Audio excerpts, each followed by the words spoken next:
Oh, Steven, why are you still using me by denying the allegations that you have a girl's name? Steven, true. Wait, whoops, hold on. Oop.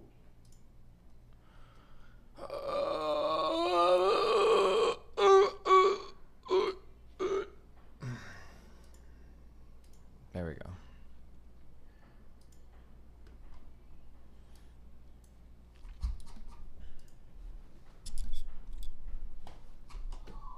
brother, Balan better give back the Twitter before I let the nastiest Whitmania combo known to man. True. All right, real quick. Let's do it. Let's just come back and start off things right. Wow, Code Guy, thank you for gifting 20 tier 1 subs. What a baller. Dude. White wins. Nice cut. I actually got a haircut where I was like, can you just keep my hair long but not make me look homeless, but not like give me a fucking military cut? And the guy actually did it. I think this is the happiest I've ever been with a haircut. It like, he kept it pretty long, but like not like weird, and he cleaned up the side. I'm kind of, you know, I'm okay with it. I'm okay with it. Okay. Here we go. I started watching your old shit when you were gone, and now I'm addicted to KSP. Just don't pick up Factorio, my friend. Here we go.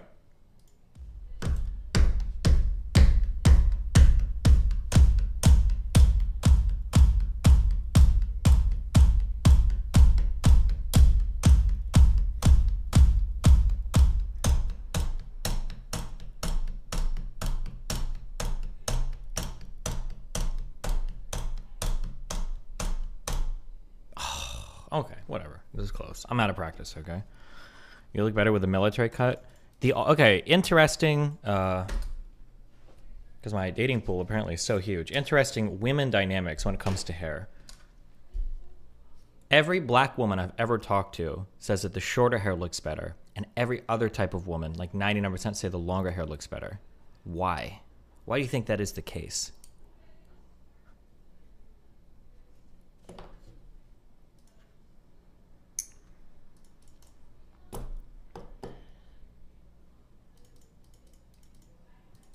Racism. True.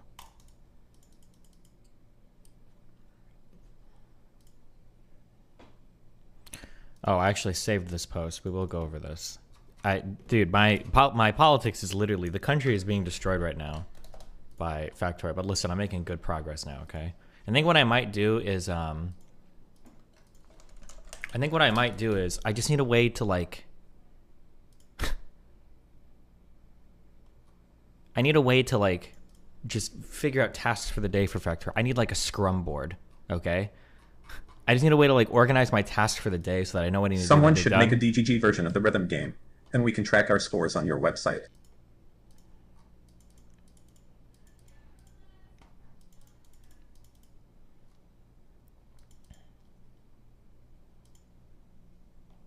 Did you set up all your orbital guns? Not only did I... What happened here? Oh, not only did I set up my orbital guns, I cleared one of the planets, finally. I need to clear one more.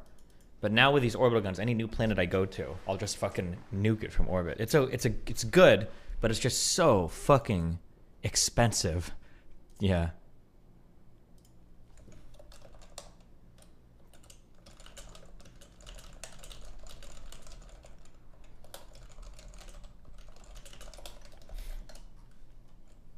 Pac-Man shouted out your canvassing operation. Oof, not good. Listen, I love you guys, okay, but we might have to. That needs to chill. I think I said I would I'd pay for everybody's hotel, but I think we're gonna have to start cutting off people that can join because I think what are we up to right now? Is Sedge in here? I think we have up to like, what was it, 250 people right now, which is way too many. It's not even a matter of fundraising. There just aren't enough hotels, I don't think, in the area. Like, I think at this point to fit, if we do all 250, it's going to be we would need like at least 4 different hotels to do it.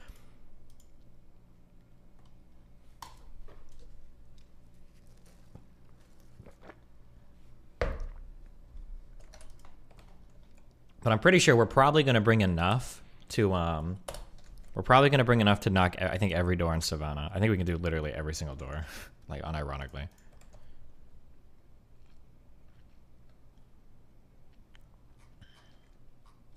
When is Elon releasing the Omni Liberal from jail? True. Okay, well, here's the issue, okay? These are my thoughts on the Twitter stuff, okay? So, one, I think I am getting unbanned. I must be, because all of these... I'm not trying to talk shit on anybody, okay? I love creators of all sizes, but there are creators that I think are a lot smaller than me that are like getting unbanned now, that are smaller than me and probably a lot more controversial than me, I think. I don't remember what Sneako's following was on Twitter before he got banned. Sargon got unbanned, right? If people like this are getting unbanned, I'm pretty sure that we're coming up. Oh, did I really not build this correctly? Oh, I did. Count Dankula got unbanned. Yeah. So if people like this are getting unbanned, I'm pretty sure, yeah.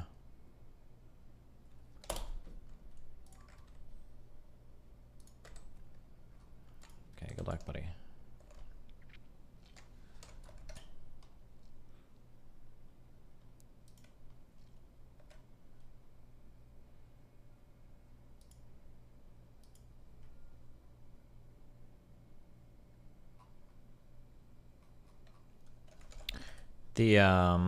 Make a fund where DGers can donate. Did you see Andrew Tate photoshopping himself with his heroes? Dude, I don't know what happened with Andrew Tate. I can't tell if he's on like some big irony binge or what, but holy shit, he's gotten like giga cringe. Giga cringe. Oh my god. I'm actually like, oof. Was Alex Stein drunk during the event? Don't know, don't care. I hate that dude. God, what a fucking loser. Even afterwards, he's like, hey, dude, it's all like for show. You're like, we're cool, right? I'm like, no, I hate you. Get the fuck away from me. God, he's so fucking disgusting. Oh, God. I actually, for the first time in my life, I cucked out. I actually cucked out, and I emailed Lex. And I was like, Lex, if you happen to talk to our mutual friend, Elon, can you go ahead and give him a shout out? He was like, yeah, of course, brother. I'm like, thank you.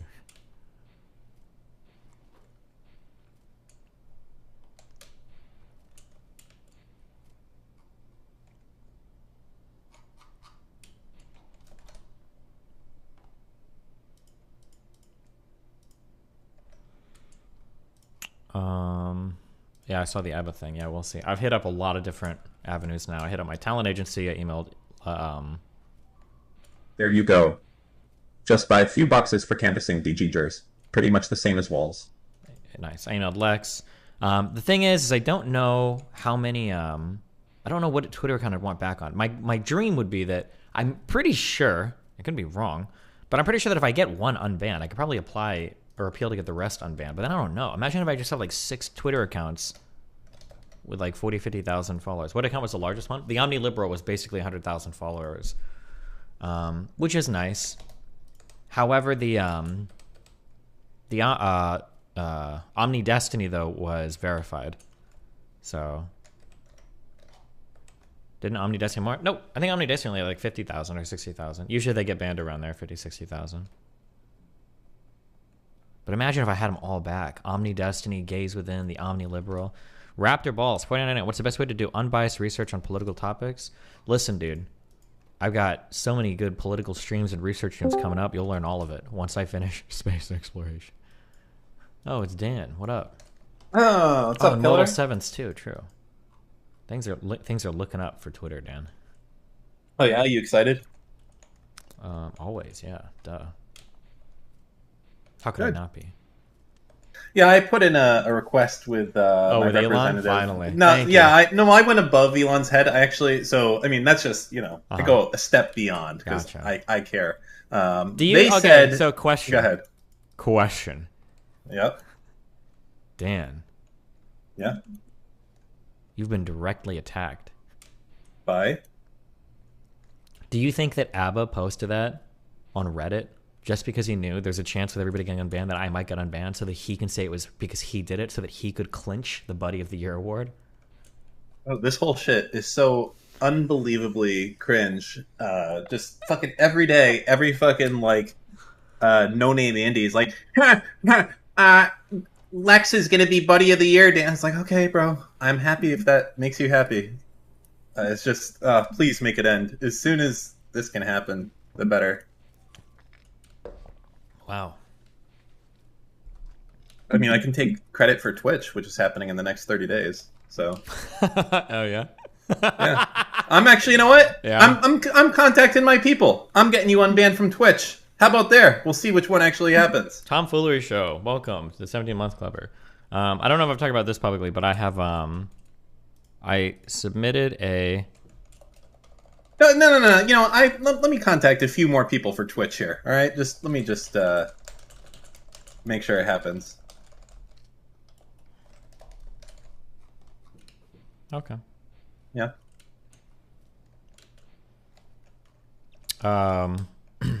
I submitted a Twitch ban appeal, I think 2 or 3 weeks ago, and they didn't instantly reject this one. So I don't know if that means there's actual people reviewing it or what, but we'll see what happens there.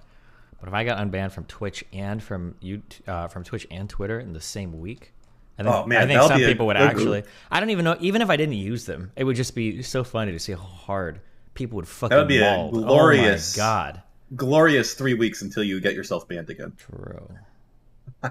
Just kidding. Not really. Anyways, how's it going? So we gonna do some Warzone? Yeah, we will. I got 25 hours in so far. Wow, how is it? Do you like it? Are you Warzone? It's not as good as the last one. Oh. The looting, I don't like it. It's very strange. It has you have to click into backpacks and see what's in there and shit. It's just ugh. You have to click into backpack. Is it actually garbage? Yeah. So instead of opening up before we would open crates, they still have crates, but you'd open a crate and the guns would spawn. You could pick up what you want. Now there's backpacks on the ground, and you have to press E on the backpack, and then it's all the shit inside, and you have to choose what you want. And then it has shit that's more DMZ mode. Hey, buddy, good to where have it's you back. kind of like Tarkov, Now where it's let me you go can bring away in again, gear and then fearless. take it out. Bonus and me. shit. It's not good, but we make do. I think it's important that on Friday I'm here when the U.S. faces England. Just because I know it's low chances, but how great will it be if we fuck England over in soccer just for them? It's their sport. They truly would have nothing on us. There's a chance. To fuck England over. Yeah, it's U.S. versus England on Friday at 2 p.m. Is it? Okay, I'm gonna be totally honest. I don't know soccer. No, I know, but is there a league or what do they play in, or is it just random games or what? This is like the Super Bowl of soccer that's happening right now. Oh, it's the World Cup thing. Uh-huh. Oh, okay. Does everybody just get to play? You don't have to qualify in? No, you have to qualify. We qualified. No big deal. Oh, well, if we qualify, we're not that bad then, huh? We're not that bad. No, we're better than England, obviously. Okay, based. Yeah. What else is news? What updates do you have? How many days have you not streamed for? I think it's been 6. I did an interview with the Value. It was a PragerU show called Inappropriate, Inconsiderate, Unapologetic. That's what it was called. That show went really well. Okay. The lady had really good questions. The guy there was cool. I don't know when that'll be posted. I think they said they're posting a bunch of small clips over the channel, probably starting today or tomorrow. That went pretty well. That was a fun time. What else did I do? The DebateCon stuff went okay. I was way too tired for that Nuance Pro debate. My travel, dude, I traveled way too much. It was way too aggressive on my scheduling. I took off from LA at like 1 a.m. I landed in Texas at 6 a.m. or 5 a.m. And then I did a debate at 9 a.m. I napped. I did that debate with Matt at 1 p.m. Napped. Then I flew to Omaha at like 9. It was way too much, I think.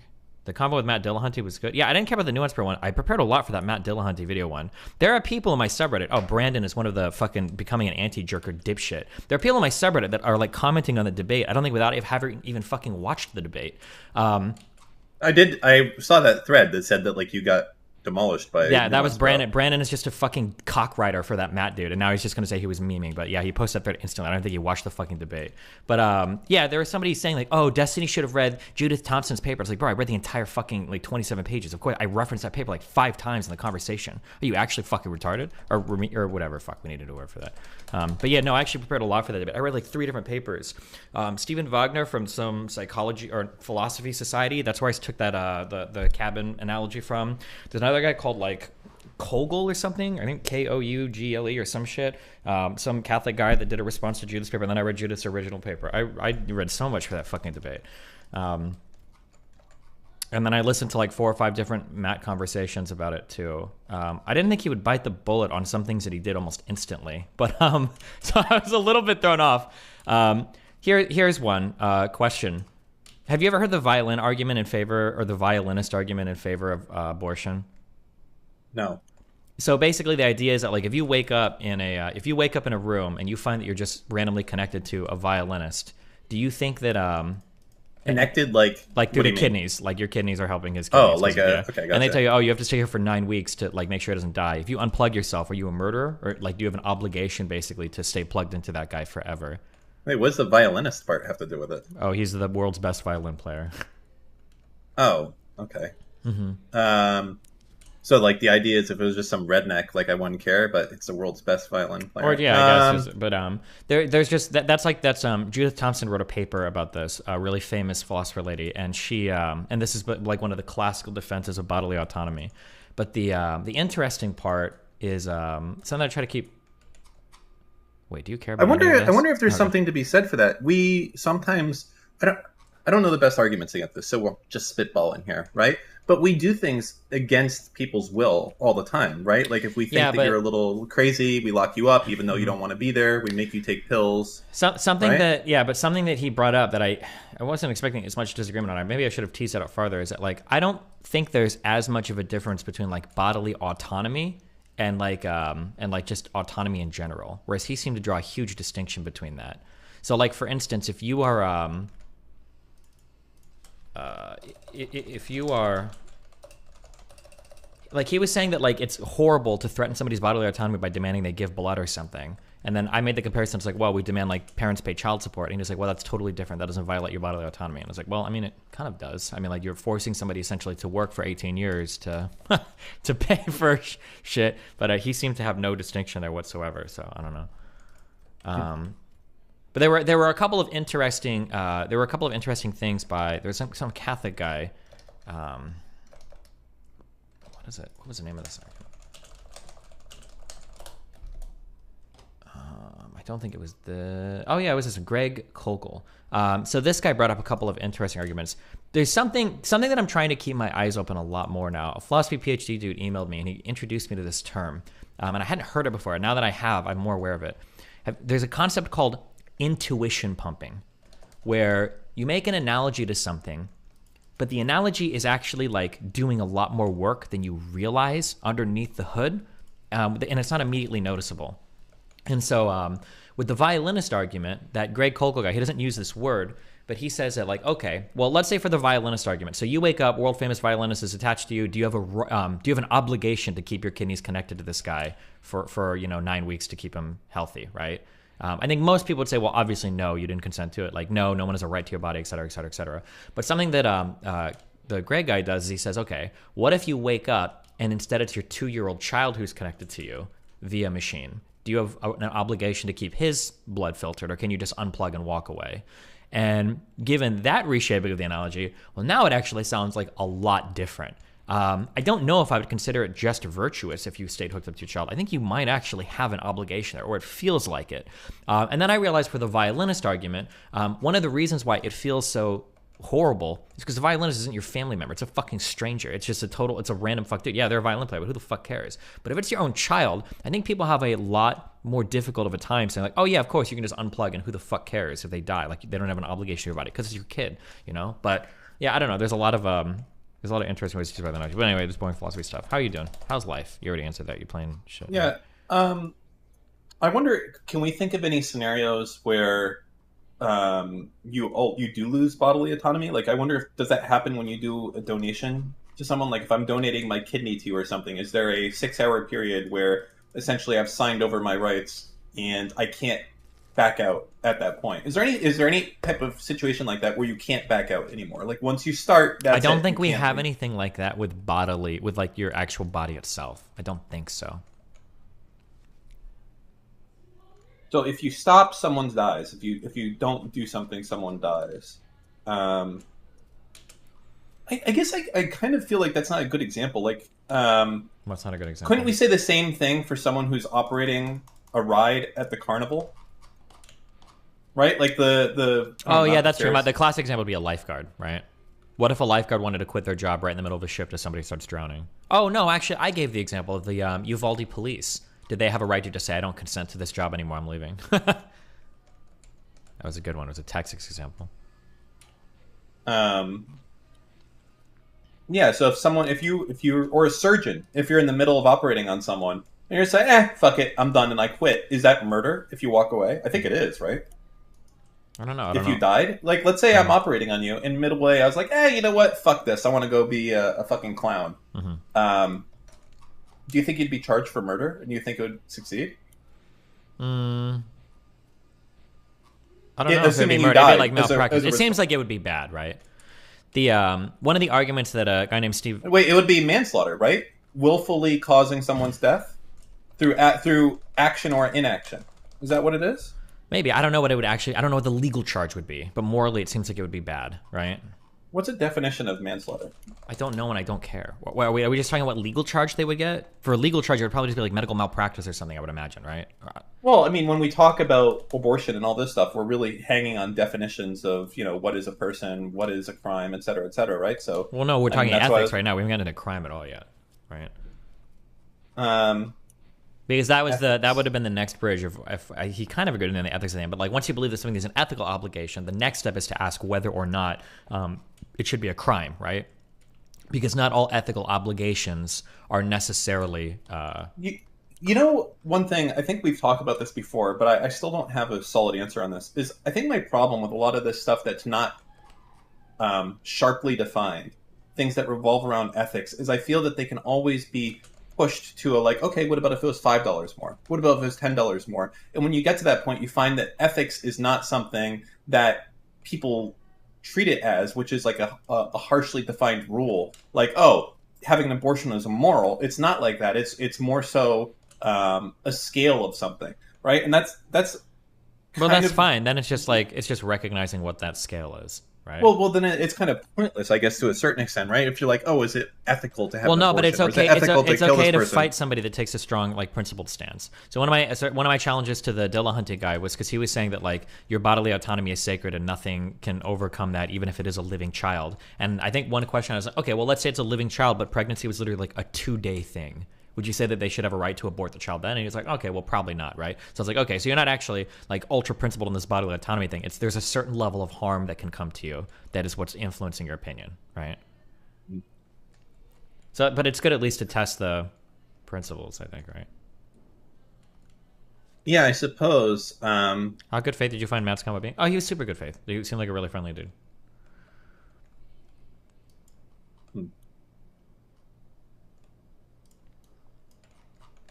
So it is very, very flexible, like all of ethics in general. Like, I feel like, can everything be argued? Is there anything that can't be argued with ethics? And if that's the case, go ahead. Yeah, no, there are things that can't be argued for sure. There might be sliding scales on things. I don't know, raping people. Well, didn't you give the example of like, would it be good to rape someone if you could save 100,000 people, or was that like the bicycle with 1,000? I think that when you start getting into something? like trade-offs, I think that it is a little bit different, right? Why?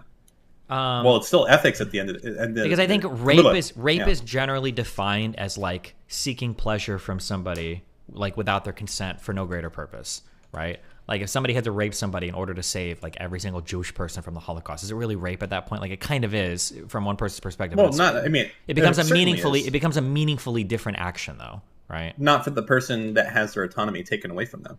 Especially because you can also structure it in a way where they don't know. So what about if you're going to rape someone who is going to die the next day and they'll never know why you did it? You can add enough qualifiers, but none of these qualifiers. Once you've made these qualifiers, you've meaningfully changed the question, right? Like let's say we have the ethics debate and we make it like, okay, you actually can rape somebody if you'll save like 1,000 lives to do it. That doesn't all of a sudden mean normal rape is like permissible. Right. So what you do is let's go through this. Let's play it. So let's say I say, can I, to save 100 people, can I rape someone? And you're like, yeah, that's legit. You can do it. And I say, okay, what about 99? It's like, well, yeah, okay, sure. And then we get down, we go less and less and less and less. Then it's to one person. Can I rape this person to save one person? That's why I think it's like all of it is kind of up for debate. But it's not all of it though, because of all the rapes that happen, there's probably 0.0000001% of rapes that happen to save somebody's life, right? Like, I don't think it all of a sudden makes like we haven't argued our way into saying that rape is okay, because like the vast, like almost 99.999% of rapes are never I don't know if the way that to save somebody's life. Like, okay, so like I feel like the way can you get yourself into a way where that can philosophically make sense? Not even dealing with rape. Like, can you commit a crime on someone for any reason and say, well, I feel like there's always shit you can do. Like you could do butterfly effect. You say, okay, what about if 1 out of 10 times this is likely to happen? I don't know. I don't like these type of scenarios because it's all like ethics is so easy to manipulate. And like at the end of the day, we're saying, is it good? Is it bad? Adding a qualifier doesn't make it like easy to manipulate, right? Like there's still going to be like pretty clear answers in some regards.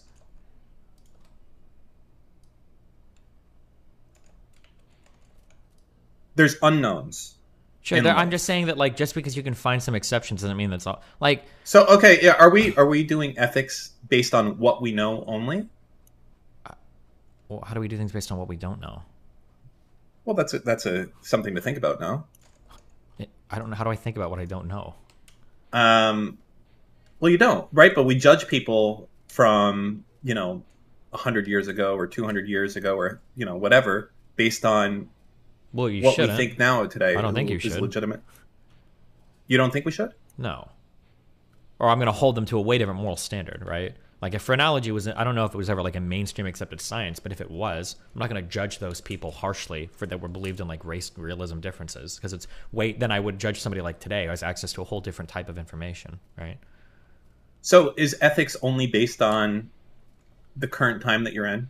Is that so? Ethics is literally just based on the knowledge that you have at hand at that point in time, or well, it's going to be somewhat relative to like because your ethical positions are going to be informed by like your. Ethics is like a social.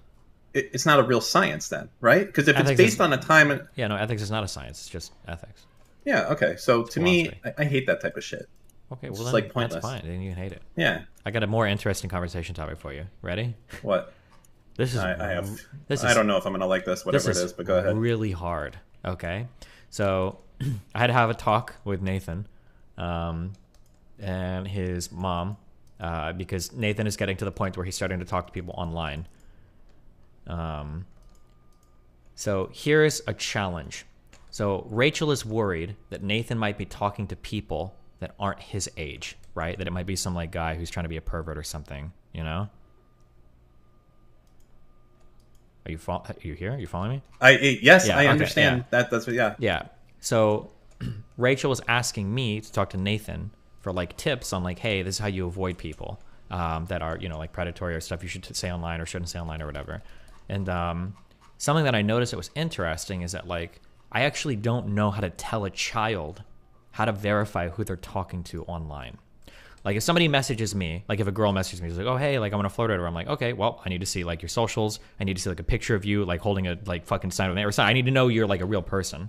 But if Nathan is like an 11-year-old child, I don't know. I don't think you can reasonably say like, hey, I'm looking for an 11-year-old's Instagram, or like I need you to send me selfies of yourself. How the fuck does a child ever verify that they're talking to another child? What is like the procedure there? Okay, can I let me put this on you a little bit. Yeah, go. We played Rust years ago together, and like there was people in our Rust group that were like 11, like fucking Dig. Dig, yeah. Okay, so the real thing isn't like, are you talking to someone that's older? The real thing is, are you talking to a fucking pervert? Like that's really it. Like, do you? Yeah, do but you the care? problem Like, is that- real talk. Do you give a shit if he plays Rust with someone that's 20 years old right now? No, but the problem is that, like, I'm not retarded, okay? Sorry, I'm not saying you're retarded. But, like, he's probably going to start having those types of conversations, and I don't know if there's anything you can do to stop it. So how do you make sure that he's not, or how do you make sure that your kid isn't talking to, like, a fucking 30-year-old instead of, like, actually somebody that's age-appropriate? Like, if he started to have, like, inappropriate conversations, I say inappropriate, but he's, like, 12 or 13 or whatever. Like, I mean, I imagine, like, age-appropriate, these are going to start to happen. But, like, how do you ensure that he's not talking to somebody that's, like, 5 times his age?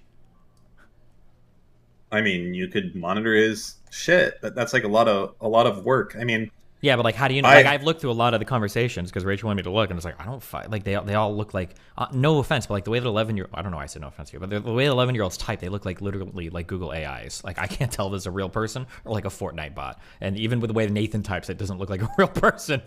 But like I don't know how you would ever verify that they're talking to like a real human being and not just some old pervert. Honestly, I think that's a lost cause to go down that road. I think more importantly is just, trying to not have inappropriate conversations. That's it. In fact, I don't think that's realistic. How? So the best thing you can do is be like, hey, listen, you might think that you're talking to some like cute girl. It's a man, or what? Like, I think you can have that conversation. Yeah, I've had that conversation, but he's not gonna obviously believe me. He's gonna be like, "Oh no, I know." He's a fucking kid. Of course, they think they know. He's not gonna take my fucking word for it. Okay, then realistically speaking, probably the best thing that you can do if you're not like, so either you go hardcore monitoring his communications, or I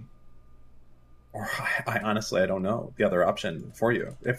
If you're not gonna monitor his shit and you think he's like not smart enough or whatever to like figure it out, or won't care, or too lazy or too cocky or whatever, I mean, Shooter McGavin. I don't know. I actually floated that idea to Rachel that I should catfish the fuck out of him and then show him afterwards like, see Nathan, this is how fucked you can get. God, that would fucking scar him more than anything else. Yeah, probably.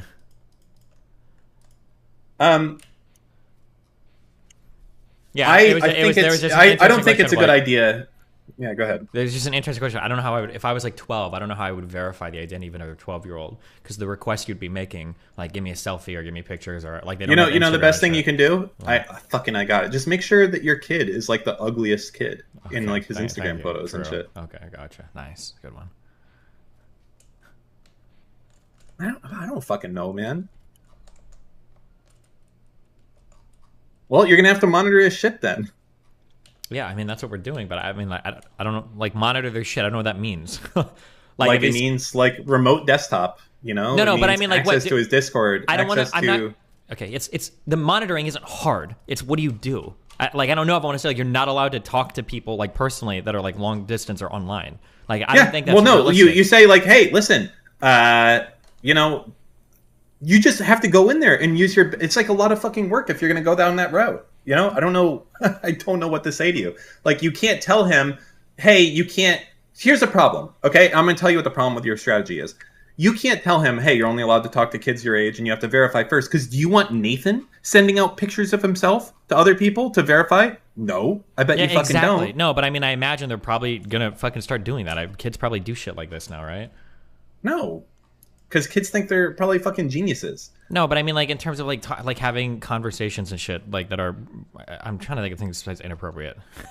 Like, conversations of those nature are probably starting to occur at younger ages on, like, text and phone and shit, right? Like, in our age, like, sending nudes was a really, really, really big deal, right? Like if your nudes got leaked, it's like literally the end of the world. That's some DEFCON 1 shit. Like you're done. Whereas today, like, oh, your nudes got leaked? Oh, okay. I mean, like, it still sucks, but it's like, it's a way, way, way different thing than when we were kids and like people didn't take nude pictures. And it was mainly because the pictures were like 240 by 240 pixels. I don't know, man. I would just try to. I mean, the main thing I always do with my kids is I try to. Maybe it's a bad idea. I don't know. I tell them, I treat them like people.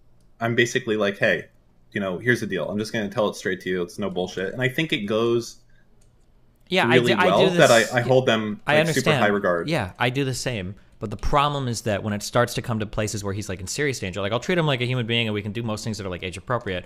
But the problem is that in most areas in life, he's not trying to outmaneuver a predator, right? Like I can give him advice on how to make friends in school, on like how to handle his teachers and how to be appropriate there. But I can't give an 11-year-old advice on how to avoid like a 45-year-old internet predator. Like if they're trying hard enough, he's gonna get mind fucked, right? Because like a lot of the things he was telling me, like, oh no, like it's okay, like she has a TikTok account and she posts pictures. I was like, well, do you know those pictures are hers? And he's like, yeah, I do like the Google reverse image search and it only comes up on TikTok. And it's like, well, he could be taking off a private Facebook. And he's like, bro, when it gets to this level, I'm sorry. You just okay, come never on. mind. Dan has no input. Never mind. Okay. No, Gotcha. no, I have input, but like, all good. All right, never mind. That's okay. Hold up. How far are we going? We're fucking reverse image searching shit, and like, well, okay. Yeah, that's a what Twitter you have to do to account. make sure you're not talking to like a fucking 45-year-old. You will never. Let me tell you something. If there's a 45-year-old predator out there, they're doing this shit. They're top of their fucking game. And you and Nathan, especially Nathan, is never gonna get out of that game. This guy's gonna have all the fucking answers. Okay, he's a professional pedophile, most likely, and Nathan is not gonna be able to keep up with this guy. Okay, so whatever fucking little tricks you're gonna have them try to jump through, they're not gonna work. Okay, probably fucking true. Okay, this guy's probably done it before. He's probably like some insane like super pedophile. Okay, you just I'm sorry, just the best strategy is just super don't let Nathan have a computer. That's it. Gotcha. Okay, thank you. Okay, thank you. Because that's all I needed. Yeah, gotcha. Yeah, that's good. Okay, thank you. That's all I needed. No computer. Okay. Okay.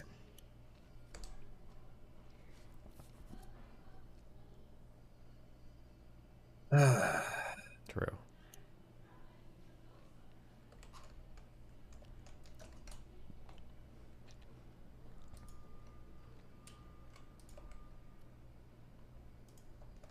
Yeah. I mean, I don't know what else to say. I feel like there's no fucking answer. You try to monitor, you try to educate, but at the end of the day, the best strategy is to like avoid bad situations, and you can figure out whatever strategy works for you and for your kid to avoid bad situations. You know what I mean? Like fucking pedophiles are sneaky and fucking crazy motherfuckers, and I don't know what to tell you. Just you have to educate your kids as best you can to avoid those situations. They'll fall into it. Wow. Thank you. Yeah. True. Absolutely true and based.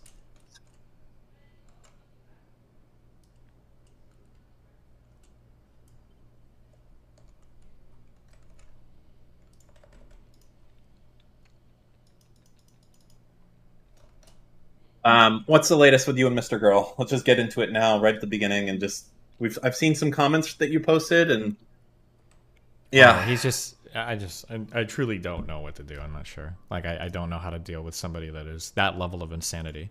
And like, yeah, it's just, I'm not sure. He's reached out to, I've got like a list now of like every person that contacts me. I think there's 23 different individuals that he's reached out to so far, to have conversations. And it's just, yeah, it's just unfucking believable. But he's like a terrorist. Like he can't be bargained with. There's no way to stop him. Like he just is. What's the song? Insane. Put on the song. The one from the fucking grill, the Grill Me song. That's him. Yeah, basically. He can't be bargained with. Yeah.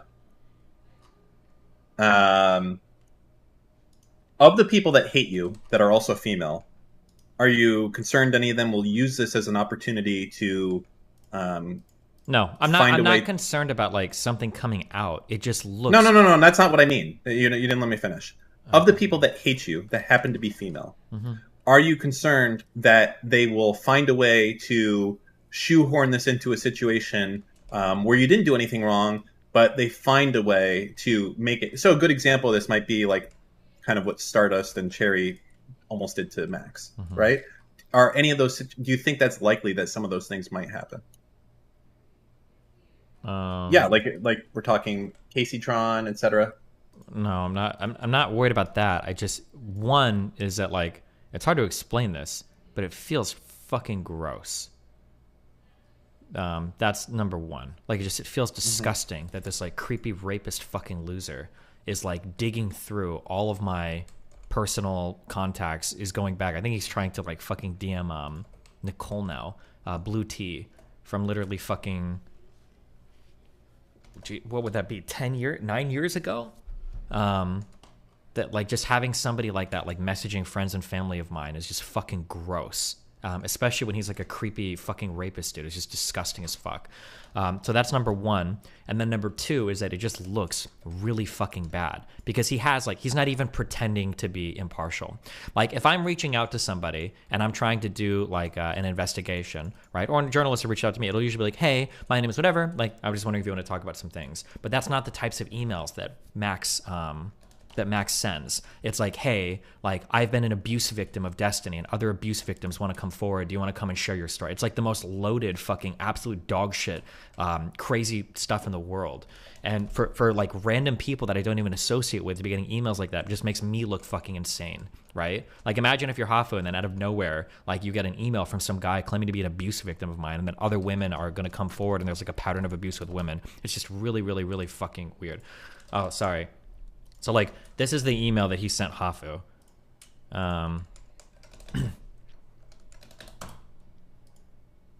Hey, Hafu, I'm coming forward as an emotional abuse victim of Destiny. Some others are coming forward with me, and I'll be writing an article describing abusive patterns I and others have experienced, especially women. Would you be willing to talk to me about this? I've been doing off-the-record voice chats in Discord, or we could just DM, but I find talking allows me to convey a lot more. I'd like to start out by just explaining my thoughts about it. Like, he gets these people, basically, and I've talked to a few people that he sends to. He gets them on these, like, 2 or 3 hour phone calls, basically, where he's asking, like, every fucking personal question that he can, relating to, like, my community and me and, like, people I've dated and everything. It's just, like, it's so fucking weird. It's so fucking strange. And the thing that annoys me too is that he's always presenting these things as though there's all these women ready to come forward, but they're terrorized, right?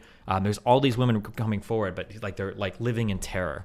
And it's like at some point he either, I guess ethically he can't drop names, but like he has to produce something. He can't just because here's what I think is going to happen is I'm pretty sure he's going to say in a few weeks like, oh, like none of them were comfortable coming forward, but here's like a pattern I noticed. Like that's what he's going to say.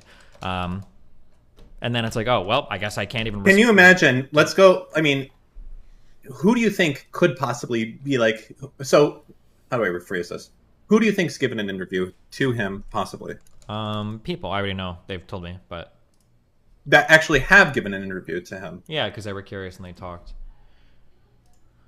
How many people have done that so far?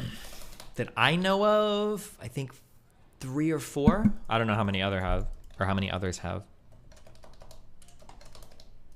Dan is louder than you, Steven. Oh, sorry about that, guys. Oh, I'm using the restroom real quick. 1 second. Are you going over the article when it comes out? Fuck no.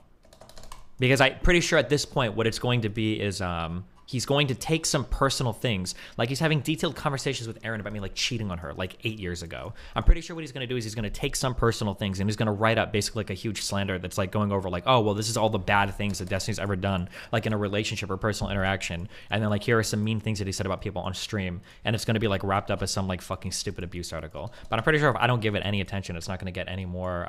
He's just not going to have very much reach because he has no platforms to reach on. But I don't want to like. I don't, this is one of the reasons why like I haven't been fighting with Lav or any of that shit is because I don't really want, or even mentioning this that much. I just don't want to get into a big back and forth with people like this because he like Max would reach out to my kid. He's that kind of person. He has like no shame, like no boundaries, no nothing. And I don't want to be like in a protracted conflict with somebody that's fucking crazy.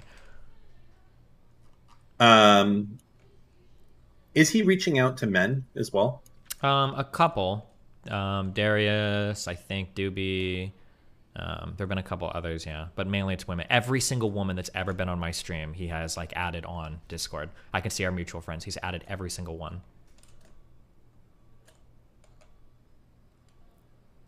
How does it feel, this happening like this? Is this a new experience for you? Have you ever had any, like, obsessed, like, kind of something like this, or is this like a totally I've had new... like obsessed like people before, but the problem is that like most of them are kind of dumb and most of them aren't very good at manipulating people. Max is very manipulative, right? Like Shaylin is his literal long-term zombie slave, and like she's gonna be like that for the rest of her life.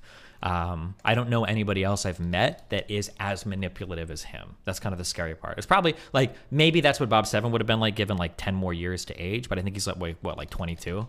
Just the fact that he's as old as he is, the fact that he's been through and abused like so many partners, like by his own admission also. It's not even like, he's like, he said that he's hit people, that he's raped people, whatever. That like this person is just somebody that's uniquely kind of like positioned to be very, very, very obnoxious, essentially.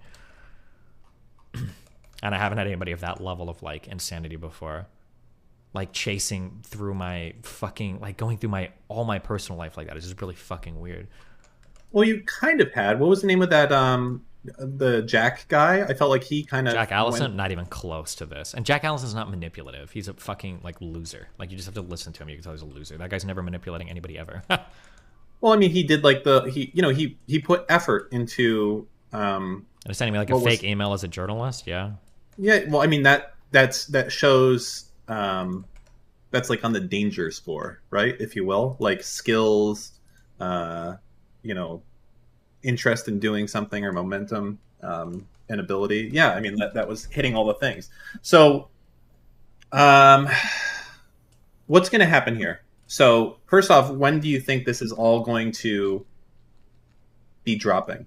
I guess. I think in about a month, I think he's going to drop some article about how abusive I am or some bullshit. It's just the annoying thing is that he's gonna have dug up like so much like random personal shit that I don't really feel like relitigating over and over and over again. Well, yeah, I mean, if you want to make Steven look bad, it's not hard, right? Sure. I mean, I've made a lot of mistakes. Yeah. Not even out of context, in context. Like I've been like a shitty person. Like I cheated on Aaron like 3 times. Like I've done shitty things in the past, of course, 100%. But like, I mean, obviously, one, my life is like very public. Like every single mistake I've ever made is for everybody's consumption on the internet. And then 2, like I don't want to relitigate that every single fucking time some crazy stalker dude decides that he wants to, like dig through like every fucking aspect of my life. It's just really fucking irritating.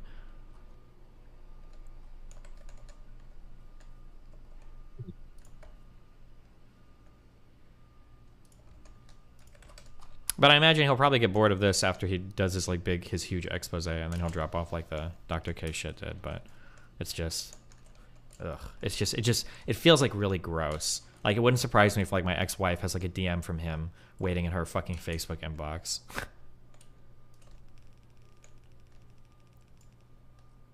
Yeah, it's probably a really shitty feeling, all this stuff. And like, over what, I guess? Over getting banned from my fucking subreddit. And the most irritating thing too is like how fucking stupid he is when he's trying to twist things to his narrative, and he's mind fucked Shaylin on it too.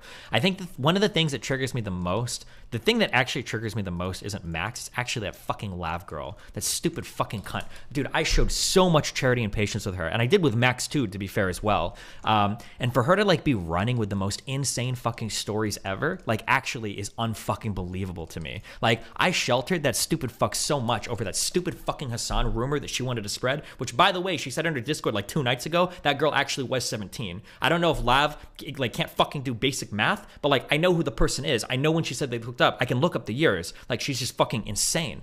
But like, have you heard that they've twisted that story into me manipulating Lav? Did you hear this?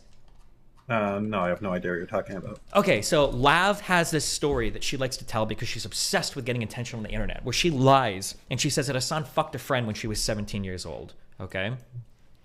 This is a lie. It's just completely and totally 100% fucking false. And that's why she got raked over the coals on the internet for it. Okay? So, 1, she's lied about that. But 2, she wanted to say that on my stream a couple of times because she told it to me personally. Okay? But I don't think it's true. And when I gave that information to somebody else, when she first told me, I think I shared it with, I don't want to say his name, or if he cares, he can say it in chat. But I shared this information with somebody else, and he did a ton of digging. He was like, oh, like I looked into this, like it's bullshit, 100%. I was like, oh, okay. So when So when Lav wanted to talk about it on stream, I was like, hey, we're not talking about that here. And then people like Trainwrecks and Zerka are getting back to me like, bro, I've got some crazy info on Hassan that I've heard, like, holy shit. And I'm like, don't ever publicize this because I know who it's coming from. And all of it was coming from Lav because she talks about it fucking everywhere, right? So I basically told Lav, like, dude, you need to chill on this because you're going to get destroyed. If you leak this shit and it comes back to you, you're going to get absolutely fucking obliterated.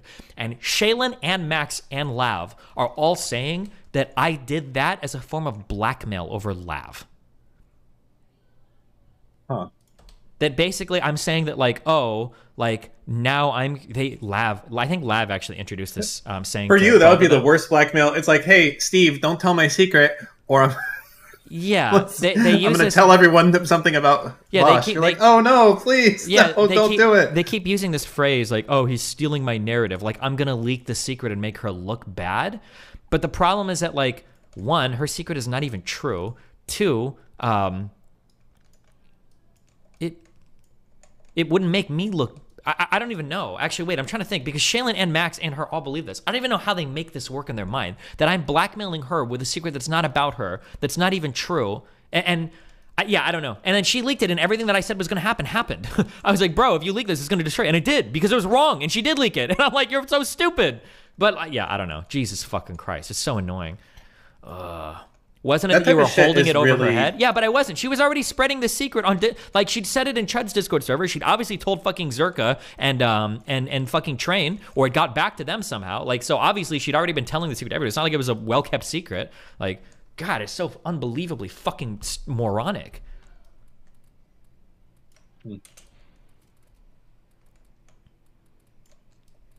Well, your subreddit has a lot of power, to be honest. It's, yeah, I guess. Getting...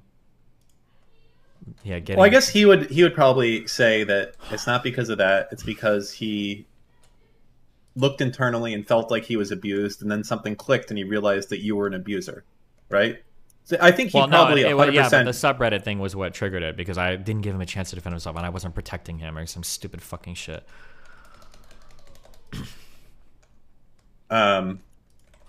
But he probably really feels like, I mean, I guess, I don't know, how do you deal with this? If he genuinely feels like, here's the thing I don't understand. There has to be bigger issues than spending your time to go after you. Even if, let's say... Oh, yeah. How about... that you are an abuser. There's got to be better uses of your time to cause good in the world besides going after fucking Steven. Or how about going after fucking Lav, who has a track history of like making false allegations, of being fucking insane online, of potentially scamming people with a GoFundMe, like all this shit. Like, maybe wouldn't she be a better person to investigate? But like, yeah, I don't know. It's just cringe as fuck. But yeah, he literally has nothing going on in his life but to like contact every single person I've ever spoken to and then do that. Well, I mean, I don't know how he feels. Like something must have clicked when all this happened, that he was like, wait a second, this is abuse. Yeah, we had feels like he didn't two feel major disagreements. And when you disagree with a narcissist, you're basically like denying them their fucking reality. Like, so I'm pretty sure that's all that happened. The Nazi thing was a big thing, and then disagreeing over the subreddit thing was a big thing.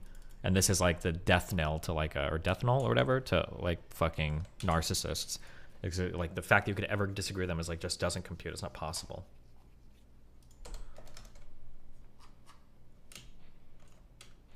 Interesting. Oh yeah, he tells this lie on stream that Chillin was the one that made him realize it, but that's not true. Does this change how you handle crazy people on stream going forward? Yeah, I'm mind reading way more now. I'm not gonna be as charitable. I've been shouting at Annalisa and DMs. I'm not gonna be as nice to you fucking morons anymore. I'm gonna start coming down on you guys harder when you act stupid. You're not getting as much charitability from me. 2023 is gonna be me being actually like way more fucking like no more of that bullshit. Been way too nice. Meaning what? We're not going to have crazy people on stream? No, but when somebody's acting crazy, I'm not going to play fucking... I'm going to translate, through 57 different volumes of speech to make your shit sound palatable. If you're having this much trouble communicating with people, you're going to start getting called the fuck out on it. I'm going to start aggressively muting people that can't handle that in Discord until they fucking leave. At what point does that translate into reality? So, like, when you get... Okay, so when you get someone on here and it's like, hey, listen, the Earth is obviously flat. And you're like, well, how do you explain this? And you're like, oh, yeah, well, those are space lasers. When do you want to be like, oh, you're just a fucking moron? All right, well, thanks for coming on. I'll talk to you later. Like, at what point do we have to continue talking to someone? It's not about just being a moron. It's just about, like, how I, like Well, you know, the thing is, a moron's okay. It's when you know that they don't believe it. I'm just going to be more aggressive and open about like people that I trust or people I don't trust, right? Like that Annalicia girl, that's like a bombshell waiting to happen. Like I know that is. Like she's going to go on some show in the future and she's going to call me a fucking racist or some blah blah blah bullshit. Like oh yeah, for sure, 1,000,000%. I probably wouldn't have said that like a month ago, but now I'll be open to it. I know that. That's something I'm expecting to happen. So like when she's on my platform, I brought her on that one ton of as one people, but like I'm not going to be as like charitable about like translating shit because I know that she's going to be somebody that's going to like fuck me over in the future, or not fuck me over because I'm just like I trust her or anything, but like just shit like that is what I'll be more mindful of. How many people that are currently your orbiter are you worried about or think that will fuck you over? That like would say crazy shit about me in the future, basically. That if they had the opportunity, how many people do you think are likely to turn on you?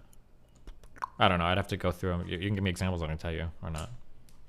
I don't know. Well, then I don't know either. All the imagine a mind waves panel in your head.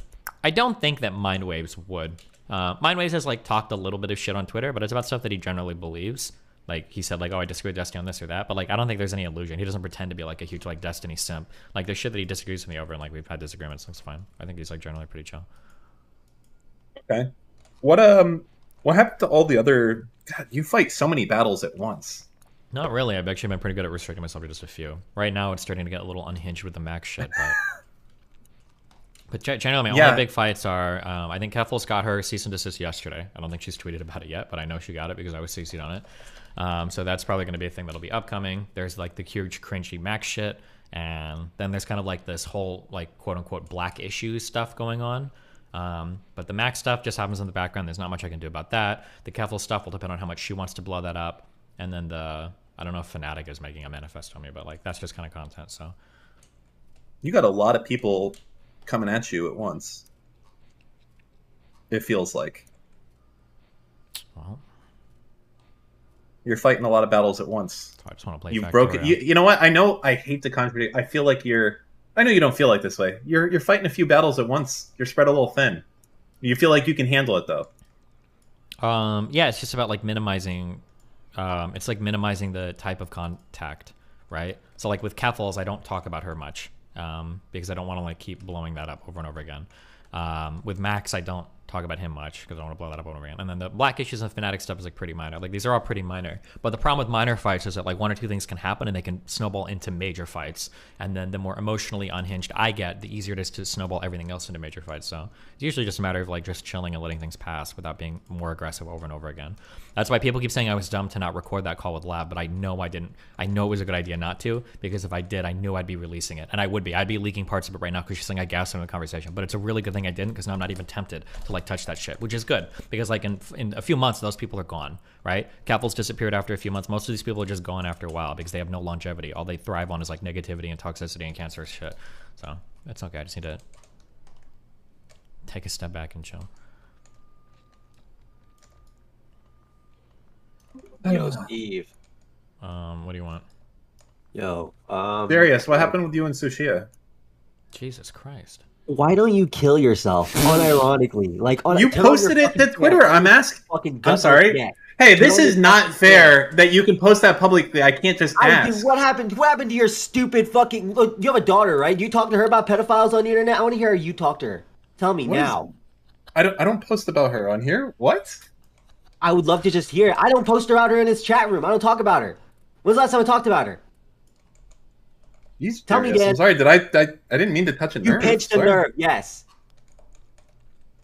All right. Oh. No, man. I'm going to ask the fucking question. All right. Give me a second. Darius, I didn't deserve that, okay? I was your supporter since day one. I have no idea what happened with you and Sushi. You guys got fucking married. I see on Twitter that you're not together. I don't know why it's so faux pas to be like, hey, what the fuck happened? Which is all that I did. I was about to ask a question, and you're like, oh, what happened to your marriage? Like, okay, yeah, because I'm the first time I'm seeing you since I came in here. You can at least send me a DM. You can DM me the other time. I think everyone wants to know. You're very public DGG people. Yeah, both of you. I don't know. We're complicated, but complicated. You know what? I am with this. I already know what happened based on the way you're acting right now. You were being extra. That's all I can say. I don't know what happened to you. You changed. What happened to the Darius that would stream comps all day? Yeah, I'm in a bad state right now, Dan. in a bad state. I need to move on from this topic. Okay. Mucho apreciado. Oh, All right, what do you want? What do you want to ask? X DMing me. Is that supposed to happen? Huh? Weird. Okay. Evil X, that guy, he's like messaging me. Am I supposed to respond to this guy? Evil X? Yeah. Yeah. Evil Fossil, I'm pretty sure is his online name. But he just like DM'd me on Discord asking me to debate them. Okay. Anyway, so Destiny, there seems to be a big issue right now, and I don't know if like there's a solution for it or what's going on with the canvassing stuff for people getting from ATL to Savannah, because like it's really cheap for everyone to go to Atlanta, but everyone needs transportation from Atlanta to Savannah. Are you Have asking guys, me like, this? talked Don't we about- have like a carpool list or whatever? Isn't Sejin working on that? Yeah, I don't. It's so confusing to understand what's going on. I was just like, and I've asked like a couple other people that are going. It seems like people are just kind of like hoping something comes up. I was wondering if you I'm were. pretty sure they're working on like a carpool list. Okay, so I'm assuming like whenever they start calling people, that's when we'll know. Like you can. Well, hopefully it's before that, but Okay. Well, when would they start calling people? no idea. God damn it. Okay. Also, I told you about laugh, man. If I'm stupid enough to understand someone's a little bit wacky, A little bit. you gotta what? take my word. What does blacky wacky mean? I like she's wacky, like she's a little bit like. Oh, I Like I've misheard dealt it, with. never mind. I've had multiple girlfriends with BPD and uh mental illnesses, and I've understood when um maybe they're just like they're not really meant to grow and learn. They kind of want to just do their own thing. You Oh, know what I yeah? mean? Is that so? You feel me? I feel you, dude. Thank you. Yeah, I think you might have just made a joke at sushi. I don't know. I'm kind of a little bit paranoid. Wait, what? Did you do that? Did you not do that? No, Why don't me. you hold yell on. at him? Why don't you Wait, yell at him hold like on. you yelled wait, at me? Wait, Lower shut the down, fuck I up. didn't hear Shut it. up. I I'm didn't banning hear you. I'm banning you. Stop. Okay, hold on. I'm also going to be explicitly clear on everybody. Me and Sushia are fine. There is no conflict. There is no fighting. I don't think she's crazy or insane. I just want to be clear. Hold on, because you just implied some shit, and now I'm going to be really Right. clear on where I stand with every single person who's brought up on the stream, okay? Me and Sushia are fine, okay? There, okay. Just wanted to say that to be 100% clear. Oh, if hold you on, play wait. Minecraft, Also, it wait, might real be a quick, different thing. Hold on, wait. The lead attorney, you were in my chat. Hi, listen. You were on a panel a few days ago with me, and I think I was really heated towards you because of that other dude in the chat that I assumed was going to say some crazy shit, and I didn't know if you were backing him up on some crazy shit. But you seem like a cool guy. I appreciated the chat. I'm sorry if I came off like a little bit hot, but oh my god, that other dude was driving me fucking crazy. But I just want to put that out there. Okay, sorry. Okay, go ahead, Darius. Oh yeah. Yeah, so that's pretty much it. Yeah, when I start calling people out, maybe you should listen to my advice because I've had some experiences. We've both been down the ropes. You know what I mean? With the ladies. Yeah, but if I listen to you, wouldn't you want me to fucking break up with Melina next? I wouldn't argue for that. I'd never argue for that actually. Okay. I wouldn't say that. I'd say you guys need to find yourselves. True. Okay. I'm Say always things a little bit searching. more poetic than I'm that. always but- searching for myself, Yeah. Yeah. Okay. That's it. I'm gonna go cut myself now. Goodbye. Okay, be careful. Across the head down. Never mind.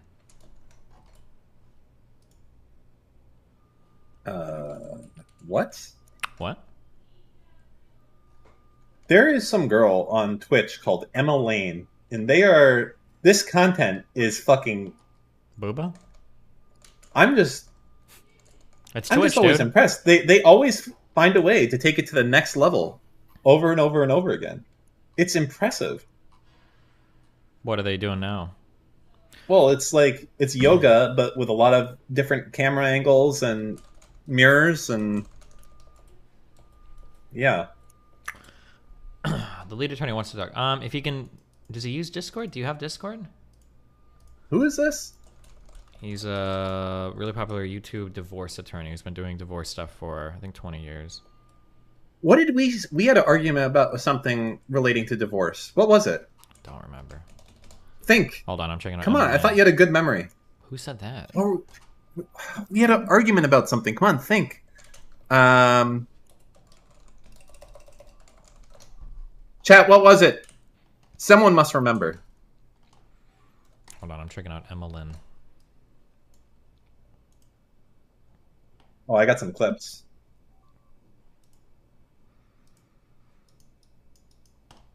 Where is it? Live workouts. No, not that one. Hold on, I got. What do you mean not Here's a that good one? It's literally the MLN streamer. Yeah. No, I understand, but let's see, copy link. What is the workout? What is she doing? Is this like planking except you lay down when you do it? Check this stream out. That clip, sorry. Okay.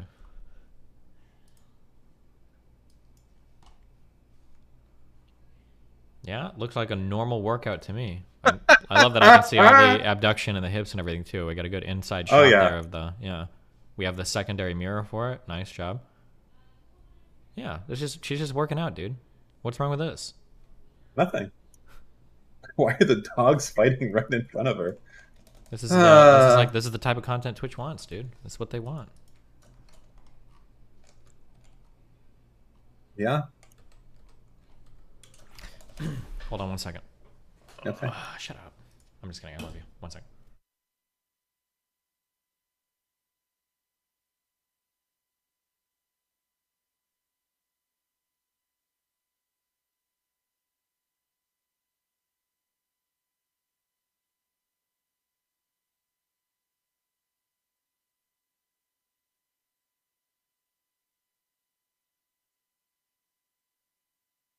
PC Brady, what the fuck is wrong with you? God, this guy is so fucking demented, you bonus chromosome motherfucker.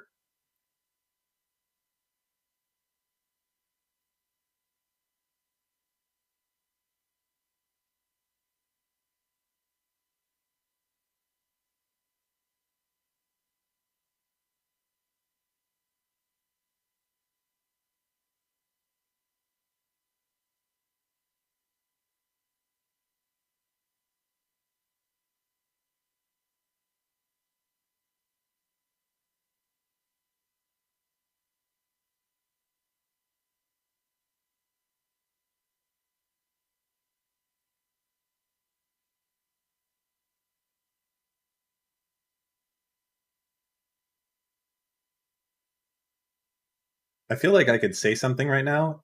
Let's see if I can match the donation voice. Hold on. It's like you have to do it in a certain cadence. I don't know if I can do it. I don't know if I can match the donation. Sorry,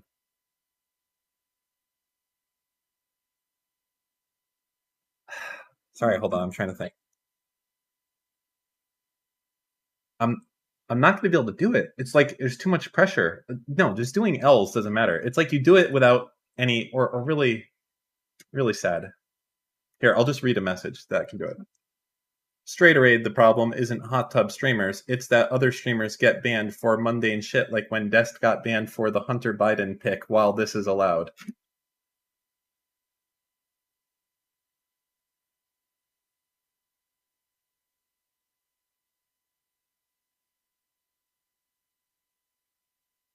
Dan can't stream. It's literally your voice already. I love you, Dan, but that was ass. You're doing too much. You need to say it all empty, like, but still natural. Monotonous, not musical dance stream. Hold on. That was it was too difficult at the end. See, that's how you'll know the bot doesn't misspeak. Dan can't stream. Cut back on the robotic cadence. I think it would be better. Dan, too much difference in volume. The AI has consistent volume the entire time.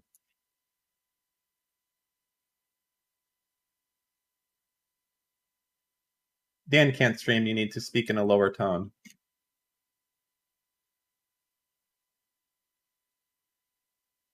Dan can't. Oh, sorry. No, what else? Wolfgang says, Dan can't stream. Please fuck my mom. She's been thinking about you constantly.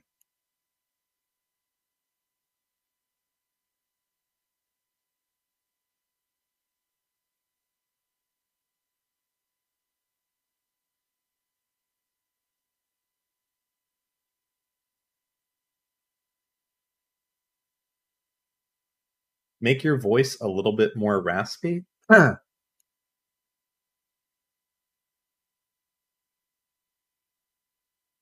It's difficult. I don't know. Uh, Fuck your voice up a little bit. What does that even mean?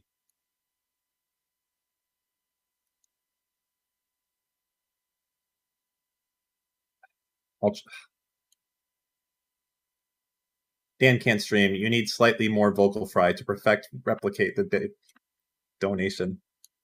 Fuck. Reading is hard.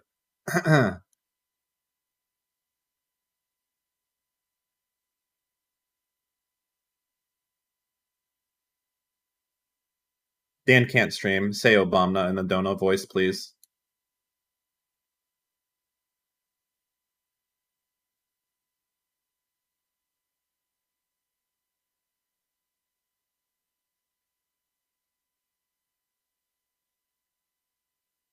Dan can't stream. Say this meme. I don't know if you've talked about this yet, but are you going to talk about the What is a Woman documentary? Also, I love you. All right, that's as good as it gets. I feel, me as a person who is saying it, I feel like that was really good.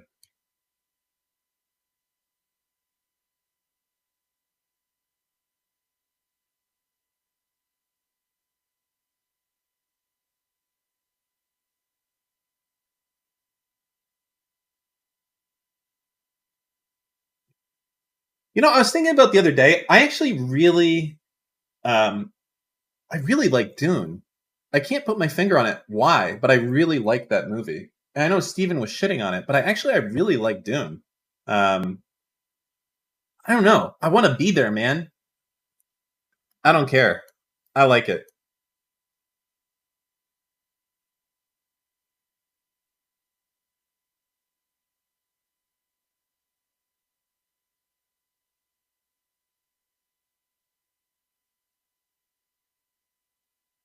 Unironically, the one time you did LLLLL, I could not tell the difference. Yeah, because I've been here since the olden days when we used to do helicopter noises by using periods and semicolons and sprinklers.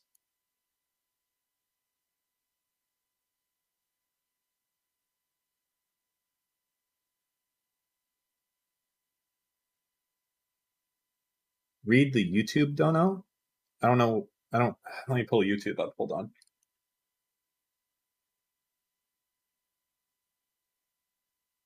YouTube.com/destiny. Click. What's up, YouTube chat? Where's the donation at? Scrolling. How do I tell? Oh, $9.99. Dan, Dune is the worst sci-fi you could like. It is a universe that literally obliterated your mentality from its universe. You bugged out and cope. LOL. Thanks, Evil Fossil.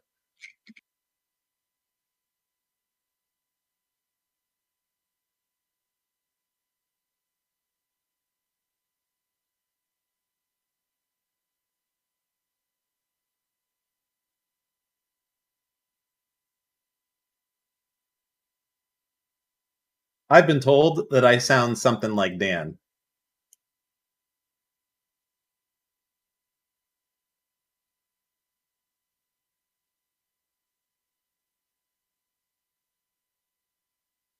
Dan can't stream. Say, my name is Microsoft Sam.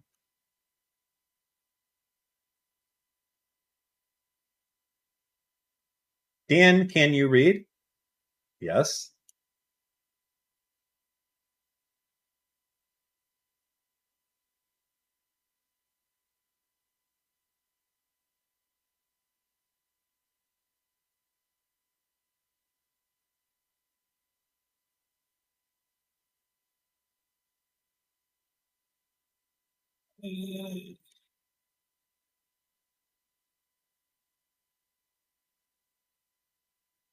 All right. Well,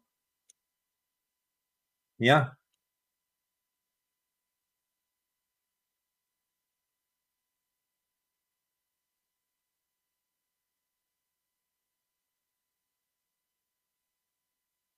It will be really funny if he gets all of his YouTube accounts, or sorry, all of his Twitter accounts unbanned at once, and he can do like the fucking, was it is it Yu-Gi-Oh or Pokemon? I don't fucking know. I never played either. But where there's like hand of the whatever, head of the whatever. You could have all of them. That'd be fucking hilarious.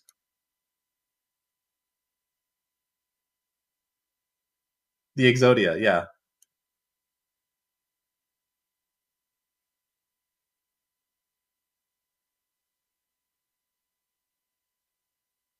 Dan, do you want to put a bet on USA beating England? With you, Ben MC. Wait, wasn't Ben MC a big donator back in the day? What happened? What changed, Ben? It was you and Scott Bradley. And oh god. Who else am I missing? Who are the whales? You fell off, Ben. Uh-oh. Why are we shitting on my donos? Well, past dono. He's got to keep it up. You're only as good as your last donation. Ben is a legend in this stream, okay? We appreciate Nah, he was a legend. Now, who was that? I don't remember that name, I think.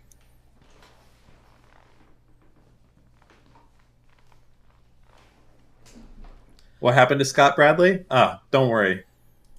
You're going to hear his story in a few weeks. Oh, hell nah. What is this? Hold on.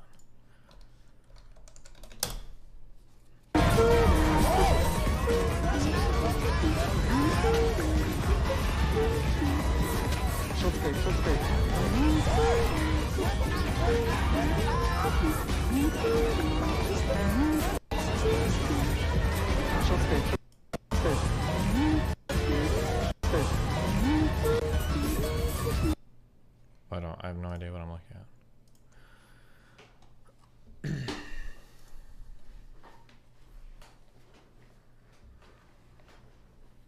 Okay. Is it okay? Yeah. While you're gone, I was practicing kind of my dono voice. Yeah, was it convincing? I think I can do it now. Okay, you want to hear it? Yeah, let's hear it.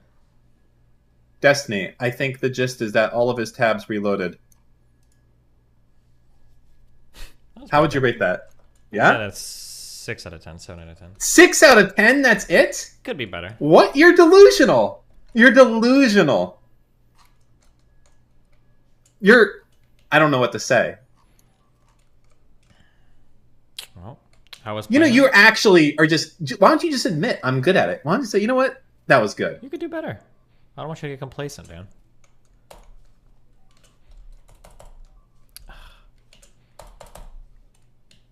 Dan, when you bring up the What is a Woman documentary, it was actually 9 out of 10. Well, clip it and show it to him. Try it again. Do it again. I don't know if I'll be able to do it as good as last time. I don't want to outdo myself or underdo myself. Dan was talking mad shit about your Dune take. Wait, did you like the movie Dune? No shot. I love the movie Dune, and I don't care. I'm tired of saying that I don't care. I don't care. Yes, I like it. I think it's a good movie. I woke up and I realized you do things that are wrong. You are not some almighty being that is right about everything. Your food takes are that of a 4-year-old. Your movie takes are that of a 6-year-old. He's trolling, guys. Just stay in your lane. Leave certain things to me. You handle politics and philosophy and abusing women. And I'll handle the food takes in the movies, all right? Sorry. That's too far.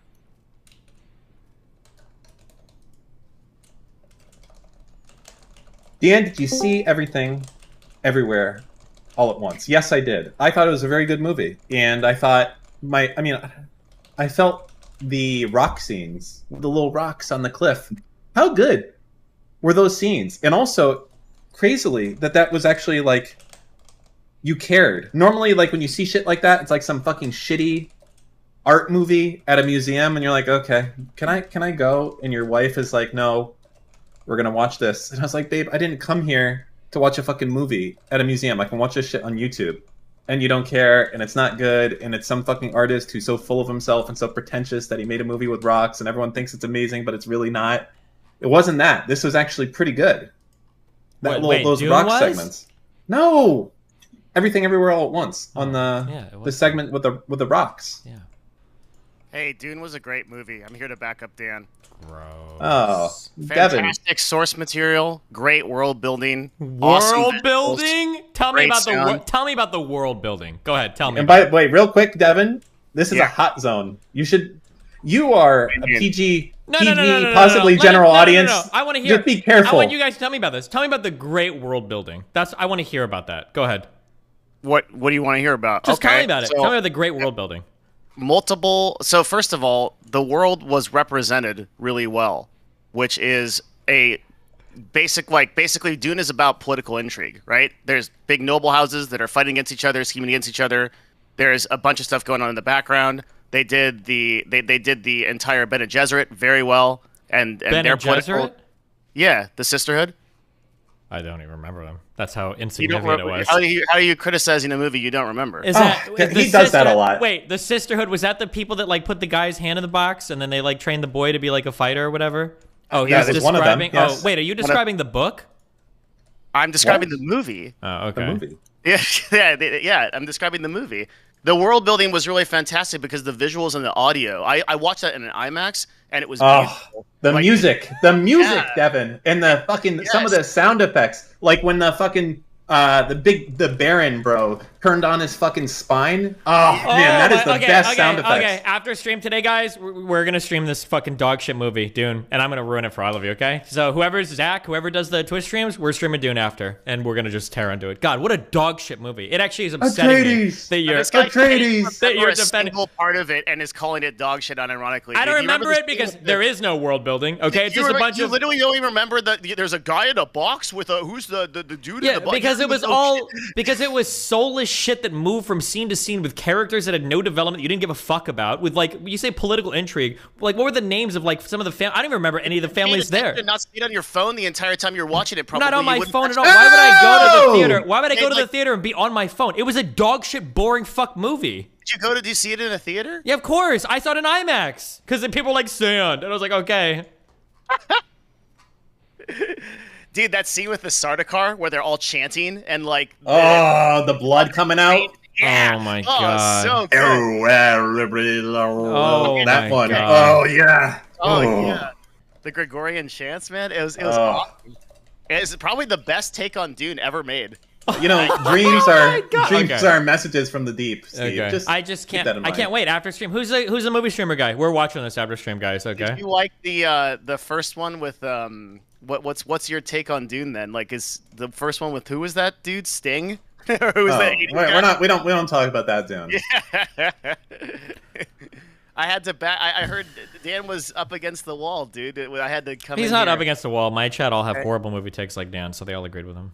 Oh, really? We're in the majority, okay? He's like, well, Oh. technically, if you go and see the art house Vogue version of it, you'll see that really they fell off. And Christopher Nolan was really thinking when he was doing the sound design, you know, it just doesn't fucking matter. You know, he just such a fucking tryhard. I hate can't him so wait much. afterwards. This is what all of chat's gonna be like, guys. Afterwards, we're gonna watch this, okay? It's gonna be Because like that. there are a bunch of psychophants It's that gonna will be suck like- your fucking dick. It's gonna be like the thing where you're showing your friend the meme, and then you keep looking at him and back at him, and you're like, "Oh God, this isn't anywhere near as funny or as good as I remember it being." And then everybody's gonna be like, "Well, it's different, guys, because we're watching it on a stream and not in IMAX. That's why it's so dog shit." Now that's what's gonna happen, guys. So be ready for it, okay? Be ready What's for gonna it. happen is you're gonna galvanize your community into a Yeah, you are. a dream to make them believe that this movie is dog shit, and in reality, it's quite good. Okay. Well, Yeah, we'll see. What it's a happens. bunch of fucking GGG dick suckers that will be like, "Oh, Master Senpai said this movie wasn't good. Oh, I guess it's not so good. I didn't understand it first, but now I do." Fucking disgusting. Yeah, for that sure. people Because like if my this- community does anything, you know it's copying my media takes for sure, Dan. Good one. 90% Rotten Tomatoes audience score. Okay. Audience score? Yes, What's the- the critic score? Because that's what I am. I'm a movie critic. Can't be that guy. The critic score on Rotten Tomatoes has fallen off so much. It's paid, bro. It's big media now. It's Oh all yeah, against and Dune conspiracy. wasn't made by big media. Oh, really? No, big media is controlling the tomato meter now, bro. The Uh-huh. critics, I'm telling you, man, it's gassed out. It's all a big lie now, man. Taking over. Chemtrails.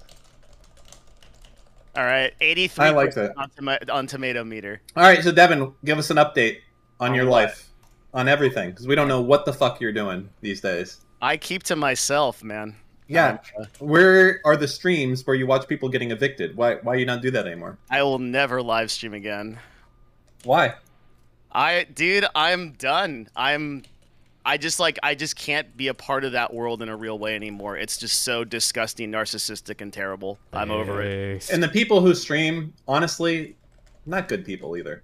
Not all of them. I got just the majority. The majority. A couple good ones are left that I like to hop in with and stay in contact with. I had a lovely like who? Lovely dinner date with my friend Steven here.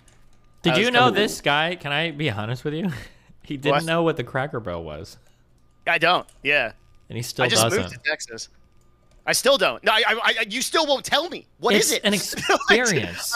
And you know what's so frustrating is I was driving up to Houston the other day, and I saw tons of signs for it, and I still have no idea what it is. You say Cracker Barrel or Cracker Bro? You don't know what the Cracker Barrel is, Dan? Oh my god. Oh no, I thought you said Cracker Bro. I was like, what the fuck is the Cracker Bro? We were gonna go there, but we didn't have time because listen. You're not. It's like Chili's or Cheesecake Factory. What? It seems so. I'm not gonna lie. It seems so cool. I was like, it's not. He saw the gift shop. I saw the gift shop. Yeah, it was awesome. There's a gift shop. Does Chili's have a gift shop, Dan? I don't know. Do they? I don't think so. I don't know either. I haven't been to a Chili's in like 20 years, so I have no idea. They definitely do. You know what the best part is? As I shit talk Cracker Barrel right now, I have degenerates like, yeah, no, you're fucking wrong. Like, bro, it's Cracker Barrel. I'm allowed to be wrong. You don't need to simp for them. It's okay. Cracker Barrel, let big Cracker Barrel stand on their own. They have their own marketing department. Corporate profits, yeah. That's the trouble, Dan. I don't read the chat. You gotta read the chat, man. You gotta keep up with it. You know, Nope. You remember during the fucking Corona, like Cheesecake Factory apparently just like stopped paying their lease on like everything. I wonder what happened there. I mean, obviously there's still Cheesecake Factories, but I knew a bunch of small businesses up in Seattle that just stopped doing that, and nothing happened. There were so many like protections that came in that you could just stop paying shit and nobody cared. It was amazing. like for a year and a half, you could just like literally live rent free. I think also not just businesses, but people could do it too. All right, so what is the latest in Devin's world? You're running an agency now, yes? Yeah, we've completely changed over. So we're running an agency and we work just with brands now. No more influencers.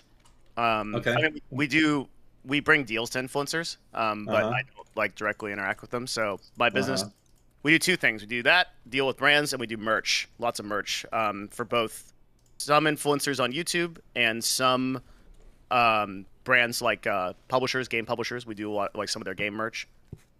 We got a warehouse, bought a warehouse in Dallas, bought a warehouse in Ireland. We're killing it, man. It's good. It feels really good. Bought a warehouse, not rented. You own a warehouse. Rent the one in Ireland, own one in Dallas. Yeah. Careful, if you say anything wrong, Dan will. Tell us. I want to know about this warehouse because I don't. You have a fucking warehouse shipping merch? That means you're like a fucking big deal now. No, I'm not. But if you own a fucking warehouse, you're shipping a lot of shit. We are, yeah. We've scaled a lot, and we got really lucky. We were able to transition over from getting pretty fucked. It was actually pretty scary during COVID because both of our business models, which was we had a studio, right, where we were doing work for like Amazon and like Hershey's and shit, doing like production shit, that totally shut down. We lost all of our revenue off that. I had to lay off the whole staff eventually. And we transitioned to merch and we transitioned to brand side ads, and it's fantastic. Like, it's really good. And a lot of that was like, so like one crazy thing, right, is like this time last year, 90% of our business was Twitch. And now like less than 10% is. Like, we're almost totally out of that game, and hopefully we'll be able to be soon. Oh, you think you're selling the business? Devin doesn't believe in the future of Twitch. No, I'm talking about like in terms of how we get how we do our business. We're not doing much business on Twitch anymore. So you want to be out completely? I ideally would like to be out of doing marketing on Twitch. Yeah, except for the paid ad side. Yeah. Like direct to influencer for sure. What's up, Steve? Oh, yeah. Sorry. No, go ahead. Sorry, no, he wants to talk about your warehouses. Go ahead. Why? No, I'm sorry. Steve has something really insightful No, to no, say no. right now. No. Listen to me. Real quick. Okay. This thing Steve's about to ask you, it's gonna fucking blow your mind that Okay. anyone could even come up with a question this Yeah, that's intelligent. true. So my hold on. question- It's like amazing. Go ahead. Let's hear it. Hold on. So my question Pause. was, so my Go question here. was, do you actually own the warehouse or do you rent it? Oh no! See that was my question. But Steve, go ahead. What's your question? That's like super insightful. I wanna know. No, Do you because you want to actually interrupt me. own the No. No, your Does he question. See, that's actually my question. own the warehouse, or does he just rent I it? can't I'm so believe curious. Mine was a I reasonable wanna know question because that's mental. It's That's really mental. important. Like, it's going to make a big impact on Oh, how I feel see. about Do you the see what's happening here, situation. Devin? Is he had a stupid question No, and now it's he's gonna afraid make to ask it because I hyped It's it going up to a make little a huge bit. impact on how I feel about his warehouse. I need to know if it's actually in your name, No, I do you own it, understand or what's just like a happening. rented warehouse. No. See, Devin. See, I was shocked because that means you're fucking killing it, and congratulations. But what he's doing is he's a fucking moron. Oh, hold on, it's his mom. Hold a second. Wait, what? His mom? What? That means his wife came in. Oh, Jesus. Yes, the old rivalry. Sorry. So this stupid motherfucker, okay, he was gonna ask you something, okay, but he can't remember what it was. It was so stupid when I called him out on how stupid his thing was. He's now pivoting to like, what about the warehouse? You own it. I already asked that, Steve. Come up with your own shit. He can't do it. He's on the spot. So what is it, Steve? Wait, now what it's gonna be is a long ramble that turns into the warehouse. Go ahead, Steve. I got you. You stupid fuck. You can't get me. You just got. No, so my question... What are you typing? Yes. Yeah, so my question was going to be, because you talk about getting out of the Twitch business, is Yeah. what is the descent of Twitch going to look like? Because they're probably on a downward swing. I think we can all agree with that, right? Yeah. The question is, do you think there's going to be a huge reformation period where they're fire the CEO, bring in new management, try to shake things up completely? Is it just going to get slowly axed? It feels like it's too big of a business for Amazon to just terminate. Yes. Yeah. Are they going to shut down Twitch? Devin, new CEO. Jesus. Go ahead. I wish it was a huge dramatic flare out like the end of a star, but I feel like it's just going to be a gradual migration over to other live stream services as stuff that we find valuable about Twitch right now, like Twitch Prime, gets depreciated. It seems like that's the conversation at Amazon right now, is how the fuck do we justify... Yeah. There's two different metrics they use, right? There's ROI and there's ROAS, return on advertising spend. And the real problem right now is ROAS. It's that the amount of money that goes into Twitch to basically serve as a marketing arm for the media side of Amazon, which got moved over from AWS, just doesn't make sense. It just costs too much to run Twitch Prime. Have you heard of the I don't know how many streamers you're in contact with anymore, but have you heard the differences between what the contracts, the exclusivity contracts they're offering now to Twitch streamers versus 2 or 3 years ago? Yeah, dude, we're negotiating some of those. Oh my god, dude! Some What of are the they new now? terms Tell I've us. heard are All right, so tell us, Devin. orders of magnitude less than what was being offered before. All right. So what's a deal? What's a deal that Steve could expect if he was unbanned and not Steve? They would on never Twitch? cut me a deal. No, I'm saying Steve, but not. Okay, what can Crypt get today? Assuming you got I don't 10K think Crip concurrence. would get a deal. They're not even cutting deals for people like Asmongold or Trainwrecks, and these are huge streamers. I don't even know if those guys are problematic though, right? I'm saying a non-problematic. No, Steven's 100% right. A lot's changed. So it's literally it's like they're just not paying anymore. There isn't a budget available for those broadcasters anymore. Yeah. And people have a lot has changed at Twitch in the sense that paying somebody to stream no longer makes sense for their business model, and can't be justified to people that are controlling those budgets. And yeah, what Steven said is the offers are insultingly low. How low are we talking? Why don't you say Dan? 20K viewer streamer, completely brand safe, never a bad thing said. What deal am I getting offered? Devin can tell me if this is, because I don't want to get into specifics, and I always hear murmurings, okay? But you might have been a streamer that 2 or 3 years ago, Devin can tell me if this is an appropriate scale. Maybe you would have gotten literally a very small 7-figure contract, $1 million over 2 years or something.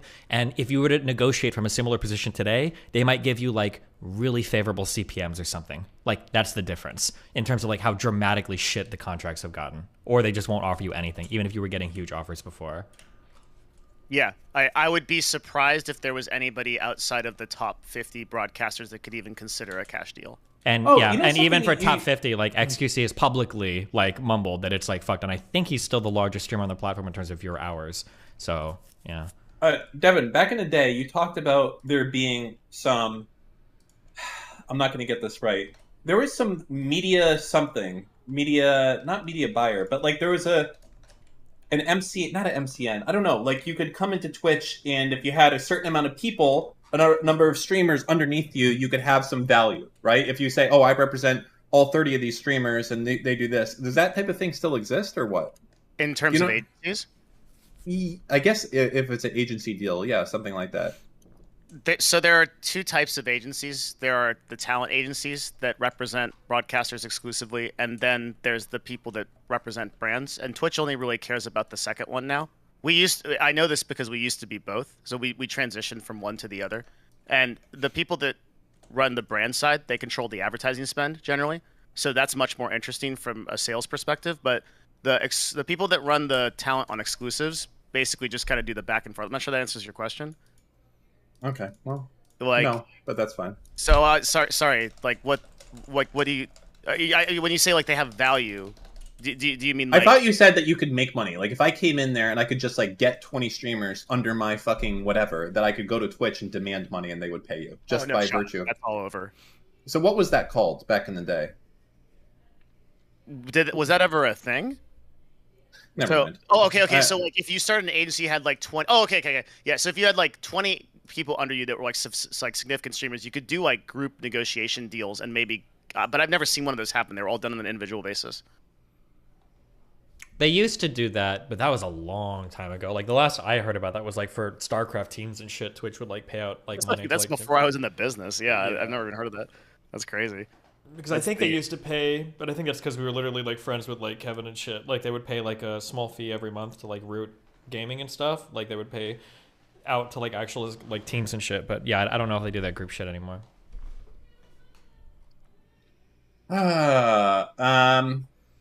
So what else are you doing day to day? Are you still in Seattle, or did you move to Nevada or LA or what?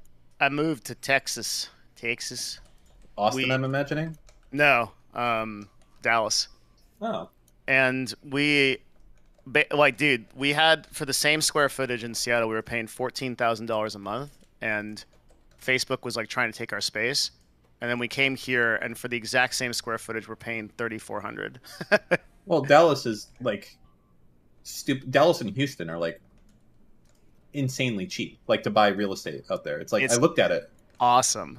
Isn't there like 14 skyscrapers for sale right now in Dallas? Oh, I don't know. We're kind of out in the more rural area. I think Dallas has more skyscrapers for sale than any other city in the United States. Really? Shit. Seattle was getting bad. It was kind of getting tough to like go outside. I mean, like I didn't really feel like safe at night anymore. Not to sound like I don't know. It is what it is. That's just how I felt. And you know, they were really not putting a lot into the city. Even Amazon closed its offices, I think, because they were dealing with crime. I think there was a couple articles about that. There's this Twitch streamer who owns a game store down there, like in like way downtown Seattle, and there's just like clips every week of people just fucking walking in and stealing shit. It's crazy. Based. Well, hey, what do you think of GameStop? What about it? You know damn well what about it. Bro, I'm gonna be 100% honest with you. My takes on stocks and any kind of investing at this point, I've realized are total dog shit. I know nothing about it. I'm staying in my lane and making cash off my business. I've lost everything in cryptocurrency. I haven't sold. But well, hold on, wait. You haven't lost. You've sold, okay? I guess that's. Wait, how? I thought you had like close to $1 million at one point in Ethereum, didn't you? I had a lot of. I had, Dan. It's past tense, my friend. That is all. Wait, gone. So you never sold any at all along the way? I never sold $1 of any crypto. So I have a lot of Chainlink. I have a lot of Ethereum. I have some Bitcoin, probably like 20%. And it's coming back. Don't worry. Do you think so? Because I'm really worried that FTX was like a systemic risk, like in the same way that Mt. Gox was. I mean, like, it's always been, there's always been systemic risks. That's the nature of crypto. That's the beauty of crypto, though, right? It's not really the beauty of crypto. Crypto is 100% dependent on the ability for people to easily and effectively turn crypto into cash and vice versa. And also, most importantly, crypto depends on new lifeblood coming in and thinking it's a good investment and being able to easily buy it. And if that no longer is the case, if it's like super difficult to create a Coinbase account and put $500 into Bitcoin or Ethereum, you're fucked. Okay? And that actually is happening a lot. Yeah. I love the people saying ROFL and fucking LOL. God, it just fucking pisses me off. I know so much more about this than anyone, than all of you combined in chat. What I'm really worried about is, like what Dan is saying, is that the sort of fundamental trust that has built cryptocurrency, which is these easy exchanges like Coinbase it kind of got shaken with FTX and might cause people to not invest for many years. You know what? I'm going to go with the take that I gave on crypto like fucking 3 years ago. The problem with crypto was that all of the people that got hyped over it and were talking about it so much never, ever, ever treated it as a currency. They always treated it as a commodity for speculation. That's it. And that's been the problem from beginning to end. Like, if you're buying crypto and your hope is that you're going to get rich or it's going to increase, you are the problem, and you are the reason why crypto is not going to. Because it's just supposed to be a currency. That was like the dream originally of crypto. It's not supposed to be a way to get rich. It's just supposed to be a way to buy and sell things with like unregulated transactions that can't be marked and it can be done anywhere in the world. That was supposed to be the whole point. But like currencies that wildly fluctuate like all the fucking time and shit are always going to be destined for failure, because now you're going to have a whole bunch of actors that are stepping in that are treating these products as like commodities that are, you know, vehicles for speculation, which is going to drive the price up and cause people to scam people and do a whole bunch of other like crazy shit, in my opinion. I think that's a really good take. I would be curious what you think about what I ran into was, and this is going to sound so stupid, but I really did invest in Ethereum because of the underlying smart contracts, and I thought that was going to not revolutionize, but it would change some things in the business world that would be like discernible, but it got all pushed out by what you just talked about. Yeah, I mean, I don't disagree. There has to be some fundamental value. There is a fundamental value, and even in things like NFTs, there is fundamental value. There's like unique things that they offer that you couldn't do otherwise. But they're just, it's all what Dan was describing, I'm sure he's aware, but what Dan was describing was a Ponzi scheme, right? Like, it relies on more adopters coming in and driving the price up over and over and over again so other people can cash out until inevitably somebody's going to be left bag holding at the end, you know? But people would view like the utility of Bitcoin as like the price. And that's just so cancerous. Like, if you want Bitcoin to be a stable currency, you shouldn't be cheering for it to 2x its value every 6 months, because that's the worst fucking currency in the world. You're inviting so much fuckery in when you can make so much money off of it, you know? Totally. I never understood the value of Bitcoin except from like a third world perspective, where people could like have a currency that wasn't attached to like really weird government currency. Devin, the biggest advantage, in my opinion, outside of doing Bitcoin specifically, like but any crypto. Yeah. Okay. You know, the biggest advantage of crypto in general, outside of anything you can do with logic, like if this then that, is that it removes and changes the risk from the seller to the buyer. Okay, so right now, if I buy something from your store, Devin, and you send me a product, there's a chance that you're going to get fucked, that money will get charged back because I stole someone's credit card, and at that point, you don't have the money and you don't have the product anymore. Okay, what crypto fundamentally changes on that is that now the risk is on the sender. So now when I go and I send crypto to your store, okay, you have that, and I have no mechanism or chargeback to get my money back at the end of the day. Yeah, but the funny thing is that like what's going to happen, and what was already kind of happening with crypto, is what people do is they just start slowly rebuilding financial systems. Like, I haven't looked, but I'm guessing there probably is already some service where you can transfer your crypto through a third party that for a small fee will like guarantee the transaction or like can refund it or something. Like, I bet somebody's made, like, people are just slowly rebuilding and rediscovering why traditional financial systems work the way that they do, you know? Yeah, there's that. And then Dan, like, what are your thoughts on the reality being that, like, while cryptocurrency and its fundamental technology allows you to do that, in practice, it's exchanges that are moving this currency around for people to make it easier for them to do, because very few people build wallets and do all that custom shit. And then you have the centralization of the exchanges, and you get exactly what FTX was. So that's why right now, about crypto. Right now, there's one company. I don't care what anyone says. There's one company that props up crypto, essentially worldwide. And I say worldwide because if the U.S. abandons crypto, the confidence in it is going to absolutely resonate to every other country on Earth, and it's going to go to shit. Are you thinking that company is Coinbase? Oh, if okay. Coinbase is the one actual legitimate public company that lets you turn dollars into Bitcoin and Bitcoin into dollars, and if that goes away, it doesn't matter when people are like, oh, well, you have Bittrex in Germany or Binance out of what? It doesn't matter. Okay, Coinbase is the one company that gives a tremendous amount of legitimacy to this, and if that was to somehow get killed, and it is getting a little bit frisky. I was reading a story on Twitter from someone who has had a Coinbase account for years and years and years, and they were trying to cash out, and the KYC that they were going through, know your customer, was unbelievable. It wasn't just like what you would go through for a bank account. First off, he already had an account, but the KYC that they are going through now is like mental. It's like, where do you make your money? Can I see, income and profit and loss statement for you for the last year? Where did all this money come from? And for this guy, he just had a donation button on his website, which was like, donate crypto to me.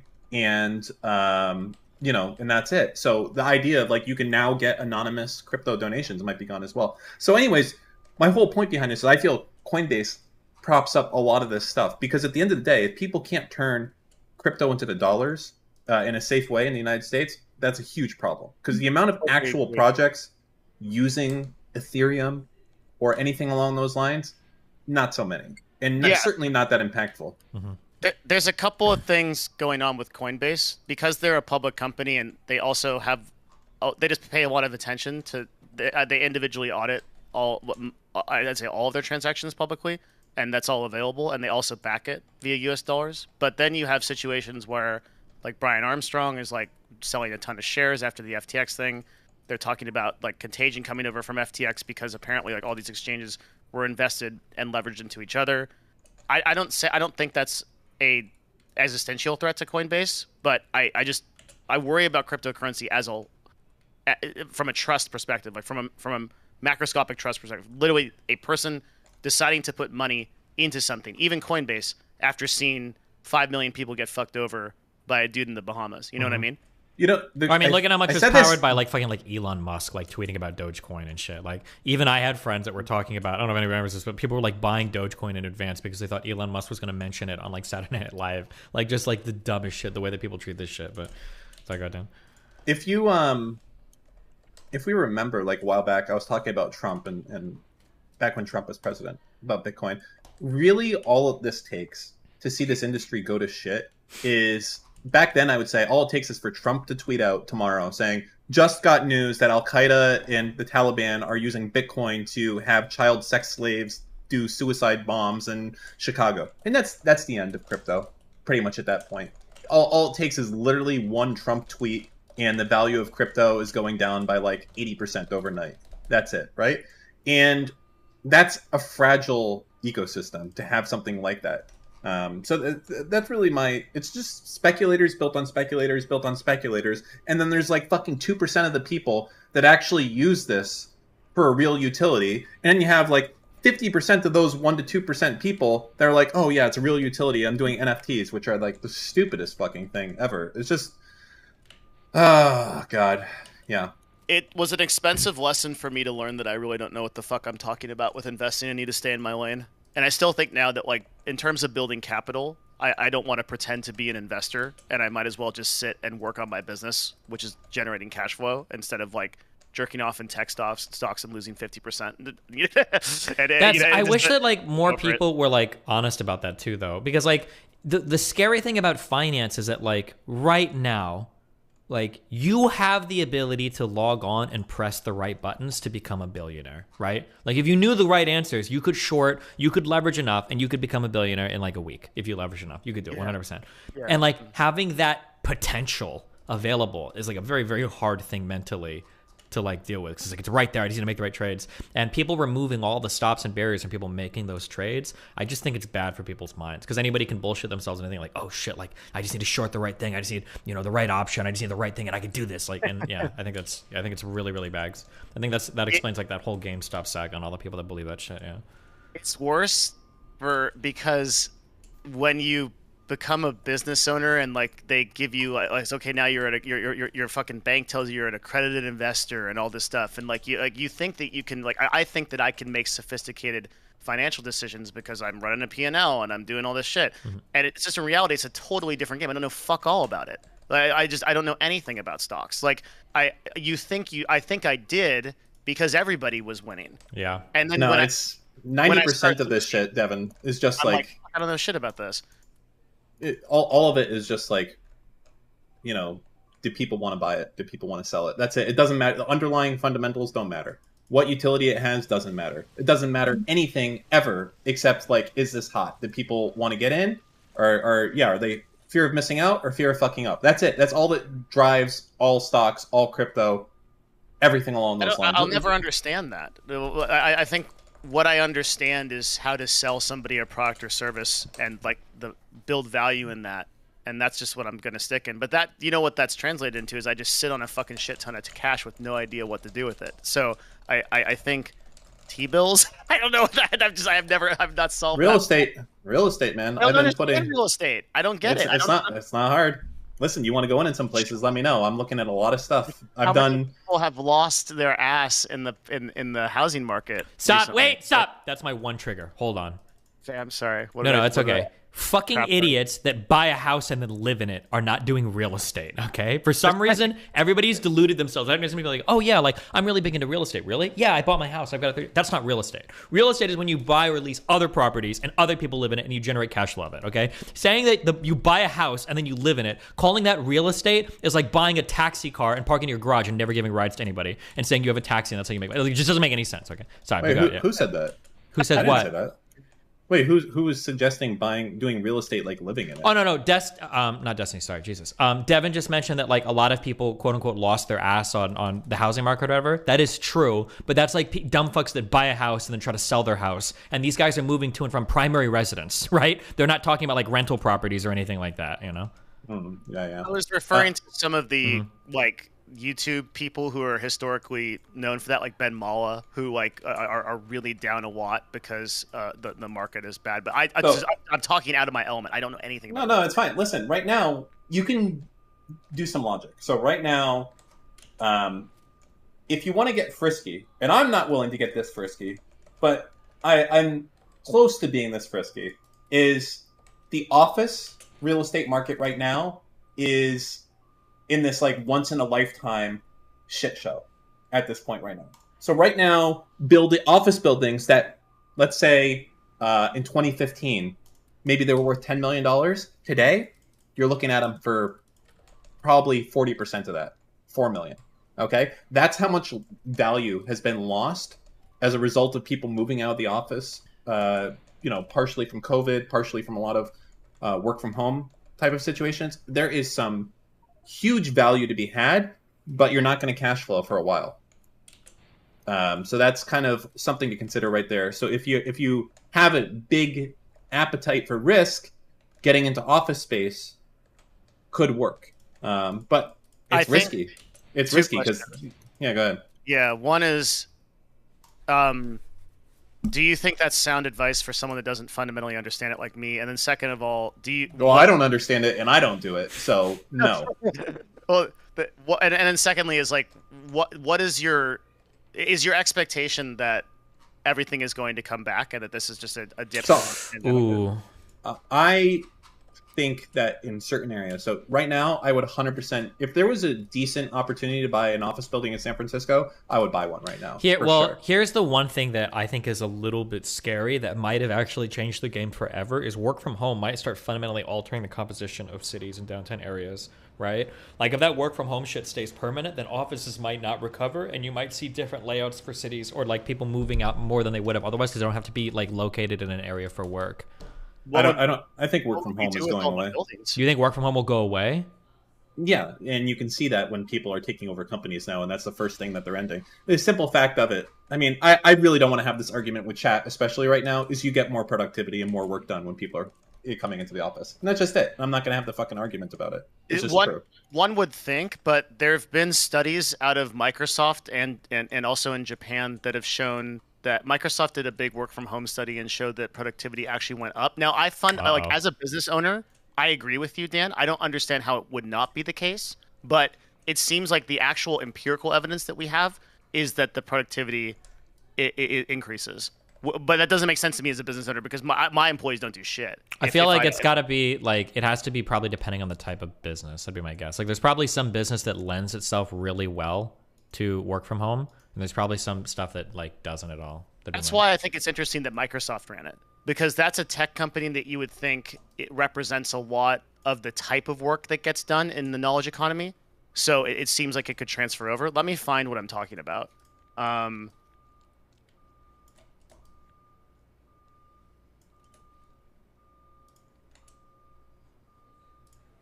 Because I think when people go to the office, they probably work an hour or two, and most of it's like collaborative meetings that don't get anything done. If you're a good remote manager, and you set people to KPIs, I think you can get a lot done in remote. I don't even think you need to have the argument over what gets more work done or not. It's just really at the end of the day, it's what does the CEO want? What does the executive team want? And I think that's going to be a resounding, they want people in the office. Yeah, but I think at the end of the day, it'll also come down to like certain types of like product. Like if it truly is better to have the problem here's like one problem that might be a thing. Work from home might only be better for employees. And if that's the case, then people will bring it back. Like say you can get, let's say that you can do 8 hours of work in an office in 8 hours, but let's say at home, let's say you can get that same work done in like, 2 or 3 hours. They'll just bring you into the office because it's not like they benefit from you getting your shit done faster or whatever, or allocating your time better, Okay, cool. Sorry. Can I didn't mean to whatever like you say want. okay, cool to you. Sorry. I meant okay, cool. I found the study. I was like looking at it. Okay, so I was a little bit wrong on his conclusion. So short-term productivity goes up, but long-term creativity goes down. According to a study published in Nature Human Behavior, 61,000 Microsoft employees in the U.S. gathered between December 2019 and June 2020 revealed that while hours worked went up when employees shifted to working from home, communication, particularly in real-time conversations, fell significantly. Mm-hmm. And I think that there's weird economic effects there's weird economic effects, as stupid as it sounds. Like there are weird effects that happen when people are just close to each other, talking to each other, that are like economic multipliers. Like even having like businesses located in the same city next to each other causes like really interesting types of collaborations that two people meet at a cafe and talk about some plan and then do something. Yeah, it's like probably immeasurable, right? Yeah. Or no, it is measurable and it is measured. Like there are like those fuck, I don't, Rage Pope would know. I'm sure there are like some NBER studies on it or whatever, but like you can literally look for like having businesses, different like similar types of businesses located in a cluster next to each other, like causes efficiency gains in the businesses. Like it's a well studied thing. I guess this is basically confirming what you're saying. We believe so. Based on this research, we believe that the shift to less rich communication media may have made it more difficult for workers to convey and process complex information. Mm-hmm. And that's basically what you're talking about. Is that proximity, like kind of conveys that power. Yeah. But not just intra-business, but inter-business. Like even between companies, like having two companies in the same area can cause like benefits and gains and productivity and like efficiency and all sorts of weird shit. A lot of this comes down to like it's almost an agile versus like Scrum type of development thing, but when you look at this, it's like, is it more efficient in some cases, or say all cases, to work from home? The answer might be yes, but it doesn't matter at the end of the day. Companies are not run as hyper efficient machines. There's going to be meetings that happen all the time that are not needed because management wants them. They want to be briefed on something, and it's a waste of time for someone else. I feel like in this circumstance, you're going to see management still wanting people in the same building as a result. I mean, I would, right? If I had a company of 1,000 people, I'm going to want people in the office so I can get a report on what's going on, or if I want to change something, you're going to want to go and walk over to someone's desk. And I feel like even if you're losing 5% or 10% productivity. And I don't even think that you are in that case. I think that management's going to make the decision to do that. But all this comes down to, at the end of the day, what we're talking about is office space going to be continue to rise, or yeah, exactly. Well, my question to Steven, you were saying that the layout of cities might change. Let's assume that remote work does encompass this huge, like, kind of cultural shift. What the fuck happens to all those buildings? What do we do with Well, them? it's not even just the buildings, but I remember, like, in New York, they were complaining about this, that, like, work from home also destroys all of the service shit around there, too. Because people aren't going to Starbucks, people aren't going to restaurants, people aren't, like, so. So what happens? I mean, Like- I don't know. Or is it just like China where we have these like huge skyscrapers that just nobody's in them? Well, I mean, I imagine that. I mean, like, the U.S. industry or U.S., it's all private, right? It's going to be sold and demolished and shit. Like, people are going to want to put new stuff there. Maybe. Well, like skyscrapers, I think you can expect that there's going to be, essentially rezoning, hopefully, or something along those lines going to happen. The best part of this day is all these fucking work from home wage cucks that are just arguing their little fucking hearts out. Like, no, I'm more productive at home. I'm going to have a fucking raging heart on when your fucking wage slave boss makes you fucking come back into the office and he's getting you there to fucking go clean up the toilets because that's your fucking job. So shut the fuck up, stay in your lane, and remain silent. All right? Take 1 sec. Jesus. Fucking Christ. You okay now? Having people, No. like, in the office actually does sound nice. Cake, I want to be able to look over your shoulder and ask you questions about, like... Do we need that line of code? How many A lines? lot of employees refuse to come back after work from home. Well, good. Then they get fired, and then they find out, oh, wait a second, there's not that many work from home jobs in fucking 2026 or whenever all this shit fucking happens. All right? That's all happen. But you guys know the best. You guys are all the titans of industry that can controlling the strings and all the other shit. So, we should be listening to chat here. Destiny, two things. Number Uh-oh. one, Yeah, what's up? okay. I want to come back later to discuss your debate with Nuance Bro later Oh, on God. this evening. Yeah. Yeah, I've got a lot of thoughts on that. Number two, Dan, is it possible that empty skyscrapers would be like converted into like commercial, or not commercial, but residential spaces? Oh, like, definitely possible. But really, here's a problem with that. So if you look at, in big cities, right, you're going to have skyscrapers, and typically the zoning there is going to be commercial on the first 2 floors, and then office. And commercials is zoned differently than office for whatever reason. So the question is, can you have that office space converted back into residential? So you can, okay, but the problem is that there's actually radically different requirements for egress in residential buildings than you would have in office buildings. So it's like a complete, I don't want to say complete regutting, but a lot of times it's not even feasible to work it in, especially when it comes to things like plumbing. Electrical would probably be okay, but plumbing is going to be a real fucking problem, right? Because you're going to need every apartment in that thing is going to have a shower, a sink, toilets, etc. So you're moving from just a little bit, yeah. So, like, the municipality would have to rezone it from commercial to residential or some sort of hybrid, and then and it would also need, that's when you do a rezoning like that, also you need to have that almost always has to go to a vote. That's not something that a committee is going to have approval to do. So, like, I just moved to Charlotte, and the reason I ask is, like, it seems like everywhere I look, they are building high-rise residential spaces like condos and whatnot. Not skyscrapers full on, but like multi-story. Like 10-story buildings or less? Yeah, so it made me wonder. I'm like, well, hell, if any of these buildings go derelict and they're relatively new, would it be just, instead of just them sitting there, I wonder if they would try to convert the shit to like condos or whatnot? Because it seems like people will spend a shit ton of money like to live in a downtown high rise. Yeah, but the question is going to be like, wouldn't the demand go down if like, let's say everyone's doing work from home? Like, part of the reasons why people want to live downtown is because it's easy to get to work, right? If you are but if those jobs don't exist anymore, is that going to start to change? I figured it'd also be like a status thing too. Like, oh shit, I live in a a first ward high rise in downtown Miami, downtown Charlotte, downtown whatever. Well, it's also I can't underscore the value of these votes and trying to get votes for this shit.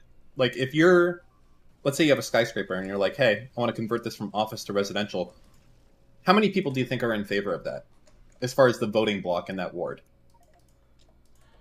Not sure. I mean, I assume it'd be better than it just sitting there, but So no, because it's crazy. So first off, you would be like, oh, the affordable housing people are going to love this. No, they're going to hate it. I don't know why. They should love it, but they're going to hate it unless you're willing to dedicate like 30% of your building to below market units. Okay, so they're not going to like it. The other property owners in the area are not going to want it, that especially those who have residential properties, because they want to continue renting their shit and they don't want more competition. So they're not going to like it. The single family people are not going to like it because they don't want more people lowering their house values. There's literally no one who wants to vote for you turning office space into residential, right? So the only place that this type of works... To be clear, there are people that would want to vote for it, but the problem is those people are future residents, so they're not voting, right? The biggest gains to like better housing policy are people that don't live there yet, so they don't have a say. Basically, it's always the complicated part of it, you know. Gotcha. Well, then, if we don't see like a mass migration back to office work, which I agree, I'm like where I work, my company, the CEO is trying to push everybody back or as many people back as possible, but so far they're honoring commitments that they made to various departments which transitioned to remote work full time. It's part of the reason why I moved from my previous city and state to North Carolina. But they're definitely trying to usher people back. Now, of course, the headquarters where I work, it's like this that entire facility was built in like the 30s and it's been since like retrofitted. But I mean, that's a lot of brick and mortar. But if they don't get bodies back in there, is there any like what are they going to do with those buildings then? If it's not easy or virtually impossible to convert it into residential spaces, will they just sit there and collect dust?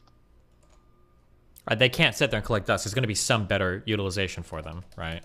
Like somebody will do something with it. They have to, because otherwise it's just sitting there like draining money on whoever's got it on their books, right? That's what I'd assume, but since you guys are more savvy in real estate, I was just curious, like what the trend was. Not me. Yeah. I'm making some. Oh, hold on one sec. I'm really big on real estate right now. I've bought like $3 or $4 million of real estate in the last 6 months. I'm gonna try and do that, continuing coming up here for probably the next year. I want to spend at least that much, if not more. But so far, most of what I've done has been residential. I've done some buildings that have commercial on first floor, but strip clubs, right? Nah. Although I brought it up to my wife, like, hey, what about if we do a strip club? And she didn't say no right away. She's like, oh yeah, that's good money in that. And I was like, so I can run that, right? And she's like, that's gonna be a Dan's chain. You heard it here first, folks. It's gonna be the start of a new enterprise. Yeah. I mean, she's Russian. It's in her blood to run one of those, so she probably thought it was a really good idea. So I admire your commitment to greater risk. I don't think it's greater risk. You can find, Devin, you can find areas. You probably know areas. Like, think about where you grew up. Think about. Here's the thing, right? I know what you're. You might have been talking about proposing a strip club to your wife at greater risk. Let's look at hour per hour value, right? Do you think there's any? This is the conclusion I came to. Do you think there is anything I can do that would be more valuable with my time than increasing the valuation of my company and working on my equity?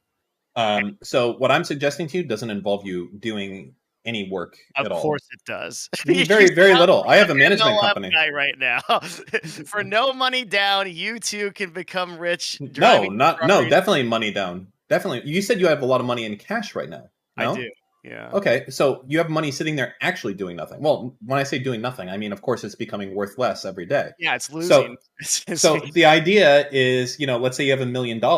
Okay, you can parlay that easily into a $5 million building, or maybe not a $5 million building, but certainly a $3 million building. You could go and buy with that $1 million, and you go and you do that, and you can, let's say, depending on where you buy, a low-risk place is going to have a lower cap rate, a high-risk place a higher one. You find something in the middle, or depending on your comfort level, you go in there and you acquire a property. Hopefully you're getting a cap that's like a six or above. And then essentially, not only is your money now every month going to give you like $2,000 back, you're also paying off a mortgage. Oh my God. Jesus Christ.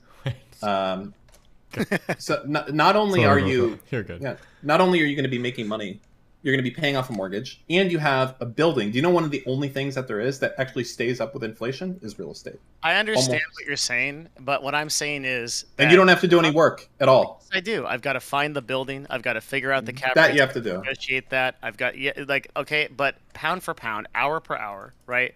At the percentage that my company is growing, putting that time into growing that business is the wisest investment choice. That's the conclusion I came to because I don't know shit about these other things. So there's going to be there's going to be a function of there's going to be some investment you can do in your business, but at some point you're going to have so much money laying around that it might become beneficial, like to put some of those hours into real estate, right? See, that's the thing is like I don't know if that's the case, right? Like if I can 2 or 3x the valuation of my company every year, and like I can get to the point, which is like that's like a not even close to what we're doing. We're doing more. It just doesn't even seem like I understand how dumb it sounds, right? To just have a bunch of cash laying around, but if you can just generate more, and then put it back into your business and keep growing that valuation, it just doesn't make sense to me to do anything else. Maybe that's ignorant, but I mean... It's going to be the same argument that you gave a long time ago that was true about streaming, right? If you do streaming 40 hours a week, if you do streaming 39 hours a week and then like YouTube 1 hour a week, it's a huge gain for you, right? Like as opposed to doing like that 1 extra hour of streaming is not like a huge thing. Does that make sense? You just got Devin. Sorry about that. So like if you're putting like 80 hours a week in your business, doing like 78 hours might not be that big of a difference, but the 2 hours a week you put into like researching like real estate, that might be like a big money multiplier just for money that's already sitting there, maybe. But like if you had like $50,000 in the bank, probably not worth it. But if you've got like 7 figures in the bank, well, it might be worth it, right? Because if, let's say you have 7 figures in the bank, you're making an average anywhere from 70 to 100K on your investments. If you could boost that to like 200K or something, and that might be really aggressive or whatever. But like there might be more options there where it's like, oh, like this is worth the little bit of extra searching, maybe. But I don't know. I don't do it, so. Let's explore this because that's a really good point. Like I feel like the reason why that exists in the streaming example is because YouTube is a force multiplier where like putting a video out is going to, but I don't know that investments in the same way are like that, because what ends up happening with me is I make an emotional decision. I put all my money into fucking waffles or something or Ethereum, and then I lose my fucking ass, and I'm like, why am I such an idiot? Sure. So like, I mean, if that's your way of investing, then yeah, obviously don't do that. Well, that's just a bad don't idea. do that. But you have to be self-aware, right? Like it's like at some level, I just realized like I'm like a fucking dumbass when it comes to like cash allocation, and I just don't seem to be able to get my shit together. And like even when I invest in things that I think are reasonable, like tech companies, they drop off a cliff. And I guess like the one thing I've got going is I don't sell, right? I just hold on. But Well, that's not always good, right? In this case, you should. yeah, sure. I yelled at you. I screamed at you to sell, Devin, too. I remember what? this moment. All of your fucking crypto holdings. Oh, really? Yeah, Yeah. I think you did. What did you end up doing with that graphics card farm? Whole thing got sold. Really? I'm out of that. Oh yeah. I'll message you about it. Okay, Huh? yeah, cool. Yeah. That's good shit, man. Good job. So, Oh yeah. Devin, why do you not like index funds? I do. That's where almost all of my non-cash money is in the S&P 500. Okay, and why not international? And then how much cash money you're talking about as a proportion of your net worth if you're... I'm not going to give you Comfortable. numbers on Just Rage Pope, you're okay, being that's- extra well, I right mean- now. Okay, who do you think you're? Who are Well, you I mean, talking because to? if Rage he's saying Pope? like, I'm sitting on all this cash, it seems crazy to me that you're complaining about all of it, but then you I'm not have complaining, decent we're just having places an interesting okay. discussion. This is not a good look, Rage Pope. You need to Sorry, Dan. settle down. Okay. Hold on, just so people don't think he's some random weirdo that just came in. Like Rage Pope has a great deal of knowledge in this field, and he's not trying to be an asshole. Oh, okay. Lycan was doing the fingers. He was doing the finger quotations when he said "great deal." So, Is he a financial advisor of some kind, or not that matter? Yeah, I work in finance. I'm a portfolio My manager. man, yeah. And like what I listened to was basically like, oh, I just dumped a bunch of money into crypto and that didn't work out. And then I dumped the money into tech and lost my ass. And then now I just have all this money. So from what it sounds like, having spoken to people who sound similar, it just seems like you're just not doing anything, I guess. That's the impression that I got. I completely understand why, like, to someone who's sophisticated like you, I would sound like a total idiot, and I completely agree. I just like, but the reality is that, like, if I go work 8 hours on learning about stocks tomorrow, that same 8 hours exponentially. The ROI isn't going to be the same as reinvesting into your business, assuming that you have growth opportunities available, right? Yeah, But- exactly. Well said. Okay, Yeah, so can you then- not find an extra 2 hours you're not doing work, and then put this No, towards it? Warhammer is Dark Tide is a really good game. Like I got shit to Alright, do. well, Well, Dan, do it the rich person way. Don't you have a person you could put him in contact with that he could pay to help him through No, this I do it. process? I do it myself. I wouldn't pay most financial advisors. They're No, not a just financial skimmer advisor. fees. I'm talking about someone that can get him started in real estate. No, because I like it. I literally do it myself. I have like Google alerts and shit like that set all throughout the country on, you know, when something comes in that meets my criteria of what I'm looking for, and the second it comes up that day, you know, I'm out there. I'm having people going and looking at it at that property. That's how you do it. You have to do it yourself. Otherwise, all the profit, you know, keeps getting sucked out. Every step removed you get from the property, you lose more and more money. You don't have a property manager or anything? I do, but that's It's not a person who's lost good money, at real estate, right? right? Like, When you have a Dan is property, saying that- Well, sorry, right. you're I was good- just didn't if know you're how good at much he what was you saying he does do- himself. Yeah, I can't outsource like in the same way that I couldn't outsource like running this business. Like a true, my question to every like quote financial advisor is like, if you are so good at this, why aren't you doing your own techniques and like becoming a billionaire, right? well, usually it's because they don't Damn. have enough money to do it to get started. That's Yeah. I just don't. I don't think so. Like, Well, every and also time- it's a lot I mean, easier to so- play with a house's money than your Yeah, own well, money. the thing Yeah, is, like, so true. my bank accounts, they flag these people, these investors, and they call me up all the time. Not the like they're like, yo, you need to like invest with the bank and do these things. Like, I have a bunch of because I have this cash that gets distributed to multiple accounts because the FDIC only protects whatever 250,000 or whatever. So like. They end up calling me and they're like, "Yo, like you got to invest." And these are people that like work for like Wells Fargo, Chase, whatever. And I'm like, "Yeah, so like, why aren't you doing it? Like, you're on like 70K a year, right, or whatever you make, and why aren't you just investing in the markets or doing this and blah blah blah, right?" And no Jeez. answer ever. Wow. Yeah, like so I just like I can't. I don't feel like I can pay someone to do this, and I love what I do. I love my work, and I understand how dumb it sounds. Like everyone is like, "Oh, you should like compound your money and make it." But it's like, dude, like I have enormous growth potential, and I like video games a lot. And I don't want to learn this other stuff, and so I'll just sit on cash. And Based. yeah, like I'll make money faster than inflation burns me. Base. There you go. No, not based. Stupid and lazy pilled. Okay, that's what that is. Not good. I mean, at the end of the day, why you're not would gonna you- like min-max your life financially and every single thing you do. Or Like, there's at gonna the be some- very least, just go fucking put it into stocks or something. You know? Well, no, Yeah, he's I- not. I have He's an ETFs. That's what he said. Yeah, okay. I have a good amount of money in the S&P 500, which I never touch, and then I just don't do anything else. Every other investment I've made has not done too well, and I've just kind of identified that I'm an emotional investor, but I'm a good business person, and I think I should just stay in my lane. And I don't know what's wrong with that. I think everybody like goes so crazy about like how to compound their wealth and make more money and make your money work for you, but none of those motherfuckers are actually like making any money. True. Like, True.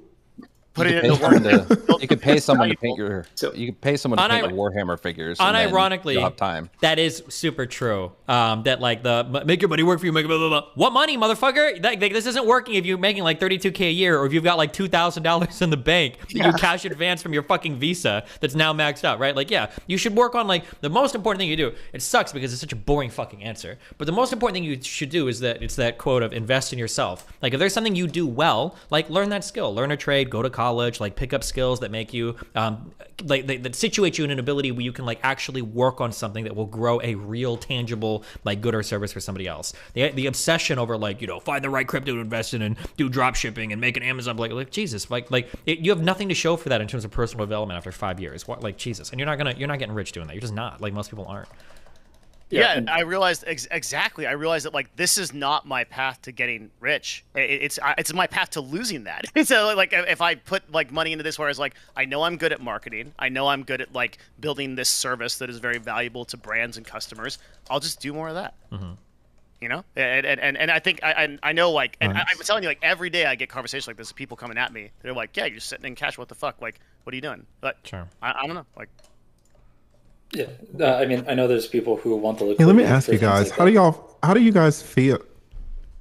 sorry, go ahead. Yeah. Go for it. Yeah, I was just gonna say, how do you guys feel about the how do you guys feel about the S&P 500? A lot of people have made a lot of money over the past few years, but now a lot of people, I guess, spurned on by Michael Burry, think that it's kind of in a bubble. Like, there's not a lot of price discovery because everybody's just willy-nilly putting their money into it like a savings account. How do you mean, guys they feel can- about that going forward? They can go ahead and place all the bets that they want, and we'll see how right they turn out. All right. Does anyone even know? Not to talk any shit, but that Michael Burry dude is fucking insane. I wouldn't trust anything that guy says about anything. He did really well in the 2007 shit, and he's just riding that wave. But he's done a lot. Like, here, this is the reality, and this is what I always have to say to people that are making bold predictions like that. If you're making a prediction that bold, then you should be like a millionaire or a billionaire. Like, you should be making so much money. Like, short the right things, go long on the things that you think are good. Like, if you really think that everything is like fuck, then go bet on it somewhere. Like, there's gonna be ways to make money off of it. So. Yeah, Does anyone really know also, what let me just jump in and say, Devin, I'm a huge fan. You're the only person I'm subscribed to on Patreon. I really love your content. I think it's excellent. Oh my God, thank you, man. I really appreciate that. Thank you so much. No problem. I do want to ask you, what's up? It seems like sometimes you're not a big fan of the streamers. I'm a YouTuber over here. All I do is kind of live streams. I've been streaming. I guess I was monetized last year. And so I'm always interested to hear on your take of live streamers, particularly on YouTube. I've never been on Twitch, but it's kind of interesting to me since I'm just kind of starting out here on YouTube, where your views are on live streamers and the future of live streaming on here on YouTube. I think at this point, it's pretty clear that the future of live streaming is going to live on YouTube. If by virtue that Twitch just fucks itself up so dramatically that that's the only place you can go. But the main advantage that YouTube has today over Twitch is that you can multi-stream, right? So everyone ought to I can't officially as an AOR recommend this, but you could in theory take an affiliate contract from Twitch, multi-stream, and never get caught for it to YouTube, TikTok, and get all of the syndication from all of those audiences. And that would, I think, be the wisest thing you could do as a live stream broadcaster right now. The problem with live streaming is always going to be that something needs to be happening to evoke the audience response. Whereas like with VOD or literally any other type of content, you can create it and it can live there potentially for years and still generate income and attention. So I think that's always going to create. Sorry, let me back up. The TLDR is live streaming is always going to be a niche product. There's always going to be only a certain percentage of people that are going to consume it because it requires a great deal of investment to consume. You really need to really understand someone like Steven, watch him for hours to get into his head and get to enjoy that content. And whereas VOD, the introduction to that can be 5 seconds at the intro of a video and a hook. So I think people expecting live streaming to become this incredible thing that blows up, it's just not going to happen. And where it will live in the future is YouTube. Hopefully that's a good answer. I think it's a little different too, though. You have to keep in mind that because of the type of viewer engagement you get with live stream viewers, those viewers are worth a lot more, right? Like a live stream viewer is probably worth can I impact that? Or 1,000 times more than it. Yeah, go for it. You would think. So we ran a multi-agency study where we looked at CTAs for YouTube, so 30 to 60 second CTAs, which are basically people saying, go buy this product, scripts, versus people on Twitch. And what we found was that it was 200% more effective to do YouTube CTAs than Twitch. Now, let me explain why before so short term, when you make a call to action, if you told people to buy a product right now and you link them to it, a lot of people would buy that product right then. But what will happen on YouTube is that through the duration of that VOD, all things being equal, more and more people will convert as the content continues to live.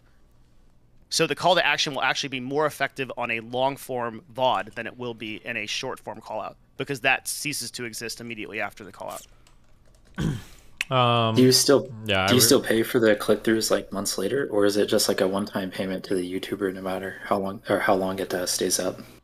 Depends on the deal you have. Some people will pay upfront. Some people will pay per conversion if you're doing affiliate stuff, and then some people will have incentives. If you get so many clicks in a month, they'll pay you a certain bonus or something. Pretty much. Yeah, sorry, go ahead.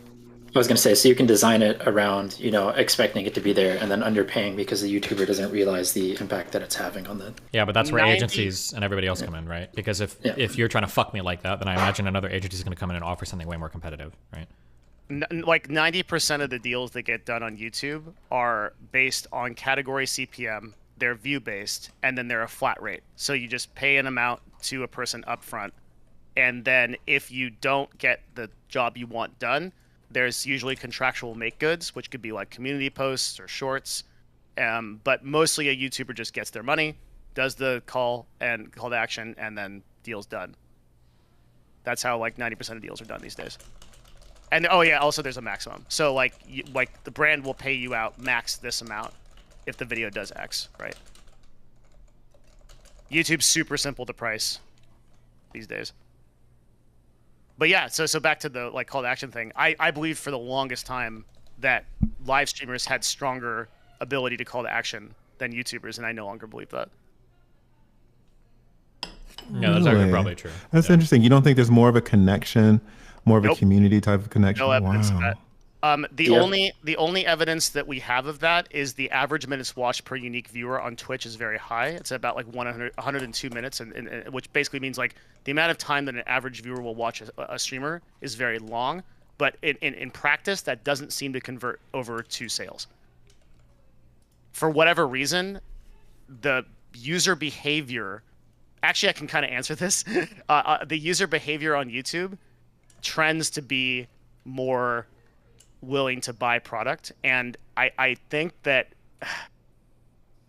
just the dead answer is that a lot of Twitch viewers are degenerate. True. V was right. Demographically, yeah. And Yes. the reason I know this is because we partnered with an app, because you don't get that data from Twitch, right? You can't tell. But we partnered with an app that it was a big campaign, millions and millions of dollars on Twitch, and the app collected a lot of data once they offboarded those people from Twitch, and all of those people, I'm not saying all, right, but like a huge amount were fucking degenerates. No disposable income. This just everything you would demographically think that is, and on YouTube that's not the case. The people are seem to be more put together. Have you looked at other Right. It platforms seems or like just- you were. Go ahead. I'm sorry. I was going to say, have you looked at other platforms besides just Twitch and YouTube? Facebook, Twitter, I know does streaming, Rumble, or was it just the focus there? I know, yeah. So basically the questions I can answer are TikTok, YouTube, Twitch, and to some extent Instagram, and pretty much know nothing else because that's where we have data. That's just the deals we run. Can you talk to TikTok market viability? Like how easy it is to monetize that with what kind of following? Define market viability. Like so when you're talking about the Twitch people, the degenerate audience not likely to buy, the YouTube people much more easy to monetize. Like how easy is it to tell when a TikTok audience is going to buy? How likely It's are they almost to buy? impossible. The problem with TikTok is that TikTok is really crazy. There are so many views on TikTok, but there will be these people with like 40 million followers that no one knows who the fuck they are. Mm-hmm. And I think we talked about this, right, Steven? Like the reason why this happens is because if you think about the way that everyone says, oh, it's because the audience is young on TikTok. It's all because the audience is young. There's 2 billion users on TikTok, right? There's all kinds of people. And think about like the shorter the engagement, the easier it is to rack up like That's less why. valuable views as well. Yeah. Yeah. Like for instance, Yeah. there are channels where I see these people, I'm like, who is this person? And I'll click their channel and be like, oh my God, they're doing 60 million views a month. This person is making like 7 figures a month on their YouTube channel. But then when I click through, all of their videos have like 30,000 views. And I'm like, what the fuck? But then when I go and I look through their shorts, oh, they've got shorts that are doing millions of views a month because they're like 20-second videos and people can just scroll through infinitely, right? Yeah. Exactly. So what's happening here is that people are scrolling through these videos on the carousel, but they're actually developing no brand attachment to that person. Mm-hmm. So like we have actually seen TikTokers with millions and millions of followers do calls to action to almost zero sales. Yeah. And so for that reason, some of the people like Night Media, the people that run like Jimmy, like Mr. Beast, like they've pulled a lot of their content strategy back over to YouTube and more long form to be able to convert better. I like for us, we started running a lot of TikTok budget maybe about 8 months ago. We were running a lot of money through there, and now it's just experimental budget. So if we have a brand that's like, hey, let's do 200K and let's throw like 10K of it at some weird shit, we'll put like TikTok in the weird shit category. But we won't do primary campaigns there because just the conversion is too low and it doesn't make sense. And TikTokers want like the same amount of money that YouTubers get like for their videos. Like a lot of the time they're like, yeah, like give me $40,000 for it. And I'm like, fuck off. And like, they don't. Yeah, people like if you have like 1 million followers on TikTok, it might be worth like maybe 100,000 on YouTube, maybe. I mean that's generous. Yeah, it's like I don't even know if it's worth 10,000. Like it's crazy. Like there's no engagement. Nobody cares. Yeah, that's pretty weird. The best place to be still is YouTube, just by a mile. So would you recommend if someone were to want to become a YouTuber, would you recommend them not becoming a live streamer and more focus on VODs? I don't think anybody that wants to seriously pursue a career in entertainment should be a live streamer. I think the only exception to those rules are like the OGs like Steven, who really understand their Really? Yeah, 100%. Yeah, I think it super depends because like there's a couple things going on. One is that there are donations for live streams that don't really apply to YouTube videos, which might seem insignificant, but actually on YouTube they're really significant. It's actually kind of crazy.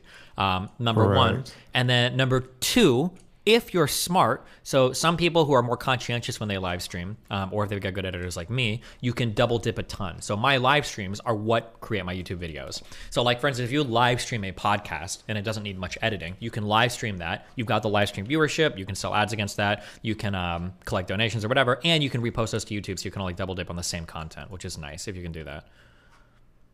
I agree. I think that That's true. The problem is that you have to... You have to build such infrastructure with so many hours in on live streaming to create the reality that Destiny just suggested, versus with VOD, you could make great storytelling. You could make a video that launches your channel.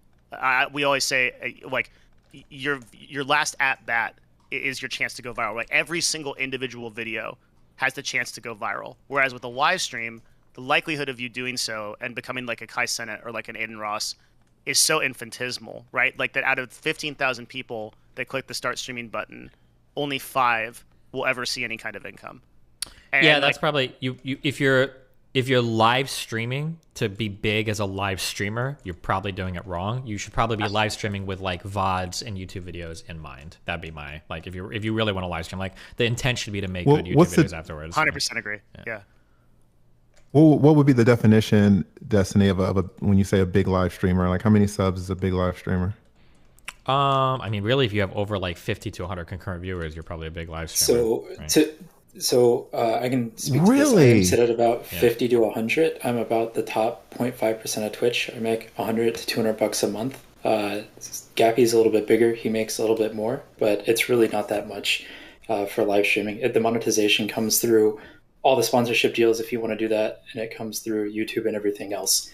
But yeah, even at like 3 viewers, I want to say you're probably like the top 5%. Mm-hmm. Yeah, easily the top. But that's on Twitch, right? Are we talking about Twitch or are we talking about YouTube? All platforms, I would assume, would be fairly similar.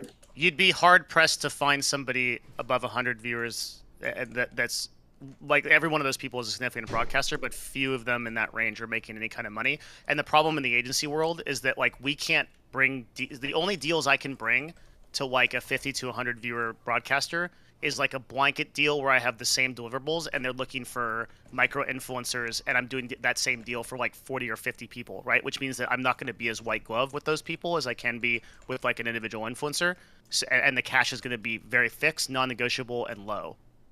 So there's not a lot of opportunities for people that are in the 100 to, I'd even say like the 1,000 viewer range. And 1,000 viewers is an incredible jump from 100. That's crazy to me. Like, go ahead. I'm sorry. I was going to say, so in terms of growth, my guess too is that VODs and YouTube is probably going to drive more growth than just being on Stream 4. I think the discoverability being on more platforms is going to give you more monetization and more eyeballs. Because again, your stream can only be on so much, but YouTube is around 24/7. There is zero debate that is true. Yeah, like that is just 100% true.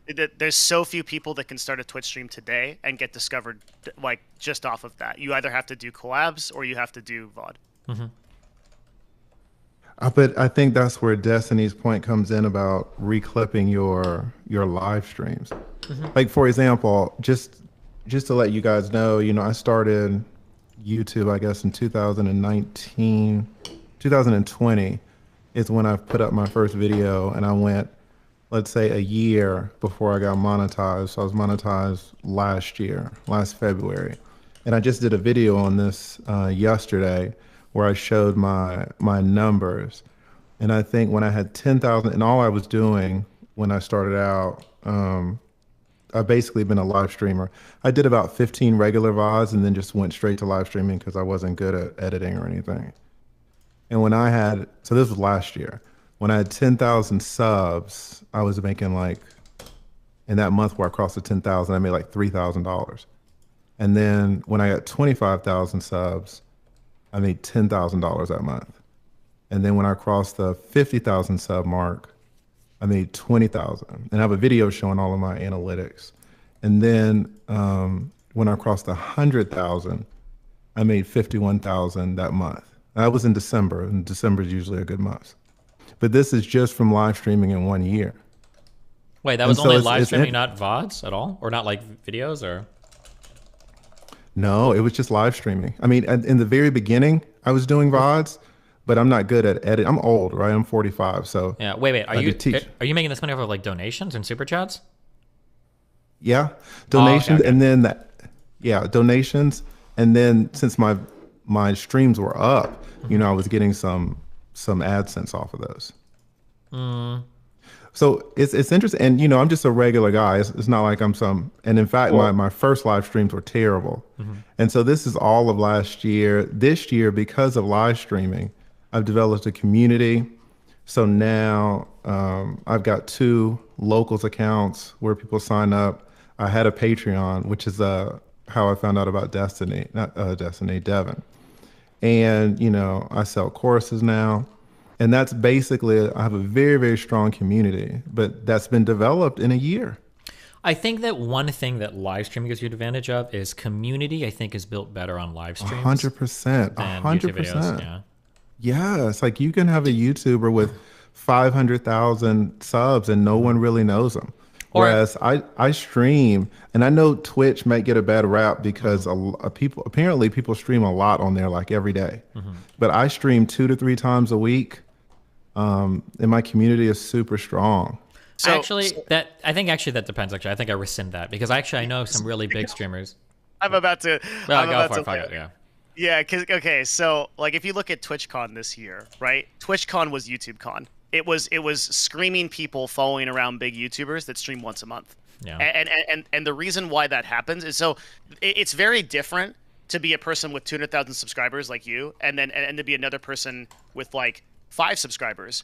And to look at their behavior, like a person with 5 subscribers wouldn't be able to build a community on Twitch. It would seem like that is more personal to you because you've been making videos. You go live stream. Your community is there, like, oh hey, you're live, and there's like a way different form of communication with that existing community. But to build that community, it would be way more effective to do so on YouTube to begin with. Well, I think that what happens is this community building is actually just a totally separate thing. You have to have a place for people to be. This is something that I shout at Sneeko a lot because you won't fucking moderate a subreddit. Like, my question is, and I think this is an important question, is when you're not live, my question is, where are your fans? And if you don't have an answer to that, then you're not building a community, right? So I know that I can find my fans on my subreddit. I know that I can find them in my chat room, right? My DGG chat. So those are 2 huge places where my community people can gather. But if I look at streamers like say Hassan is a really good example. Hassan gets a lot of viewers, right? It's still like 30,000, right? At least. But where is Hassan's community? I don't even think he has one, right? They've got like a Discord, but Discord is its whole other mess of trash. But otherwise, like, they don't really have a subreddit. They don't have like an active chat room. Like, they don't have anything else where they're actually gathering. And then when like these certain events pop up, like that Our Place thing, where basically you had like how dedicated was your community to do things, you get these huge streamers like Hassan who have almost 0 community presence, and because they don't put any effort into like actually building the community. I think that's a separate skill that whether you're live streaming or doing VODs, you have to dedicate some like actual power towards building a community. They don't just appear naturally. Yeah. Can I ask real quick, why is that even important? Like, if we're not trying to do that whole Our Place or any of that shit, why would that matter? The fans are still going to buy tickets to go see the live shows. They're still going to buy the merch. I would argue they probably buy it at just as much of a clip than they would your community. So I think there's certain types of engagement or conversion you can get that's probably going to be bigger depending on the type of community that you have. So like if I'm putting effort into merch, I can sell a decent amount of merch, probably maybe more than other people with 500,000 subs because of like how active my community is. And I think that like there are going to be other channels on YouTube that have a similar sub count than me, right? But they're not going to have that active presence on Reddit. They're not going to have an active presence on Twitter. So if you see people fighting, it's going to like their fan base are not existent. And if I go to sell them certain things, they're more likely to buy from me than the other people who just show up every now and then to watch a video, I think. So the direct is conversion for sales, and the indirect is going to be like presence of your friends on the internet to like rep you in like e-debates and shit. And that's dependent on scale. So for small size creators, that doesn't matter because they just have no community. For middle size creators, like Steven is bringing up, this is where that's really relevant. They can convert better. They can make more sales. Then you get into the super large creators like Jake Paul or whatever. They don't need to have those communities set up because they will just say, everybody go here and everybody will be there, right? It's almost like an elemental thing in of itself. So it really depends on like what level you are. I think what I'm rejecting is the idea that the reason Steven's basically tying the fact that like, oh, these people really post a lot on my subreddit, they defend me on Twitter or whatever, so as a result they're more likely to buy merch. I think that's a bit of a stretch. I think the kind of content that Steven does, it's right. We've run so many influencers. Or actually, we don't even need Devin's like inside information. Like you can look at, for instance, like the engagement I get on my videos. I think is like pretty high, right? That like the monthly views that I get on my channel, given my sub count, are insane. And I think that's because I have like such an active community that I can like throw out a ton of videos to them. No. So this is where it gets interesting. So this is where the numbers are actually fascinating. The higher your sub count goes, the lower your conversion rate is going to be in terms of sub to view count. That's just normal. So for example, people sitting around mid-sized numbers, for example, folks sitting around 200, 300K are generally actually going to do very well on their videos per count in relation to their sub count. This is true for a lot of. I know what you're saying. As a rule of thumb, it's true, but there's still a ton of wiggle room. If you continue growing, for example, okay, and you get to 1 to 2 million subs, your conversion rate is not going to track. You're not going to keep hitting 1 to 2 million. Well, like, views. so here's a question: what's another YouTube channel my size that has around 500,000 subs? Can we think of any? Off the top of my head, why? Because if you look at their monthly views, it's going to be like half of mine, or 1/3 of mine, or 1/4 of mine. No, not necessarily. No. Absolutely, I swear to God, yeah, absolutely. Wait, go ahead. Well, we can just go even more baseline this, right? Like, do you think if you're able to make more impressions on a person, so let's say Steven live streaming is one impression, his Discord is another one, and his Reddit is another one, and a person interacts on those 3 levels instead of 1, do you think they'd be a more engaged user or a less engaged user? Well, it depends on the type of content that they're making. So, for example, Steven's kind of content requires a lot of engagement in regards to politics specifically, okay? And so it's a very, divisive generally, or like team-oriented kind of material. And so for that reason alone, people are very emotionally charged with it. Now, people could say that creates a much more fervent fan base, sure, but I don't know if that necessarily always translates to sales per se, because I can name a lot of creators on these platforms who don't do the same type of content, who don't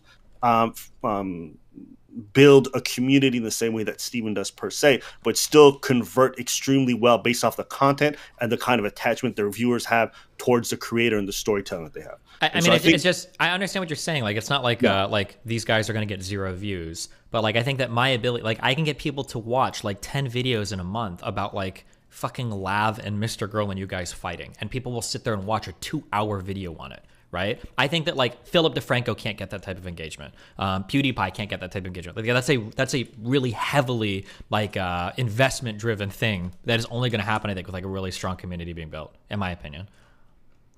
Okay. And like I said, I'm pretty sure like, or even if you think of like YouTube channels like 1 million subs, like I pull more monthly viewers than most like million sub YouTube channels, just because I can throw out so much content and people are willing to engage with it. And I think a lot of that is community driven. Yeah.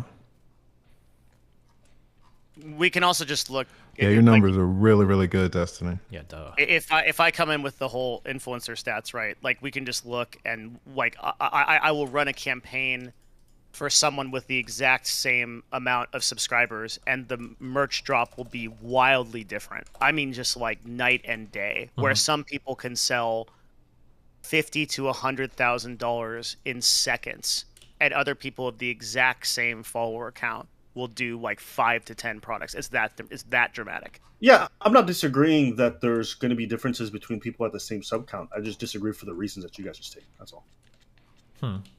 Well, fuck you. I'm just gonna yell at them.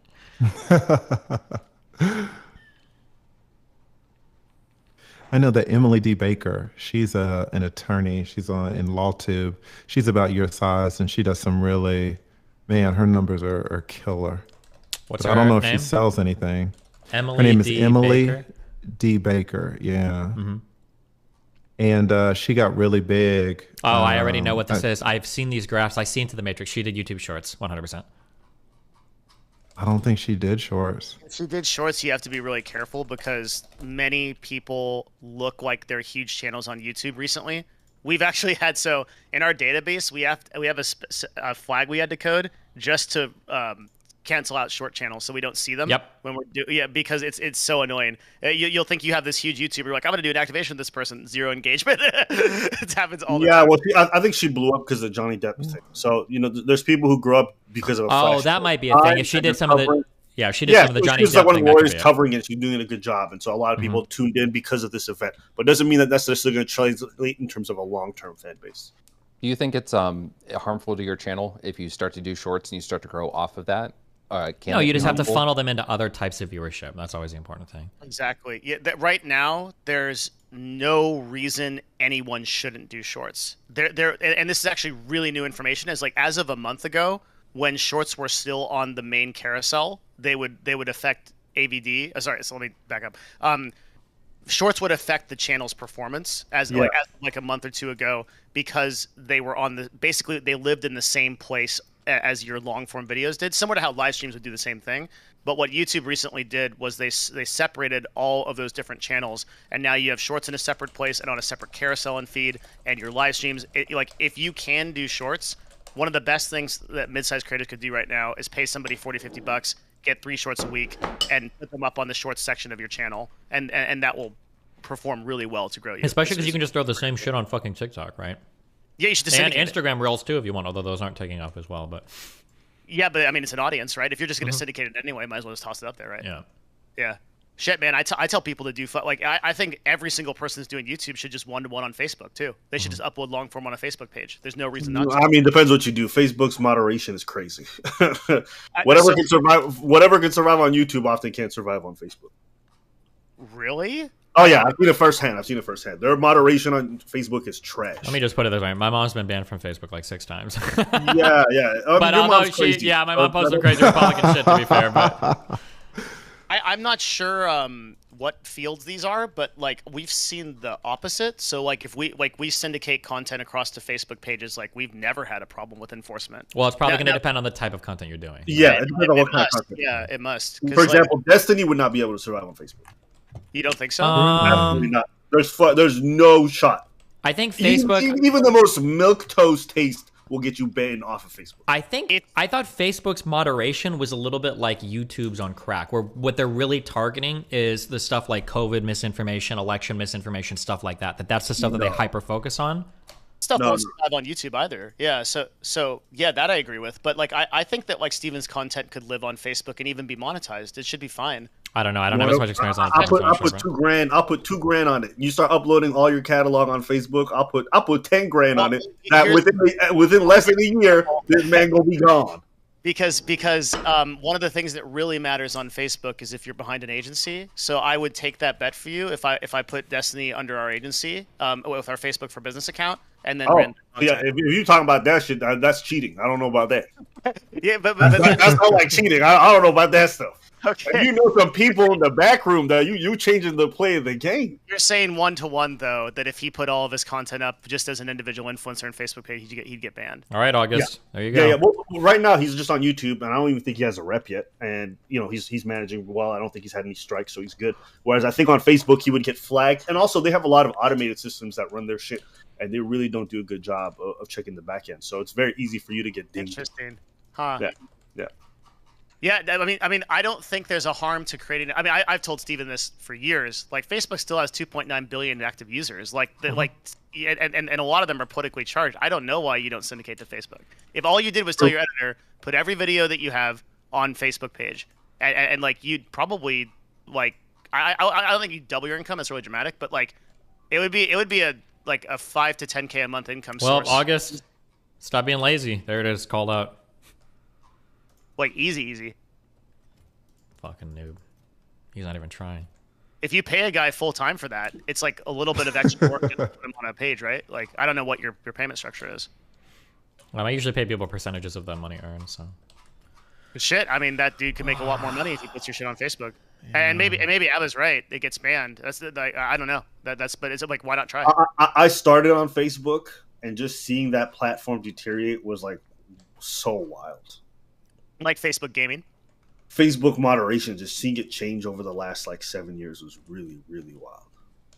Like I remember a distinct change, maybe about like 3.5, 4 years ago, and that's when I already started like jumping ship to YouTube, and it was one of the greatest shifts I did because it was really great. Because Facebook went through so many changes over the last 7 years in terms of like view count. There used to be a time where on Facebook you'd scroll, and you remember it would autoplay a video, and they would count that towards the views, so they would inflate every number, and they would do a bunch of weird stuff. Yeah. And and then after a while, you had to pay to make your video visible to your own followers. And so that was a phase that they went through. And now they're going through this next phase right now. But yeah, I've just noticed a change, and it's not the most stable platform. If it's not your only thing, like Devin said, if it's just an alt, if it's just something that you're just doing on the side to grow your views, that's not a bad thing. For a while, some of the influencers we were working with, they would actually use the paid boost feature on Facebook. They would create a page, and then they would get enough followers via paying for it that the ads from it would actually make money. And some dudes made a CS:GO page and an Overwatch page that just by paid ads paid for itself and started generating like 2 to 4K a month in passive income on ads. Nice. Yeah. It's pretty crazy. Like you can do some pretty wild shit on Facebook because there's not a lot of content creators there, especially in like gaming. I think the thing is that like the hardest thing about making content is making content. Like once it's made, you might as well syndicate it to as many platforms as you can, right? It's just a matter of reposting it. There's literally no reason not to. I've got a lot of people now, surprisingly. The fucking TSA agent, when I was at the airport, they recognized me from TikTok. That's really interesting to me too. So, Really? Wow. TikTok's a weird platform. That's awesome though. How active are you on TikTok? Where is Verticelli or whatever? He's about to get fired. I've got 2 accounts. I've got an official one called Destiny Clips, but then there's this other fan account called Destiny HQ Clips, and that guy is ballin'. I think he's got like 150K followers or something, and my main one has like 100K. Destiny HQ Clips. Yeah, this guy's. Why do you have two TikTok accounts? Well, my official one is the Destiny Debates one. The Destiny HQ Clips is just a fan, but he just clips shit. So. Oh, gotcha. Yeah. Gotcha. Oh, I think there might be a couple other ones too. But Is there a different style or type of content between the two? I don't know. I don't follow it at all, but it's always good. TikTok is one of those things where you just want to like shotgun out your presence to the universe just so people hear about you, because TikTok itself doesn't make any money, but like those people will get funneled to your YouTube or streams or whatever shit. Yeah. Isn't that what you want? Fans clipping your shit? Yeah, of course. I mean, you're behind on the grind. You could charge people $50 to learn how to do that. Stop. Interesting. Stop. I'm good with everybody. I'm chill. I got a question for lead attorney. So for you, obviously you're a divorce attorney in Atlanta that's worked for quite some time. So you have a lot of real world professional experience. Do you think that background helped you out when you started in terms of willingness for people to find you, listen to you, share you, and then even pay for the other services? Yeah, this is such a great question. And it used to make me upset a little bit, but I understand where it's coming from. The answer is no, I don't think that's the case at all. And in fact, I think it might be a hindrance. You know, if you're an attorney and all you've been doing for the last 20 years is practicing law, then that's all you know. And when I came onto YouTube, I was like, well, this is all I know, so this is what I'm going to talk about. And any attorney besides maybe Emily D. Baker will tell you that, you know, people aren't so much, you know, gunning for legal information as much as they are for entertainment. So you take a channel like Ab and Preach, for example, where they're doing more entertainment type stuff, and then they add some of their own perspective and wisdom and knowledge into it. But the base is much broader. When you're talking about legal stuff, like I was talking about child support of all things when I started out, it was so niche that, you know, as a live streamer, I was pretty hamstrung. Now there's a channel called Poor Man's Podcast, young brother, 27 years old, and he makes videos kind of in the vein of Ab and Preach. And he blew up 2 years ago, went from 0 to like 300,000 subscribers in 1 year. The next year got another 300,000 subscribers. So he's got like 600,000 and some subscribers being on YouTube 2 years. And he does a lot of reaction videos. The interesting thing about him, though, is that he's actually an elite, world class rugby player. He played for the United States for a number of years on our rugby team. But when he started his YouTube channel, the easy thing for him, of course, would, oh, I'll just do videos on rugby. He was like, that's too niche. I'm going to go broad, and I'm going to talk about entertainment. He started talking a lot about Kevin Samuels and just blew up. And so, he had the perspective of saying, well, what I know is not what I'm going to make my YouTube channel about. I did the lazy thing. I did the opposite. And so I don't think it helped me at all to talk about something so niche. And in fact, I've had to convert it more towards the Abbott and Preach type of base where, I'm just talking about more entertainment, and then I try to work the legal knowledge into it. So I try to slip it in on the sly, and I'll cover legal cases, but I think that, as a YouTuber, especially when you're starting to grow, if you really want to do numbers, it's so much better to have a wider base. And to come in talking about child support or something, it's pretty restrictive. Yeah. If I want to kill my stream, the quickest way to do it is to talk about the only thing that I know a lot about, which is music. So, because that's what I went to school for. Exactly right. Yeah. And there are that entertainment factor is really important. Like there's a guy on Twitch called Zane Carney who is like he's one of the best musicians I've ever seen in my life. Amazing guitar player, knows a lot of theory now, like just such a good person. And his streams for music are so entertaining because they're so good. They're very informative. I think they're kind of entertaining, but he gets like 50 viewers because it's just a very niche field. Like not many people are going to want to come in and understand like the different types of chords and compositional things. Like it's just too niche of an area. Yeah. I would say though, it is a very good starting point. So for example, sure, yeah. I don't know who you are. You saying I'm a lawyer and this is what I think about Johnny Depp. I'm clicking that.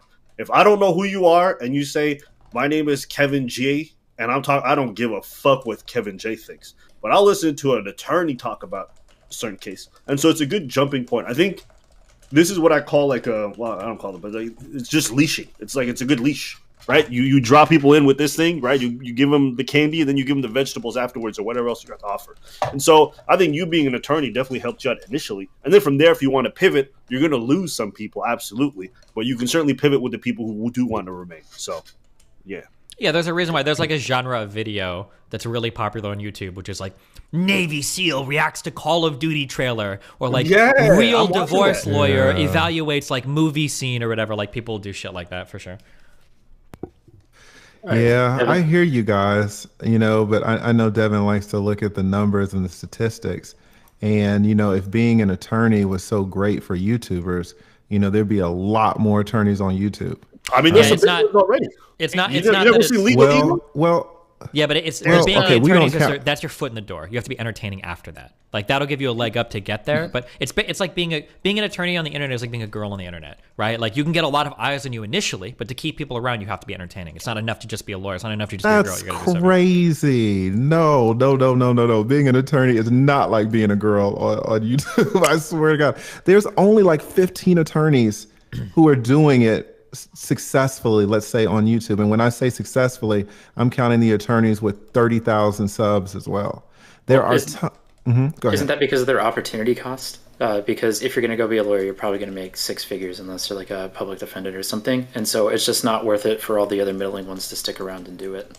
It's also because the type of personality that begets a successful attorney doesn't necessarily equate always to that of an entertainer. And that's what we've found when consulting those kinds of experts, that like, a financial advisor could potentially do very well on YouTube, but unless they have the kind of hooks that entertainers do, they're not going to like make that kind of success the same way. Yeah. Hold on. When you say the hooks that entertainers, what do you mean? I'm curious. Sorry? When you say the hooks that entertainers have, what do you mean? Like what you were talking about with leashes earlier, where a person has a certain type of personality that gathers viewership, right? There's there's a certain skill to that. There's an art to that. Like people probably think like the average lawyer is like a trial lawyer that is like going through and giving these bombastic statements and speeches in front of a judge and is like super, like social and charismatic or whatever. But like my guess is probably like fucking half of lawyers, just people that do a bunch of fucking paperwork and sit in an office all day. That'd be my guess. I don't know. The lead attorney would know more about that than me. So but. I have to ask a question. Me watching so many different content creators, I feel like I don't see too many similarities in terms of personality. There are. So I'm curious, what are the characteristics that you see that Yeah. makes them capable? Because I'll see deadpan people do it. I'll see people who are like bombastic be able to draw audiences. And so what is the 100%. personality trait that you're describing that you think draws people in to create audiences? What is a prototype? Yeah, it's a great question. I'll just give you one example.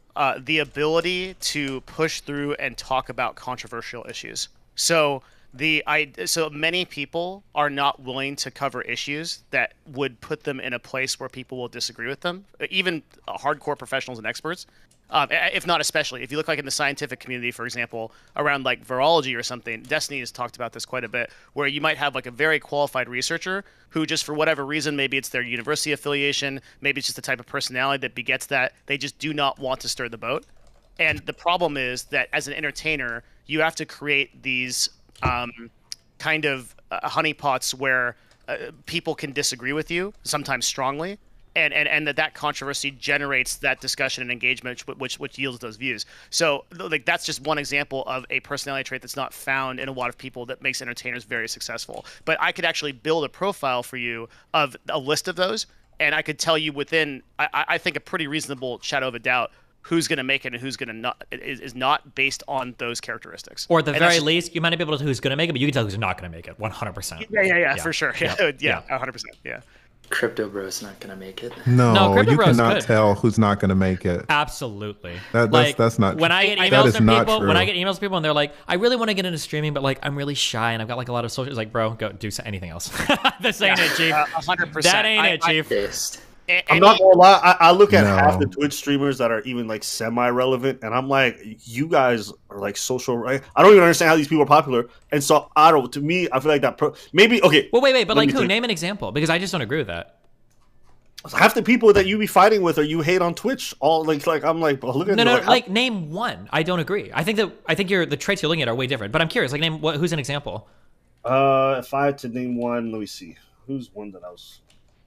That An example of what now? What are we talking about? Like a creator that he thinks isn't like a social or entertaining, I guess, person to Yeah, look at. Steve and I are basically saying that there are inherent characteristics to entertainers that help govern if they're going to be successful or not. Yeah, but I'm just curious who Abba thinks is like, how is this guy popular? And I think I usually understand it. Definitely be like I guarantee you could tell us anybody and we'll disseminate why. Yeah, that's what I'm asking. I'm just curious who he thinks. Give me a minute to think about it, and Yeah, then no once problem. I come up with the example, I'll link it. Yeah, gotcha. Why is this? Yeah, but it seems like when you guys are talking about personality traits, it seems like those personality traits are really like content traits, like the content. So when you say, for example, what personality traits does a successful creator need to have? And Devin says, well, they have to be willing to talk about controversial issues. Well, that's fine, but the controversial issues have to be expressed in the content. Yeah, Right. of course. And I think none of these things are going to be like, you have to do this or you're not going to make it. Like, there's just going to be like a family of traits where like, this is preferable to that, this is preferable to that, this is preferable to that. Because there are going to be a lot of content creators that aren't controversial at all, right? Like Valkyrie or Pokemon. These are people who are going to give like the most milquetoast takes on anything remotely controversial because that's just not their ballpark, right? Or there's going to be channels where people, like you might say that like, oh, like being charismatic is important, which I think it is. Devin would probably say this too. But you can probably find channels where like they do top 10 lists and they don't have any charisma because their draw is like top 10. So there's going to be some things that break the mold. But I think there's going to be like a general type of like, there's just a type of person who like when you go out with them, you see them hang out with talking with people, like they can talk with a lot of different people, they can make a lot of people laugh, they're like very outgoing. They're like, I think those types of people are more generally suited towards entertainment than people that are like shy and reserved and it's anxious. just hard to tell. I can name you like some YouTubers like y'all are asking Abba, and it's so easy to look at this person and then try to work backwards and explain his success. But if you were to look when he started, you would not be able to predict that that's where he'd end up. So, for example, what's that? I think you can. Well, go ahead. Let him give an example. Let him give an example. Entire agency world is built on that. I just don't think that's true at all. If you look at two people, for example, if you look at the way that Kevin Samuel started, you would never predict that man was going to get 1 million subscribers. You would lose your house. You would lose everything because you would absolutely bet that he would be nothing. Also, clear value tax. There's no way that you thought that man was going to get 1.5 million subscribers with the background and the videos that he does. You just wouldn't do it. I think you're looking at it the wrong way. I think streamers are kind of like investing in venture capital funds where you're going to put 50 or 100 people through, and then you're going to get one or two or three really big ones out. No, But you that's not what Devin's saying. No, Devin's I not saying, understand. "Oh, Right. I'll throw the." Go ahead. I'm sorry. Oh, I understand what you're saying. I'm not familiar with these, so I can't tell you you're wrong. Yeah. Okay. Right, Yeah, sorry. Devin is not But- saying that he'll throw the spaghetti up against the wall and then there'll be 2 or 3 noodles that's going to make him money. Devin is saying the opposite. Devin is saying, no, I can pick I which. can deterministically pick which creators are probably going to make it and which are going to not on most Well, platforms. hold on. I Well, would what's hold your on. sense? Wait. I wouldn't agree with that. That's not true. Yeah, I would say you can Yeah. tell people that definitely won't because they just don't have the personality to do it. But I mean, for the ones that will, you can tell who has the type that could. But like for a whole variety of reasons, they may or may not actually make it. Right. Well, yeah, of course. I mean, a lot comes down to personal drive and consistency. Are you going to give up? And Are you gonna have luck family? and- yeah. There's all that kind of undeniable stuff. But I'm saying that like if you wanted, if I had to, I could build a PDF or a Google Doc or whatever and say these characteristics. If you look at them, you're going to have a beyond reasonable. Assuming that person stays consistent and like does the discipline, they're going to be successful. And I know I that's think the thing about it is, yeah, literally what that's- Wait, entertainment fine. agencies have done for yeah. dozens of years. Like we've picked these people, right? Like, yeah. Well, but you got. But it's I mean, not true. Okay. Here's the thing. Here's the thing that I think we're leaving out. It's that content creators can change and they can transform and they can get better. So when Devin does his PDF is going to contain characteristics that can make a content creator successful. And what I don't think is being accounted for is that some people are going to start off and they're not going to have those characteristics, but they're going to evolve through time and through seeing how the algorithm treats them, and they're going to get better. Right. And so that's why it's impossible to say when someone starts off whether they can make it or not, because you're not counting in the fact that they can evolve. Lord knows I've evolved. So Kevin, Sam, mhm. I would. Go I'm ahead. actually curious if you are so confident in this, how come it is that like most agencies do have a terrible track record of signing up and coming talent when it comes to YouTube and online town content creation? They don't. They What do you don't. mean most agencies? No. So most of the big names that I see coming up are already established or getting established before anyone even sees them. That's So how not come that's not true? No, most of those people are found early. Like most of those, like if you look at Night Media's relationship with Jimmy and Mr. Beast and how early they found him, for example. There are so many examples. Wait, no. Jimmy was on YouTube for years before anybody even looked at him. Yes, but Jimmy's Probably like 6-7 years. very early.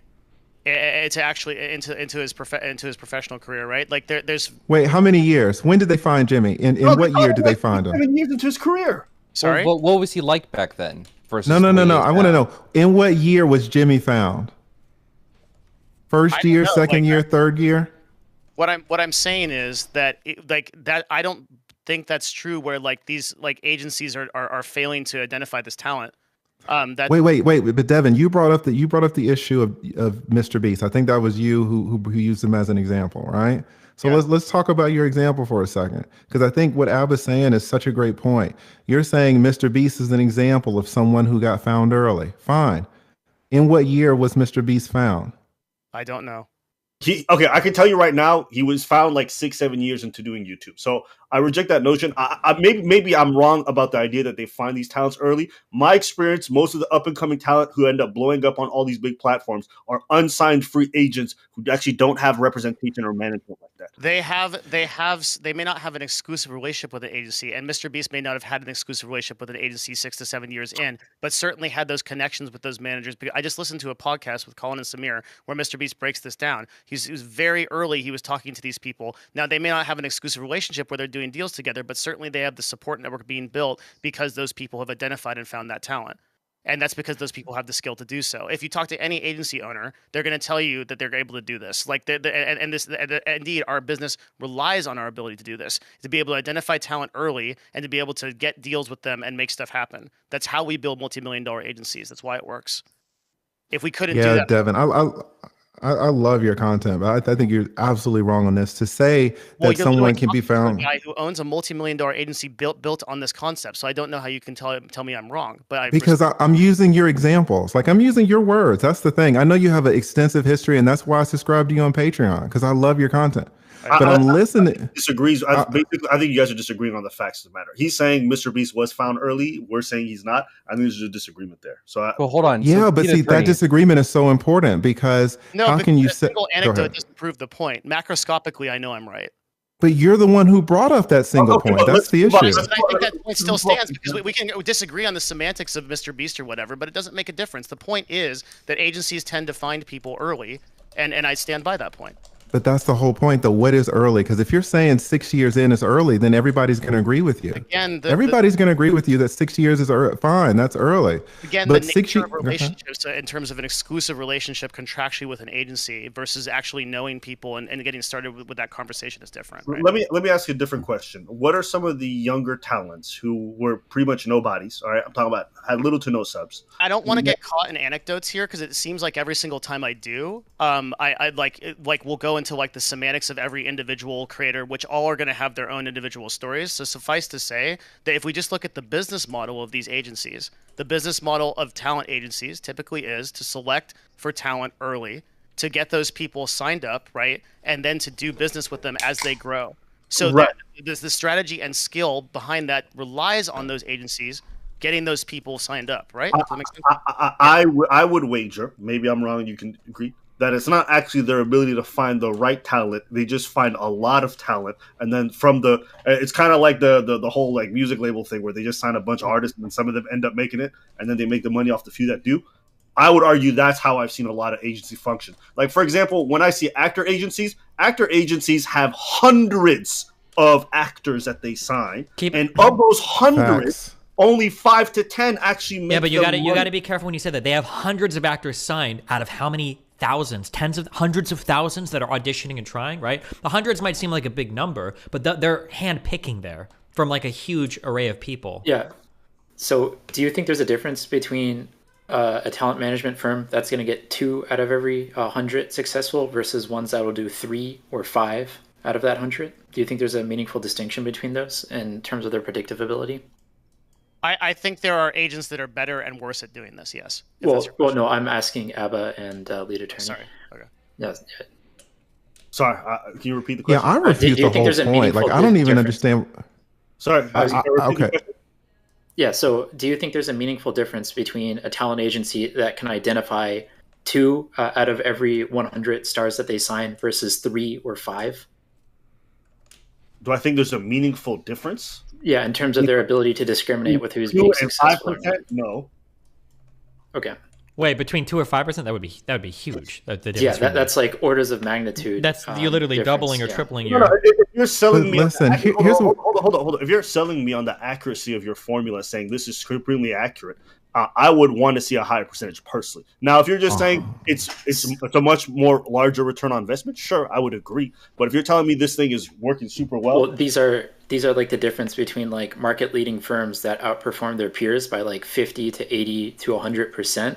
Versus just like run of the mill, whatever people do. And so the 2 or 3% difference between the best and the worst doesn't really seem like it's all that much, but the outcomes for what their predictive abilities are just orders of magnitude better. Real quick, let me build on that even more. There are tons of dog shit firms that literally sign everyone they can, and they have hundreds of people, and they blanket out emails to as many brands as possible and try to get people deals. I've seen that a ton of times. There are also agencies that in the totality of their entire existence select like 5 to 6 people, maybe less, and they kill it and they crush it.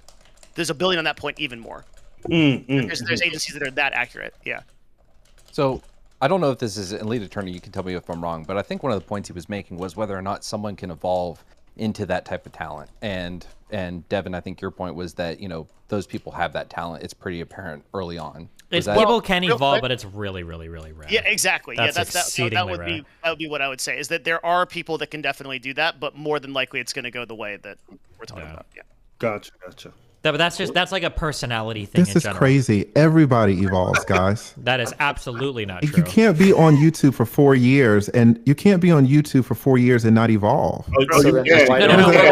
Wait, stop, chill. Hold on, shit. This is where I jump shit. You certainly can. I've watched people do it. Yeah. So this is just like a personality thing. And this is what I'm saying. I don't even understand how people are disagreeing with this. It's crazy to me. It's a personality thing. It's a personality thing in general. Like, most people aren't going going to change significantly their personality from age like 18 and onwards. Like it's just it can happen, but it is incredibly rare. Oh, well, so why don't athletes? Devin, I 100% agree with you. The issue that we're talking about, though, is that it seems like there's an argument that people can select successful content creators, successful live streamers when they first begin, right? And what I'm saying is that cannot be true, because you are going to leave so many quote unquote bad content creators on the table in the beginning, not realizing that in 2 years they would have evolved into something super special. That could happen, but I don't care. My job is to select for the people that I have the highest percentage of chance of succeeding for, and if I miss a few, that's fine. I don't need everybody. I think the best example to go to this would probably just be recruiting for college football, right, or any other college athletics, where you're looking at a lot of people.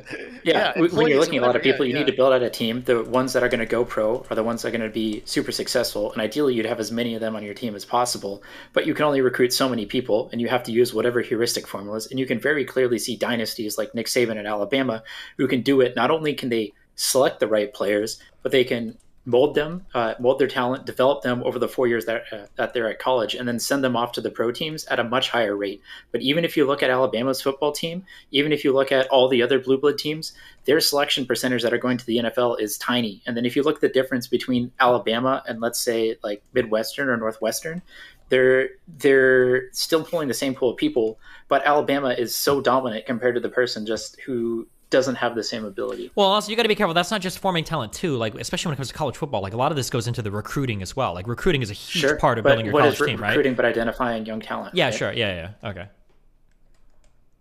Very few. And even I don't even know if that's a great analogy though, because I don't know if that's a great analogy though, because when you talk about college football, there's so many objective metrics that you can use that would increase the probability of your success in recruiting. So for example, does the guy run a 4.4? Right? If he runs a 4.3 or a 4.4, you might have something.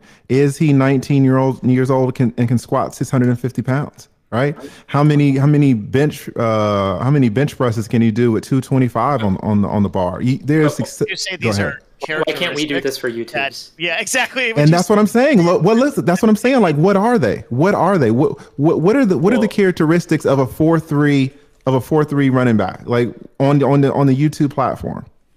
Well, I just gave you one. So I don't think he's going to give the up the example he gave sauce. was the ability to have conversations about topics that are controversial. So that's one of the examples he gave. Yeah, like the ability to handle confrontation. There are also other ones like Destiny mentioned charisma, right? Which is kind of a more general thing, which is why I don't usually use that one. But like there's all kinds of stuff. Like okay, I don't. What I'm saying. Sorry, I'll let you go. Go ahead. No, I was just saying that what I'm saying is that these things that you guys would say, okay, this person doesn't have it, they can get it. It's very hard to get a 4.3. Sure. It's very hard. It's very hard to just go get a 650 squat. That's the difference that I'm making. Like what you guys would but write how many people with 650 squat that don't make it. What Steven and I are saying is that those examples are so unlikely that we don't even need to account Well, also, for hold them. on, wait, hold on. We're talking about now the conversation shifted to something totally different. We're talking about something totally different, right? So the lead attorney is talking about whether or not people can change and grow to become something, which you can, it's possible, but that's not the goal of like good talent, right? Or I'm sorry, that's not the goal of recruiters, right? Like they're not looking for, like, I'm using like movie examples or whatever, but like even in real life, like if you're like a really good boxing coach, my guess is you're not going into gyms looking for like, this is an unapplied dude, but I bet I could turn him into something good. You're probably looking for the people that have the drive, that have like even that genetic base, that are already like performing really well. Like those are the people you're trying to grab. That's true of like recruiting for almost any athletic event, right? For college football or whatever. They're not looking for like, this guy has a lot of potential, but he's not applying himself. I'm going to turn him into something good. They're looking for the people that are already like on that road, right? Yeah, but wouldn't all D1 athletes be on that road? Wait, hold, well, if you're not D1 yet. If you're in high school, you're not D1 yet. You're not. Well, I mean, you're being recruited by all the different D1 schools, right? I mean, at some point. Sure, but I'm saying they're recruiting. They're already like D1 schools aren't trying to find the kid that's like the third string fucking junior quarterback in his like high school. That's what 2- and 3-star recruits are. Stop. Hold on. Are you trying to say that? Why are you giving me like the actually in exceptionally rare cases it can happen? Is that what you're trying to do right now? Like that when people are recruiting from D1 schools, they're looking for star players. They're not looking for people with a lot of potential that aren't living up to it. I would disagree with that. But okay, wait, hold on. Wait, you really? Yes, yeah, I think that there's a lot of people that are able to develop talent and go find people who aren't performing as well because of the high school environment that they're in, their team, and everything else. I think that factors into a lot of where people start recruiting lower down the ladder. Well, okay, hold on. Question. Okay, it's been a long time, so just curious. If I were looking at like Michigan or Alabama's football program, and I were to go and see the types of people they're recruiting, you're telling me that they're getting like middle of the pack performers and they're growing them into their own talent, or are they picking the best of the best coming from high school? What do you think on average is happening? I could be totally wrong, right? They're picking more from the best of the best, but Okay, the best of the best okay. aren't necessarily playing in the most elite schools. Sure, not necessarily, but they're not. But it's not going to be a Sure. guy playing in a small shitty high school, and he's like their like third string fucking like whatever, right? It's going to be like star players.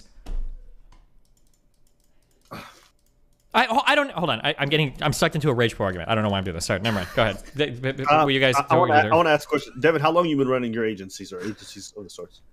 As a brand agency, only about a year and a half. As an influencer agency, I think since 2019. Okay, and obviously the influencer market, YouTube market, everything is changing so crazily over the last couple of years. I feel like, what are some of the markers that have kind of changed from your perspective in regards to determining who would be successful, or do you feel like early on you kind of caught on to what the meta is and you've kind of stuck with it and it's been consistent? Well, it's interesting because today my business model doesn't depend at all on me selecting for influencer. I guess it does in the extent that I have to select for different things. I have to select for people who are good at advertising versus who are going to grow.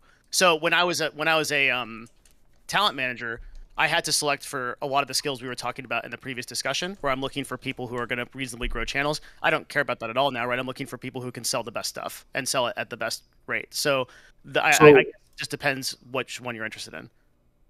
Will probably be that one. So when you're looking for people, content creators who you think are going to make you money, what are you looking for?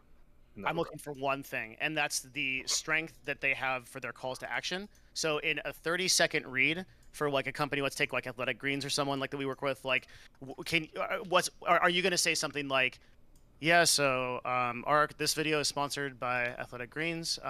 It's great. Like, or hey, I am a fitness influencer. I gotta tell you guys right now, I use Athletic Greens every single day, and it has changed my life completely. I cannot believe the amount of health, the amount of vitality, the amount of fitness that I am getting as a result of this. I take this every day, easy scoop into 12 ounces of water, take it with me, take it to my parents' house, travel with it, super easy, right? Like, I'm looking for that kind of call to action, where that passion, that filters into that 30-second read, and we can measurably see the difference. I mean, I cannot describe to you the difference between people that are authentic in the way that they interact with their products and the people that aren't. And for that reason, for that reason, we've worked really hard to try to put influencers together with brands that make sense for products they'd actually like. And we've because it really doesn't make sense to give people products. But you'd be surprised how many hundreds of millions, if not billions of dollars of advertising goes into that hole, right? Oh yeah. Trust me, I've received a bunch of those products. Yeah, I bet. Yeah. Why did you? I've received a lot of those products, including Athletic Greens. Yeah, Athletic Greens. Hey Devin, why did you stop working with influencers and start and focus more on brands? Because streamers are overgrown fucking loser fuck children that are dramatic 100%. And dog shit fucking human beings. I am completely tired of baby wrangling influencers with all of their mediocre problems that don't matter and their complete lack of professionalism, and I would rather work with them. Okay. You've got guys that are like, hey, there's a $20,000 deal that you're doing today for 3 hours. Why the fuck do I have to fucking call your roommate to get your ass out of bed at 4 fucking p.m.? The fuck, like, fuck streamers, dude. It's like, that was my life, literally. like everything Destiny's saying. And the other reason I'm giving you the true answer. If I wanted to give the political answer, which is still true, but it's the political answer, I would tell you I didn't like taking money from creators. Because being one myself, coming from that background, there was no way to do the talent agency model that didn't take money from creators. But now I can take a flat amount from brands, and I can pay out creators on a direct flat fee, and everybody's honest, right? The transaction and the contract is completely translucent. So I like that a lot more as a business model. It feels better going to brands, selling the value there, and then going to influencers than it does going to an influencer, taking 20% or whatever it is of their total. And then taking another 10% cut. At least. No, low key, I'm not gonna lie. I'm pretty sure there's like an ad agency or two that I've like worked with, like not contractually, that they tell me the rate. I'm like, bitch, my views have gone up and the rate stayed the same. I'm not complaining because it's a lot of money, but I'm pretty sure if I was negotiating, I would have asked for more. So maybe Bro, more. they're taking 40 to 50% of that off the top of you before you even see it. Well, that's going to depend on who you're working with. But the weird double dip that they used to do, I don't know if they still do this or a practice has changed, but the weird double dip they used to do is that, like, what could happen is somebody could come to me and they'll sell me like $500,000 or $1 million in inventory or whatever. They'll sell me that and say, here you go, I need you to like do this to your talent. But I'll already take like 10 or 15% off of that. So they'll sell me $1 million, I'll pocket like 100K. Then when I go to draw a deal with you, say I do like a 50K deal with you, I'm also getting another 15% off of that as part of our quote unquote fee. But you don't even see like the original fee that was paid up front. So like there's like weird stuff. I don't know if that still happens, but there's like weird stuff like that all the going on. time. Yeah. Sure it does. Any way they can exploit people to take money, they will. They'll do that shit. Based. Wow. Good. They should be exploited Devin, because if you streamers wanna are take my garbage 20%, fucking you people that don't certainly deserve the can. money make anyway. So fuck them. No, I don't do any. Not that you don't. You sound incredibly intelligent and professional. You're like an example of an influencer I'd love to work with, but I just don't do that anymore. I mean, like we have a platform called Nova Nexus now that any creator can sign up for and just get deals sent to them that relate to what they do. So it would just have I to. signed up for that actually, and I was Uh-oh. trying to find out if there was like an email confirmation or anything. I can't see on the website like I'm really registered or not. Like I signed up for it maybe 3 months ago when I heard about it on your Patreon. Oh, that's sick. I Yeah. love it, yeah, but I Thank just you. wasn't sure if I'm in there or not. It wasn't very. The It is, website was a little bit hard to work with. Oh, Y'all it's terrible. Sorry, go ahead, David. Oh, I'm just saying, as a service, we just launched it, and we expected like maybe like I don't know, less than 100 people to sign up, and we have over 4,800 now. So the problem has been that our existing relationships with our brands, we had about like 180 relationships with brands, and then we handed out those deals, and now we're like on some monthly reoccurring stuff, but we just have to sell more to get like a lot of those influencers activated in a way that's appropriate, and so we've just been like just the number, and yeah, that the service is like not designed to be like user friendly. It's not a product, right? It's free. We're not going to charge influencers ever to be on that. So it's just an opportunity for influencers to sign up and then get opportunities from sponsors that we find. Well, there's got to be like a cut that you guys take from the deals, We no? don't take any cut. No. Why do you because guys make your just- money?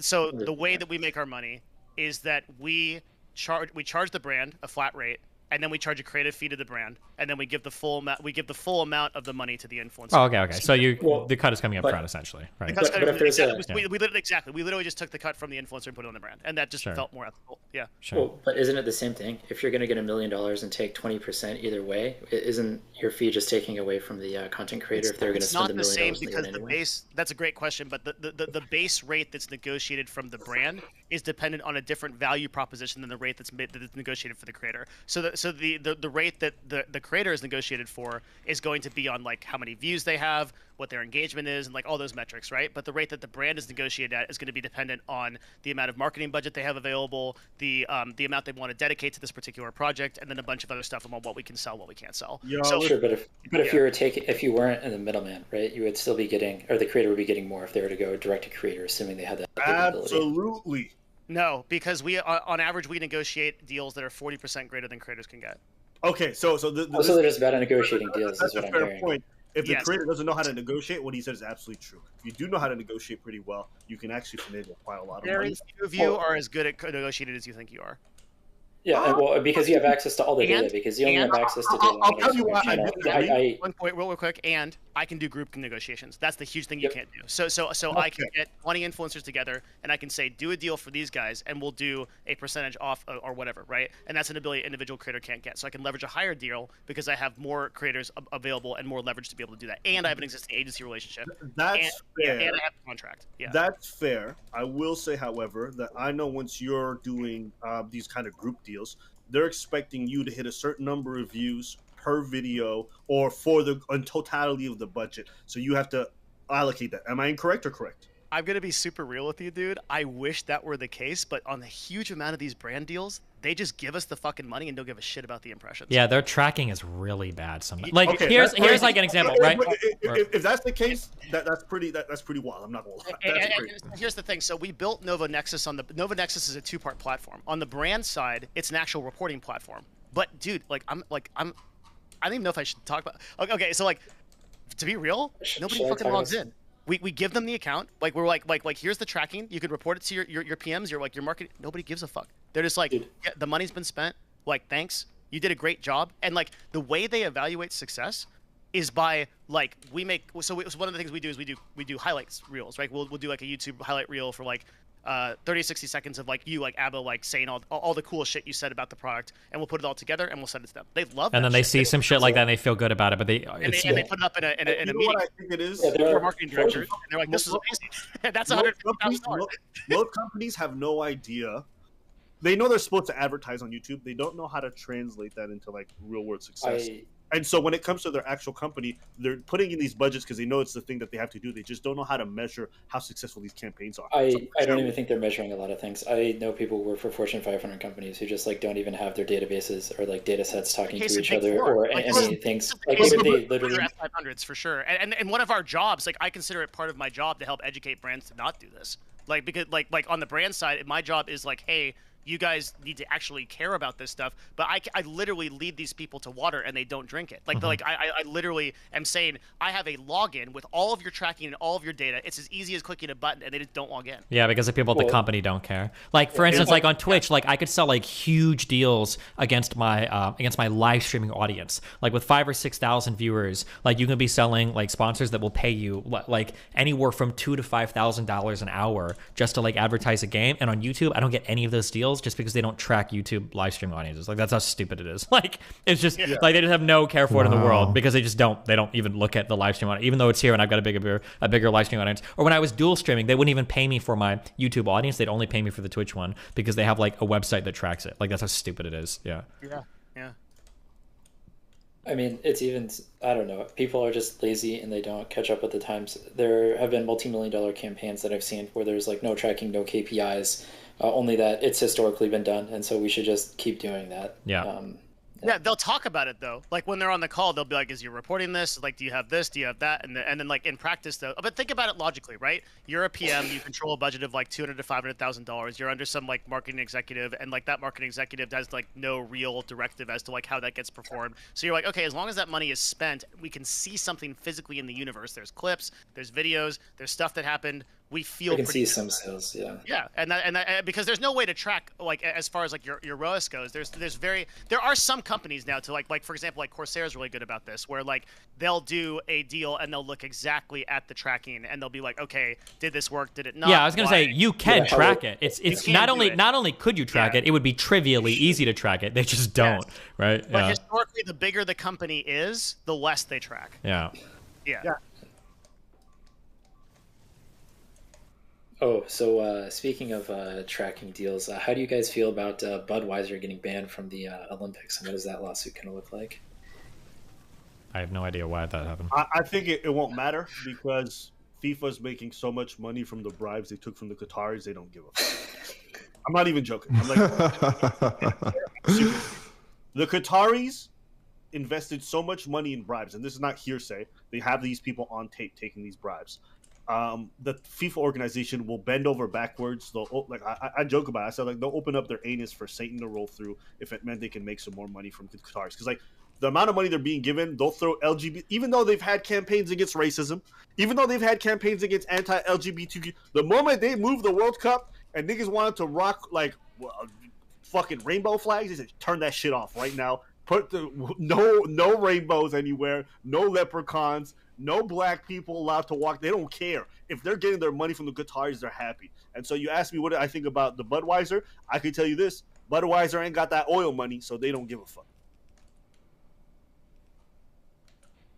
It's the same reason why, like, you know, I mean, we're so entrenched with Saudi Arabia in terms of politics. It's like they got that money, so everybody's going to keep their mouth shut.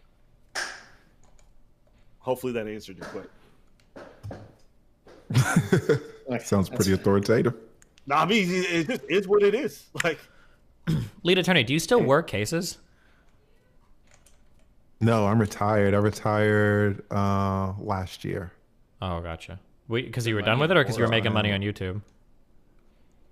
No, I'm 45. I had done that type of work for 20 years, and to be honest, like 90% of attorneys, I'm just going to make up that number, 90% of the attorneys want to get out of the law.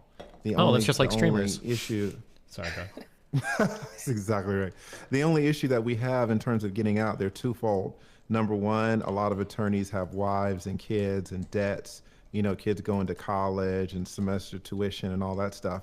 And then number two, once you pass 10 years, typically 15 years, you really don't know anything else. So you've got only one set of skills, and on top of that, you have debt that you need to service. And that leads you to stay. And, just to be honest, you're usually typically making good money. And so when you combine those three factors together, there's nowhere else that you can go that you know how to do that can give you the amount of money that you need to get to service your debt. You stay in. And plus, it's very easy just to keep accepting cases. So you'll look up and you'll go to court, and there are attorneys in there that are 65 years old, 73 years old, 78 years old. It's like, God, why are you still working, right? Well, now their grandchildren are in high school, some private high school or something, and need to keep working, right? The reason that I was able to stop after year 20 is, number one, I don't have a wife and kids. I got divorced some 6 years ago, no kids. And I'm not a minimalist, but I live well below my means, and so I could quit, but I wanted to get out like after year 15, and probably 8.5 attorneys out of 10. We all tell these young kids coming up, they ask us, oh, should we be an attorney? Should we be a lawyer? The vast majority of us tell them no. Like, it's not worth it. And so, yeah, the legal profession is not a happy one. One of my best friends, he's an attorney. He loves it. He wanted to be an attorney since he was 6 years old. And those attorneys are going to be awesome, and they want to be there. The vast majority of attorneys, they don't want to be in the courtroom. What would you have done otherwise? Well, see, that's the issue, right? Because, I can't do math. And so when I went into college, they told me I had to take pre-calculus because I didn't take calculus in high school. And I barely got out of there with a D, but apparently they said I needed a C, so I needed to retake it, and I really struggled just to get the D. So I told them to change my major from business to a major that didn't have any math in it because I couldn't do math. Well, they were like, you can do English, and I was like, oh, that's great. And so I went all my college years writing poems and essays, and it was super easy. And then when I was about to graduate, my advisor was like, yeah, have you figured out what high school you want to teach at? I was like, I hate kids. What do you mean? And she's like, oh, well, you got an English degree. You can't do anything with that. I was like, oh, okay. So I fucked myself. So I didn't have any skills. The vast majority of people in law school, we get there from either English degrees, history degrees, poli-sci degrees, because you can't do anything with those degrees. And right, you're done, and so it's kind of, you end up being a lawyer from the path of least resistance. Oh, I thought philosophy was another degree that got into law school a lot too. I'm sure it is. You're exactly right. Maybe that's number 4 on the list. It's kind of a place where you end up, at least back in the day, you ended up because you didn't really have a lot of options. And so, yeah, it's never one of these things where I knew when I was 6 years old that I wanted to be an attorney, and that's how it is for the vast majority of us. We wind up there, and it's intellectually stimulating and it's kind of exciting. And when you first get in there, you're fighting for what's right, so there's an emotional attachment. But after about 10 years, you start to see it for what it really is. And after 15 years, you're like, oh my God, I fucked myself because I've been doing this for 15 years. I don't know anything else. To be fair, we're probably talking like most. This sounds like a pretty common path in life, right? Like, you're not going to find many programmers who are like 45 who are like, God, like, it's just been so much fun working for this major company, like doing software development. Like, there's just all the practices are great. The managers are great. Like, I feel fulfilled. It's everything I dreamed about being a programmer, right? Like, well, I think that's such a fair point. I think you're exactly right. And that's why I'm so happy to have discovered YouTube. I did not know the money that you can make being a YouTuber. I just started this. I didn't know anything, but the reason that I like it, when you're an attorney, you're so used to dealing with people on a one-on-one basis, right? If I'm in court with you, then that means I'm not in court with someone else. So I'm used to dealing with people, it's a one-on-one type of affair. And with social media, with live streaming, I can talk to 2,000, 3,000, 4,000 people at the same time and get compensated, by a large percentage of those people. I mean, I never knew the power of being on YouTube, being a live streamer. And so that is so interesting to hear, Devin's perspective on live streaming and his view against it. Devin knows way more about live streaming than I do. I'm just one person. All I have really is just kind of my data point. But it's been such a tremendous blessing for me. For me to become a live streamer last year, it's one of the top 3 decisions I ever made in my lifetime. It allowed me to get out of a profession that I was really beginning to, I'll say it, like really beginning to hate. You And sound like a really nice guy. Did you find divorce work rewarding or soul sucking? yeah, it was way more soul sucking. I mean, I can imagine. Not only are you in vitriolic like business negotiations, but it's one where there's like a lot of personal feelings involved too, and children sometimes. Jesus. Yes. And what I started to view it more on a macro scale. I was getting older and I was making, okay money, and I didn't have any kids or anything. So it wasn't like I was using the money that I was making. And it was super stressful sometimes. And it's like, why am I taking on other people's stress for money, right? Because the stress is doing something for me, doing something to my body, doing something to my mental health. Apart from that, it's taking up a tremendous amount of my time. And, what am I doing with my life? So you start to get a little bit, you start thinking on a bigger scale. When I was 33 years old, I wasn't thinking like this, of course. All 28 years old, 33 years old, you're trying to grind and keep your nose to the grindstone and really make a lot of money. But as you get older, you start to ask yourself, is it worth it, right? And now when I do live stream, like I did a live stream yesterday, most people in my sector, they'll do a monologue and it's 45 minutes or an hour, and then they'll open up the panel. And everybody teases me because my monologues, can be 2 hours easy. I did a 3-hour monologue yesterday just talking about a particular divorce case. And it was, I just had such a great time. And it's so different than the work I used to do. One of the huge things about being a live streamer is that there's no stakes. There's no stress. Oh, not yet. Don't worry. Do it long enough and you'll find them. Yeah, don't worry, man. When people are threatening you, we're going to find you your own Mr. Girl, okay? Don't worry. Well, no. I'm talking about while you're doing the live streaming, while you're doing the live streaming. And I've done a few of these, I've been doing live streaming for about 2 years. So I think, and I'm coming from a profession that is filled with stress. Okay. So I'm not sure what you guys are counting as stress, but have you ever had any of your fans email everybody you've interacted with? Okay, stop. No. No, I know what you mean though, right? Like when you're in trial, like everything you say or do, like if you forget to file something, like the amount of stress in like a real world job is probably pretty high, and there's like procedures and shit you have to know too. But whereas for live streaming, it's a lot more like, yeah. Let me ask the real questions. You're a divorce attorney, correct? Yes, I'm retired. Have you ever helped somebody get divorced and then slept with them afterwards? Jesus Christ! You can't get this part anymore. Like it's a wrap. You know what I'm saying? Oh my God! I'm just saying, man. You have to be worried about this too, because there are a lot of women. This is not something that's particularly talked about, but there are a lot of women who are going through divorces and they have shitty husbands that are cheating and don't like them anymore. They're venting to you, right? They're telling you like, man, you don't fuck me right.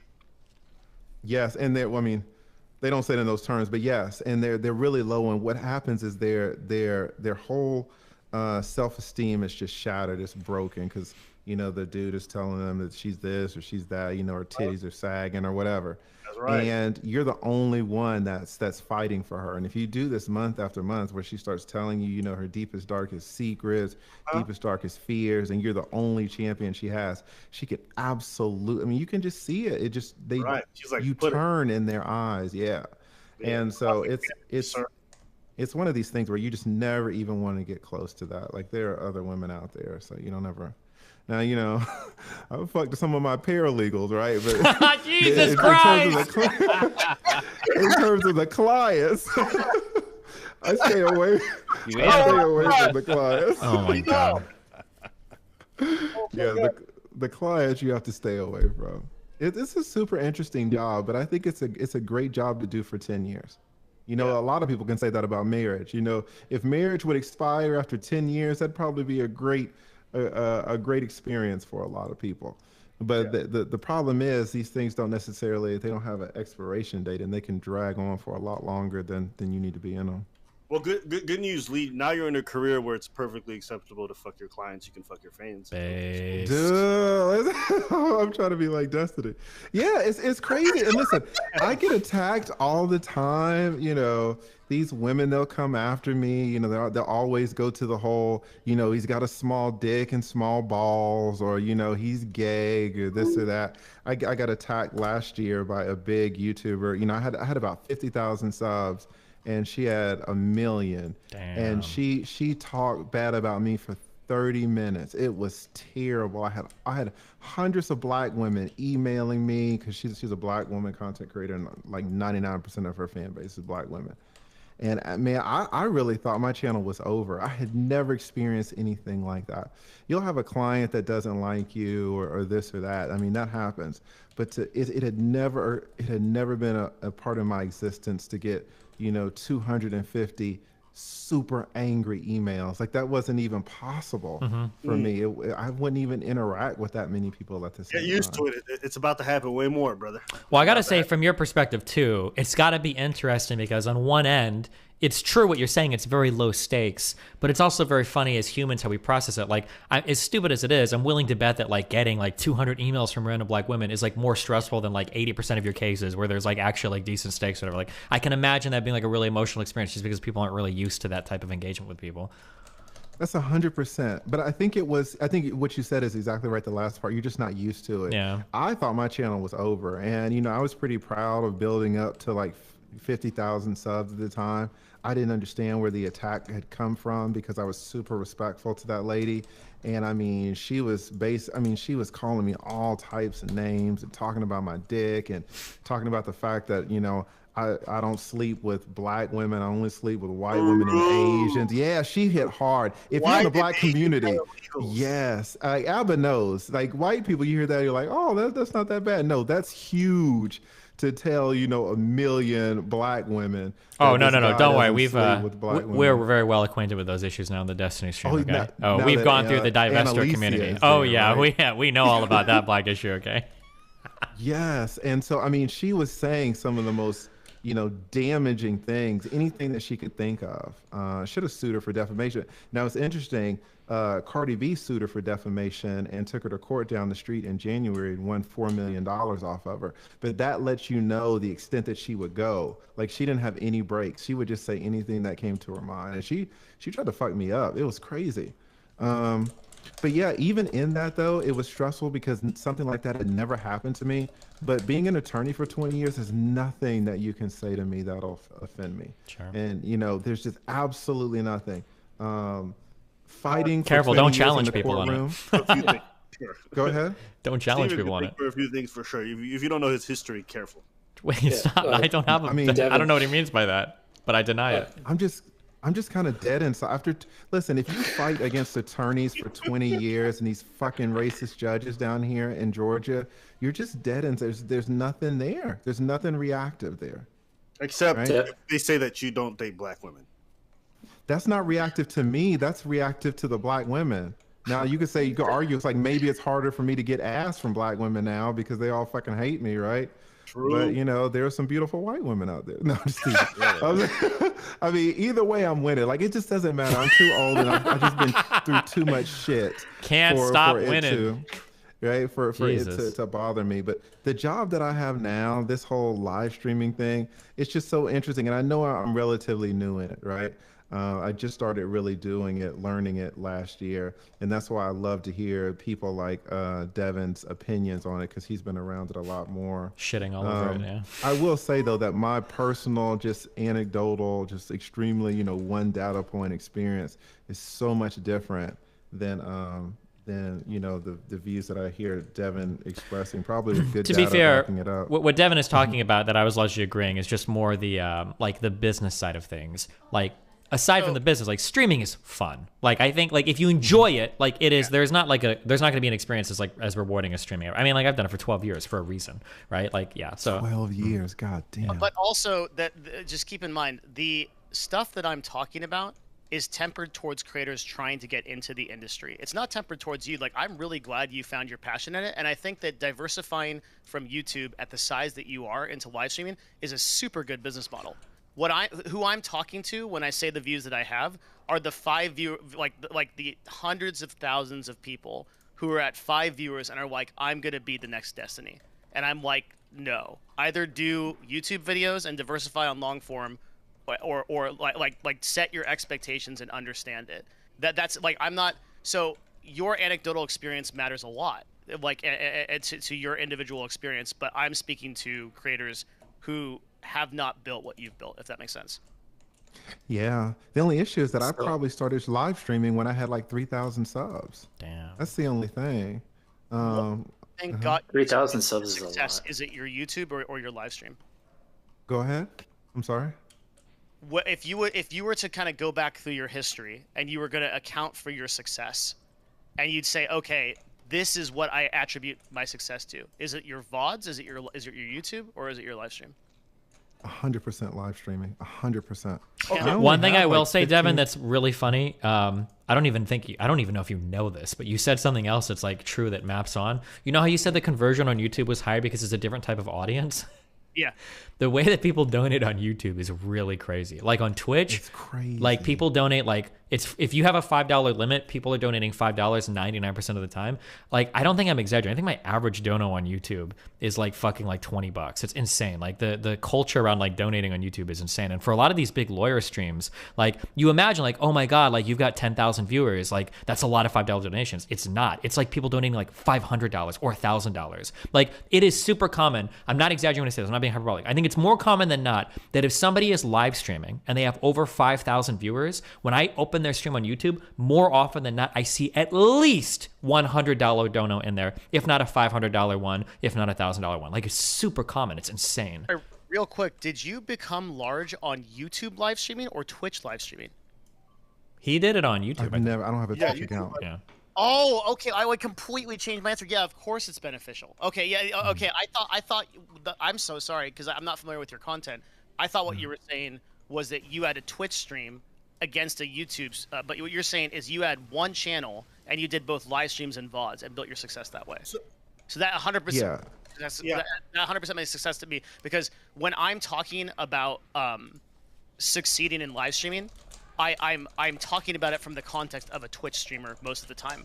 Whereas gotcha. Facebook, I think that's a very different dynamic. So if you started, here's like the caveat.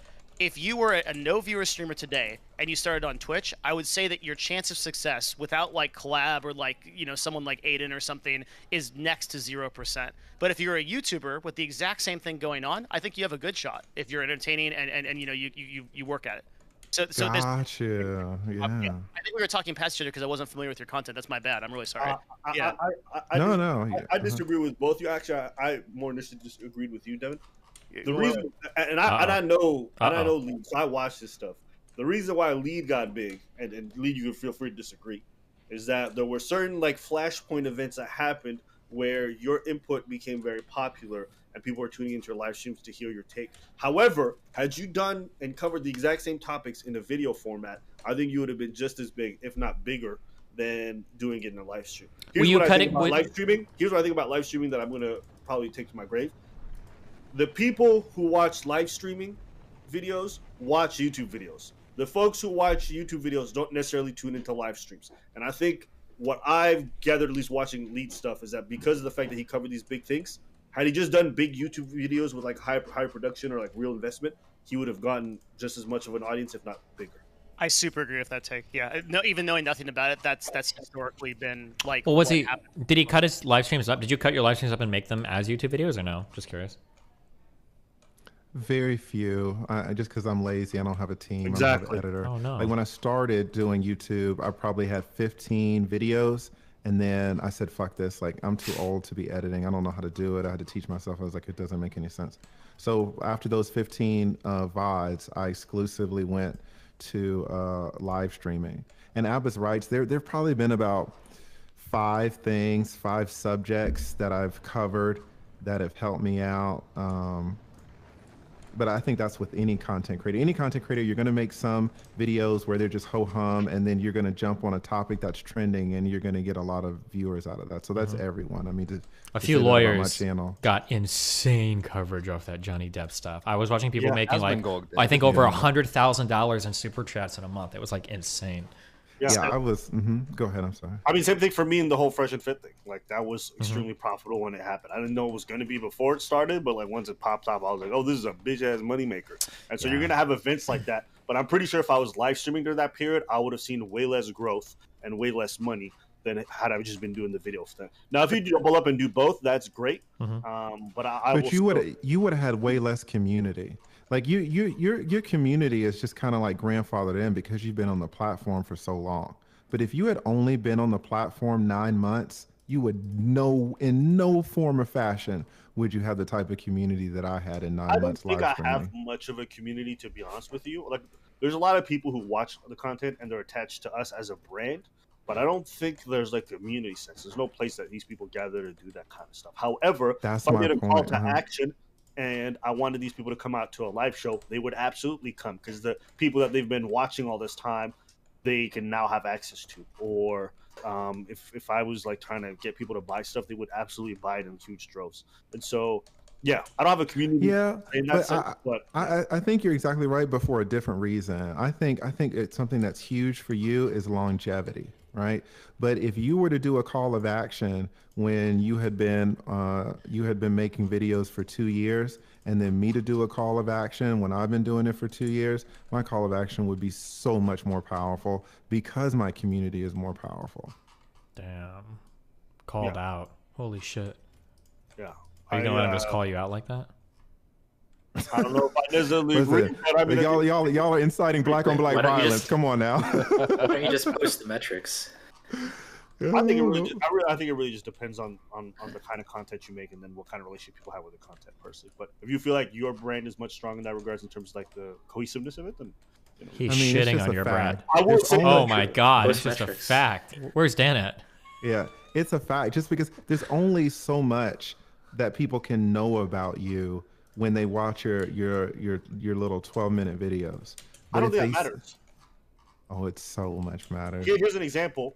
Do you think that your fan base, like your rabid fan base, is as strong as like a Taylor Swift fan base? Maybe more strong, right? Per capita. Bam.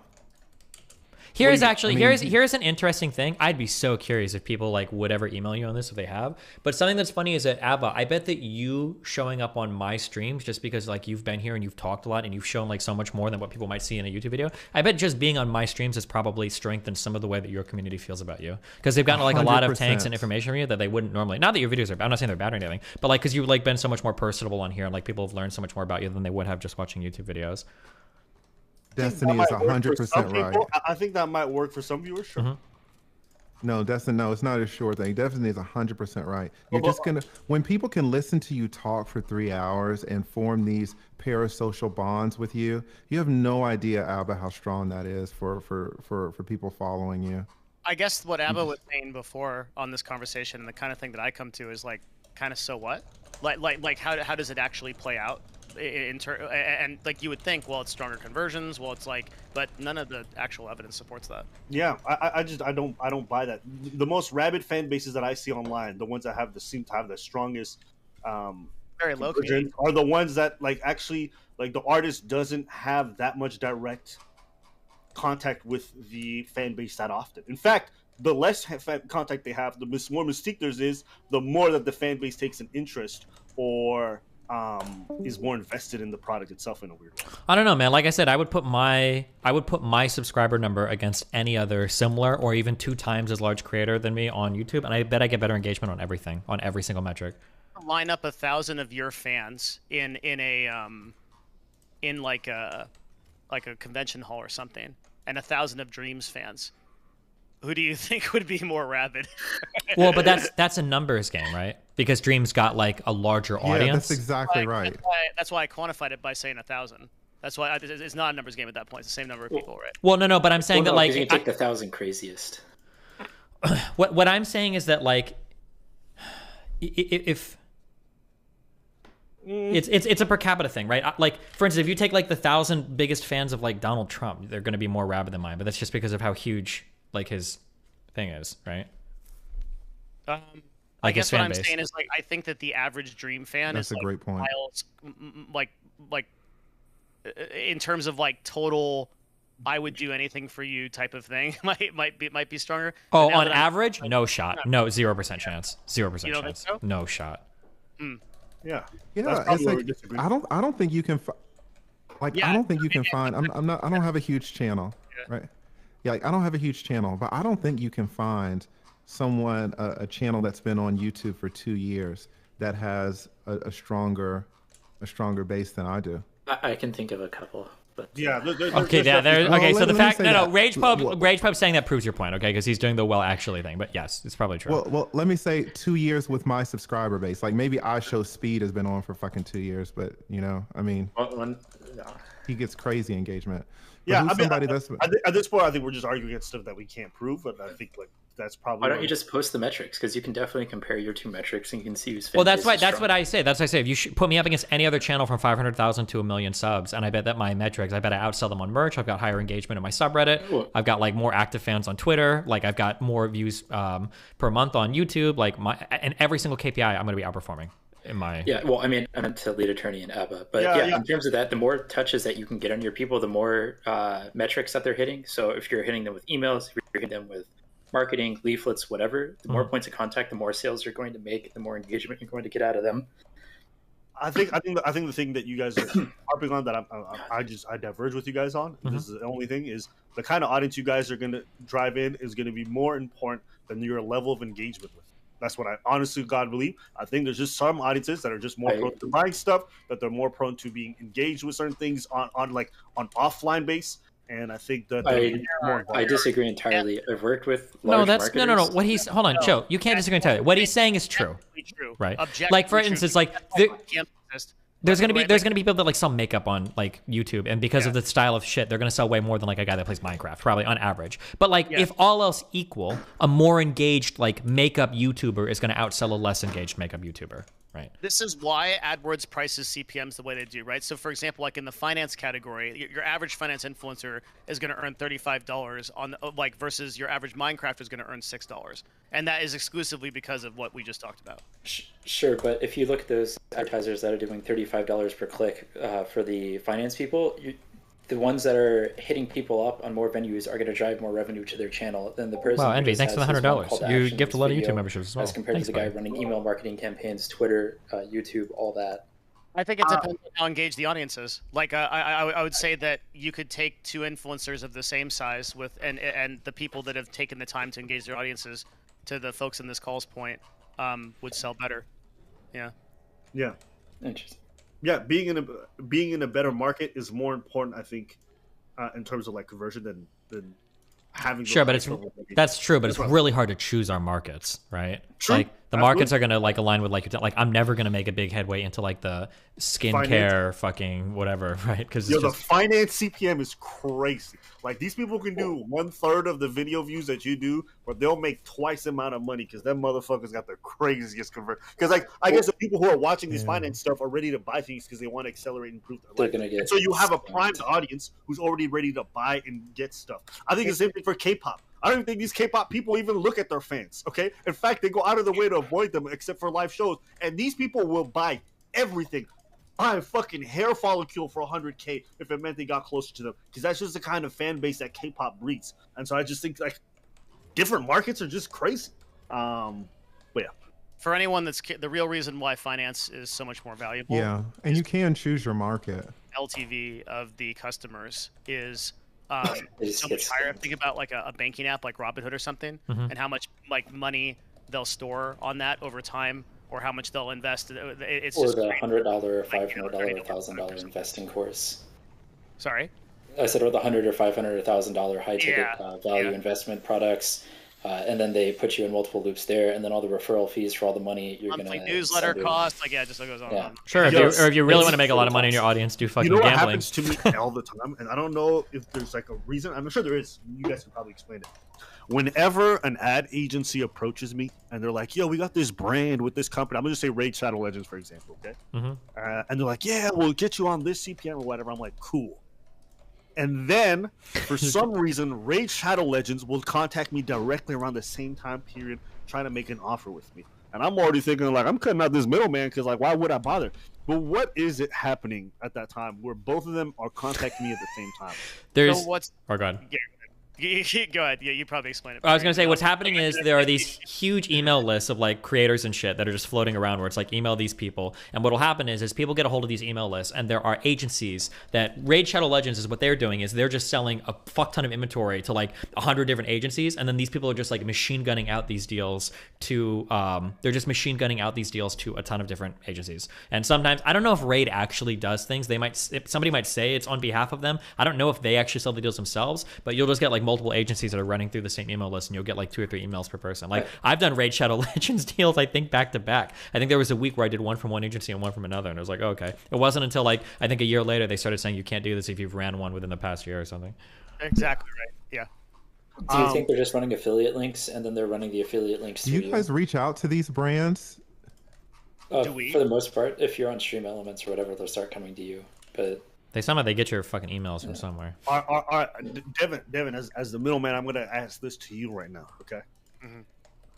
So if, let's say, this ad agency approaches me and they're like, "Yo, man, we got this deal with NordVPN, you know what I'm saying? Pay you this much." So I'm like, "Word." And then I'm like, what if I just fire off an email to NordVPN and say, "Fuck these guys"? You should absolutely do that. Okay, let's go, Devin. Let's go. Hey, man, yo, Destiny, I like the kind of friends you keep. Well, this is why usually they try to get you exclusively because otherwise there's nothing to keep you from doing that, right? If they shoot you an email, then all you have to do is email the company directly, and they'll usually cut you a better deal because they're not. Well, sometimes they'll cut you a better deal. Just depends on who sent you the initial email. Yeah. You just have to be big enough to be able one to. quick caveat. Remember that that agency exclusivity exists on the brand side as well. So sometimes the brand actually may not be able to activate with you, and you can only go through their agency to do it. And that's contractual too, and that happens a lot. So a company like Raid Shadow Legends, they do exactly what Steven's talking about. They'll literally just go to like 100 agencies, be like, "Hey, if you guys can get the people, we have this budget." But there are agencies like what we do. Is we work with a brand and then we say, okay, this is our marketing spend for the quarter, and the brand wouldn't talk to somebody else over that because they're just trusting us to do it. So there's literally no influencer manager job within that brand to facilitate that deal. But the best thing you can do as a creator is 2 things. One is, first of all, you can always do that. You can just go to those people and be like, hey, what's going on? And they'll either say, yeah, we can do a deal with you directly, or they'll point you back to the AOR. And you always want to work with the AOR anyway, because the AOR is going to have a better deal with the brand. So like Raid Shadow Legends has certain people that are signed with the agency. The second thing you can do is those ad agencies, they always have more budget than they're letting on.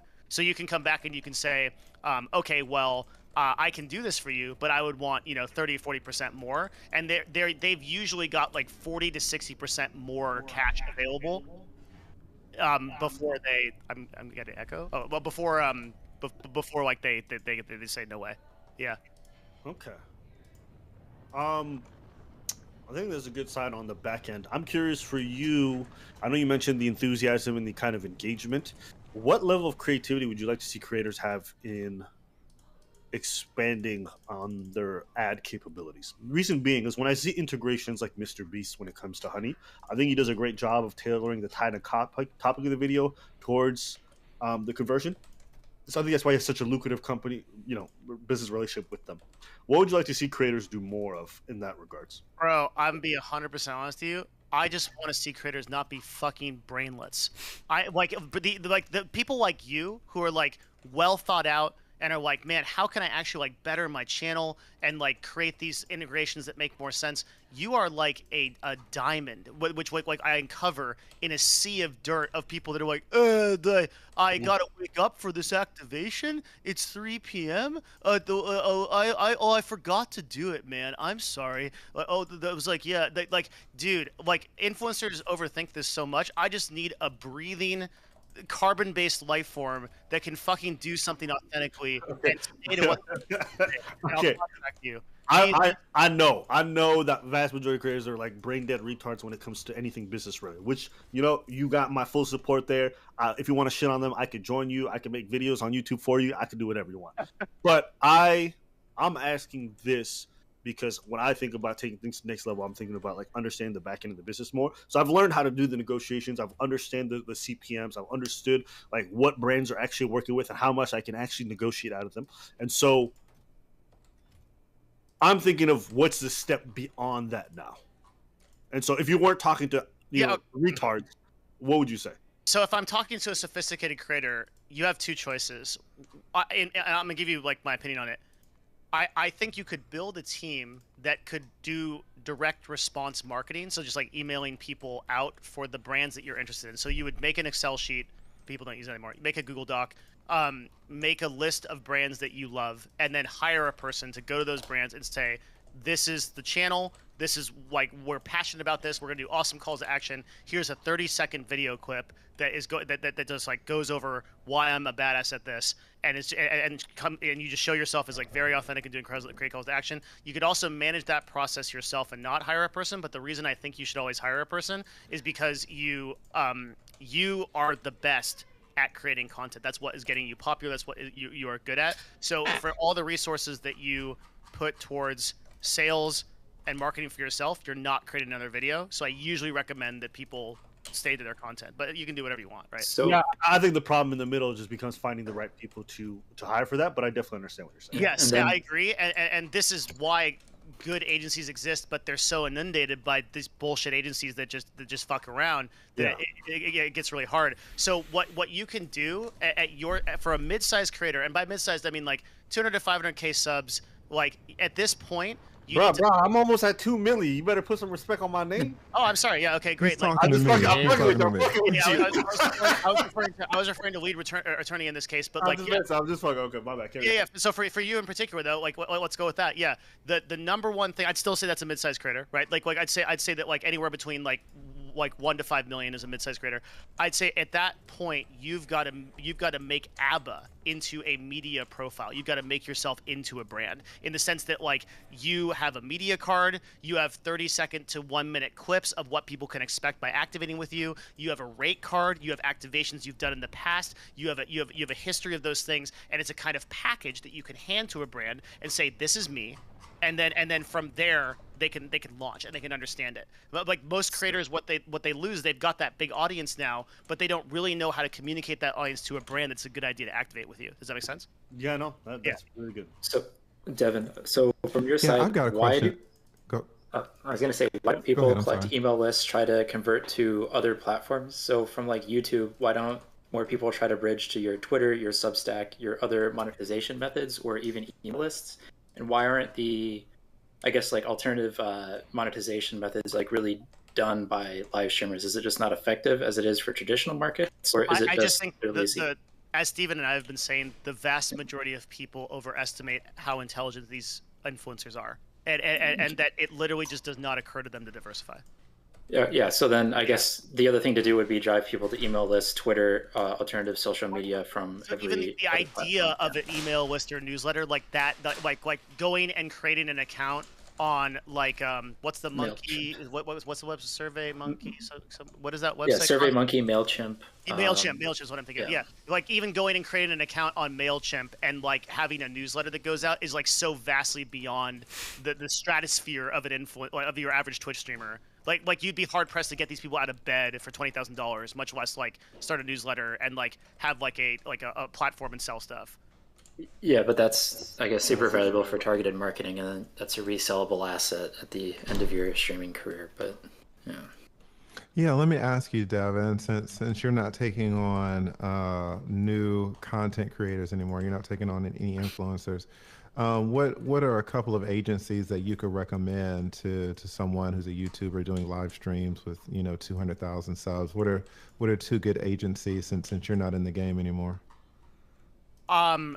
It sucks, man. I can't answer this question because whenever I do, I get like 10 DMs from people that are like, "Why don't you message my agency? Well, this agency," and like, so I have to stay neutral here because we do a lot of deals with those agencies where we sometimes work with them and bring them ultimately whoever controls the budget is whoever really kind of like runs the deal. So we'll have to talk to and communicate with a lot of agencies. So I don't want to like elevate or bring anything. What I could do is I could tell you what to look for and what not to. And Okay. there's a YouTube video I made that's how on all of the ways that agencies steal money from people and all of the bullshit ways that they do it. And so that's where I would start for sure. I will say for me, just to Lee's point, like when signing up, you don't have to sign an exclusivity deal right off the top. You can let them come into it and then just kind of feel things out. Impact that real quick. I actually think for content creators now, with the exception of like 50 million viewer people, you should never sign exclusivity. Yeah, I like this. This is my first time release. I like this guy. I like this guy. So now that Wait, you can brought I that take up, a quick? Or sorry, go ahead. Now that you brought that up, maybe Stephen, you remember. I still have the old Twitch contract from 2013. Do you know where that clause is that says you're allowed to live stream anything that's not gaming? Is it? If you read the terms of your contract, what it says is they have. I think that the legal term they use, or the term that's defined in that contract, is exclusive content or licensed content. And there is an appendix, or there's something that defines what licensed content is. And the definition for that content is like video game performances or something. You just have to find that in the contract. Okay, that was all. I just say on the point of like the exclusivity deals, I was offered a few of those deals like 4 years ago, and I said no to each one. One, because I'd heard some bad stories about people being signed to bad, management's place. I'd just take a percentage of their AdSense. But two, it felt weird to me that we were signing mutually, like we were going to engage in like mutually beneficial relationships, and yet like these deals seem so restrictive in terms of like flexibility to some degree. And so I can understand wanting to protect your interests, but if we're both coming in at it with like some measure of good faith, there should be a lot of room for me to be able to not sign to like a 4 or 5 year deal right off the top. And so most agencies I wanted to work with that came to me in good faith were open to that, and we both made a lot of money. And so why would I sign an exclusivity deal locking me into something I might regret a year from now or 2 years from now when I don't have to do that? So I would tell you, Lead, if you're thinking about doing this stuff, you can have mutually beneficial relationships where you make money, they make money without being exclusive. Yeah, or like basically what you should be thinking of is that like if somebody's asking for exclusivity. Yeah, I wasn't focused on the exclusive part. I wasn't talking about the exclusivity. I was talking about, who were good agencies to go with. Does that imply exclusivity? Like in terms of getting brand deals? No, but like a good one won't I don't know anything. A good one won't necessarily force exclusivity on you. A bad one traditionally will. That's been my experience. I think that depends, right? The golden standard for like exclusivity is like if somebody wants exclusivity, you got to be getting something big in exchange for it. That's the thing you have to keep in mind. If somebody's giving you some like bog standard fucking whatever deal and they want exclusivity, then they can go fuck themselves. But if they're giving you like cash up front or like a daily or like a monthly payment or something, like some stuff like that, like exclusivity is going to come with some strings attached, right? You should trade a lot for that, right? That's exactly right. And the only way that I see exclusivity making sense is if the agency is willing to do a JV with you where they are going to do some kind of product line or they're going to do some kind of long-standing thing that you can track objectively in a contract and you can say this is going to be beneficial to me. But in so many instances, the reason why a talent agency will sign is talent is because it increases the valuation of our company, right? If I have you under contract for 2 years, it increases my value as a company, and that's why people want to do it. But then after I have you on that contract, I can just leave you there, right? Like I don't particularly have to sell you anything. That value's done. So you have to be really careful with that. Like Steven said, you should always get something massive in return for that deal. True. Also, as a quick announcement on stream, okay, guys, this is it. Okay, I need you to retweet the fuck out of this tweet. Go. Wait, I think you trying to get your Twitter back? Yeah, this guy's doing it. I'm gonna be honest. If you would ask me 1 week ago, my chance of Twitter coming back, it was optimistically 15%, and now I'm thinking it's like 80%. Nah, bro. Listen, I already DM'd Elon, so I think you're. Yeah, I'm sure you did. Okay. You talk to Lex. I did. I did. I asked him. Shameless, bro. You're so shameless. I did. I emailed him. I was like, "Listen, this is wildly inappropriate, but like, hey, if it comes up, put in a good word for me." And this guy is so thirsty for fucking Twitter testicles. Hell yeah. That's where he gets all his rage out. So I believe in it, man. I don't know how long you're going to come back for, because my take on Twitter has changed a lot since Elon unbanned all those people. Dude, I'm going to be like a hero coming back. Like, it's going to be like is it the Demolisher or the Demolition Man or whatever, where they bring back the old criminal, but it's because the world is so fucked up. Like, in a world of Sargons getting unbanned from Twitter, is Destiny really that bad, you know? I think it's not that you're that bad. I think it's that you're that irrelevant. Yeah, is that me? Thank you. True. Jesus. Yeah, it's gonna get interesting. I've been really bullish on Twitter, but after these unbans, man, these brands are so scared. There's a lot of ad budget being pulled now. How much of it is performative, and how much is going to come back as soon as they realize how much traffic's being driven all to of their it was stuff? performative. It's at always first, performative. And we weren't worried at all. And now with and now I think it's a little bit scarier. I think that it's funny because in a way, I feel like advertising and corporations are the same actually as the stock market, where to an outsider, you think there's a lot of fundamental value driving like the actual trades, but in reality, a lot of it is just like CEO sentiment.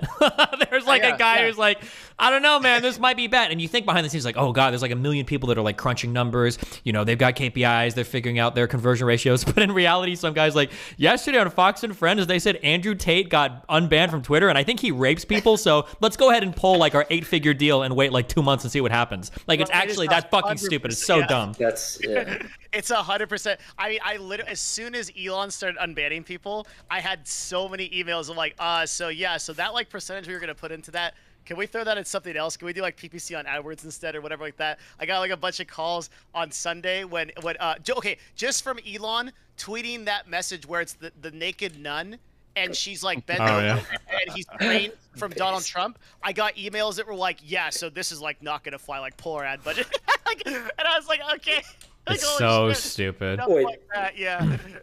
Wait, that was enough for them to pull the ad budget? Dude, advertisers will pull over, like, you'll be, and then I'm really tempted sometimes to be like, bro, like, just shut the fuck up and wait 1 week. You think people are about to cancel your company because you're one of like 10,000 advertisers on a platform where some shit that happened that's going to be forgotten about in literally 2 weeks happened? Like, you're actually delusional. It's so stupid. Like, it's brainless. Yeah, there's like a lot of money being pulled from Twitter right now, and it's kind of crazy because 90% of Twitter's let me ask. Let me ask you, Devin. You know, for my content, you haven't seen my content, but it can be a little racy. You know, we get into some man-woman, you know, dynamics, and you know, every now and then I'll say the N-word and things of that nature, right? And I'm a live streamer, which we really do the same here. Don't worry. For, you know, getting the ads. But because I'm so relaxed and natural with my community, you know, I've got a following for that. How important do you think it is for content creators to really change their content to specifically try to garner more ad campaigns and be more advertiser friendly? I think you should always be, this is such a fucking like pageant answer, but you should always be true to yourself. Really. Like you should always be authentic to your content and what got you your audience, than to conform to any advertising standards. Well, now, that said, right there, that you will pay the price for this, but I think the price to pay is larger if you PG out, and that's meaningfully different from the original value you delivered to your. Well, hold on. I think that what you have to do is, there is an amount of edge that is good, and there are things that you can subtract from your content that won't make a meaningful difference for who will engage with you. This has been a very challenging life lesson that I've been learning over the past my entire fucking life. But there are certain things that I do that people like me because I'm a certain level of edgy, and then there are things that increase my edginess by 1%, and they decrease my advertiser friendliness by 5,000%. So identifying those things, I think, is the really important thing. Find the edge. If making fun of women getting divorced is a thing that drives your content or whatever, that's fine. But if calling a woman a bitch or a cunt, that's probably not necessary, but something like that might be enough to turn somebody away, so it's really important to identify those niches. For example, for Destiny, you can cover all the most crazy controversial topics, but saying the N-word with a hard ER, he doesn't want to do anymore because he understands it's bad for business. Yeah, there's an 80-20 where you could probably knock out 20% of your most offensive stuff and be accessible to 80% more brands. It's that kind of thing. Exactly. Unless you're absolutely like Gotcha. crazy Thank and you. all of your takes are nuts. Yeah, it depends. That's why like I'm really excited that like Abba has stopped doing his like book club where he recommends all those books that Kyrie was recommending to all of the NBA people and the stuff that I Gay was still reading. recommend So them. I still recommend them. My advertisers just don't care because I'm black. yeah. Yeah, that's that privilege. I get away with a lot. I'm not gonna lie. My advertisers are pretty basic. I mean, I was doing a whole like hate campaign on one person, and I made the ad part of that campaign, and they're like, "We fucking love it." I was like, "Great, basic." Dude, I remember back in the day, Wow. I would never do this again. But I remember back in the day when I streamed League of Legends, I had a affiliate advertising thing with Dollar Shave Club, and I would link my affiliate link at the end of games, and I would say Dollar Shave Club sells great razors. They're very sharp. Buy one and cut your throat. Dude, the internet used to be a different place, man. It was a different place. Somebody might have a screenshot floating around if you guys have that. But I mean, you always have to be careful, just because at some point, like, your audience watches you for a reason. If they notice that you're starting to bend over backwards to appeal to like advertisers too heavily, you risk losing a large part of your audience. Now, that may not be the essence of who you are, but if it's like a large part of you, you have to be very careful in that regard. And also, it's okay. Like, you're better off sacrificing a bit of your audience, your bit of your marketability for advertisers if it means you get to keep what really matters, which is your audience. Because your audience is always going to be a stable sense of income. The advertisers only come because the audience is there. Yeah. So prioritize them before anything. I'll take advertisers, but if they start telling me to change the way my video looks, I just tell them to fuck off because I don't have any time for that. Right? Now, does that lose me money? Absolutely. But you got to accept that because the kind of content you make necessitates that. I think Also, really good example of this. Attract better advertisers that fit in with your content as a result of sticking to that, rather than trying to do fucking, some PC bullshit that doesn't go well with your brand. Sure. I think a really good example of this recently would be Sneeko, right?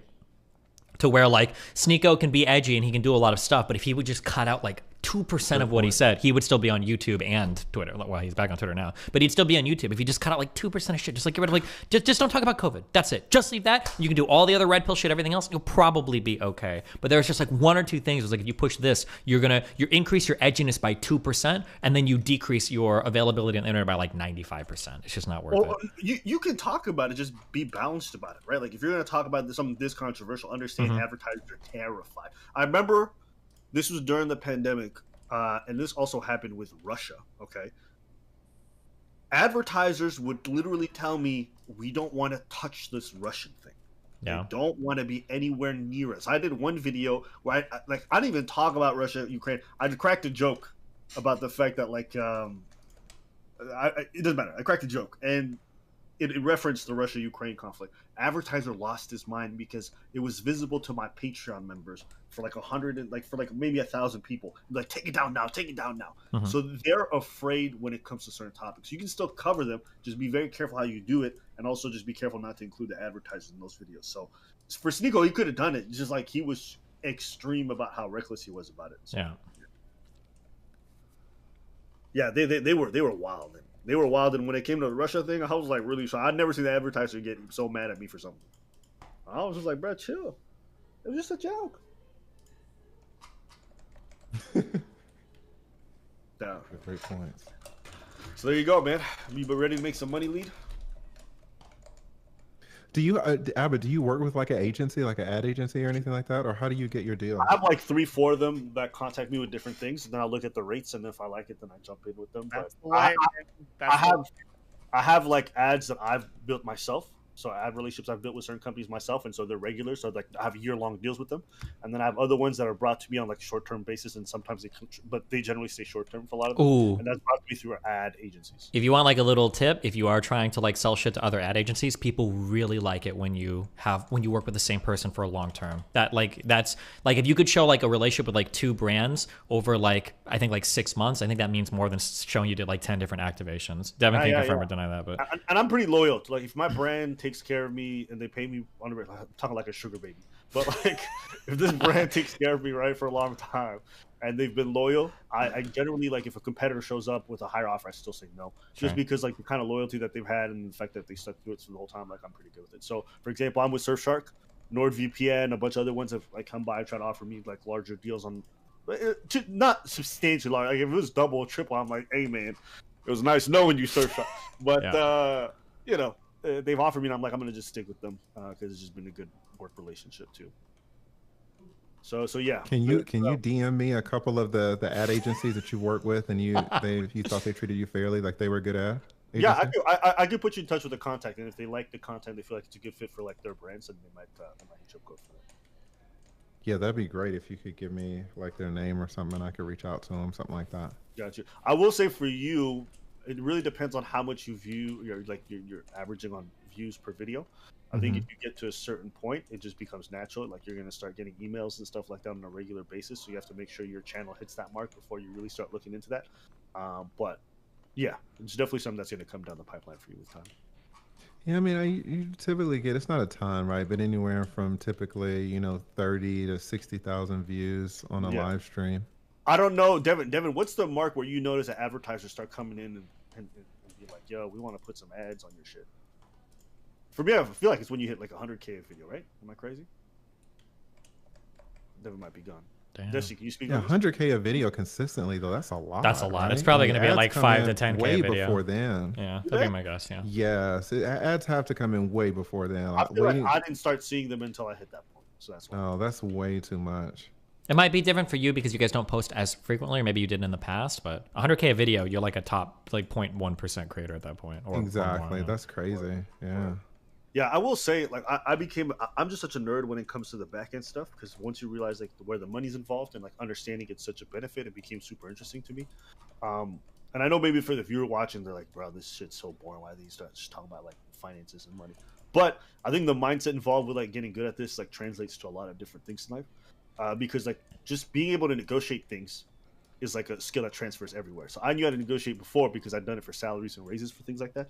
But what makes you competent? Like, let's say if you're going to your employer, you want to ask them for a raise. Well, you have to understand what's the finances, what's the need for you. Are you in a niche department? Are you someone who has like all these things that help you understand your value in a creator context are going to help you at the negotiating table, even at work.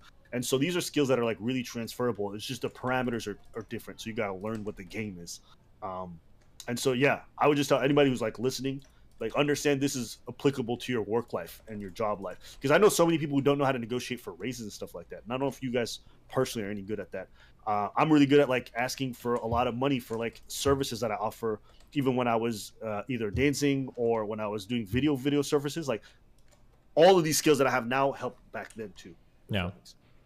That's why I was going to say that like, because lead attorney, I think Devin or somebody else asked you, or it might have been Dan, I don't remember. Somebody asked you, like, did being an attorney help you on YouTube at all? And you said no. I bet there's a lot of aspects of all the work that you've done as an attorney that I bet carry over to some extent. Like, it might not be in a direct case of, like, I'm going to go litigate something, but just, like, being able to reach out, communicate with people in a professional manner, like being timely and on schedule, like managing different, like, workflows. Like, I bet these things have come in handy to some extent. I mean, you're exactly right. The issue that I take with it is because so many times when people ask that, and that wasn't what the other gentleman was asking, but just from regular people who think that there's no way that they can be a content creator, they will say, oh, well, the reason that you experience some success is that you're an attorney. Oh, right? I gotcha. And, yeah, so they try to, make an excuse for themselves as to why they can't be successful because they are not an attorney. So that's why sometimes I would get so frustrated with that. Are there transferable skills? Absolutely. I'm very comfortable sitting here and, just with me, with no one else on the screen and talking for 3 hours. Right. But there are a million attorneys that could never be a YouTuber, right? And there are a million YouTubers that could never be attorneys. So I understand, right? Exactly. And to think like how many YouTubers are there? And then you think about how many YouTubers are there, and then you say, okay, out of those YouTubers, how many are successful?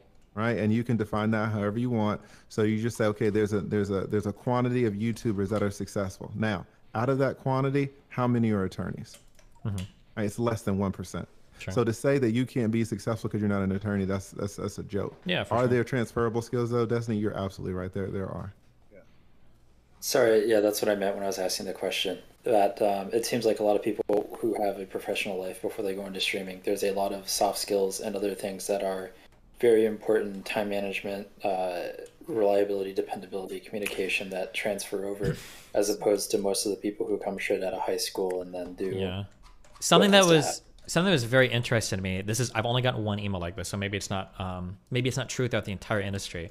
But it was a guy that worked in, I think he worked in software development, like programming, and doing like management. I think management side stuff. But he was saying that like in his job, there's a lot of people that are self-taught, and there's a lot of people that like came up through college or whatever, and that a lot of the self-taught people they're good, they're not bad at their job or anything. But when it came to working on anything outside of like being a code monkey, it was just night and day difference between like even if you're not the best programmer, like the people that went to college, they could write up proposals better, they could communicate more professionally, like they had like a little bit of a wider soft skill set than the people that were self-taught and could only do like that one particular thing they focused on. That was an interesting email, I guess.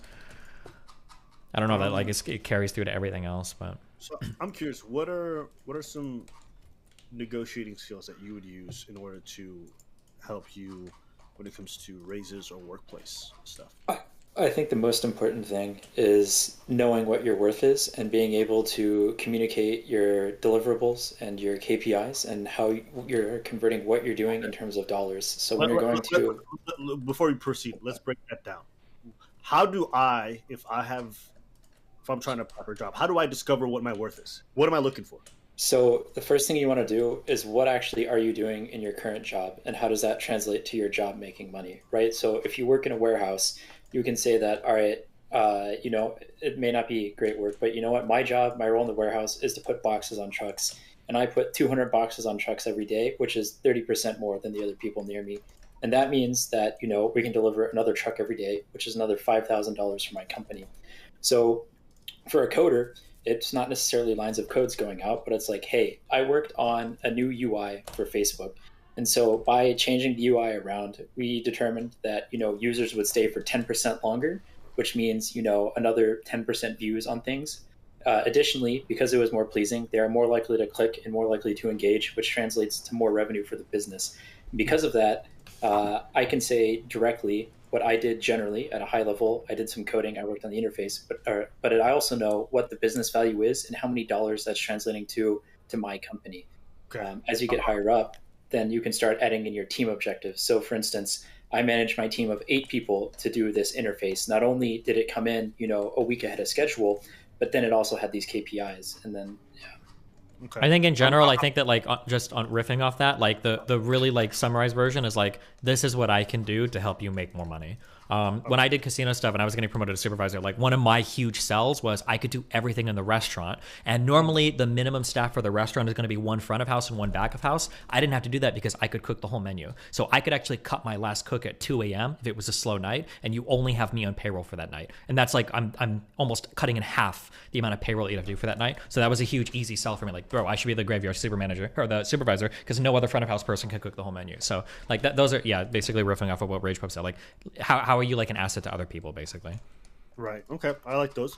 I'll say this, and I don't know, this might be controversial and a little bit unethical, but like, yo, listen, your resume, spice that bitch up, okay? I'm not saying make up a whole workplace you never worked at, but add some tasks you may never have done. Listen, if you know, this is only if you're not a completely like degenerate, lazy motherfucker who's going to come in on the job and be useless. If you know, if you really feel in your heart you can do the job and you're going to be able to do it, okay? Take that resume, start adding shit. I don't care. I've done it. I've done jobs and I've killed the jobs. Oftentimes the barrier to entry to jobs are absolutely unnecessary. I'm going to say right now, I think it depends on where you're at, because it absolutely will get you fired if you lie on your resume. Well, it depends on what you're lying about, right? Like if you say some shit like I volunteered at a soup kitchen for 6 months or some shit, that's probably okay. But if you're like I was the lead cardiologist at like fucking Children's Hospital, you're probably gonna get... Yeah, but even about degrees, courses taken, anything that can be nothing that can be traced objectively. No. That's why I say you got to lie about the things that you've done at the spots. Mm-hmm. You know? Yeah, I mean, you can maybe fudge KPIs. You can say I did all the accounting, bitch. You didn't even look at a single book. You can say I was open. I don't care. Do whatever you gotta do. Get the job. That's what I think. Like when you're talking about like I at one time held a position that I was technically, for all intents and purposes, doing project manager work, but I wasn't technically the project manager. There was already someone with that official title, but I had a team under me. I was managing budget. I was managing all the resources. I was doing purchasing and all that other stuff. So on my resume that says project manager for that time at that place. That's the kind of fluffing that Eva's talking about. I would be careful about job titles because that's one of the few things that you can call employers to find. So, for instance, if you put whatever on your thing, there's only a few things HR is supposed to talk about, and one of them is job title. Even if you did project management or whatever, I would make sure that the job title matches whatever contract that you have, because that'll throw up red flags. But yeah, if you did stuff outside of the scope of your work, then absolutely add it. I'd also I think people severely underestimate how capable they can become, doing different types of work. There are people who will say some shit who are like, oh, I was a kitchen lead. And then that's all they'll say. And it's bro, you're coordinating 5 people at a given time. You're coordinating between orders between front of house and back of house. If you're the lead, you might be calling for prep and everything. You might be tracking sales, depending on if you're doing waste tracking or not, depending on where you work. There's a lot of different types of skills that you can pick up while working in those environments. And if you're going to do an interview, I think it's important to be able to demonstrate those skills, because the person listening is going to hear did you just cook and you didn't think about it, or are you actually developing all of these other soft skills that are going to make you so much easier to stick into other places? I'll map on what you just said. Think about when you're applying for the job, and it says what you need for qualifications. Must be able to work in a high-intensity environment. Must be able to handle taking multiple orders at the same time. Must be able to be good with a spatula. Don't add all these things to just fluff up and beef up the thing. And bitch, all you're doing is flipping burgers, okay? Mm-hmm. They add all these lines because they understand you have to beef it up to make it look official. So you have to make sure that your energy and your resume is matching that same kind of feel. You get what I'm trying to say? When they're adding all these extra lines that are just bullshit lines, your resume has to match that. Or if it doesn't, then you're losing out on that dynamic. Yeah. So another good thing to do is if you look at the types of jobs you're applying for, take 20 or 30 job postings and just see what are the keywords between all of them, what words overlap, and make sure they're on your resume somewhere. That'll really help with resume screening. And then I think a good cover letter is extremely important if you're just trying to get entry level into white collar worlds. Yeah. That's one thing. Let's see. What about interviews? I know a lot of people fluff interviews all the time. Depends on if you're a technical. If you're in a technical interview, you just have to prepare for those. But for the personality fit ones, it's more important when you're going in there. At least from what I've seen in candidates that I've interviewed. But for the most part, if you're willing to work through a problem, not know where to go with it, just say, I'm stuck, I need help, or here's how I would approach it, but I'm not sure. Or if you just generally show that you're not going to be some person who's super annoying, who's going to fuck everybody up if they get a problem that they can't solve, or you're just going to be really annoying to be around. I think that's generally the most important part. Yeah. I've heard some terrible stories about people being complete dickheads, on the day of the interview. Either being rude or being unkept or whatever. And I think folks often work against themselves to just set themselves 10 feet back already. So if you're not even just doing the retard stuff, you're already doing pretty decent. And then from there, I think, for some people, it's a lot of charisma. We're going off the basis that you have the technical know-how and you understand the matter. Obviously, they can't hire you if you don't know what the fuck you're talking about. But you'd be surprised how much of a long way it'll go for you if you just know how to talk to people. Yeah, I mean, you don't even know how to talk to people all that much. That's okay, as long as you show up as presentable. Go spend $20 for a haircut a week or two before. Spend $30 on a shirt and tie and pants if you need it. It doesn't have to be fancy. You can literally go to Walmart or Kmart and just get something that's clean and presentable, and then just show up having taken a shower. That'll go a long way. You don't have to be the most outgoing person. You don't have to be super charismatic. You just have to be a person that they don't think is going to shoot up the workplace and that isn't going to be unpleasant. It's not you need to be the most sociable person. Just don't be unsociable. Let me ask you, Dustin, not to change this too much, but I did want to ask you your thought process around content creation and how often you live stream, and kind of what's your view on the frequency of what's optimal for you live streaming. My stuff is not optimal from a business point of view. It's just optimal from what I enjoy. I like streaming a lot. Streaming is super fun for me. If I was optimizing for business, one, I wouldn't be playing this fucking Factorio game. And two, I'd probably live stream a whole lot less and put more effort into prepared content. Do you think the Factorio game helps you or hurts you when you live stream? Oh, it's hurting me a lot right now. How so? Well, it's an okay facilitator of conversation, but I should be doing like active political research right now. Like there's a debate I just did recently. There's a really good subreddit post where I could probably spend a good like 2 hours going over like all the different pieces of misinformation relating to a guy that I debated, but I'm not doing it right now because I'm trying to figure out why the fuck my rockets aren't launching, and I don't even know how I made these things, and I don't know what I was thinking when I made these things. So it's just Yeah, but while you're doing this, I mean, you're engaged in a live stream right now, so it's like you're putting out content now. The Factorio game is probably something that very few people understand, but it is engaging because there's a lot of shit going on. You think this is a bad thing? Well, no, it's good in terms of Absolutely. viewership, but I could be doing more more engaging content. One, I would have probably 3,000 or 4,000 viewers because the content would be more like relevant in terms of stuff I'm going over. People want to see the political stuff, and two, it's a higher rewarding content. It's just better to be like covering like meaningful political stuff like that than just like having you guys talking to each other. This isn't bad, but I'm just saying there's like more. This is pretty bad. So- Honestly, you used so to you're have saying that- Shut the viewers. fuck up. When you used to play League of Legends, the viewership was way higher. Yeah, Drew. So you're saying that it's not the fact that you should be doing something different than live streaming right now, but the subject could be different, which would lead to higher. Oh yeah. Like what I'd be doing for content should be different right now. He's saying we're boring. Gotcha. No, I'm not saying you're boring. I'm saying that the content is not like people like this conversation was fun. I enjoyed it and it's fun for us, but like it's not really relevant to like the average listener, right? Like who's getting paid more in terms of like advertising, in terms of like these are conversation topics that like the average person doesn't care much about. Whereas I could have spent like 3 hours going over a debate on like is Biden successful as a president, and there's a whole bunch of facts that are linked right now that I can bring over, which would be relevant to all the political content I do. Well, I don't stop by that often. Did you? No, you're good. I'm not. Hold on. Wait. To be clear, hold on. Wait. I'm not blaming you guys. I do the content that I want to do because it's enjoyable for me. I'm not blaming you guys or anything. I'm just saying like It he didn't just come has off it. that way. Yeah. I did. Oh, I'm blaming you guys. Yeah, good one. And how often do you live stream, Destiny? Do you live stream every day? I try to. The goal is from 12 to 10 every day, but obviously like there are times when I'm traveling or I guess like sexually abusing people or whatever. So I don't always have time to be on stream. It just depends on what's going on. 12 p.m. to 10 p.m. every day? That's the goal. I like yeah. how that's what shocked him, not the sexual abuse part. He's a divorce attorney, dude. Yeah, Come on. sexual. He was a divorce attorney. He's like, have you met my paralegals? Abba? Shut up. It takes a lot of time. That's crazy. Not And everyone's built how for long it. have you been doing that? I mean, I guess Devin doesn't scare Devin because, apparently Twitch streamers stream a lot, right? But from a YouTuber's perspective, Jesus Christ, from 12 to 10 every single day, that's an enormous amount of content. A lot of broadcasters at his level put in that kind of time on YouTube and on Twitch.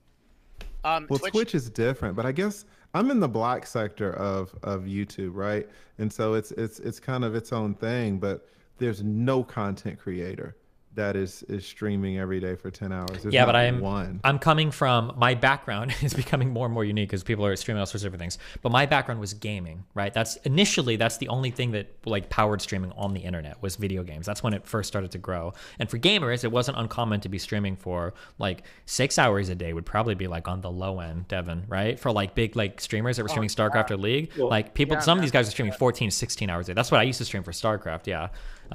So that's like my background. The IRL stuff, like in real life content and conversation stuff, this is like relatively new. I say new, probably like 6 years old at this point, but yeah. Yeah, the amount of hours that gaming influencers put in is absolutely insane. And like in the OG days, it was just it really. I mean, I guess like Steven to speak this, but I think it was not even like a business decision. It was just more because that's like what you did. That's what you did. Like, what else do you fucking do with your day? Yeah, we're we gonna play video games all the StarCraft time. for 12 hours. That's what we do. Yeah. Especially if you're a pro gamer, you're going to need, 10, 12, 14 hours a day of practice anyways. You might as well get whatever adds into it. Yeah. But you're not thinking like that. You're just thinking like, well, it's time to wake up again. Yep. And That's what I do. You wake up, time for my 12 hours of streaming. Yeah, I need to get in my 30 ladder games today or whatever. Yeah. Yeah, no one's like, well, if I optimize for the potential, like now there's like a little, I don't know, like my experience is the people that think more about that stuff are generally less successful. It's like the people that like really just like get on and just do the thing over and over and over again, are the ones that like really pull out ahead. Sometimes, yeah, just depends. Yeah, it's good to have a proclivity to be wanting to do that. That's like a good. Yeah, because there's probably a lot of people doing that on Twitch right now. They're like 8 hours a day and like going nowhere. That's like the saddest thing to me is when you see like a 10 to 15 viewer streamer that's like, yeah, my schedule is like 9 to 5 every day, and they're on year like 2, and I'm like, oh my guy, like please. So much, like dollar per hour, they're at like 13 cents. So fast. Yeah, that's crazy. You really, from your content, Devin, you really convinced me not to go on Twitch. Terrible platform. Like, yeah. Damn. It might be funny. You're gonna lose my ad deal, dude. But I gotta go. Yeah. No, I'm a huge fan, but your arguments about their discoverability and everything like that, I was like, gosh, I didn't see a way it made sense, you know. But I love watching other content creators do things, and I'll try to steal from them and copy them. For example, I saw, we see here Destiny playing Factorio, and so what I started to do on my streams, I started to play chess, these little 1 minute, 1 second bullet games. And I don't know how Devin does it, because I couldn't talk and play at the same time, and so I'd be crushing one of my subscribers, but it would just be me up there, and it was tough to hold a conversation with someone while trying to play chess at the same time. Stop trying to steal Destiny's flow, bro. It's not worth it. I think Steven has a very unique proclivity to play games on stream and also talk about issues, and he like writes it off by like, oh yeah, like I've just talked about the issues before, but in reality, like he can formulate some pretty complex thoughts while playing Factorio. I'm also completely unable to do that because I used to run a live stream where I would cover a lot of like marketing and advertising type information, and if I was playing a game, I'd have to completely freeze in place. I could like to think entirely through what I was saying. Well, and that's what I thought was fascinating too, because you would think like what you're saying, Devin, is right, and that's kind of how I was thinking about it too. But then I heard Destiny kind of explain it, that a lot of times it looks like he's playing, but he's not really playing. He's just going in circles. But if you don't understand Factorio, then it looks like he's playing, but he's really not. Or maybe he's playing, but because of the subject matter, he's heard the particular argument so many times that he can play and then respond when the argument is over, because he's been down that road before. So there are like shortcuts that he does that I think it's amazing. But I've tried it, I couldn't. It's hard to play chess and not really play. How does it feel to hear all these compliments about your autism? Well, I mean, I understand what they're saying. Listen, but now I'm doing the lead attorney line that he was doing to me earlier. I think anybody can learn to do it. It's just a matter of like practicing. And actually, lead attorney, you actually probably know this better than any of us, because I know for a fact that you've seen motherfuckers that are like, you know what? I've seen like the whole like lawyer shit. I think I can represent myself. I think I can walk. Have you ever had a client that tried to, and then you had to like clean up the mess afterwards? Has that ever happened to you before? 100%. Yeah. They all try to save money and do it themselves. And then you've got to go through, and it's like, now this shit's going to be even more expensive because there's motions you missed, there's shit that you, and now you fucked yourself. Yeah, for sure. So, and for a lot of the stuff that they're fucking up, you could probably do it in your sleep. You don't even have to think about it. 100%. Let me ask the real question.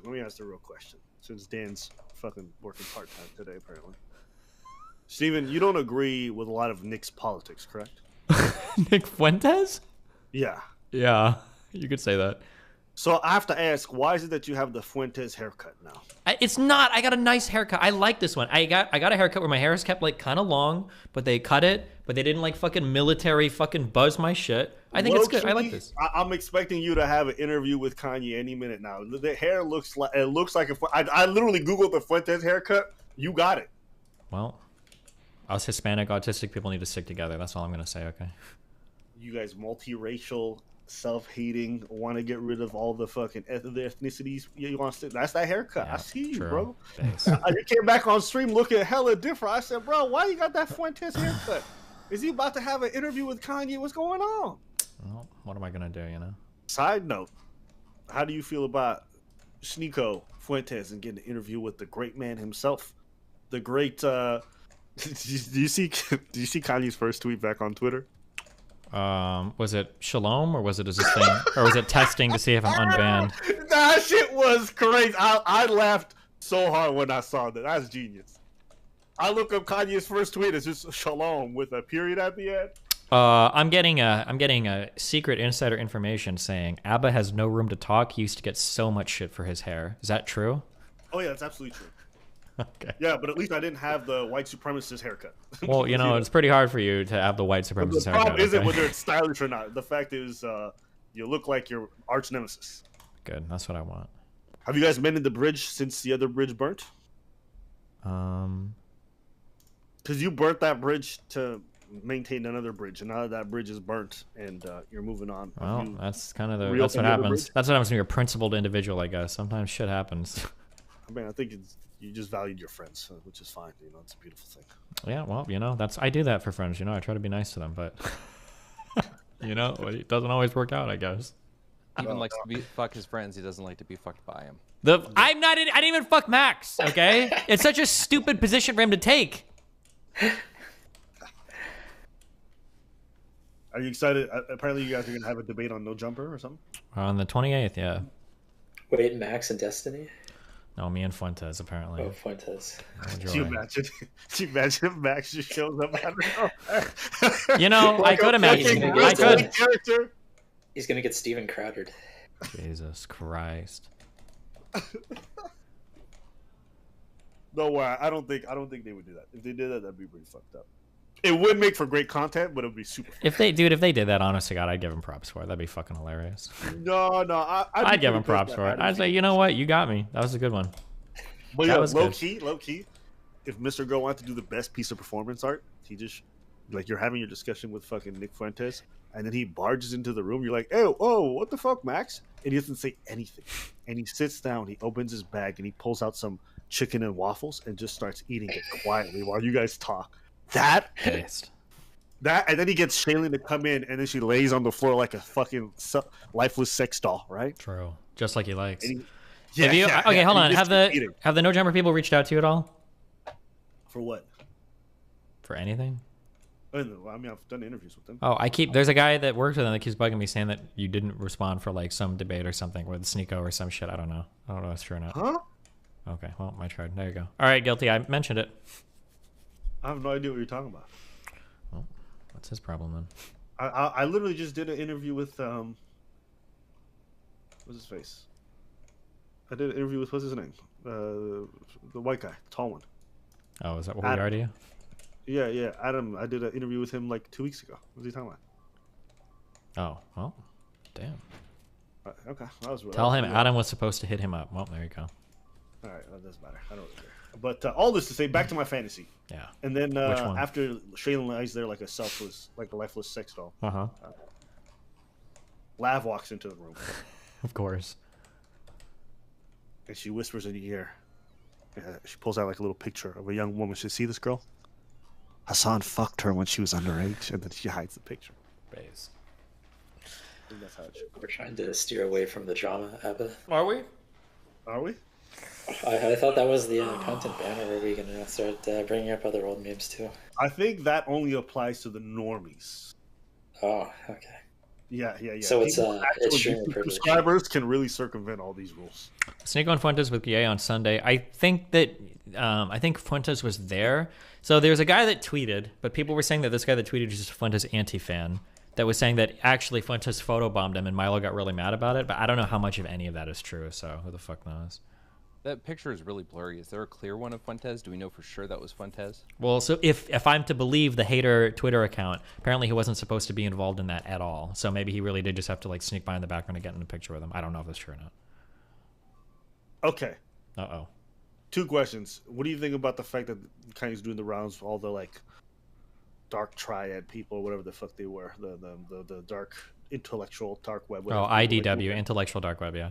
Yeah, how do you feel about the fact that he's like, what do you think about that? The fact that everyone's attaching themselves. Is it just for them to gain Attaching themselves to who? To Kanye, and Kanye attaching himself to them. Wait, is that happening? Who else is he attached to on the intellectual dark web? I don't know if it's but those right wing folks that he's been like. First it was Candace, Candace, okay, right wing folks Milo, different, yeah. So IDW were this group of like centrists that like weren't quite conservative, but they were ultra critical of Democrats, and they all ended up being conservative, so a little bit different. But the yeah, what do I think about it? I mean, Republicans just see an opportunity to grow their platform, of course, right? And there's a lot of people that are not relevant anymore that are desperately clinging on to relevance. Yeah, like Milo is a good example of that. I forgot that dude even existed. Yeah, so did the entire rest of the world. He's trying to make a recurgence. I'm gonna hop out. Yo, Abba and Lead, it was really nice to meet you. Appreciate you. Yes. Let me just tell you, Devin, I really appreciate all of your content. Huge fan. If none of y'all are subscribed to Devin's Patreon, it is amazing. I've been over there for months. Any content creator should absolutely be over there. It's way, way underpriced, and the value that you get is tremendous. So Does it's he an have a honor morning to call? actually. What's that? I really don't deserve that. Thank you. No, it's amazing. It was originally just a thing I set up for because I had a lot of Twitch subscribers when I stopped streaming, and then I started making videos, and like there's like 80 or 90 videos on there about like marketing and business stuff, and it's just $5, yeah. But if somebody, I never do like call outs and stuff, so if somebody like really can't afford it, you don't have any money, but you like want to see them anyway, just toss me an email and I'll give it to you. Awesome. But thank you very much for saying that, Lead. That was super nice. Could I get the affiliate link that Lead has, please? No problem. The affiliate? Oh yeah. Yeah. Can you do affiliate links on Patreon? That'd actually be crazy if you could. Holy shit. And yeah, but yeah, I just want to say it was nice to meet you guys, and Steven, thanks as always for having me, man. I really enjoyed seeing you. I missed you a lot, man. Yeah, I'm not quite over you not having any idea what Cracker Barrel is, but Well, we'll mend that later, okay? We're gonna go find out, like, because we literally committed to it. Like, we're like, oh, we have to know what this place is, and I'll report back. Okay. You're gonna be disappointed. But I wish you had been the one to introduce me, but yeah. Don't worry. All right, I'll catch you guys later. Have fun. Bye, buddy. All right. Yeah, I think I'm gonna duck out too, guys. But thank you for having me up here. Shout out to you, Abba. Good to talk to you again. You'll have to tell Preach I said hey. Also, Rage Pope, it's nice to meet you, and great to come up here again and talk to you, Destiny. Really appreciate it, guys. I love the conversation. Yeah, thanks a lot for hopping on. You've got roles in this No room now, problem. so if you click on my Discord server and you see me in Destiny's room, you can always just hop in if I'm in here. So.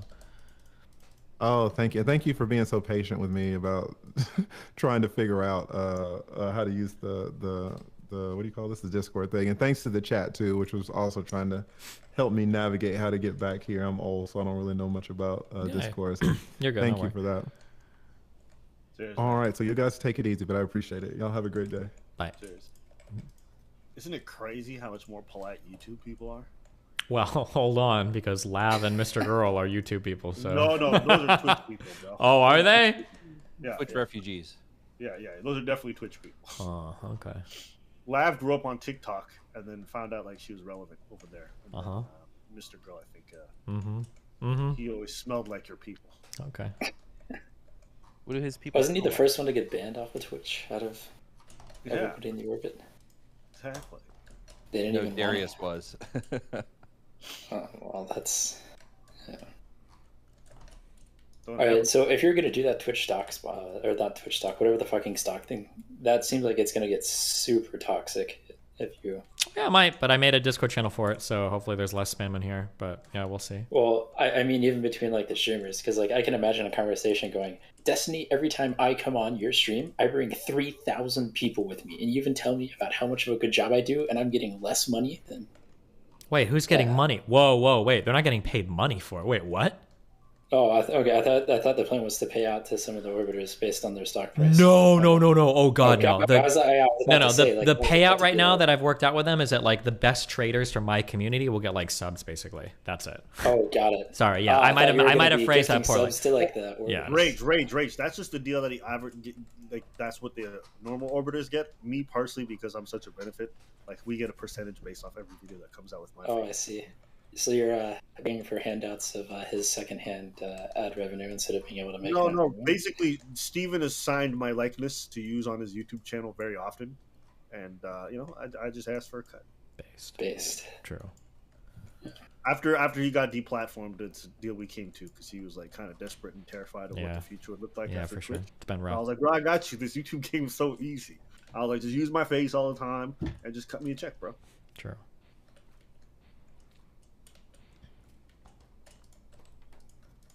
Oh yeah, I guess that's a question for you, YouTube people. When you guys are bringing people on your stream and using their whatever, do you ever get them to sign stuff, or do you just use it and hope that they don't try to fight you on anything? That. Are you asking me or Destiny? Well, both of you in general. I'm just curious how you guys take that content approach. Go ahead, Destiny. That what you just said. You just hope they don't make a stink out of anything. Abby, you ever had someone fight you, like DMCA battle or anything like that you've challenged? Of course, Destiny's best friends, Fresh and Fit, try to get rid of my channel, bro. They try to deplatform. Yeah. I mean, they tried. It was pretty funny. It turned out to one of my favorite videos ever. You just challenge it, and you never heard a word after that? Nah, listen, I made a big stink at it at YouTube, and then YouTube came down and said, basically, if you don't retract these things, we might delete your channel. And then they retracted everything. They were pretty fraudulent the way they set it up. That shit was actually funny. That email, because the first people were like, oh, we hired a lawyer. We hired this lawyer. And you wanted to play? Okay. Right? They got all big chested. Mm-hmm. Turns out they hired some shitty paralegal who couldn't write up like legal docs. And so YouTube sent me the whole fucking back and forth. They basically CC'd me on it, and I got to see how poorly written like this paralegal's replies were. And then YouTube was just like, "Bro, if you don't retract this shit, we're gonna delete your channel." And they retracted everything. Oh shit! Incoming. Be careful. What'd you say? Incoming. Be careful. Be on your best behavior. She's coming. Who? Who? Your else? best friend. And Alicia? Why? Because you were talking mad shit about her earlier. No, because I've exhausted all of my charitability for people, and she was DMing me earlier, and I was like, listen, you're horrible at having conversations. You need to get better. So, because I'm tired of being nice to people, so she might be upset about it. Bro, I thought it was funny at first, but this girl's just annoying. Damn. But I mean, you come on, I really do. Damn, annoying. That reminds me, Steven. What happened? You said to get my perms back. No one that I can talk to except you can give me my mod privs back, and I think I've shown a pretty decent amount of character with those mod privs. What did you I'm gonna head out. Nice talking with you, Evan and Destiny. I'm gonna go cook dinner. Be Take careful. care. Sorry, what perms were you missing? The moderator perms. What do you know what your role was called? I was literally a moderator. Role. I was up there. There is no moderator role. Or admin. You were not an admin. Nice try. Bet me. You were an administrator? I have like 4 of those on my Discord. You were an admin role? I was. You gave it to me. You're the one who gave it to me. You gave him admin Destiny? Okay, is there another role that can like drag people and stuff? Oh, I can drag, but I can't mute. I can't control the channel when it's getting out of hand. Wait, you can drag people right now? I can drag, yeah. Oh, what do you need admin for? I need the power. Okay, listen, hold on. I love you, and it's not like I don't like. It's not like I like you less or whatever. But there's no way you should have. I think I'm starting to remember this conversation. Oh yeah, no, I know exactly how it No. Like, you don't know. I'm talking about behind the scenes. I'm pretty sure every time I do this, Cake or RTB, I always DM me, and they're like, "Steven, you're being a fucking moron right now. You're giving way too many perms. You need to use a more appropriate thing." And I'm always like, "Yeah, I'll figure it out later." Okay, so now I figured it out. Okay, listen, you're good. You can drag people. You can mute. All right. Or you're good. Fine. You've got enough shit right now. You got enough power. Okay. All right. One day, shit show's gonna happen, and you're gonna be 2 factorioed in, and you won't have Lycan to come in and stop the shit from going crazy again. You'll be okay. I believe in you, buddy. You'll be okay, hopefully. Anna, what's up? You're here. Oh my god! I can just feel the condescension dripping. Go ahead. What's up? I don't know, but no. This is for my own knowledge and my own understanding, because I really feel like I did a much better job. Like, obviously, there's room for improvement, always. Okay, you did do a better job. That is true than general. Here's like the one big piece of criticism that I'll give you, okay? You have to be able to bring your answers to a conclusion much quicker, because you answer sometimes takes like a minute every single time. I don't think it needs to, okay? Oh, right, but that's not what you said. I'm not referring to that's constructive feedback, and I can accept that. I can receive that. I'm talking specifically about the last conversation that I had with you and the lead attorney and Alex. Sure. What I said to you last on Discord was you are insanely combative when you speak. You've got to figure out how to have more productive conversations. You are combative in every conversation. That's what I said. In the most recent one, you did better than most, but prior to that, every single conversation is incredibly combative. Right, but if the last conversation that we had, if it went relatively smoothly, comparatively, why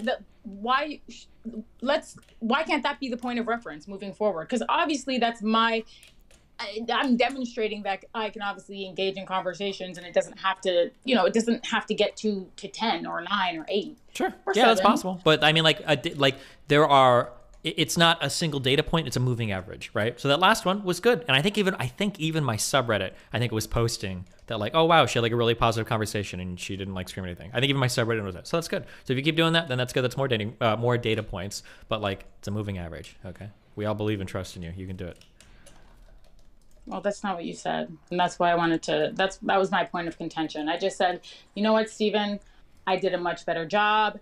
And in all caps, you said, you're combative in every conversation. I said, okay, Steven, I'm talking about the last conversation. I feel like I held myself with a level of decorum and I wasn't, I didn't get rah-rah. And still you said, no, you're combative in every conversation. And so to me, I don't like that. Okay, gotcha. All right, I'm sorry. I will, okay. The last conversation you had was one of all of them that has been good. And if you keep heading in that direction, that's incredibly positive, okay? Sure. But that's the idea. But if you're going to sort of like, if I'm going to be beholden to the conversation that I had prior to that, then there's no room for improvement. No, that is life. That's a part of life. You're going to have a pattern of behavior. And that pattern of behavior is not erased by one positive performance. That's going to be true of every single interaction and engagement with every single person in your life. And there's no reason why there'd be an exception here. So if the last conversation was good, if the next conversation is good, then that slowly starts to change that moving average. But you're not going to undo like 5 to 10 of the most like contentious, controversial conversations I've ever had on my stream with one good performance. But that is to be expected. I don't think that's not my goal. That's fine. Again, sometimes when I do become extremely tight, it's a conscious choice. Like I'm not doing it because I'm like unhinged or off the rails. Like I'm choosing to resign from the conversation or the seriousness of it. But for the most part, I am trying to figure out a way to have these conversations in a more productive way. But I'm going to be who I'm going to be. But I'm going to be who I'm going to be in a more positive. Okay, that's true, but okay, hold on. I don't know what that answer means. I'm going to be who I'm going to be. Like there are some people that are rapists and murderers. That's not a good excuse for anything. Number one. No. That's a really terrible comparison. A terrible thing to say is I'm going to be who I'm going to be. That's a terrible thing to say. That doesn't mean anything. You guys were talking earlier. I think you guys were talking about like people's personalities or whether or not people are engaging or entertaining or whatever that is. Part of that is who I am as a person. So that is True. Something that I'm going to bring to conversations, that I'm going to bring to streams. That's what I'm talking about. I'm going to be who I'm going to be. Okay, and I think you're really entertaining. I just as long as like the toxicity and like the combativeness like tones down, I think it's fine. Okay. Okay, I can accept that. Okay. That's good. Well, how's life going? How are you doing, buddy? All is well. When I'm trying to do like a real live in-person interaction. That's what I'm trying to do.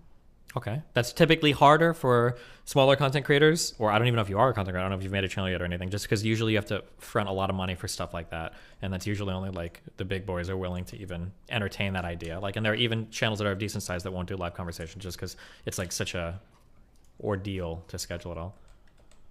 Not that it's impossible for you. I'm just saying that like in terms of like setting your sights, like just know that like the goal is like pretty high there.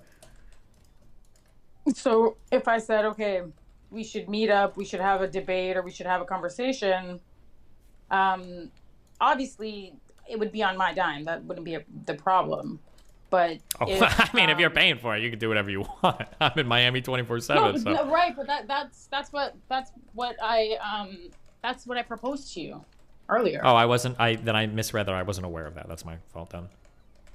No, I said I'm much better at having these conversations in person. Like I feel like online it feels a little bit clinical for me, and not being able to see and feel like the energy, it can be a little bit like destabilizing in the conversation. Having a conversation in real life in real time, for me is that's when I'm at my best. Yeah, I agree. Most people, that's why people prefer like live formats. That's what the most successful shows are always the live format ones, of course. Yeah. Yeah, and I think it would be very entertaining and informative. So that's something to think about for you. That is because I've already put it out there. Well, sure. Yeah, I don't have much buy-in to the topics that you talk about. So like, I don't know if I would set up like a live debate. Wait, what do you mean when you say buy-ins? Like the whole like divestor discourse and everything is not like something that I feel like ultra passionately about. I'm not black. I'm not part of these communities. It's not like a. It's not it's just not an issue that I'm like super like passionate about. Not to say that it's not important. It is, and there's like interesting conversation to be had there. But like, if I were to start setting like real life debates with people, it's going to be over stuff that I feel like very strongly about. So politics. Something political. I mean, like what you're talking about is politics. That is politics, right? Yeah, no, there are definitely political underpinnings, political elements for sure, but yeah, it's mostly social. No, actually, no, it's all it's everything combined. I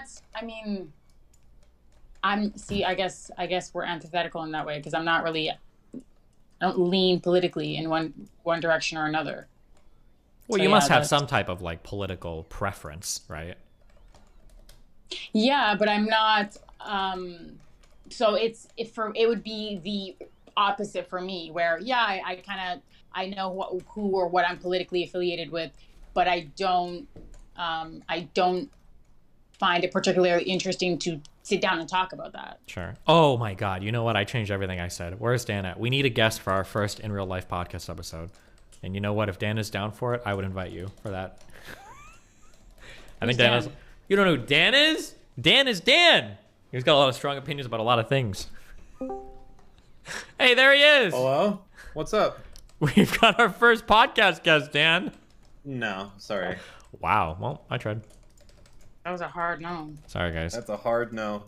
You gotta be better than being annoying and confrontational. You gotta have other skills besides that. Oh, you think that's all she brings to the table? Is annoying and confrontational? It's all I've seen so far. Wow. As a viewer, from the clips I've seen. Wow. Yikes. So you've seen clips? Yeah, only clips, Dan? I feel like if I watched the whole thing, I might want to... I mean, you could watch the whole thing, or you could, like... just have engage uninformed in a opinions, right? conversation. I mean, clip, like, you can't take a clip of someone and, like... I mean, that seems a little bit, I don't know. A little gross. And misinformed. Yeah, I am all those things.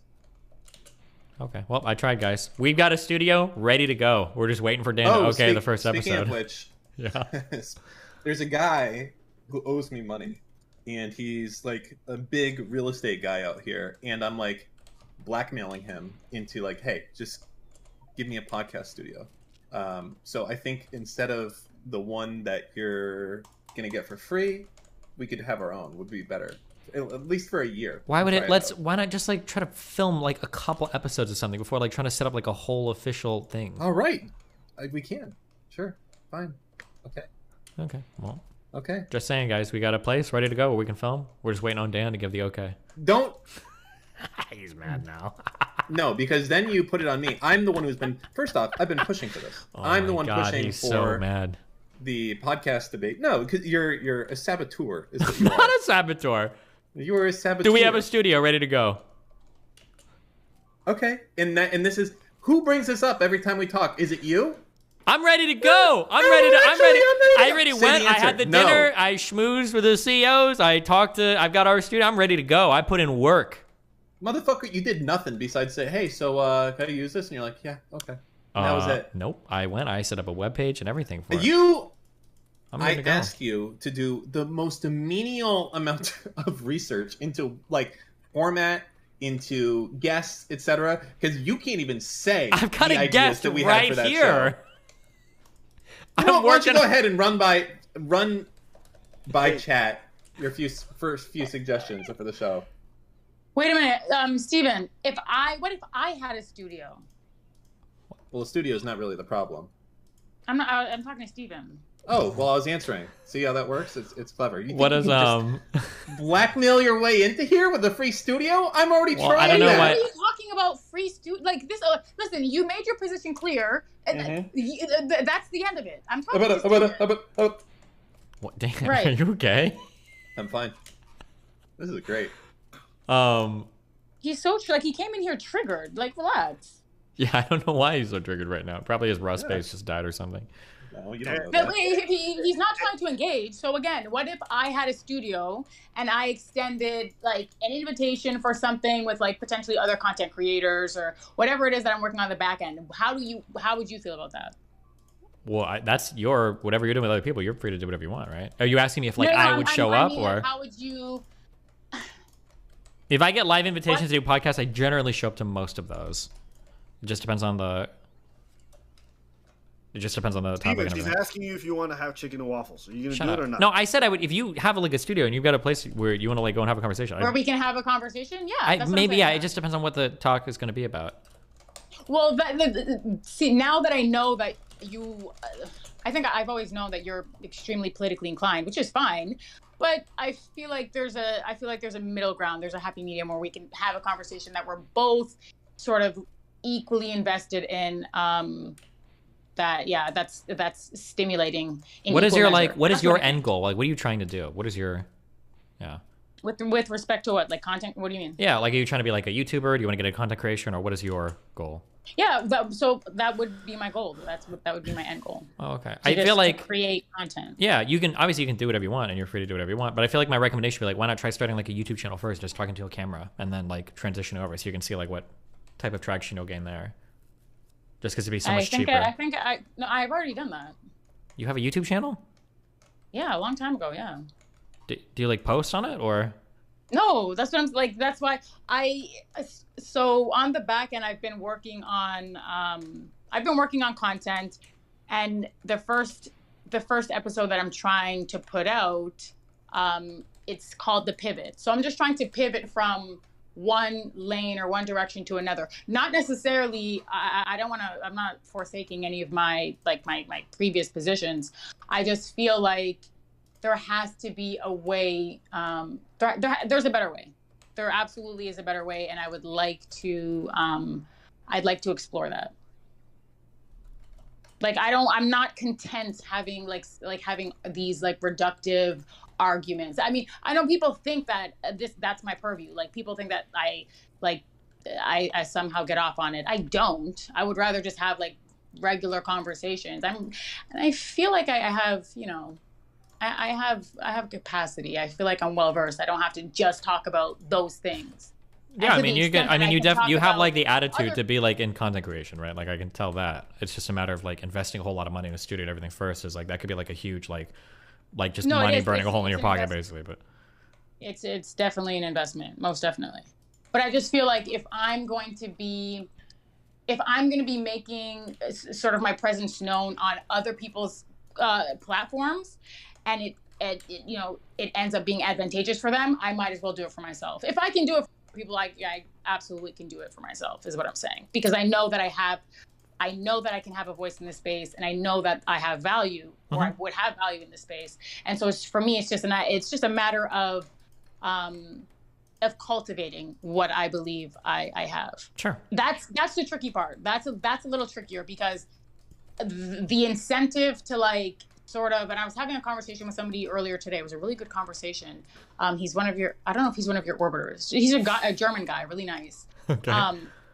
But he sort of helped me see things in a different way, right? Like, his thing was, hey, look, you can have your message, you can have your position, all of that's fine, but sometimes optics matter, and if you're going to present yourself, or if you're going to be in the space, that does come with branding, right? Like, you become a brand, you become, so all of those things, I never considered them before. I never had any like incentive to care about what people thought about me, just because to me, online is such a removed, it's so clinical, and it's so removed from like real life that it's like, I'm not going to see these people in real life. Yeah, I know what you mean. Like, when I was posting before I became like a content creator, I'm just being as like vitriolic and toxic and shit as possible, as long as I feel like I'm having fun. Like, I didn't care about it. But now that I'm like, people watch me, obviously there's like a level of decorum that comes with being who I am. Otherwise people wouldn't take me seriously, right? There's a difference there when you start to establish yourself as a presence, right?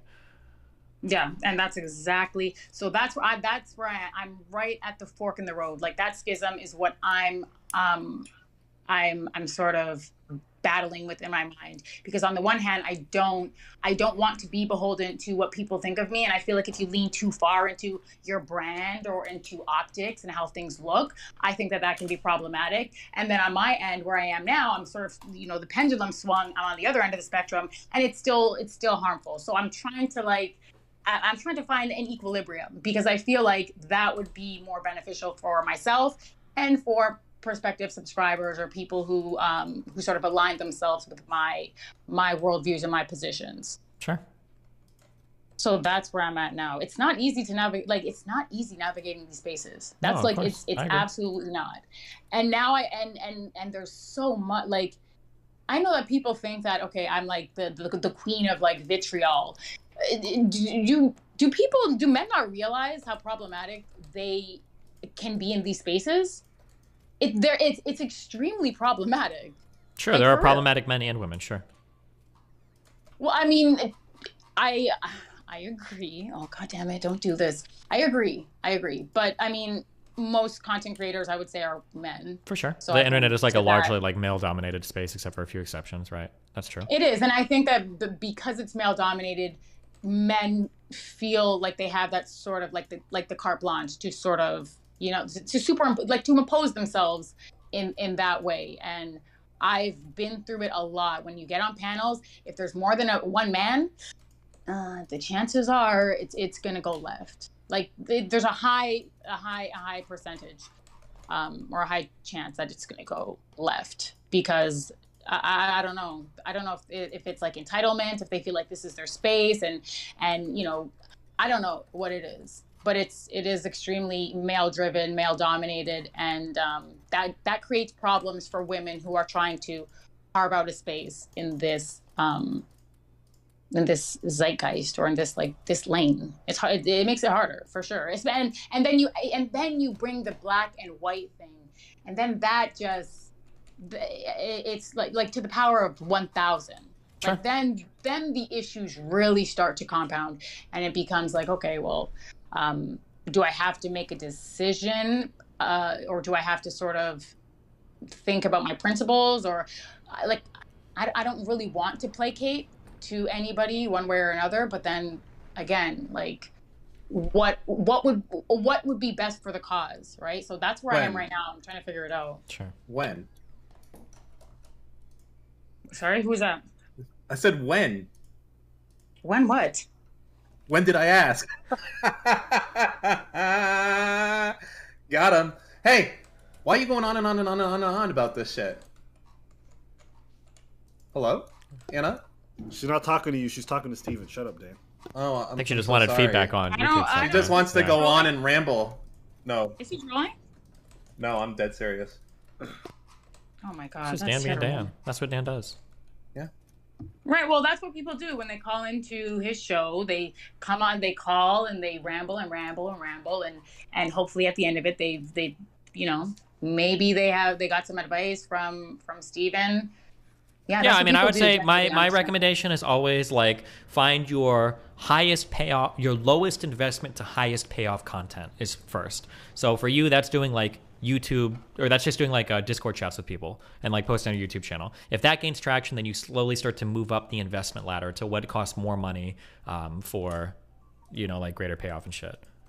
So, but I'm sort of in, and this, I might be like an anomaly in this way. I'm kind of in a position where I'm able to, or I have people sort of in the background that are able to facilitate in-person discourse or in-person Like investors content. or people willing to provide like a studio, or Sorry? like investors or people willing to provide a studio, or what do you mean? Yeah, no. So like a studio, I already have equipment because I like, this is something that I've been working on. So like for the most part, I mean, if you've got people like willing to provide all of it, then fucking go for it. Yeah, fuck it.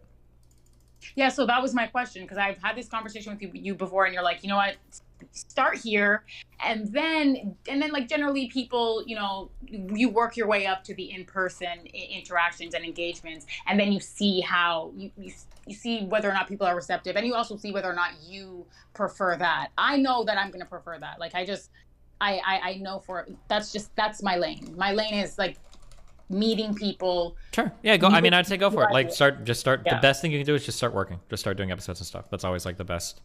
Yeah. Yeah. Okay. So yeah. Okay. So all right. So go. Basically, you're saying just jump in. Yeah, that's always the best you can do is start making content. Don't overthink it. Well, I can't do it full time. So. Well, whatever you can do it. I mean, you can like sit and plan, but like that usually doesn't go anywhere. Like just start doing stuff.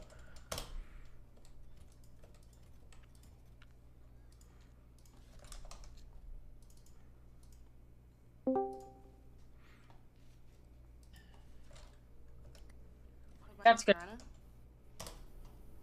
Oh, hello. Hi, is it alright if I gave some advice for Anna? Yeah, go for it. I guess. Sure.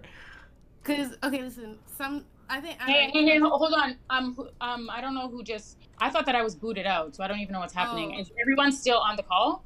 We're all here. Yeah. We're all here. Okay. I just wanted to say sometimes I think you have some really good ideas, Anna, but and a lot of them are really important. But I feel like your approach makes people not want to listen to what you're saying, which is like really unfortunate. Well, I think she's figured this out now, so now she's trying to like be more chill. I think. Yeah. Well, in all fairness, I knew it before. It's just like I really do need an incentive to care about that. Like I sort of understood that. I don't know if people really think that I like go onto these panels, these platforms, not knowing what my tone or my like I know what it's gonna do. I'm online at all times. I know what I'm doing. It's just I don't really care. I didn't care, but I'm trying to turn a new leaf. Yeah. It's So funny as hell when you watch your back, but like if you're trying to have a productive conversation, you can't really attack people based on like their identity, because like it undermines everything you're saying. But I feel like instead of like you know the whole thing with like straight, it'd be like, oh girl, you're white. Like instead, like it'd be better to like let that advantage of your experience show through your arguments instead of stating it, and you'd be like, then the people in the comments can say that. Wait, Fenty, are you saying that it's not acceptable to come on Steven's platform and then use it to like do your hateful spiels, Absolutely and then not. critique Steven for being a white man when he speaks? Ava, did you not? yeah, see in all it's fairness, not good. I It's didn't exactly use the Steven's platform for that. I've been on many a platform, my own included. So, in all fairness to myself, I can't lie. So I don't know if you heard the segment I had before, but I talked about like the identity politics stuff. Like it's exactly the weak kind of mentality I was talking about. Like if you just like, oh you're white, oh you're black, oh you're gay, like it's just weakness. Like it shows off as weak, and then people don't want to tune in. So just don't. I know, but that's never. So the difficulty that I have is when I have these conversations, I kind of, depending on who I'm speaking to, I know where it's going to go. And I know this might sound like ostentatious, but sometimes I really do know what direction we're headed in. And to the extent that I believe that I know, I do resign. Again, I throw in the towel with the conversation, and I'm just like, okay, you know what? Yeah, I'm done with this conversation. Any meaningful reference, I'm kind of over it. But my position is not black, white. Like I understand that mixed people exist. There's a mixed identity and experience. Like it's never been my position to argue otherwise. I think that my position has always been, it will always be, if biracial people believe or feel that their experiences as biracial people, because that is a very unique and distinct identity that not everyone can identify with. Obviously, we can identify with everybody on a human level, but just based on racial identities and some of the intricacies that come with that, if you feel that you're not being adequately represented, if you feel that you're not being resonated with and understood and heard and seen, I think that it would behoove you to sort of create the same way that like all groups of people, marginalized or otherwise, they create spaces for themselves. And I'm not talking, and again, this is not a geographical space. This can be anything. It's anything you want it to be. It's just, hey, your identity and your experiences resonate with me, and I've had a hard time finding people who agree or who understand in a meaningful way.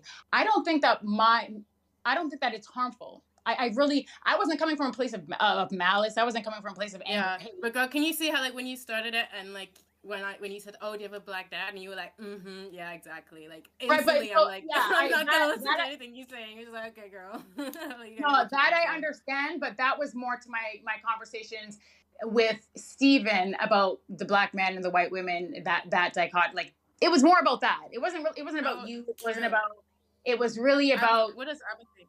Sometimes biracial people come on streams and they kind of expose, like not that they tell on themselves, but it's like, oh, maybe there's validity to the dynamic between Black men and white women. Maybe there's something to be said if biracial people, particularly biracial women, are having adverse outcomes, or they're having social or identity issues. Wait, I just came back. What are we into right now? I don't know. I'm going to bed now. Thank you for the advice. I'm turning a new leaf. Don't worry. All is well. Based. All is well. Love you. Bye. Peace. See you, Steven? Good job. I think I wasn't That's here, right. so. Well, you can rewind the tape, but again, I received what she said. But again, so when I say I'm going to be me, I'm not just going to I can't fold like a cheap tent. Like if I feel strongly in a conviction that I have, or in a position that I have, I'll reiterate the point. And again, I do not believe that it is harmful for me to have said what I said about biracial women sort of organizing with like-minded biracial women who can identify with that plight, because that plight is unique. I don't think it's harmful for me to have said that, but the community took that, they hijacked it, they bastardized it, and then they turned it into something that it really wasn't. Okay, gotcha. So, okay. Yeah, that's and again, and then this is why it's like the whole like placating or being like hyper aware of your image, and then like I can't be beholden to what people are going to think. There are people that I encounter in life who are going to be willfully obtuse. They just will. They will, and they're going to be the way that they're going to be, and that's their thing, right? Like they have their own issues, irrespective and regardless of my positions in life or whatever it is that I say about the Black community. Some people don't see because they don't want to see. Like that's just a reality. And I don't want to convince them to open their eyes. I don't want to convince them to understand what I'm saying. Gotcha. I got it. I understand. I got it. I understand you. Loud and clear. Look at that. Annalicia has turned a new leaf. Good job. Okay. The pontification might not ever stop, but I believe in you. volatility. Yeah. Volatility, I can turn it down. Okay. We're all eagerly awaiting that to happen, okay? We believe in you. Okay. Anything else you got for us? Did you just kick her? No. Oh, did you kick her? No, I didn't. You just said, so anything else, and then she left the Discord. Wait. Who kicked her? Somebody kicked her. Who did it? Who did it? RTBI, tell me, because I think we can track it now. Server settings, audit logs. No one did it. I don't believe you. I think she often just leaves abruptly, so. No, maybe sure. What do you have to say about all this? Dan, you should stop expecting Destiny to do all that legwork. Well, like the thing is, it's his problem, right? Like if he wants to let someone ramble, but he's eating, so he just doesn't give a shit, right? He's just lazy. So like right now, I don't know. What are you gonna do? There's nothing you can do. Yeah, I find that most work relationships involve like quite a lot of imbalance. Wait, what are we talking about? So if you believe in the product and you really want to get it done, like expecting him to do some of the legwork, even if he said he was, just get it done, bro. Oh, if you're talking about that, yeah, he's a very like lazy. Wait, what are we talking about? What am I missing? Like we're talking about you. About what about me? Well, we said that you're very lazy. In what regard? Relating to what? Just in general. There's a lot okay, of, like, I just flew to two different states in one day to do two different shows. I'm managing a lawsuit right now. We've got our DGG package that's going on another thing. I've got like my ordinary stream times that I'm working on. I'm managing all you fuckers in the background. I've got Max emailing. What do you mean? How am I lazy? What are we doing? What do you need me to do for you, Dan? Are you talking about the podcast? Here's what I've done for the podcast, guys. Hey, okay? do not I had a conversation with somebody. I've locked down a studio. He emailed me today saying, give me a time. We've got it ready to go. Okay? Boom. Yeah, he's doing it. Oh, I can pull the microphone closer, too. Don't pull an Anna filibuster on. What a fucking rat. Don't say I'm lazy. I've done everything. I'm ready to go. All right. How many people in chat have you said, like, gotcha, I'll think about it? How many times did you actually think about it for those people? Oh, that is actually true. I get a million people asking me to think about things. What does that have to do with anything? Yeah, but you don't think about any of them. Dan. Annalise's here to speak to Steven. Just keep quiet. Oh, shut the fuck up. What, Anna, what was your final closing thoughts? I was screaming at Dan. Okay, there you go. Go ahead, Dan. Sorry. What? What? Oh. No, because I don't know why Abba keeps doing that. Doing what? Yeah, but why do you keep? Because he's being a fucking memer, okay? Well, all right, okay. Don't worry. All right. Nice. You'll overcome it, and eventually Abba will look like the asshole, okay? Guaranteed. He's already taken big hits to his stock price over the anti-Semitism, so it's just a matter of time. It wasn't me. It was all the light-skinned people and all the mixed-race people channeling me. Nice. To there he get goes. back at Look at him. It was my fault. So we're like the reverse Hebrew Israelites. So like Abba is actually white, not black. Based. Man, you guys really just want to... Okay, just to be clear, hold on. When the stream goes in this direction of arguing about biracial shit for 12 hours, it's because these two started it, okay? Dan and Abba, just to be clear. What? But... No. You're such a fucking weasel. I think Destiny's the one who gave her perms to be able to come here whenever she wants. And she didn't want to argue about any of this shit. And now you're you guys are all like, oh well, the biracial fucking genocide is happening, and Anna's here to fucking lead it. Think Like, that if somebody's mentally unhinged, you have a responsibility to limit their access to the stream. listen, she did fine today. She did fine on the conversation she was on a week ago. Yeah. People who are schizophrenic are fine for a day or two. Do you think she's schizophrenic? Are you? No. But I think that people who are mentally unhinged can appear fine on the surface. But if you pay attention and you look at it, you can see their fucking eyes twitching just so that the psychosis can come out again. And even when she said, "See, I'm fine. I'm acting perfectly normal," bitch, that's the least normal shit I ever heard all week. In fact, I'm waiting for you to jump out of your skin and turn out to be an alien. Let's be honest. Nobody's expecting her to be fine. She didn't reassure nobody. She didn't reassure you, Destiny. In fact, you're already ready for her to go crazy. Yeah, I've already said it, but I said I'll watch her future behavior and I'll adjust accordingly. There you go. That's all you can do. You're expecting crazy, so yeah, you should be careful. If you I'm not. I told her, listen. For having crazy I said on. you need to be more productive and having a conversation. Also, stop with this. Your fault. Like I'm asking for your fucking sympathy or kind. I'm not asking for you guys to No, fucking. you said it's our fault. I said no, right it's now you are the instigator. That is true. You guys are instigating right now. Steven, I have a question for you. What do you put the odds that Annalicia will like kind of turn against you, like you kind of predicted? I already said it's like 65% right now. 65%. So 65% untrustworthy, 35% trustworthy. Yeah, basically, Yes. yeah. Steven fully believes that Annalicia is going to turn and start talking crazy about him at any moment. That's what he really believes. This is revelatory. Like this is news to me. What do you mean turn on you? Are we? Like, I think there is a 65% chance that within the next 3 months you're going to be on a show talking about how I hate black people or hate women or abuse black or biracial people for views or something akin to that. That's just where I'm at right now. Okay, being honest. Okay, hold on. Yeah. Okay, that's fine. Can you tell me why you feel that way? Because of your general unhinged demeanor in conversations, because of how aggressively you unfriended me after one disagreement, despite me being like relatively charitable and letting you come on and chat and everything. That's just where I'm at. Listen, it might not turn out that way. You have every opportunity to prove me wrong. I'm just being honest with where I see people right now. Listen, respectfully, I have seen you on more than one occasion completely go off the rails and be unhinged. So if we're going to talk about, if we're going to pathologize people based on, oh, they are unhinged, and like, you're not going to pathologize me. First. Wait, hold on. Have you said you've seen me go off the rails. Have you ever seen me like backstab somebody before?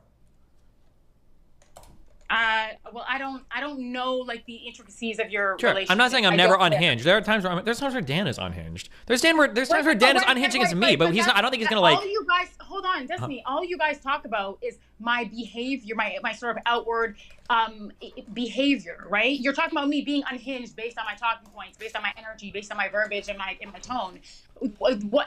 At what point have I demonstrated a propensity to stab you in the back? Like when have I went behind? Like now I need to understand. Do you know something that I don't know? After one of the conversations on stream, you literally unfriended me. That's how upset you were. Is that stabbing you in the back though? No, but it puts you at a higher likelihood of showing up at some show later on to talk about how I was racist or misogynistic. Oh, that's crazy person behavior. So do you think it's more likely that I'll do that behind your back versus coming to you and having a conversation with you, which is what I've always done? Okay. The reason Time that I out. got on Stop. Time out. Okay. This is the space for my feelings and my emotions now. I don't do this enough. Okay. I need you to be empathetic towards my position.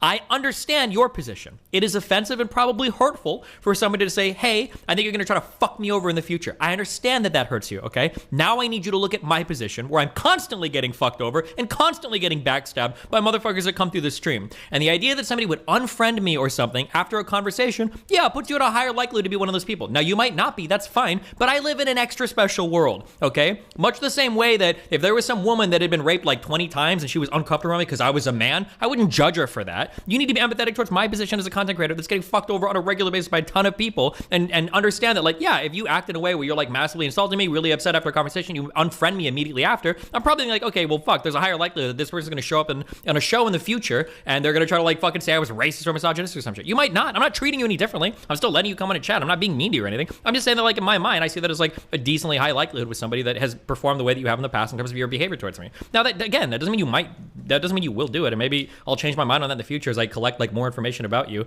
in terms of like how you treat me and how you act or whatever. But like that's just where I'm at. You must understand that from my perspective. Can you understand that? I completely understand that. Okay. I'm not saying all I'm saying is, what have I done to make you think that I would go from? It's one thing to unfriend you, and first of all, at that particular time, I was done with Discord. It wasn't a Steven thing. It was, what am I doing on this network and Discord, generally speaking? So okay, hold on. Stop. Did you communicate that to me? No, let me finish my point. No, it doesn't matter what you're going to say. I'm just going by... Steven, the only reason that I'm asking you, I'm not saying there's no validity to your paranoia or to the way that you feel, and I'm not taking anything away from it, and I am empathic, because I'm going to be honest, I don't build relationships 75%. Like that with people. He's an empath. In these spaces. Yeah, I understand. And that on all of that, you've been building relationships in this space, and I don't really have any insight into that. I understand. That's fine. I don't have any experience with so that. Then all you can do is... But I can understand. Okay, I understand. So all you can do is... I just want to know what I've done to make you think that there's this is awesome. 5% likelihood of me going on a stream calling you racist. It's like, all what? This. It's all this. The crazy behavior. Actually, what are your thoughts? No. Hold on. That doesn't saying the crazy behavior doesn't explain anything. I already explained it. It was the fact that you were willing to unfriend me after a conversation, despite what I thought was like pretty generous, me giving an opportunity to be on this platform, like screaming at people and everything. I connected you to a lot of big people to chat with, and the fact you got so upset after that one conversation, like, okay, that feels like somebody that could call me like racist or misogynist in the future. That's a fair read by me. Now maybe it won't turn out that way, but I mean, all we can do is wait and see, right? And all you can do is like, I guess, be friendly towards me in the meantime. I'll continue to be friendly towards you. I'm not like cutting you off. I'm not talking to you or accusing you of being evil or whatever. It's just your first impressions of a person. Like, you can't change. You get first impressions. The first impressions of you, that's kind of sticks with you. Abba, what's your kind of first impression that you had of Annalicia, and how do you feel right now, I guess? Because you've been around this a little bit more, so just curious where your take's at with all this. Right, well, we got Abba's first impression. We got the first, the second, and the third. Abba, no. The problem that I have with this is, first and foremost, again, I understand, Steven. You're the relationships that you've cultivated in this space. I understand that you've been I get it. I don't know the ins and outs, but based on what I've heard and based on what you're saying now, yes, I understand. It probably is terrifying not knowing what my intentions are. But I feel like as a person, I've demonstrated how authentic I am and sort of my ability to have conversations with you online and offline. And I think that that's more important, or that probably speaks to my character more than, okay, this was a terrible interaction. I am misunderstood. There's no point. I'm getting off Discord. Okay, that's fine. You might think that way. That's great. That's not how I think, because I'm in a different world and I have to collect data on people in different ways than that. But that's fine if you think that. Right, but because you're in a different world, you're kind of punishing me. I'm not. Stop. You are not allowed to tell me how I'm allowed to feel about things. I can have whatever feelings I want. I'm telling you. Stop. I already told you. Hold on. Stop. Let me finish. You're not letting me finish right now. Okay. I can't be beholden to the decisions that the people in your circle have made. Anna, how am I punishing you? Hey, how am I punishing you? Exactly. I'm not punishing you at all. I said. Hold on. I'm going to tell you how. It's one thing for people to say, hey, Anna, you're on. I don't care. I absolutely can be unhinged. I absolutely can. I get it. I don't care. But it's another thing to talk about my character and to talk about who I am as an individual. Because going on a stream and saying, hey, someone that I previously had a relationship with go turn around and say this person is a racist, he's a sexist. Okay, hold on, wait. Can we clarify real quick? When you say have a relationship with, we just talk. Okay, let's just be very. I just want to be crystal clear on that. Okay, we've only talked on Instagram. I'm not degrading you. I'm just because of recent events. Okay. Right, but to your point, then why would the number be so high? That's just because because a lot of people fuck me over. That's just how it is. Okay, all right. Okay.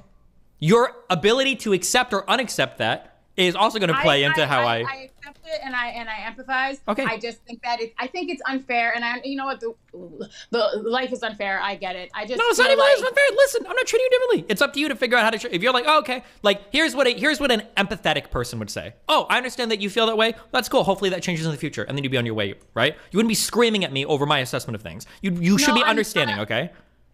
First of all, we're screaming at each other. Second of all, I'm asking so that I can understand what based on our interactions, because again, we're obviously looking at this from completely different lenses. You're not asking from my vantage point, from my position, I feel like we've been good. Like, sure. we're not best friends, but we've been good. The lines of communication have been open, and I have been open, honest, and vice versa. Yeah, I understand. So okay, you're not asking to understand. You're asking to have a debate over it because you don't like my rationale. No. You argued with me when I told you why. This is why I feel that way, and you're like, oh, well, that shouldn't count because of this reason and that reason. You argue. You're asking to argue. You're not asking to understand. No, I'm absolutely asking to understand because. Okay, well, in that case, I've told you. I think that my rationale is sound. I've had a lot of people that have fucked me over. If you're willing to unfriend me over like an internet argument, then it seems like that maybe you might be easy to like get very angry about. I don't know. Maybe that'll change in the future. But all we can do is wait and see. There's literally not a single thing you can talk to me right now and say because words don't mean anything to me. It's about action. It's not a single thing you could say to change my mind. We'll just see in the future. That's it. But I'm not. But you're still on my show. I'm not like fucking deplatforming you or not talking to you anymore. Like everything is like chill there. But I'm just saying how I feel about things. Okay. Well, and also this whole, I hear this whole empathic thing. It's like a sort of a theme. I never claimed to be like Mother Teresa and like, oh, I'm an empath and I feel and I love. Like that's never really been my, like I have empathy. I understand empathy and I have compassion. Sure. Okay. To be clear, you absolutely do not come across as an empathetic person ever with the way that you talk about like black men or biracial people. That is the last thing in the world I would use to describe you as. So I don't know why you're saying you're empathetic.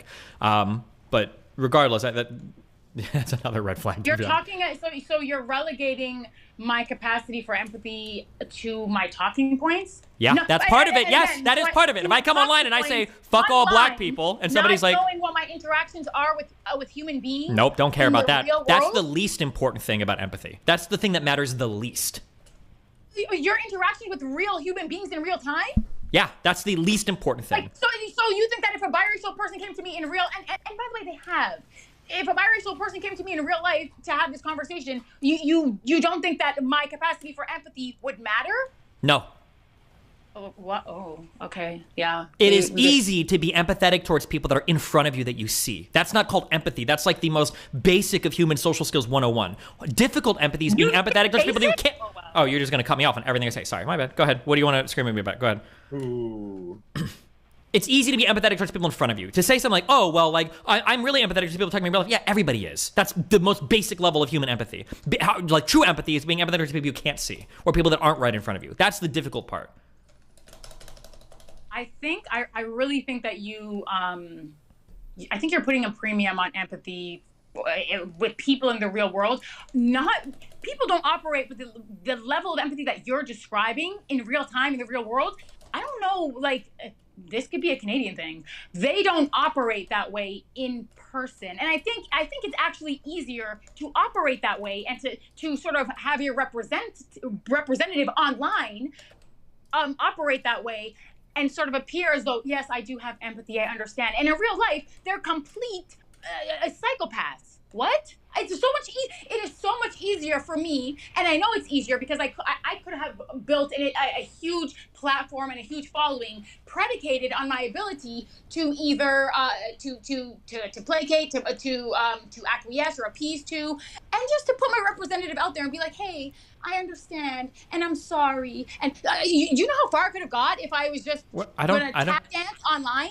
We're not talking about doing a easy. tap dance. I'm just saying that being cordial and polite to people in front of you is not a good display of empathy. It's being cordial and polite to people that like have no impact on you that you can't see, right? That's why it's easy for somebody like Daryl Davis to get KKK members to turn in their hood, but Americans will buy shit from slave shops across the ocean because they never see the kids that are throwing themselves over the railings, killing themselves because they have to work in factories all day, right? That like empathy is easy when the person's right in front of you. It's one of the things that like scammers and everything rely on. It's because people are always empathetic towards people that are right in front of them. Being empathetic towards people you can't see is the difficult part. So if you're calling yourself like super empathetic, I'm assuming that it means you're doing the higher calling empathy, or you're being empathetic towards people that aren't right in front of you. That's easy. Everybody can do that. I never said that. First of all, I again, I'm gonna die on this hill. It is absolutely 100,000% easier because having conversations online, usually you're having these conversations with people who are nameless, faceless, and you're only dealing with what's presented, which is usually talking points. It is so easy to pretend that you have empathy. It is so much harder to pretend that you have empathy in the real world with real people who are going to obviously see your emotional output. Like, it's so much harder to fake it. Like, what? Okay. I don't even disagree with you. You're just wrong, but we can disagree to like we're gonna agree to disagree. Sure. Like any book you'll read about people skills, anything a salesman will tell you, anybody that interfaces with people directly will tell you that it is very, very, very hard to be genuinely mean to somebody in real life. Like that takes sociopathic levels of inhumanity to do that. Like empathy is our very natural human response towards anybody. It's really hard to treat somebody like shit in real life, but on the internet, it's the easiest fucking thing in the world. Again, but you're dying on the hill. I'm dying on. We're both dead. Okay. I disagree. Okay. I disagree. Has the number changed from 65 after this conversation, or are you still right at that 65 number? No, we're just hanging out at 65. We'll see what happens. I had another guy on my stream once that was assuring me that he would never backstab me. And yeah, I think he's trying to get a hold of my ex-wife right now, so we'll see. But listen, maybe not that. Who knows? Listen, I'm hoping for the best, Anna. You're entertaining as fuck. You're funny. You're pretty smart. Like, I think you increase the diversity of my stream in 2 different ways. So yeah, listen, I think it's a good relationship to have, but we'll see what happens. I can get with that. Okay. I agree. I think that, so you I'm gonna be honest, I'm not worried about you, and like generally speaking, I think Steven, we're good. It's gonna be good, and whatever issues I do have, believe me, I will page you directly in real time. But I think for Abba to be on here and really like sort of secondhand, like I think that's weird. Like rather than just that is weird. Hold on, That's he is needling weird. you, Anna. But why do you think he's needling you? Sorry. Why do you think he's needling you? Why do I think he's needling me? Yeah. I don't know. Well, probably because his introduction to you. Well, okay, so hold on. I'm sure it has everything to do with some of my positions and my talking points. And I don't necessarily have a problem with that, but I think that in this space, I think that people are 3-dimensional, and I think that people are a little bit more complex and nuanced than their talking points. And I'm clearly able to have a conversation with anybody about just about anything. Sure, that's fine. Everything you're saying is fine, okay? But the reality is that most people don't treat other humans as 3D and complex and multidimensional, especially depending on the first thing they hear from them, right? And for a lot of black men, their introduction to you was like 3 days of you screaming about like supporting people that are talking about aborting all black male babies, right? So of course, like they're not going to have the warmest of reception to you when that's like their introduction and really the totality of like their association with you. So of course, like I would expect hostility. I understand that, but again, I think that that's myopic because a lot of black men in this space, they're sort of red pill adjacent. They'll support the red pill, or there's some truth to the red pill. But again, the red pill, some of the jargon, some of the things that they've been peddling is just as detrimental as oh, don't birth the children into existence. They're talking about disciplining women. Sure, yeah, but be gay careful. But people. again, yeah, I agree with all that. But Abba would agree with that too, right? A lot, like you, like I think you inappropriately or you misidentified Abba's content as being red pill adjacent. With, I'm pretty sure most of the content he does is critical of the red pill, and then the stuff that supports the red pill is generally saying like, yeah, you know, some of the stuff they say is true, and nobody will acknowledge the truth of that. That's it. But I don't think Abba. I could be wrong, and I fully admit I haven't seen every video he's done on YouTube. But I don't think he's ever like done a video where he's like, yeah, you need to train women or any of like the really weird shit that red pill people say. Like, I don't think he's ever done anything like that. And I never said that either, because that wouldn't be red pill adjacent. That would be red pill. I'm just saying that, and his own admission is that, yeah, there are things that there are truths, there are you know, there's validity to some of their arguments or some of their grievances with women or with society. Sure. That's cool. I also haven't seen all of his videos, and I don't know all of his positions. But what I'm saying is, I think it's a little bit myopic to sort of, like, regardless of what I think of anybody, if they get on a stream and they are willing to engage and have a conversation regardless of things that they've said, that's something that I think that's more there's more to be said about that. I understand what. Listen, I understand what you're saying. I understand what you're saying. Anna, I understand, Anna. I understand what you're saying, but you must acknowledge 99% of people. There's a reason why there's a saying like first impressions are the most important thing or whatever. Or it's hard to overcome a bad first impression, or whatever, right? Like people. Yeah, no, I get that. Yeah, people make very quick judgments about people, and it's very hard to move them off of it depending on what's going on. Like that's always going to be the case, right? You can't be surprised when that happens. So I'm just saying he'll needle you for a bit. He probably will continue to needle you for a bit. But listen, that's why we all have the opportunity to rise above and show people how good we can be. I just think it's weird. That's all. I think it's myopic. I think it's weird. I think like to be like, oh, like it's so whack. It's just so weird. But again, I mean, whatever makes your vote float, that's cool. Yeah. Okay, cool. We got it. We solved it. Okay, yep, we're good. We got it. Okay. Aaron's gonna try to do some needling herself. You'll have a conversation with anyone? How come you didn't want to talk to me a few days ago because you thought it was white? That's not why I didn't want to have a conversation. I didn't want to have a conversation with you because you're passive aggressive. Ooh. Oh, really? How come you told me shut up, white woman, basically? A new challenger appeared.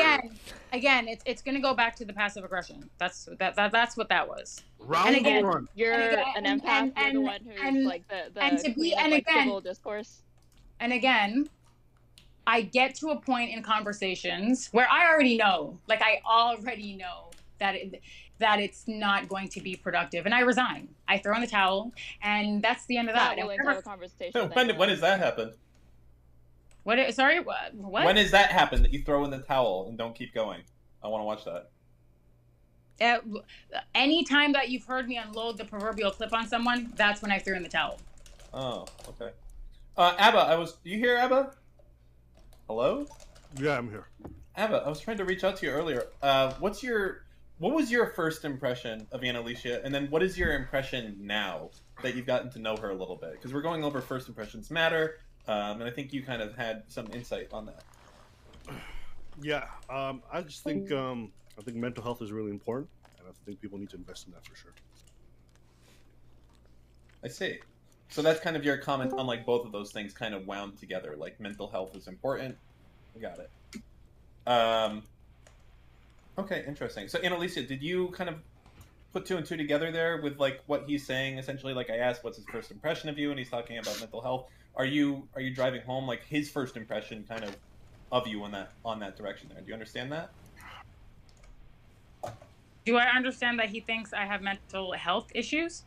Yeah, that's what Dan's asking. Yeah, exactly. Right. Like that's the vibe that he got off from you to start. Instead of like, you being someone that maybe can change his mind or someone who can be convinced. Instead, like he just walked away like, she's crazy. Yeah, no, I don't. Yeah, that's fine. Well, it's not fine, right? It's not fine if your goal is to be an effective debater and to change people's minds. You don't want your first impression of people you don't want your first impression that you give off to people being that you're insane or a lunatic. That's going to make it very difficult for you to be successsul. What I'm trying to say when I say that's fine is that interaction came in and went. So I don't have any control in terms of changing that impression. And in all fairness, I don't care to, because again, I know who I am. I have a very strong sense of self in who I am, and so yeah, I'm not worried. I'm not worried about, oh well, my first impression. Okay, well that's the end of it. It was just more. I just thought that it was weird that to be on a panel. I just think it's just weird. It's just weird. That's it. But if he thinks that, you know, my first impression is she has mental health issues, and you know, and this is his like feeble attempt to weaponize it, that's fine. Like, oh, so, I've heard. Yeah, no. So like, why? Okay, interesting. Ava, like, I don't know what to say. Like, do you feel this is a feeble attempt, or do you kind of believe in this a little bit yourself? Yeah, yo, Dan, your attempts at trying to start content are admirable. I'm just trying to keep it going. That's my fault. Oh, I believe me. I don't think that you need to. I don't think this is the lane we need to be in to keep this conversation going. We can keep it going. Believe me. There's much content to be discussed. I promise you. Well, no, the problem is the other content is just with you rambling for like an hour. Yeah, what's the point of your engagement? Like, other than talking shit about black men. Like, I never hear you make any sort of prescription or, like, advice for anyone. You just come in and, like, shit on black men every time. Yeah, so again, you're hearing what you want to hear. Because I've absolutely given... I told them what I thought should happen. I told them what I thought was happening. And I told them what I thought needs to be done. I wasn't listening. Can you remind me of, like, what you think black men should do? Or what, like tell me. Yeah, no. No? Oh. I thought you'd have a conversation with anyone. I'm, like, waiting here for... but yeah, hold on. I will have a conversation with anyone, but I'm not going to have a conversation with someone who's coming in here and they're acting tight and they're already moving in bad faith. That's not going to happen. I came into this conversation, into this Discord, in good faith, and I was looking to have a conversation. And to the extent that I wasn't, this conversation would have already gone left. But you are not going to come in here and try to do that and then think, well, I'm still going to get answers out of you. And no, absolutely will not. Well, thanks for the $50. I want you to, you know, educate me. Well, we can't always have what we want. That's just life. I love that song. It's a good one. Yeah. Yeah. Life isn't fair. If you came in here with like a different energy, or you know, because I don't get the sense that you truly want to have a conversation and engage. You're looking for a got-to moment, and I'm not going to give it to you. That's what that is. I'm plainly telling you that I'm interested in what you have to say, and now suddenly you're pretty shy. So what's the deal? You don't have anything to say? I thought the whole point of this was that you have just like so many ideas that you want to share with the world. I would not characterize. I've shared it with the world already. Even if you don't want to talk to me, then talk to the stream. Talk to Steven. There's other people in this call. Tell them. I'm sure they'd love to hear them too. Right, and I've been talking. I reject that notion. None of us want to hear it other than you. Well, thank you. So, I mean, you're kind of outnumbered in that way. Exactly. Even Anna doesn't want to hear it. So I think we're all good. Oh no. So yeah, if you came in here, Dan, we're having a good time. What's wrong? Yeah, you're not as. I have to be honest. You're not as good at this as you think you are. But again, I the people who actually hear me not hear what they want to hear, or they don't sort of they don't isolate the way I say things. And some, you know, there are some people who say, yo, this girl is crazy, but there's some truth to what she's saying. Like she's on 10, she's tight, but you know, there's something to be said about this point, this position, or this statistic, or you know, this point of this data point, whatever it is. There are people who are out there and they're like that, and I appreciate them. But then there are people who, no matter what I say or how I say it, it doesn't really matter how. Like, none of that matters. So to that extent, yeah, I'm not. Again, I don't wear knee pads. I don't have tap shoes. I'm not in the business of tap dancing for people. Like I don't care. So you don't think there's anything that you could do to improve your rhetoric? Nothing. You think it's everyone's fault? People are just everyone's bad faith. Aaron, everyone's like misinterpreting you. No one's listening to you. No, but you're late. I've been listening. No, well, right, but you're late because I the reason that I got in this Discord in the first place is to have a conversation about that, because I spoke to someone earlier. Again, a very nice gentleman, and he helped me understand things from a different perspective. And while I'm not again, I'm still struggling with it because I don't want to lean too far either way. So I do have to, I have to carve out a space for me that I feel is most authentic to who I am and to what I believe in. So yeah, no, I'm still very much in the navigation space. I absolutely am. And I'm not going to sit here and pretend like, oh, I have it all figured out, Aaron. No, that's not what type of time I'm on. I absolutely understand how problematic the way that I say things and it can come across. And why don't we just get to the real thing? Aaron, what's your beef with Annalisa? I feel like you hate her low key, and so why don't you say why you hate her, and we can just move past this. Making you think that I hate Annalisa. Oh, you absolutely dislike this girl a lot. Yeah, but why? Fine. There's nothing wrong with it. You're allowed to. Just say why. Just keep it a stack. No, you just told me that I hate her, so like, why do you think that I hate her? Experience because she said you were white and assumed you were white? Is that what's cheesing you? No. I mean, if she doesn't want to listen to what I have to say or whatever, that's her right. But then at that point, like, quit coming on the calls and engaging if you're not going to listen to anybody else. I mean, I don't think that's your call. Like, she literally got into the call and was like, I don't want, like, I'm not talking to you, to specific members of Discord. Are you gonna be honest? Also, like, why? I don't even know why she's coming on. Right. So hold on. Here. This is like. I don't hate her. I don't even think about her. Like, if you need a villain, that's I will gladly. I'll put the cape on. But again, we had someone else come on. You sound like loud. Right? We had someone else come on, and I didn't have any problems talking to her. And she actually came up here to talk about her points of contentions with the things that I've said that I guess actually had to do with her specifically. And I didn't have any that conversation. There were, I mean, no issues, no problems. And that's because she came up here and she said, "Hey, Anna, you're crazy. There's some truth to what you're saying. Here's what I think you should do." And because, I mean, you can tell, right? Like, you don't have to be like Stevie Wonder to see when people are moving. Stevie Wonder, that's a crazy reference. Like, you don't have to be Stevie Wonder to see. Whoa, that was wild. That's bars. You don't have to be like, you don't like, there's Stevie Wonder's blind for anybody who's watching and doesn't know. Thank you. There's a difference between the way that you are initiating this engagement and the way that she initiated, and that's why the results are going to be different. It's nothing against you. It's not you personally. I'm just saying. I'm not gonna lie. Anna got a bit of swag, even though she's crazy. She be coming with some bars, man. That's just fire. You ain't gotta be Stevie Wonder to see the truth or hear these notes. Oh, that's fire. Yo, I'm writing that shit down. Can I have that? I'm keeping that bar. That's fire. Like, you Did don't you like. think about that? No, I gotta. Have you used that before? Have you used that before? So again, Aaron, it's not you. She's definitely used that shit before. It's you the way that you came on here. So if you want to actually have a conversation with me and you're like, willing, did you catch that the first time? Dan, did you catch that the first time when she said the Stevie Wonder line? She definitely has that one on fucking written She down definitely pre-wrote that one. She's like one of them rappers who writes freestyle in the YouTube video, but then you find out they pre-wrote that shit on their cell phone. They just rehearsed it. Or there's like the early mixtapes that you find out and then they're using the same line. Yeah, there's no way she came up with that on the spot. That was crazy. That was a fire line. Okay, and I'm mad because it's making me like her a little bit. That's a big ass line. Any hope of salvaging what you're trying to do, Aaron? Unfortunately, Abba and Dan are going to do it. That conversation was going nowhere. It's boring the hell out of everybody. I will say though, Steven, I will say this. After watching your podcast with Lex, I started watching more of Lex's stuff. You know what fucked me up, bro? Lex was having a conversation with Ben Shapiro, and at one point, he asked Ben, I was like, "Yo, do you have to be so mean on Twitter?" Did he ask you anything similar? No, I think our conversation was over the fucking word retard. Okay. I wanted to ask you, how do you feel about that? Do you feel like online engagement? Do you feel like the need to be more kind, whilst it might be more politically expedient?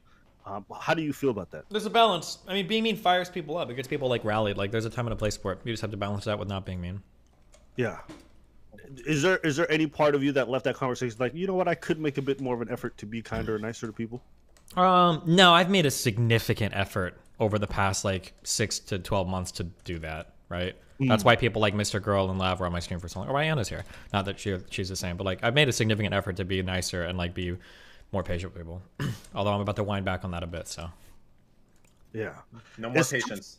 It's tough because I wonder, in a world that Lex kind of describes in terms of being kinder and nicer to people, where do jokes and any kind of humor factor in that? Because, to whatever degree, I think making fun of anything or making fun of people, there's always going to be someone who you're going to be mean to, quote unquote. And so I wonder, if you were to steal his position, how do you feel like humor or any kind of faux pas would be allowed on the internet if everyone was making a concerted effort to be really kind? I don't know. You should ask him. That's a good question. Because it feels like sometimes with people like that, they just want everybody to be nice, right? Right. And sometimes it's fun to be mean. Oh, it's the best. sometimes it's not even that you want to be mean, but it's just like there's no way to do jokes on anything without it being at anybody else's expense. Yeah. It's not possible.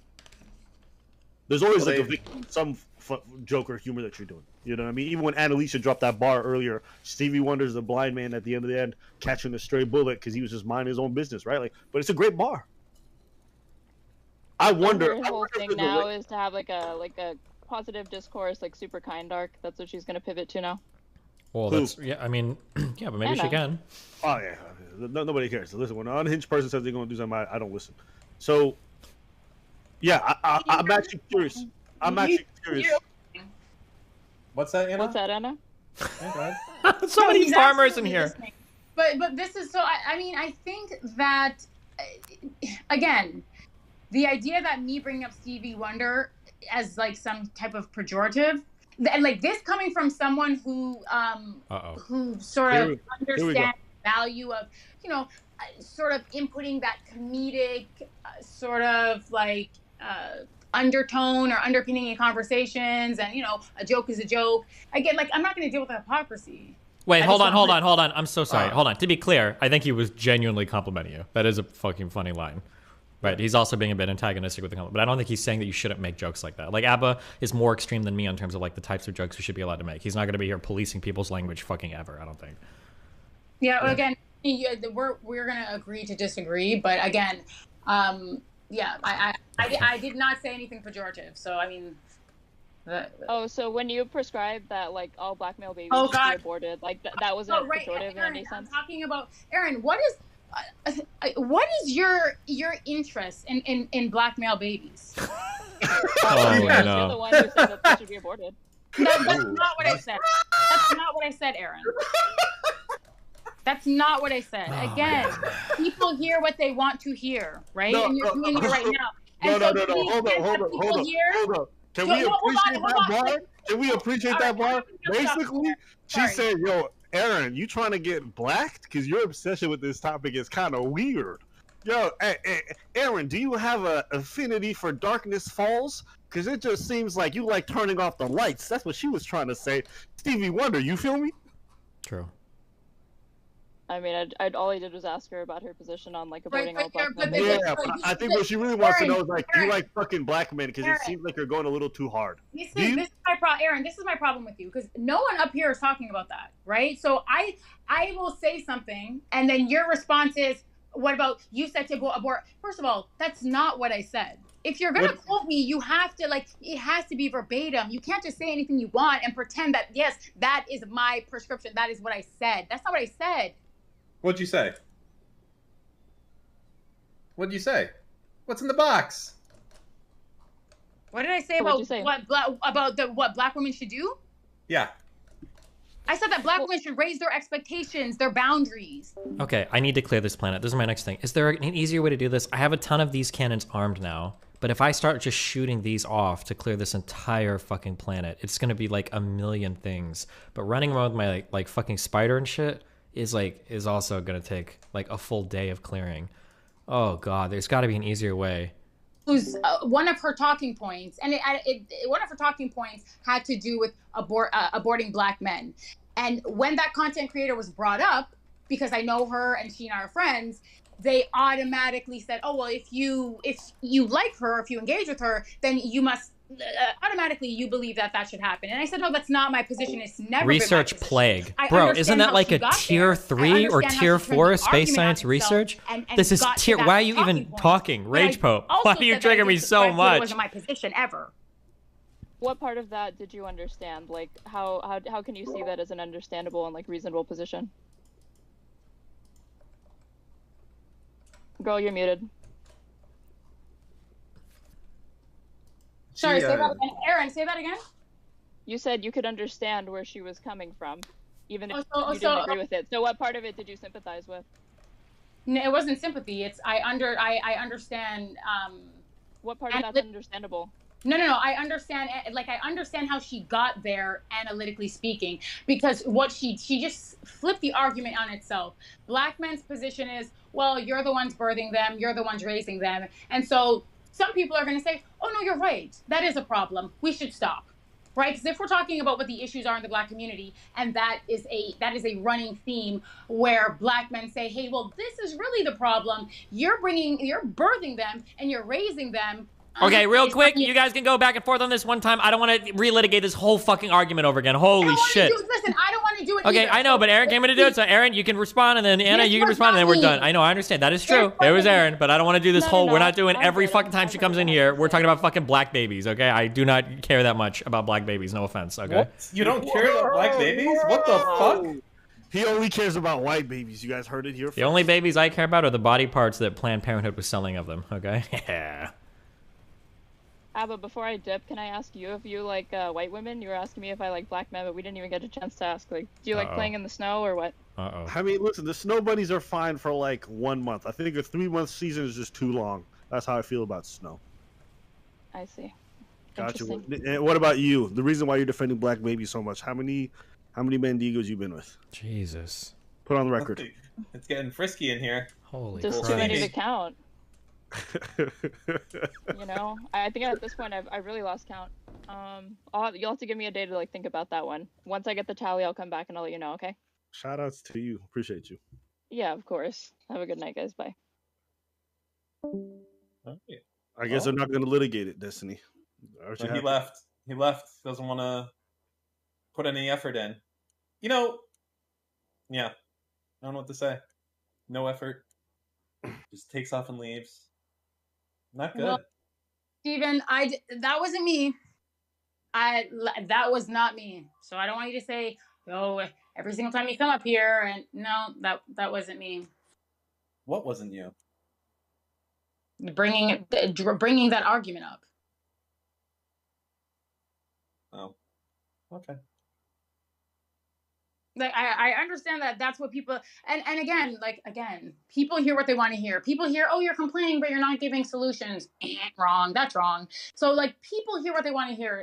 So I cannot be beholden to that. That's a you problem.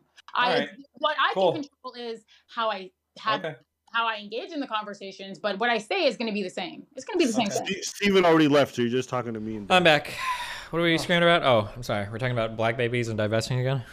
No, and I would keep that on the low. That's Aaron got too upset by the conversation, just left. Jesus. That's too clippable. I would say that's too. Yeah. Okay. Cool. Mm-hmm. Well, gotcha. Anything else? Huh?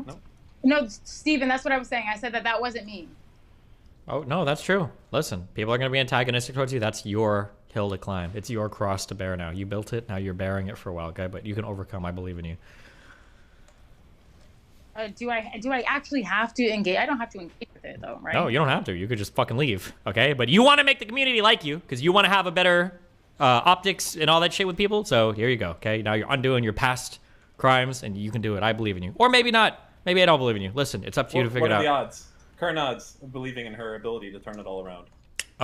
To turn it all around, I'd say 40% chance of success. I think you have the capability to do it, but people are going to hold stuff against you in the past, and I don't know if you can help but like re-trigger every time somebody tries to hold it against you. So we'll see what happens. So you said that I'm trying to be more optically and rhetorically effective. Yeah. Yeah, the rhetorically effective. That's the hill. That's Mount Kilimanjaro. That's the one that I have to climb. But in terms of like people liking me, I don't think that's not a burden I'm gonna carry. Okay, cool.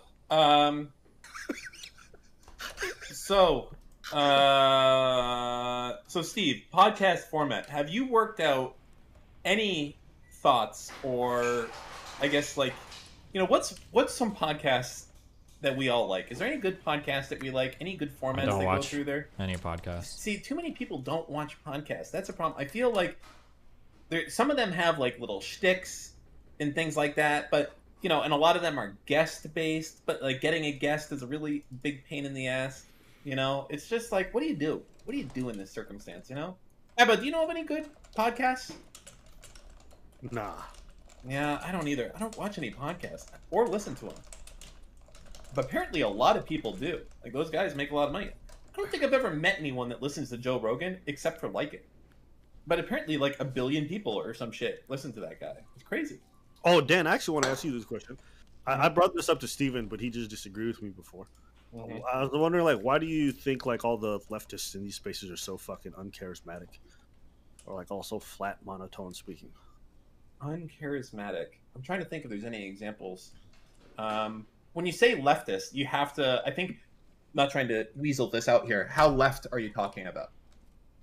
I'd say like pretty left. Like I feel like just most of them kind of have like this kind of like meek vibe, kind of just very.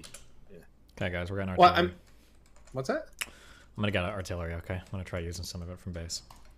I know you care. Go ahead. I guess like when you say lefty, do you mean like insane tanky, or do you mean just like a Bernie voter? Or so, remember, people were like really being upset about like the growth of Nick Fuentes and whatnot, but I feel like a lot of the growth of a lot of the right wing political commentators is just that they're pretty charismatic, even if there may be complete abhorrent in a lot of the views that they hold. They just seem to still be rhetorically like effective in terms of being likable. And so I was just wondering if you feel like the left has like the same capabilities. So if not, why? Probably, I would say almost inherently not. And it's actually gonna be much more difficult because it's easy and funny in low effort and low IQ and just simple and sit back to like laugh at like haha person dumb, and like takes effort and thought to like go through there and try to be like, oh, this is why they're dumb. It's systemically X, Y, or Z. So that's like it. It's more difficult, I think, to do that. So, yeah, it's just easier.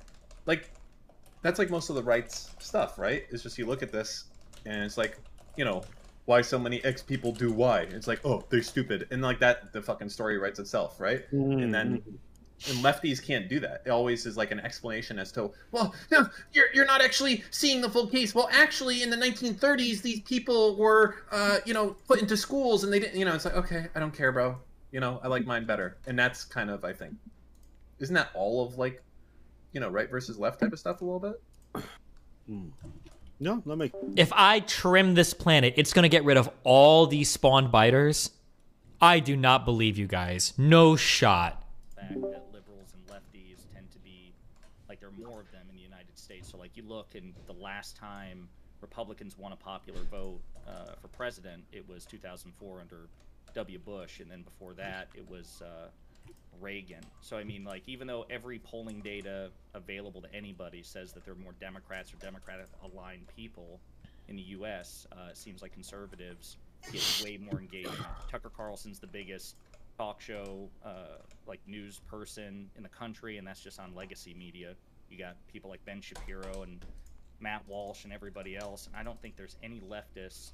Like, I don't know what the sub count is, but are Pacman and Brian Tyler Cohen up there with Shapiro? No, not even close. Yeah. Pacman does really well on YouTube, to be fair, but he puts out a lot of content. Fix Ruminate. You need to boost your microphone by like 100%, okay? Or even like presence in the political sphere. I feel like he doesn't come close to Shapiro. No, for sure. Yeah. But on YouTube, he does really well. No, definitely not in terms of like dominating like the culture. Shapiro, love him or hate him, is going to be. Wait, real quick, Ruminate. You need to boost your microphone by like 100%. Need to boost it. Why is everybody's mic so fucked today? Well, I turned down Discord because everybody's too loud, but like Discord is just always going to be fucked because all these fucking morons are adjusting every other person's fucking volume, and then they were never used to adjust themselves, so fuck them all, okay? I'm not changing your guys' volume anymore. Fuck you. What about now? I'm basically deep-throating the fucking mic, so what about now? Oh, yeah. Okay, on your stream, we're accepting. I'm just going to change everybody's volume. Fuck it, that's what we have to do. God, it's so fucking annoying. Okay, talking on Ruminate, you're probably fine. What about now? Yeah, you're fine. I just have to turn every other person down. Steve, do you want to tell people the ideas that you had for your podcast? We haven't done that yet, have we? That have all been kind of vetoed by various people, but. Oh wait, is the one thing actually happening? Remember, you said that you were going to be able to DSP? Possibly. Yeah. I was going to talk to him, but he hasn't emailed me back, so I feel like he's not going to. So now I want to give my idea. Okay, yeah, do it as the first guest. This one was one we could do, but we thought it would be too niche is the only problem, right? If you're trying to get a lot of viewers. Okay, so as much as I hate like the surrealist type humor or whatever shit, I guess that's kind of what I was thinking about. So this is what I thought for DSP. That would have been so fucking funny.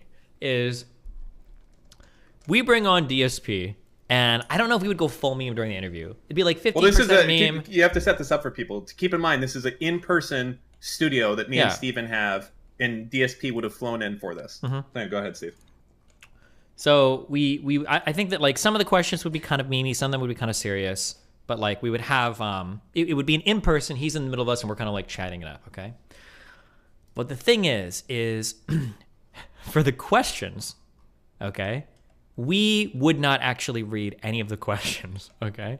What we would do is, DSP is a well-known gacha game player, okay?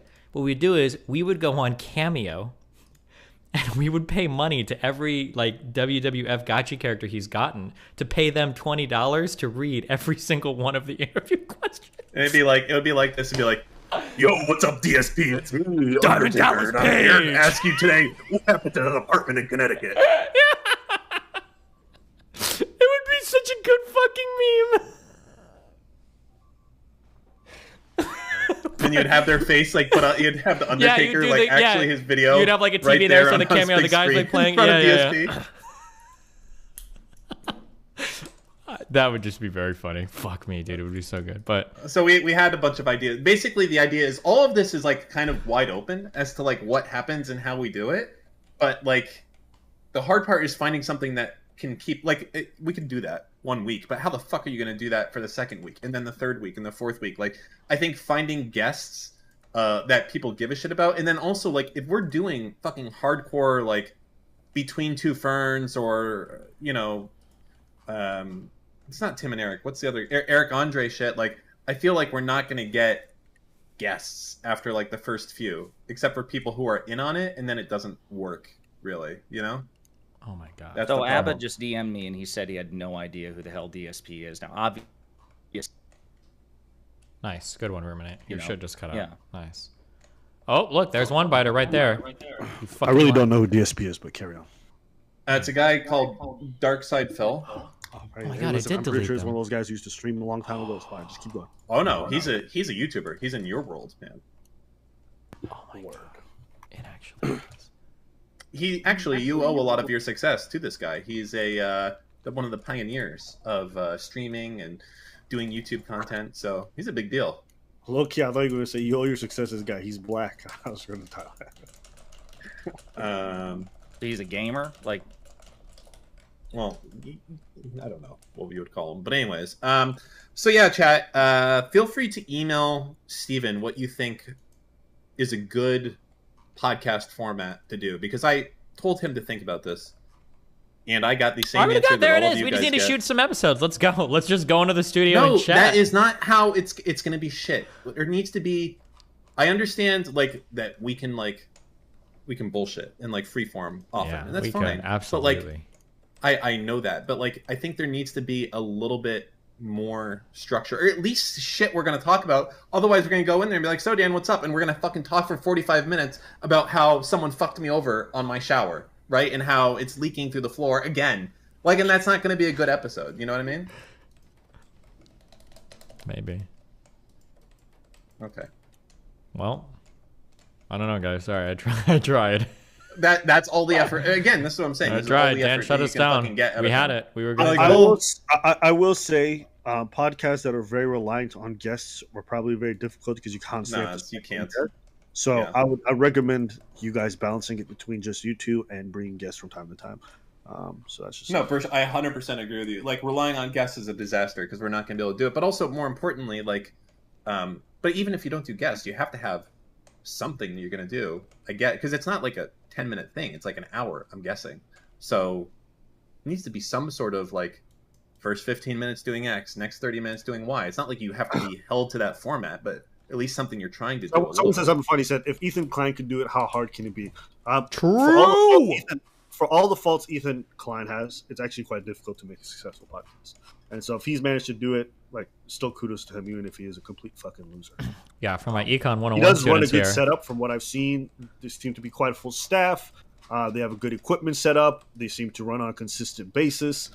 They seem to be very consistent in regards to like the reach to the community. Like, one can see that Ethan's an idiot and still see all the good things he does with the podcast. Yeah, Ethan Klein is what we call the first mover advantage, guys. Okay. Yeah.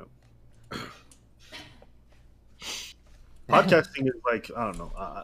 For me, I can't do it, but I think for people who are going to be successful at it, they have to definitely think of a lot of the back end. Is that something that you actually really want to do? Like both of you want to do? Is there some I need kind to of be like moving more... into doing more 'cause live I've noticed content, you do yes. this with the Change My Mind stuff, and I think it's great. I'm Yeah. glad you're branching out to stuff like that. Is there more stuff like that you'd like to do? Yeah, the live content is just really good. I need to be doing Yeah. more of it. Good. Glad you guys are doing that. I was doing this dating show up in Montreal, and the dude fucking pulled the plug on it. I don't know. Yeah, why. man. I'm actually okay. Well, I'm just not fine going with to say anything because I don't want to talk about it. Yeah, you're good. Well, I'll DM you about it. But I'm doing a lot on the back end. I've pretty much taken all my earnings from YouTube and reinvesting it into more content. So, Jesus, be careful.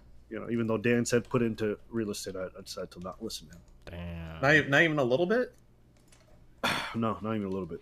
Abba with his fucking millions over here, not trying. You know, I know the reason why. You know who happens to own a lot of real estate? Abba doesn't want to give him any money. Not good, Abba. That's bags. All the developers in my area. I think for me, I want to be able to put into stuff I understand and I tangibly like really get. And so it's just easy for me, and I feel like I can multiply that money a lot easier if I invest in something I'm super proficient at. So whilst your advice was good, I don't know. For me, doing the live stuff like Steven's doing with the Change My Mind and doing all this other stuff, I think just makes way more sense to me. So yeah. No, yeah. I mean, stick with what you know for sure. It's always can't fuck it up. Well, at least if you can, you blame it on you know who fucked it up at the end of the day. You know what I mean? Yeah. Yeah. Destiny, do you plan on doing anything outside of Texas? It seems like every event in the Like past cha- 6 months is... Well, that's because everybody just goes there. But I'm doing the canvassing in Georgia. That'll be fun. Oof, That's I true. dude. My fan base is so expanded where I think I'm gonna have to cut it off. Like I didn't even put a YouTube video out to advertise for it. And I think we got, I want to say 260 people that signed up. Holy shit. Which is There's no way you're going to fit all that in one hotel. Well, no, we have to do 2. But also there's like, since I'm paying for hotels, I want to reasonably cap it. Like I don't want to be spending like $70,000 on fucking hotels for people. Hey, did you know that that two things, that Georgia Republicans are suing to prevent Saturday voting for this runoff, and the Saturday after Thanksgiving, they are trying to, or it is by state law, the Saturday after Thanksgiving, you can't early vote because it's the day after Robert E. Lee's birthday. Jesus. What a great reason to prevent Wait, Saturday voting. Hello? Hi. Sorry, Ruminate. I not to cut you off, but are you guys talking about you're talking about the format of your show? Well, right now he was talking about changes that Republicans are making to laws in Georgia to make it harder to vote in the runoff election. Which is actually what their show is going to be about. So yes, it's True. a beautiful segue.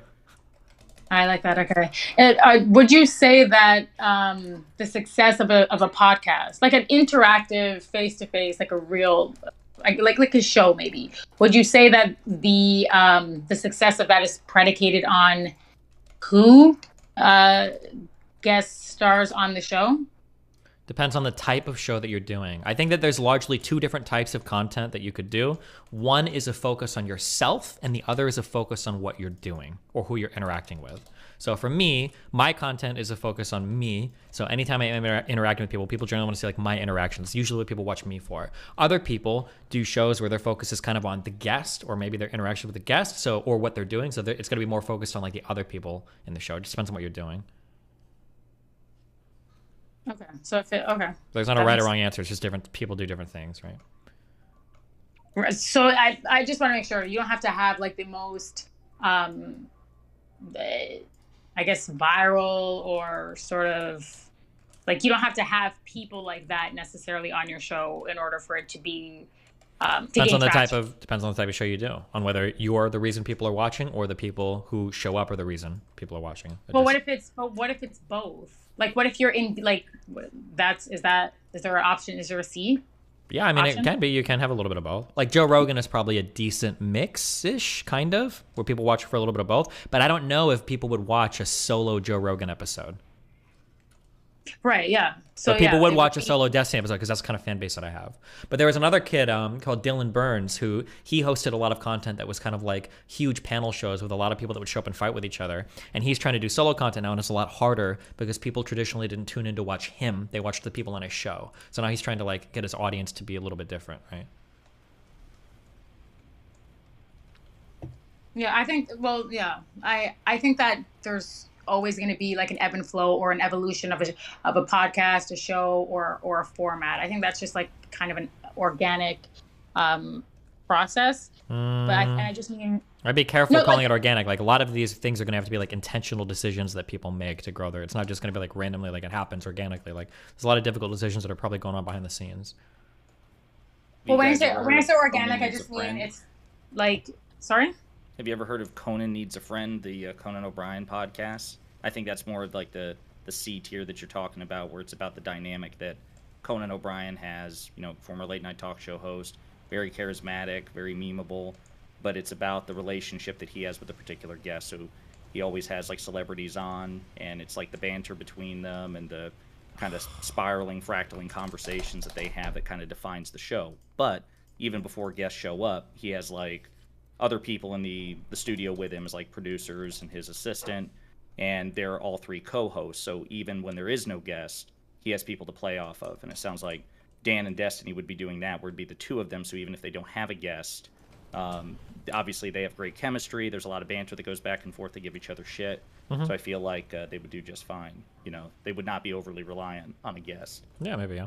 Yeah, that's sort of that's what I'm talking about. And I think obviously it depends on an individual's how captivating and interesting they are. And I think that a lot of that that's kind of where that banter and that like being able to play off of each other is going to matter. So Yep. I like that format. What's the name of that show? Conan Needs a Friend. It's Conan I O'Brien. feel like I heard it. Okay. Yeah. I like You that. I probably like heard C. of it. I like C. I like C. I love anything to do with the human condition, anything to do with like people like connecting, conversing, building, anything like that. I really like that.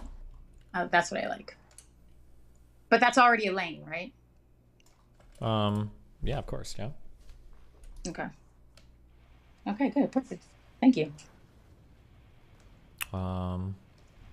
So in Georgia, they changed. They want to get rid of Saturday voting. Wait, when can people even vote? Right now, when are I the mean, elections? I'm pretty sure they're. I mean, I don't know the exact hours for it. I know that most states or many states allow Saturday voting. No, and no. they're What is the suing- date? Because we're going to be down there like the 3rd, 4th, 5th, or whatever. Is it the next The week? that they do runoff that? is the 6th, God, and ooh, that's Jesus. Tuesday. Okay. Yeah. Damn.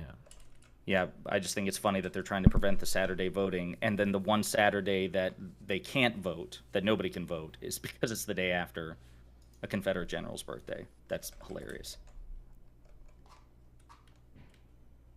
But we'll see how the case turns out. The server looks great. I mean, like, there's a lot of engagement on it. I'm really excited.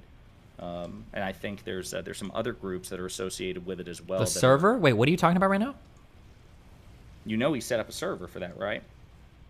For what are you I don't know what you're talking about. Sejin. You know Sejin set up a server. Oh, okay. I'm sorry. Discord server. Okay, that was really... Yeah, what the I hell did understand you... what Oh, you thought like it was like a... Factorial Either Minecraft a server? computer or a Yeah, I had fucking no idea what you're laser? talking about. Yeah. No, sorry. Okay, yeah. Okay, I understand what you're talking about. Discord server. Yeah. You know who we really need to make this be successful?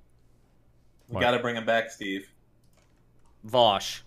No. Oh, well. You know who I'm talking about, Steve. I don't know who you're talking about.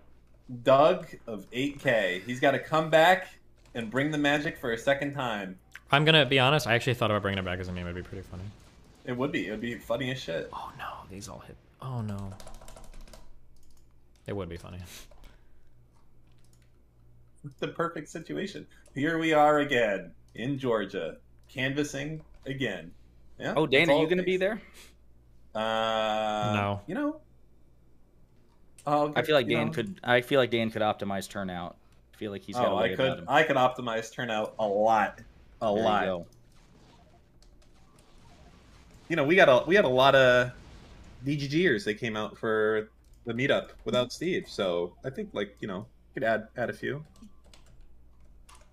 There was like a meet and greet for Destiny, and Destiny wasn't there. You were the Yeah, surprise basically. guest. Nice. Well, it wasn't a surprise, but I was there. How you didn't? I did vote. I don't know why you guys are saying I 100% voted this year already. So you guys are spreading fake news. Wow. Fake news. And I voted to keep my property tax from not going up. Feels good. Not in my backyard. Get that shit out of here. Okay. Podcast guests or thoughts. I don't know, man. it's just I feel like an hour of nothing specific going on is just. Hold No, on, you we've got do a 11-second Alinity clip. Hold on. Information. Okay. But anyway, I've only had like one sexual partner in the last year, so I don't think I have to worry about that because I'm fairly certain that they're not sleeping with anyone else because it's my dog. Information. But anyway. Okay, sorry. Go ahead. Do 15 minutes of pre-show banter. You have a guest, and then like the remaining time, you guys do like your equivalent of carpool karaoke or like house hunters, right? Because you're into real estate. Maybe both. Like you alternate every other week. Plenty of fodder there. You know, I saw that Sam Hyde does this thing where he's sitting down with someone. I don't know who the fuck it is. And they look at real estate. They just and they Go shit on talk Redfin. it. No, literally, I think that's what they do. And at least I think this is. I saw them, and they just look at a house, and then they just, yeah. And I watched the episode. It was really funny. Yeah, that could be something pretty good. That would be type of hilarious. thing. You two with a realtor at like various properties throughout the week. I don't. That's when it gets too much. I think. I'm just trying to imagine a real estate agent like being all professional and then hearing you two talk to one another the way you do. That Do you know it would be a crazy show, Dan? Here it goes. This is how every other. By the way, chat. This is how every other idea. These ideas are so you only good. heard one. This is how they all Imagine if came we up. go on Zillow and we find a good house and you and I show up and we're just like talking in front of the realtor or whatever, and we're like, yeah, we could probably fit like 7 kids down here in the basement. Like conversations like. Oh yeah. So how many Taliban fighters do you think we can get here in the basement? We could exactly? ask like. Oh, do you how- think it muffles the gunshots down Like here really how, well? No, it'd be like, how hard is it, do you think, to kick this door open from the inside? Like, how secure would you say this lock is? You could be like, You'd like get the cops lightly called on kicking us, it while bro. I'm talking to the realtor or whatever, and he's just like looking at us. You asked Dan to go down into the basement and perform a scream test. Like, Dan, I'm gonna shut the door. Oh Yeah, we can do I'm on the phone with you. Okay, scream now. Ah! Okay, nice. Okay, that's good. Yep, the bedrooms are good. Walls are nice and thick. Oh my god. But you'd have to have 2 cameras, one on you and then one recording the reaction of the realtor the entire time, just that stays on him. Oh man, you could do so much other shit to fucking troll the realtor as well. Oh man, yeah, be interesting. But this is that voice that Steve just did there. Every other idea, and there was some. They're ones just that good cannot be ideas, repeated. man. Someone needs to do them. I put them out there so that someone else will do them, okay? The other thing I'm thinking about is that we need. So the setup that you have, who is there to like operate cameras and like? I got a fucking guy called Jeff. He does all my camera shit for me now. Yeah, is he here, local? No, but he'll travel. He's my slave. For Well, every except I show, pay he's him. gonna travel. That seems. Oh no, to run a studio, no. For that, I had like a whole thing set up with those guys that I've already said are okay and ready to go and everything. But for some reason, you don't want to do that. Jeff records his homemade pornography. That's What the fuck? his lane. Why? So yeah, but I'm talking about shit. I'm talking about. I understand that they're having like a studio and they're gonna do it, but like, what about for like switching between cameras and it's like, Yeah, oh, that's like, what let's you pull do up when that you house it's real not a quick. guy Like, who's just are gonna they gonna push. be there like pulling Yeah, up the house? it's like, not a guy who's and, just gonna like- push live on OBS. It would be a guy managing the show, like the camera while we're doing the show, of course. Okay. Okay, Rage Pope fucking lied, you fucking moron. These things appeared. There is no pollution out here, okay?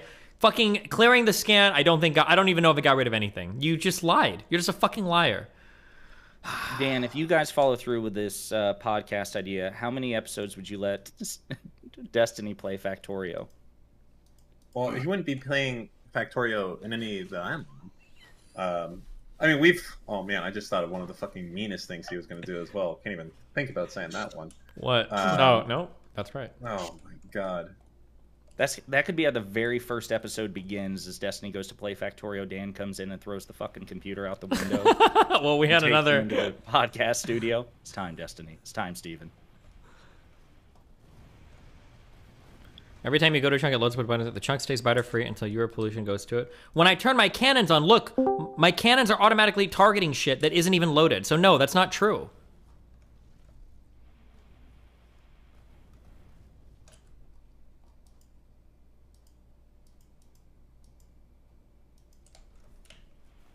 Wait, right? I think my cannons are targeting stuff that's not...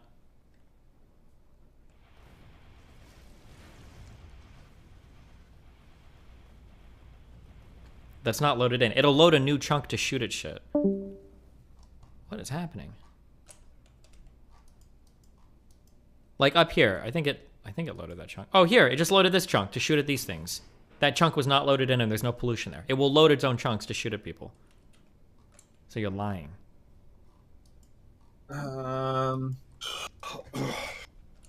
What else?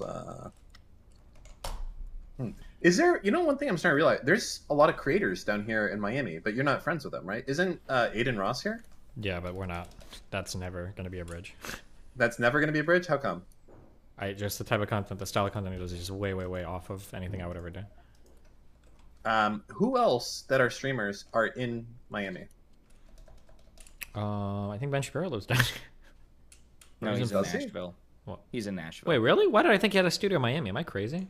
No, he had one in California, but I'm 99.9% sure that the Daily Wire is in Nashville. Oh. As soon as you hit Nashville city limits, you're hit with this overwhelming wave of bigotry and stupidity. Nice based. Oh my god. He moved. I think he moved the same year you did, if I'm not mistaken. Like you were both hauling ass. DJ Academics. Listen, you know what? He seems like an okay. Wait, where are you at with DJ Academics, Abba? Oh yeah, what happened? Are you cool with DJ Academics, or you guys fight? I just don't like him, but I don't really care. Okay. Why? I'm just curious. I don't know. You guys are like, you guys fight with people and stuff. Or I'm not saying like you and Potato. I'm just saying like there are always like feuds with online content creators. I don't know who's fighting. Like you and Fresh and Fed are not on good terms, right? Well, that's old news. Okay. Well, I don't know. I'm just checking. Damn. All right, I fact-checked myself. He did relocate Daily Wire to Nashville, but he did personally relocate it to South Florida. Oh, there you go. Gotcha. Yeah. Okay. Well. So we feel like we made a lot of progress here. I realized something today, and then I felt really cool because I Googled it, and it's like it's a big thing I didn't know. So Action Bronson, it clicked in my mind. He sounds exactly like Ghostface Killer. Like they're exactly the same. Uh-huh. And then I Google it, and it's like huge beef between these two guys. Because apparently someone asked Action Bronson that, and then he was like, fuck that guy or something, and then fucking Ghostface did not like that at all. So, yeah. Wow. Destiny, do you even know who Ghostface is? Destiny? There's at He's least, Googling. Well, yeah, there's a song of his I had on my playlist a long time ago. I don't remember what it was, but I don't think he knows. I mean, he's right. he's a rapper, okay. right? It's okay. I know that much. I wouldn't expect you to know. That's good. All right. I'm surprised you do, but you probably have more black friends than me that would tell you famous rappers, so that's good. Yeah, as your white presenting black friend, I definitely know. That's cool. Okay, I'm What do you say? The black guy you could bring home to mom or something? Yeah, exactly. Yeah, that's good. Get Destiny's multiple rocket packs? What the fuck are you talking about? Aiden Ross isn't in Miami anymore. Oh, well, there you go. There you go. Have you ever, how in LA you did that impromptu meetup once to see how many people showed up? I think so, yeah. That was in LA, right? At the Starbucks? I think it was in Huntington Beach, but maybe. It might have been in LA too. Yeah, but what about it? You want to try doing one of those in Miami and see how many people show up? Maybe. Scott, thanks for the $100. Buy the Radical and Liberal some decent pizza this time. Nice. When? Why? Do you want to? Well, yeah, I think we should try it just to see how many people show up. Like, let's get a gauge of your influence level today. We know what it used to be. Granted, that was in a more populated area where people could come from all directions. Try it again, okay? Obviously, we're not announcing anything now because then people can, plan. It's got to be like, hey, tomorrow, or even later today or something. I don't know. It'd be interesting for you to see, I guess. Or not. It's up to you. Okay, maybe we can try. Or, yeah. Has the Steven death meter risk gone up, you think, in the last year? And if so, by how much? And I say like the odds that you're probably going to get increased like, quite a bit, but I mean, like that's always going to be the case as you get more popular, right? well, what do you I think don't the follow odds your are? drama, but I feel like in the last 6 weeks, from the tweets I'm seeing, it's gone up considerably. Yeah, maybe. What do you think the odds are for you? I have no, I don't even know how to begin to truly. Okay, I guess I can do the increase. So let's say that 2 years ago, the chances that you were going to get murdered by a fan were 1 out of 200. What do you think those odds would be today?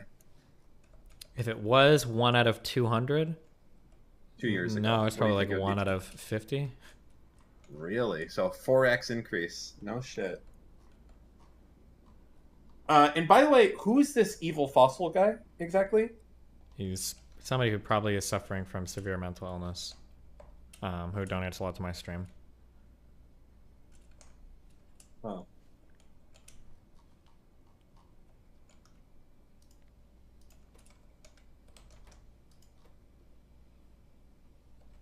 But hey, what are you gonna do? Well, I mean,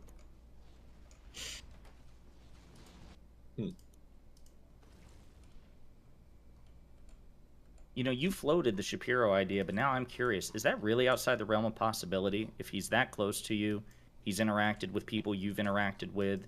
Does he ever bring on like adversarial guests onto his show? I'm not sure if he does or not.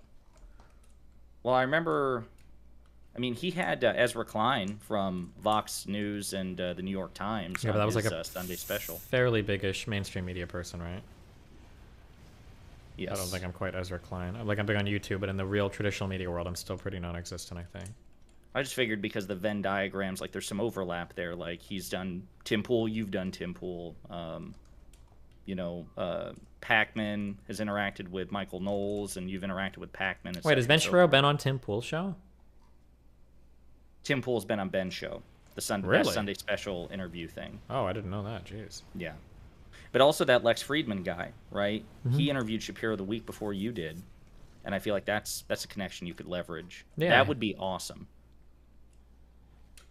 Maybe. Have you ever like made overtures, or is that even anything you can talk about? I mean, Lex said he really wanted it to happen, and he brought it up. But I don't know. I'm guessing Ben probably didn't go for it if he didn't message me about it. So.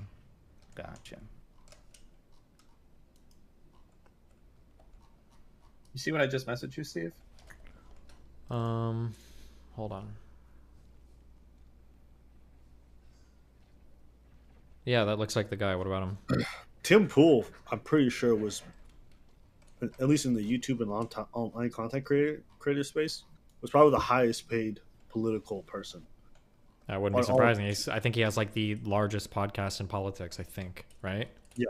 The Tim Pool show is probably bigger, maybe bigger than Ben Shapiro's show. He's pretty big. Bigger than Ben Shapiro's, and he even got bigger than Crowder's during the last year. Mhm. The numbers that dude was pulling were crazy on that Timcast. Yeah. I mean, he was having 60 to 70 concurrent viewers, which is like, if you think about it, even like the largest Twitch streamers hit like, what, 100K at like hyper peaks, right? Yeah. Is that fair? Yeah, and for podcasts, like that's pretty huge too. Like that's an insane live viewership, right? Yeah. It's kind of crazy to think about, but yeah. And I would tune in every once in a while just to see like how the whole thing functions.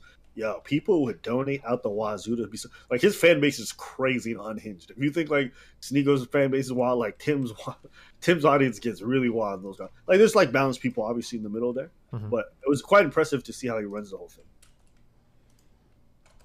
How was your experience on there? Yeah, that went fine. We just chatted. Nothing crazy. Seems like they run it pretty professionally. Yeah, they've got like a whole fucking huge ass house in the middle of nowhere. That probably is like a fucking massive mansion that costs like not $100,000, but they're out like in the literal middle of nowhere. So it's interesting. Trim just resets your map knowledge. If the map is already cleared, then it will stay cleared. But if there are biters left, they'll all respawn when you re-explore. Wait, really? Oh, dude, clearing planets is actually so fucking obnoxious. What was that? Whose phone? Training dummy to do. Yeah, I'm going through the list of people that he's had on the Sunday special, and like there's more overlap than I expected. Like, didn't you have it was you or Vosh or somebody had conversations with that libertarian Yaron Brook? I think I was going to, and then I missed that show, but I think Vosh might have. Gotcha. Tim Pool and Fresh and Fit are the super chat leaders. Interesting. People even quantify that. I feel like people just say that. No. There are websites that show it. There's places that actually show how much people make from what with super From chats? super chats, yeah. What, like Social Blade? Yep, yeah, it's playboard.co. Oh, this is over the lifetime of the channel. Tim Pool's channel has made $1.6 million in super chats. Fresh and Fit, $1.2 million. Doctor disrespects in the top 5. Yeah. So iShow Speed's only at 1 million? Cringe, where am I at? Thing is, iShow Speed has way more donos, but I guess they just donate small amounts because they're young people. Yeah, possibly, yeah. Good lord. 1.6 milli. Okay, hold on. Watching some Twitch clips. What do we got here? Hold on. Stop! My fucking controller unplugged!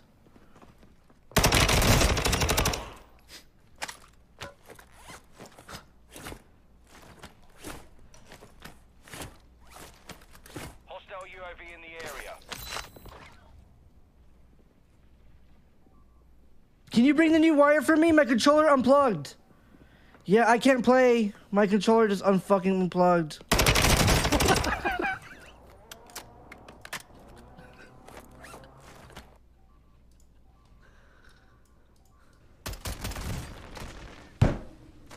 Where? You get sniped? On my body. Placement. Legendary. Wait, this is fine, right, Jet?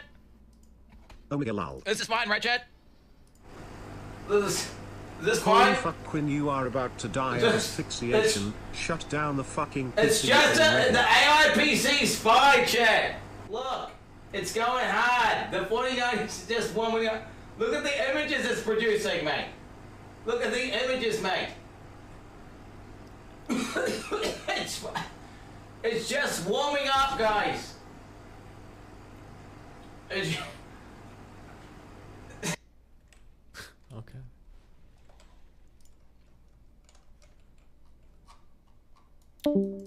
Okay. Who just left? Abba did. Nice. All right, I've been trying to be patient and holding out, but Go. I've got to talk to you about this nuanced bro shit, okay? Before I explode. Yeah. I've been like, I'm just gonna be a bro. I'm just gonna hang out. Yeah, gonna go. talk Hit us. shit. Go. Do it. Wait, All wait. right, Let me dude. get it. Let me Of story course up. I gotta Hold on. ask. Wait. Let me story up. Hold on.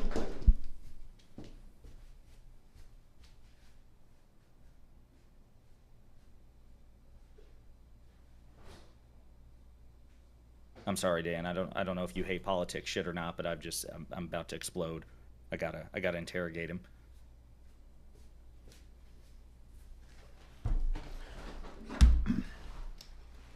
Okay. Hi. Hey, man. Hey, how was your weekend? How are you? It's okay. Well, what's up? It was all right. You had a good time. Yeah. Good. I saw both your debates. How do you pronounce that? The second guy's last name is Matt Dillahunty? Dillahunty, I believe. Yeah. That was excellent. Mhm.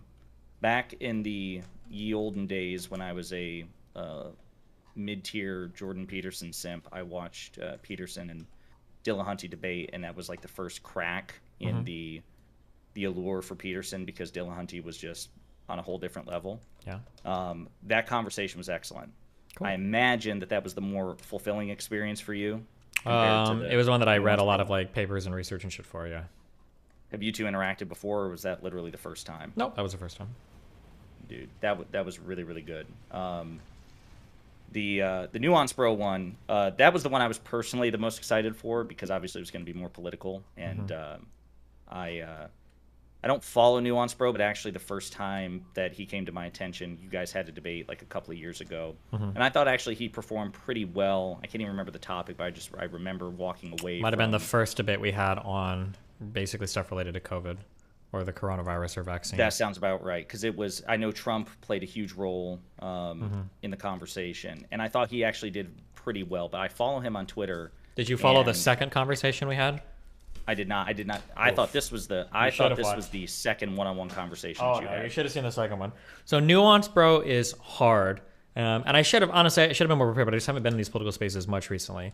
Nuance Bro is hard because he is unimaginably politically slanted in one direction, and it's not enough. I actually studied the little bullet points that you gave me. But that's actually not. It doesn't do anything because what happens is he knows all of the QAnon talking points for every Right. single topic. So you have to go into and be prepared. You can't even really know a lot about the topic. You have to know the conspiracy theories because that's all he'll give you. And somebody like him, their goal is basically just to overwhelm you with so much bullshit conspiracy theory that it's just impossible unless you're like really well versed in those areas. So I remember, funnily enough, one of the things I said to him during the conversation was that like I don't have it offhand, but when we finish debating, I'm gonna Google 48% Maricopa County, and I bet that everything you're saying right now about it is a lie, and it was. And it was. Yeah, that was true actually about, I think, almost every single topic he brought up was just conspiracy theory lie, unproven allegation. Like that's it, like over and over and over again. But yeah. No, so it was funny. So like his persona is definitely different from, you know, I mean, I don't mean to come off like I'm shit talking, but just call a spade a spade. You know, my reference points are people like Lecture Fan and Rob Nord because I saw, you know, when I first started following the space, I was following you and Vosh the most, and it was before Pac-Man and Brian Tyler Cohen. Mhm. And so my exposure to conservatives was through you all, typically on Hippy Dippy. Yeah. And so it was Lecture Fan, Rob Nor, Sprouticus, and who's the one who wears the shades and yells a lot? CTV. Oh, CTV, yeah. Yeah. The Wolfpack. And yeah. and Counterpoints, and I like Counterpoints quite a bit. But Nuance Bro, like I said, I only had a prior exposure to him with your first debate, and he seemed rhetorically very different, like very much a bro. Like I could see him be aggressive at times, but like he's not like, he doesn't steamroll verbally for the most part. He's pretty chill. But definitely I saw some similarities between he and Rob Nord with respect to like these obscure, this conservative blog on, you know, this WordPress or wherever it happens to have these like screenshots about, you know, boxes of ballots shoved under tables and Ray-Eps and yada yada. It's just all this shit. Mhm. That yeah, you have no one who follows this shit like has absolutely any deep knowledge on, because again, it's this obscure blog. So Yeah. I did see that, but his delivery was very different. And yeah, basically everything that he said, I took like a zillion notes because I was like just getting triggered the whole time. Not only was he wrong on pretty much everything, but there were constant goalpost hikes. Yeah, of course, Like, yeah. There were a couple, like one that stood out immediately was when he brought up election integrity, and you hit him with the facts, like, dude, every time like we do any sort of like robust analysis on voter integrity, we either find none or find a Republican who does it. And Whoa, he just moved what about right an past that. 1887? Yeah, right. Well, That's listen. like, bro, I don't know. Yeah, sorry, go on. Yeah, no. You said, you were like, you know, listen, voter fraud's not a thing, which obviously, you know, that's not accurate, but you were just speaking casually, and he was like, dude, stop it. What about 1948? What about 1876? Yeah. Like, oh, my bad, okay. But I mean, no, it was absolutely absurd. So like, I mean, even in order, like the inflation shit, you made excellent points, but he was like, well, you know, Japan's inflation is lower than ours, but what about UK? Or what about Germany? Both of which are like at 10%. Yeah. And then, like, what was funny was, like, later on in the conversation, he was like, well, how can you really evaluate presidential performance? Because, I mean, they come into a certain context. I mean, this is true. This is, like, the most nuanced bro was in the conversation. He was like, you know, they inherit certain contexts, and it's kind of hard to evaluate their, you know, how to grade them. Mm-hmm. But that nuance, that charity was just completely absent when it came to any sort of analysis of Biden. Yeah, and I was going to say, you might say that, but how much credit? Like, these guys always do. I think I predicted on the Republican panel I was on, it's every time, it's always true. These people are throating Trump on Twitter, okay? The deepest of throats, the least gag reflex people I've ever seen in my life are the people who are like, well, I don't support Trump as soon as they see Trump on Twitter. It's, like, unbelievable. Well, he actually, it was weird. He seemed to, and actually, I'll be honest with you, this also kind of frustrates me a bit with conservatives. Like, I don't mind, like, casual conversations and joking about some of the shit, but, like, I actually did get, like, low-key, like, genuinely irritated when you were talking about the importance of a leader and decorum and character. Oh, like, that bullshit. And they're like, oh, well, I don't care. It's just funny. And it's like, okay, bro. Right. I mean, yeah. It's like, but it's not. Like, I mean, yes, there were times that Trump said things, even intentionally, that made me laugh. Like his ongoing battle with, like, Elizabeth Warren. He would occasionally say some funny things, like, just in an irreverent way. Mm-hmm. And then other times he made me laugh by saying stupid shit. Like when he was talking about that one hurricane, he's like, listen, this is one of the wettest hurricanes on record. you know, from a standpoint of water, like that's something that left his mouth. He was funny, but like, to me, especially for someone who's supposed to be a political commentator, which he is, for that to like he didn't it seems like he didn't defend any of Trump's policies when the question was posed to him. Okay, well, it was either you or an audience member, like, how do you think Trump would have handled inflation in the pandemic? Yeah. He punted, and so it seemed like, okay, well, the reason you voted for him is because he's a memer. He trolls the libs. Yeah, because usually it's because the people are like super privileged, or they feel strongly about like culture wars issues. Like that's it. Yeah, it was just mind-boggling. Like some of the other things he pointed out was the $400,000 tax hike thing. That really pissed me off too, because it's like, well, how do you figure? Well, his Inflation Reduction Act, according to one analysis, may effectively increase, you know, it may be the equivalent of a tax increase because, you know, businesses will pass on the cost of the minimum corporate tax to consumers. But it's like, that's so dishonest to pitch that as he broke his promise for a tax hike. Like, you could say the same thing about Trump's tariffs during the trade war with China, that, you know, that passed on to the American consumer, the cost of that trade war, particularly farmers. But I guarantee you, if you pointed that out, he wouldn't concede that that was a tax hike. You know what I mean? So just that shit was annoying. The COVID deaths thing, that was aggravating too. He's like, well, you know, you want to talk about metrics.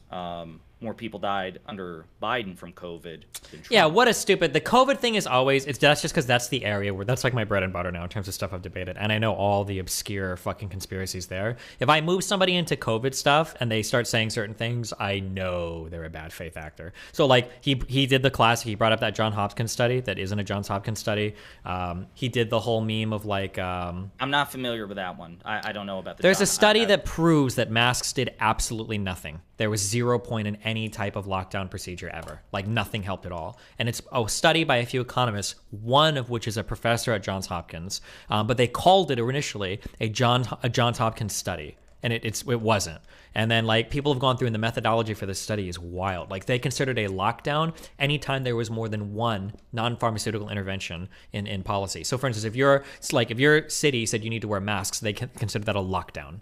Right. Even if there were no stay-at-home orders. Yeah, exactly. Or, you know, whatever. Just wear a mask in public facilities. Yeah. So it was just like, but I heard him bring that. And then there was a bunch of other, that whole, anytime, it's the classic bad faith. If somebody ever says this thing, you know, not only can you ignore everything that they say about COVID, probably everything about politics in general. Whenever people say, oh, you want to see how good blue states did towards the coronavirus? Look at New York. I just want to fucking tear my eyes out. Are you fucking kidding me? The hardest hit state that probably got it first before anybody knew there even was. Oh God, it's such a stupid, mind-fuckingly dumb comparison. Yeah. Well, and the other thing too is, even if we accept the premise, which I am pretty sure, yes, that technically more people did die under President Biden's watch than Trump's. It was in spite of like that's the critical analysis is what, or the lack thereof, is what pisses me off. It's like more people died under Biden in spite of Biden. The difference is that Biden took the virus seriously from the beginning.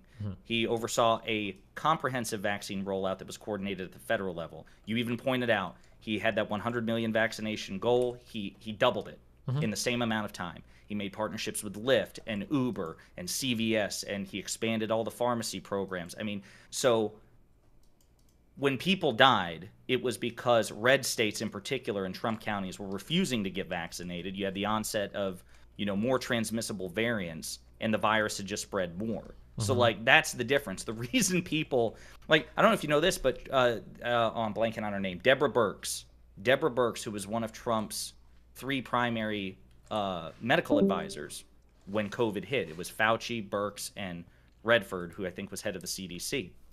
Birx has written in a book that she's very confident that the first 100,000 deaths in COVID are attributable primarily to messaging failures from the Trump administration, that they did not need to happen. And that's the difference. You can make the reasonable argument that people died during COVID because of shit that Trump said and did, and shit that he didn't say and do. Whereas I don't think you could make nearly as strong of a case of that for Biden, because the holdouts during Biden's administration are red states. Yeah. people who are not listening to Biden and not cooperating. It's just the ultimate bad faith topic. Like it's the easiest expose on like you're not thinking at all.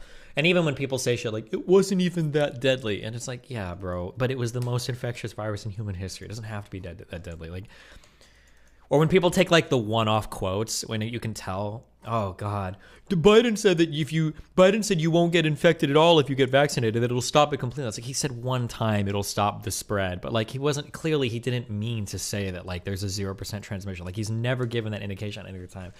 It's just so exhausting. Well, I did like have how a question about that because Yeah, I did struggle to remember exactly. I mean, my God, it seems like, it's one of those things that like in hindsight, it feels like COVID has lasted your entire life. I can't, it's hard to remember a pre-COVID life. Were Fauci and others under Biden and under Trump saying shit regularly like, get it and you won't spread it? Like, yeah, a I'm little sure bit, they but were if imprecise as in long the as you're wording. not being a fucking moron, right, and you're not being bad faith, it's obvious that like what they're saying is like if you get it, the risk of reduction will go down, right? Right, that is true. Yeah, Right. like imagine like you're going outside and your mom is like, "Hey, remember to wear a coat so you don't get sick." Like, you could still get sick with a do you coat, turn yeah. around and be like, Mom, you stupid fucking cunt? Are you trying to say that a coat is going to be 100% successful Right. in staving off disease? Like, obviously not. That's not what she means, right? Like, what a Right. stupid fucking statement. If you get vaccinated, you'll stop the spread.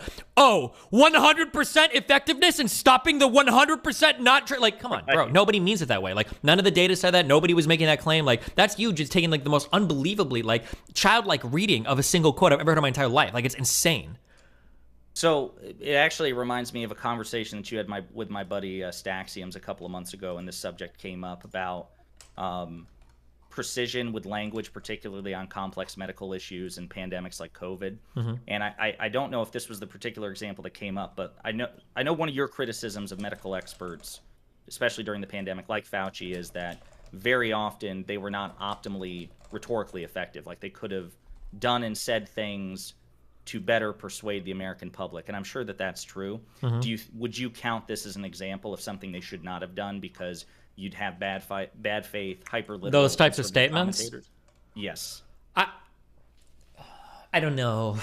I'm trying to do my best to be more rhetorically effective, and I think everybody should do their best to be more rhetorically effective. But you truly have to be communicating at like a first grade level when you talk to conservatives. It's very, very, very, very, very, very, very difficult. Like there is like a special education skill that you need to develop. Like assuming my audience is full of people that have 65 IQ, like how do I phrase my messages? That's a challenge. I mean, like I'm sure there are better ways to do it, but damn, it's like you have to imagine like every single statement you make is going to be read in the least charitable way possible by a ton of people that are trying to make a fuck ton of money off of like every single misstep or misquote or whatever. Like, is it possible to avoid all of that? I don't know. Maybe.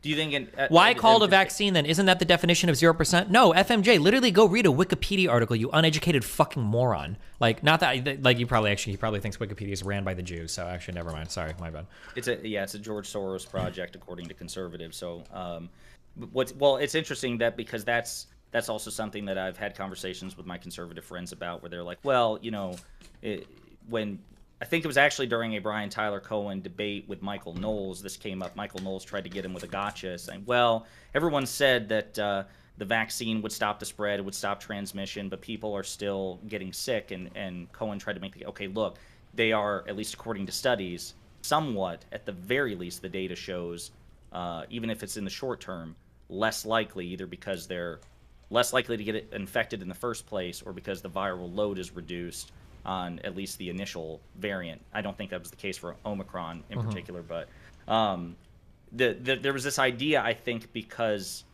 like previous vaccines, I think the American public thinks that vaccines that you had to get in school wiped those diseases out. Like, and when we say wipe them out, literally like 0 cases. Yeah. And I don't think that's true. It's not. For a lot of them, it reduced to the transmission. For a lot of them, it just reduces the effects. For a lot of them, it barely does both. Like, and this was the case for so long. If you got a flu shot, I think it reduced the chance of you getting flu by like, was it 30 or 45%?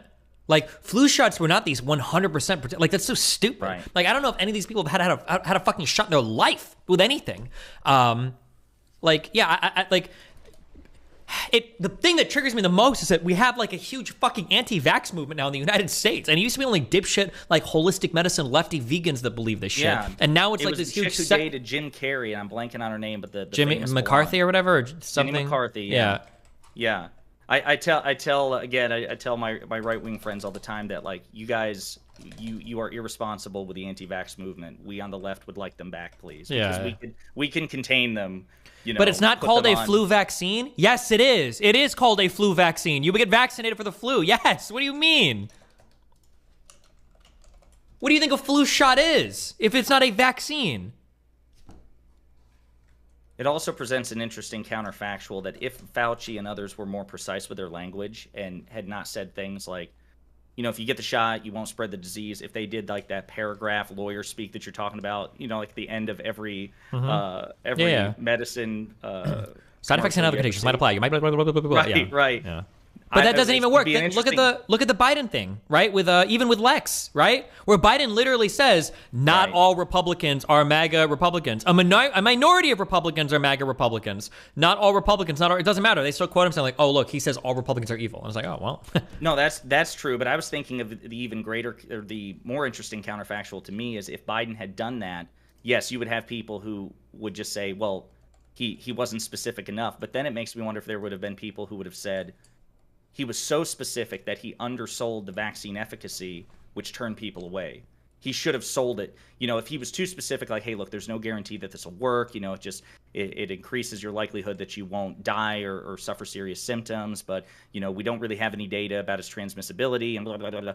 That conservatives would then turn around and say, Biden didn't do his part to sell getting the vaccine and persuading red states and red counties to get it because he made it sound like it was completely useless. You know what I mean? Like, I wonder if that would have. We have no way of knowing, but it's an interesting thought experiment. Yeah. Who knows?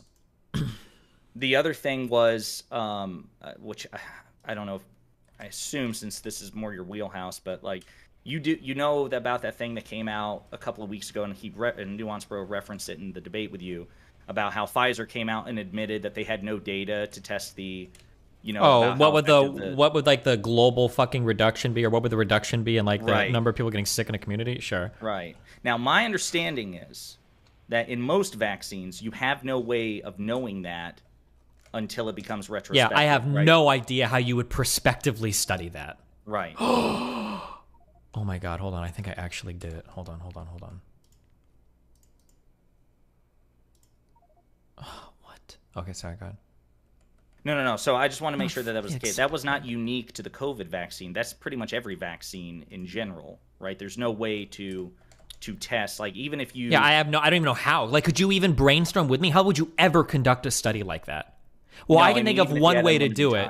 The only way you could possibly do that, maybe, is if you literally like quarantined off an entire city, and then like tried to like vaccinate mandatory vaccinations on those people there, and then go like yeah. But the urgency of this particular, like getting this vaccine out because of how infectious it was, I mean, that, even if you could do that, that would have been out of the question, right? Because, you know, then that would have given the virus to spread even more unchecked, especially given how reticent people were to comply with lockdowns and, you know, particularly in red states and other things. Like, I imagine if we looked at it, you know, the Pfizer scientists, the CEO, like the FDA, they would say that the top priority was making sure that the vaccine could reasonably prevent or reduce symptoms. That was the priority, not whether or not it would reduce transmissibility. I mean, is that fair to say that was probably their priority? Well, yeah, that's what they're testing, of course. When you're testing a vaccine, you're testing how safe it is and how effective it is at reducing infection or reducing the negative outcomes associated with infection. That's what you would expect it to do, right? Yeah. Right. Some of the other things that he said that I took notes on that was so okay. All right. I got to go back to the character thing here. So when he said, I got the quote, actions and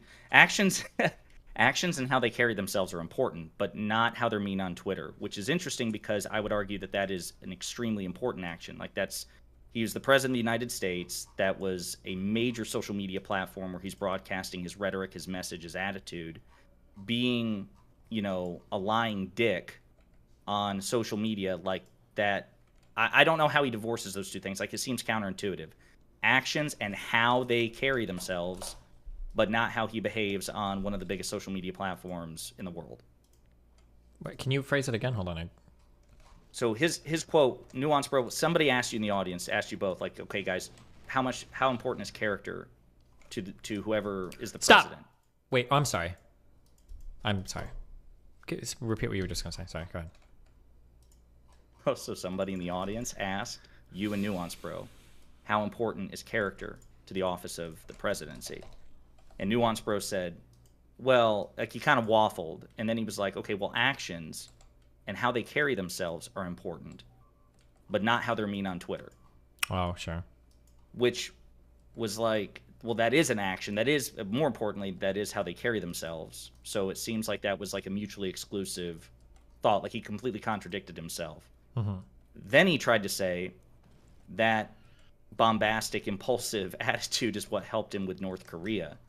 And Which he was just dead wrong on everything. did nothing with North Korea. Like there was zero progress made. And then he's like, "Oh well, they weren't shooting missiles." Blah blah blah. Yeah, They the were Ukrainians. shooting missiles. That's the thing. That's the big one. Well, I know they were shooting testing it, but I don't know if they were shooting them specifically over South Korea. Not South Korea, Yeah. but they did over Japan, which is an ally. I think they were multiple still times. shooting. Yeah, because Japan was getting really fucking irritated with our lack of progress with North Korea and the fact that we'd like been so buddy with them without securing any concessions whatsoever. Yeah. 100%, and they are an ally. So there again, it's just like very specific goalpost shifts. Like, okay, well, they didn't fire missiles over South Korea. Okay, well, number one, why does that have to? Why is that the metric? Like, Because they can that's fire the one missiles over thing. anywhere else, but as long as it's not South Korea, and you know, if he had fired over South, like if the nations flipped. Hey, real quick, if anybody disagrees over COVID shit or over foreign policy shit, feel free to jump in general lobby and I will drag you the fuck in and we can argue over it. Okay? Anybody in YouTube chat or anybody in my DGG chat? Wait, what are wow, they it's saying? so true and base destiny. Half of the entire country is all wrong and there's no basis. Truly good faith. You guys have gone full fucking retard over the vaccine shit, and it is the most disgusting fucking thing I've ever seen in my entire life. Like the amount of misinformation and medical misunderstanding that you fucking morons have perpetuated because you get fucking triggered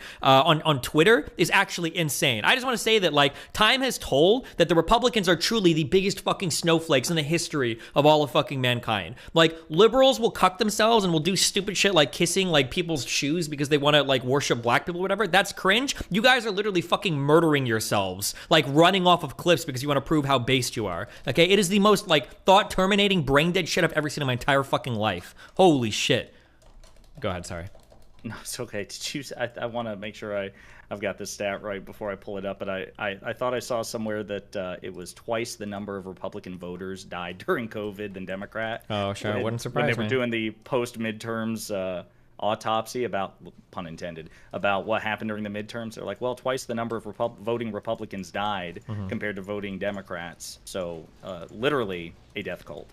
But no, I really want to harp on that he not only did they not accomplish anything, you could easily make the argument that that's part of the reason why. You could easily make the argument that that is part of the reason why they are firing missiles now over South Korea was because they were even more pissed off at the United States after interacting with the Trump administration.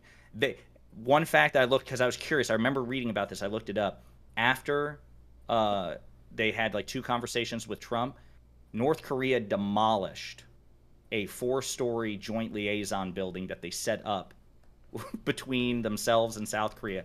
They just not only withdrew, they blew the fucking building up. Like Based. that's how, like you could make the argument that he left things in a worse position than he did when he first started interacting with North Korea. Gotcha. That's how bad Okay. he failed. FMJ, what do you want? Hey, I just want to say I'm not trying to spread misinformation or anything. I was like actually clueless to the fact that why it's called a vaccine. If I was under the impression that a vaccine makes it impossible for you to contract the disease, that or else what would be the point of it? Because the point is to one, reduce the likelihood that you get infected, and 2, reduce the severity of the infection. There's no way to generally you don't 100% not get infected by things. That's like pretty rare. Like even your own immune system doesn't work that way.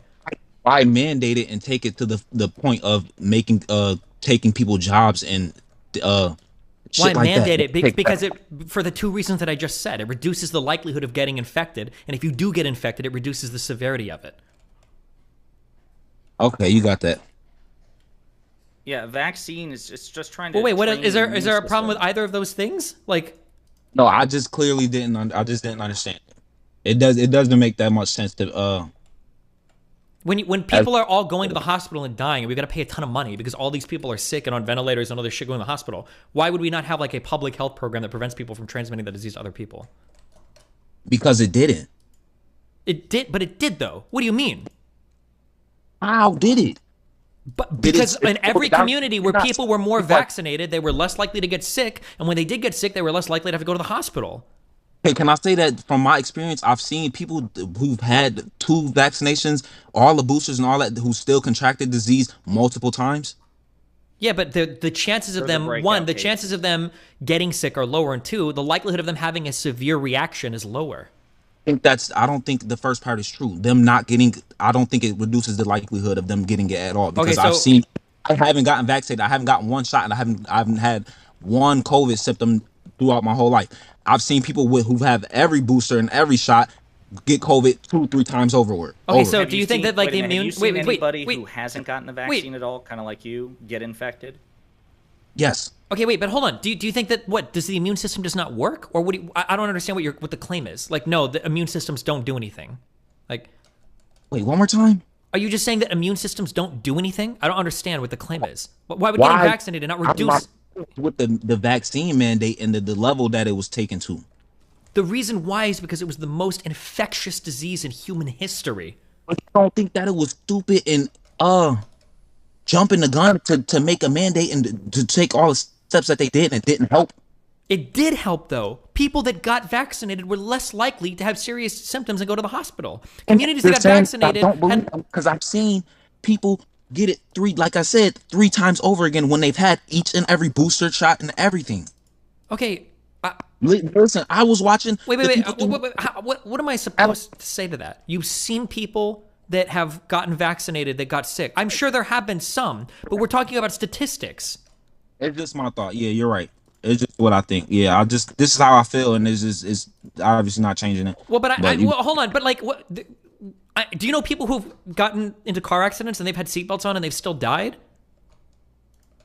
Yes. Can you compare that to me? I don't. Does that mean that we shouldn't wear seatbelts? No, that I don't think that's the same thing. How is it not? Some people that the vaccine is not a seatbelt. It doesn't work at all. It doesn't work at all. So you think if you got vaccinated, you don't think there's any reduction in the risk of getting sick at all? You think there's nothing? There's no change whatsoever? No, I don't. So okay, wait. What do you like? So then, the people's immune systems are just not working, or I don't understand how you can think that. Like, I don't think not the immune system. The vaccine is nothing. What do you mean by it's nothing? It doesn't work. It doesn't do anything. It's not a vaccine. It doesn't do anything. Does it reduce symptoms? You say you don't think it prevents the spread. Do you think people who are vaccinated suffer from it? What? The symptoms are not. People who say that they've had it, and they say, but how are they going to? I don't know. They say it does. I believe you would compare it to people who get the virus who are not vaccinated and see the disparity in the symptoms that they suffer. Oh, because I think that the people who still got the vaccine, they're still fucked up. I guess maybe not as much, but it doesn't not enough to warrant the procedures and all of that that went on. What procedures? The lockdowns and the mandates and losing your job if you don't get this. I don't know. I don't know what to say. Like, you just don't think the vaccine did anything? Like, do you know how vaccines work? You don't think that's too far and that didn't make sense? I understand what you're saying. It's just none of it is right. Right? Like, okay. I don't understand what doesn't make sense about, like, you inject yourself with something, you get a little bit sick from it, and then your body has an easier time dealing with it the next time it gets sick. Like, what part of that doesn't make sense? It doesn't mean a 100% chance of never getting sick again, but it means the next time you see it, either one, you're either not going to contract it at all, or two, if you do, you're going to have less severe symptoms. Okay, I don't think one is right. Because I'm telling you once again, I've seen people have every shot, every booster, and still contract it more than twice, more than 3 times. Ask Adam 22.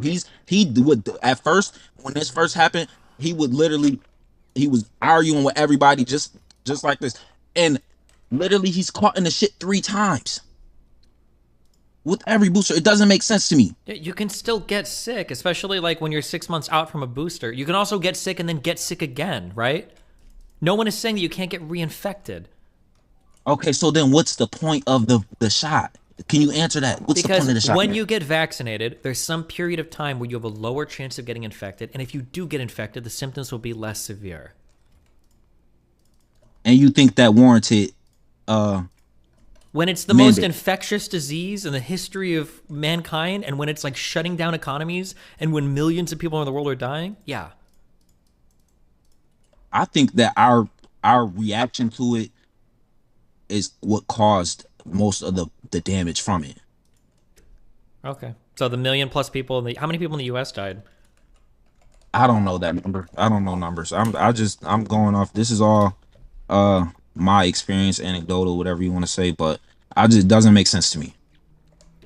Will you at least concede that people who took the vaccine suffered less from the symptoms? The symptoms were less severe? I will not, because no, yeah, that doesn't make sense to me, because they still got it, and they still got it multiple times over. Yeah, but the headaches, the fevers, the whatever, like the actual symptoms. I think that would lessen if you didn't get the vaccine, because I don't know, I wouldn't be able to say, because I haven't gotten the vaccine, I haven't gotten COVID, and I don't know. Yeah, I wouldn't be able to say. Couldn't you compare the symptoms of the unvaccinated to symptoms of the people who are vaccinated? They report, I guess, yes. I would be wrong. I would be stupid to say that they don't report that it's lesser. Yeah. Then what would it take to persuade you? You'd have to see, I guess, with your own eyes, a person who's unvaccinated who got COVID and a person who was vaccinated and got COVID, and compare the symptoms. I would have to actually see it making a difference. I feel like it was way too much for something that did not help at all. Based. All right, my bad. I didn't mean to trigger you, bro. Like, well, no, like the issue is that like you're standing in opposition to like. You got me. I did not know that the flu shot was called the influenza vaccine. I just googled that. You got me with that. I thought I've only heard it called by the flu shot. I didn't know it was called a vaccine. My impression was a vaccine would completely stop you from that. Hey, so I guess I don't think there's hardly any vaccines that have a 100% success rate. Like there might be a few, but in general, it's not. But I thought that was the definition of the word vaccine. That's what I'm saying. I thought that was what that your immune vaccine. system is not 100% against things, right? Like when you get sick, you can get sick again by something, right?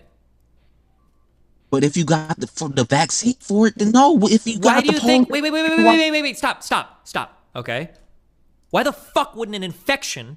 If an infection doesn't give you 100% immunity, why would a vaccine give you 100% immunity? It's not magic. It's just your immune system both times. Why would a vaccine be 100% effective, but the infection wouldn't be? I thought the vaccine was a medication that they created to prevent this, not just the infection. I didn't think they just infected you.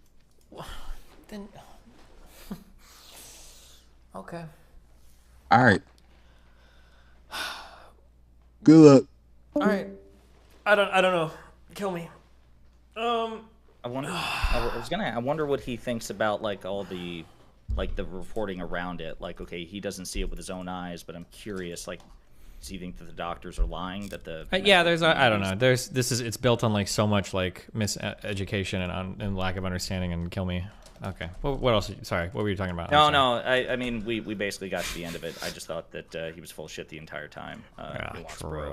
He was. You already addressed the Maricopa County stuff, the ballots there. And by the way, when the machines were on the fritz, people were able to cast their ballots paper-wise and put it in a secure box so it was counted. Yeah. So it wasn't like they were turned away. No, your vote doesn't count, or you got to come back. Now, people did choose to just dip, but the option was there for them to do it with pen and paper and put it in a box. So, but yeah, it was basically it. I thought, I mean, you brought up a lot of good points. I was just was very frustrated with all the pivots on his end and the goalpost shifts and everything else. And I don't think he made a single correct point other than the 1948 Lyndon B. Johnson Texas Senate race. Tell me about that one. What happened there? Because I have no idea. Yeah, so he was running for Senate in Texas, 1948. He was in the primary, and he apparently was friends with one of the local election officials, and magically he got the even though he was behind in the polls, he got the additional votes that he needed to secure the race, and there were allegations of fraud. It went to the Supreme Court. The Supreme Court determined that the executive committee of Texas Democrats could make the decision in this contested race who would get the nomination, and they went with LBJ. And of course, LBJ ended up winning the general election against the Republican. That kind of started his whole political career. One thing leads to another, and he becomes president. And decades later, they find, I think it was like 1977, something like that. They found a guy admitted to creating the fraudulent votes, 202, to give LBJ the boost he needed to go ahead in the primary. So that's a fairly textbook case, unless the guy's lying. I mean, there's no like video evidence or anything. But that was people are saying this wasn't a public election. This was run by a party. Don't forget that. Right. Yeah. That's why the Supreme Court punted on it, and they were like the Texas something like the Texas Democratic Party. Their leadership ultimately made the decision internally to it was like, I think by like 1 or 2 votes, ironically, between their committee members about who to give the nomination to, and LBJ got it, I think, by like 1 or 2 votes by the committee. Gotcha. But like even that was frustrating. So it's like, okay, you cite these 2 examples. I don't even know the 1876 one. I don't know what the hell that was. I don't know if that was like Rutherford Hayes. That was the presidential election that year. I don't know what he was talking about, but it's like, hey, we talk all kinds of shit about the elections. We are denying its integrity. We're doing everything we can to foment doubt in the elections. Why isn't Biden ceding ground to assuage our fears? You know what I mean? Like, you created a problem. You have very little basis for it, if any, and that's being charitable. Yeah. And you're pissed off that somebody will not tackle your imaginary problem. Why won't Biden advocate for getting rid of mail-in voting and doing just in-person voting? And even when the election holiday thing came up, it was because you suggested it. Like Nuance Bro, it wasn't even his first instinct to say, and then we on the right will allow a federal holiday where nobody has to, like, you can just take off and vote, and it's an entire day off. Like, even that concession, you had to pitch as a hypothetical. Sure. Like, clearly the goal is just to suppress voter turnout all the way around. I think he even gave the game away there when he was like, well, once upon a time it favored Republican turnout now, but it doesn't anymore. So it's like, okay, well, you didn't have a problem with it then, but you do now. So yeah, I don't know. I thought it was good. The Dillahunty debate was I enjoyed a lot more, and yeah, it was fun. Yeah. Not racy. If you want to hop into Discord, you're welcome next, my friend. Guys, listen. Vaccines are not like medication that you eat, okay? Vaccines are little dudes. They go in your body. Your immune system sees it. They kill it, and then they know who to kill next time, okay? That's what a vaccine is. But they don't always do the best job, and sometimes it takes them a while to summon the soldiers, okay? That's a beautiful metaphor. Thank you. Is it somebody else? You have other election denier, or not election denier, vaccine denier, vaccine skeptic in chat? We're waiting for it. That's not how RNA vaccines work. Yeah, that basically is how mRNA vaccines work.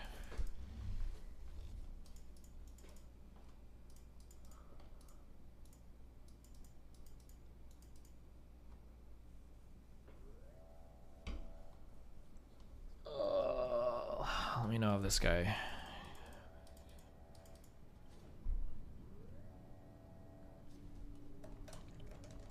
You excited for Georgia? Not so much. Did the Nebraska That'll be thing leave okay. you with a bad taste in your mouth, or? No, because I'm less like personally intertwined with this one, so it should be fine.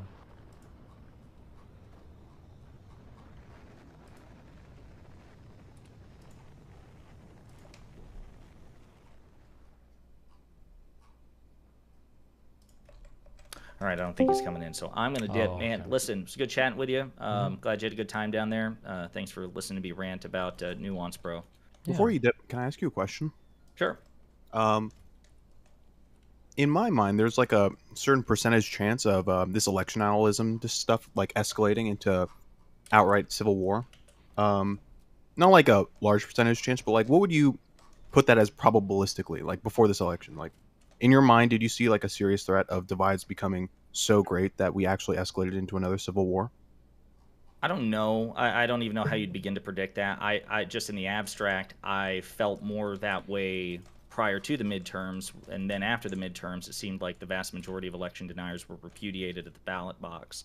That helped immensely. Like people like Carrie Lake and the other guy running in Arizona and a bunch of others on, governor's races, state secretaries of state.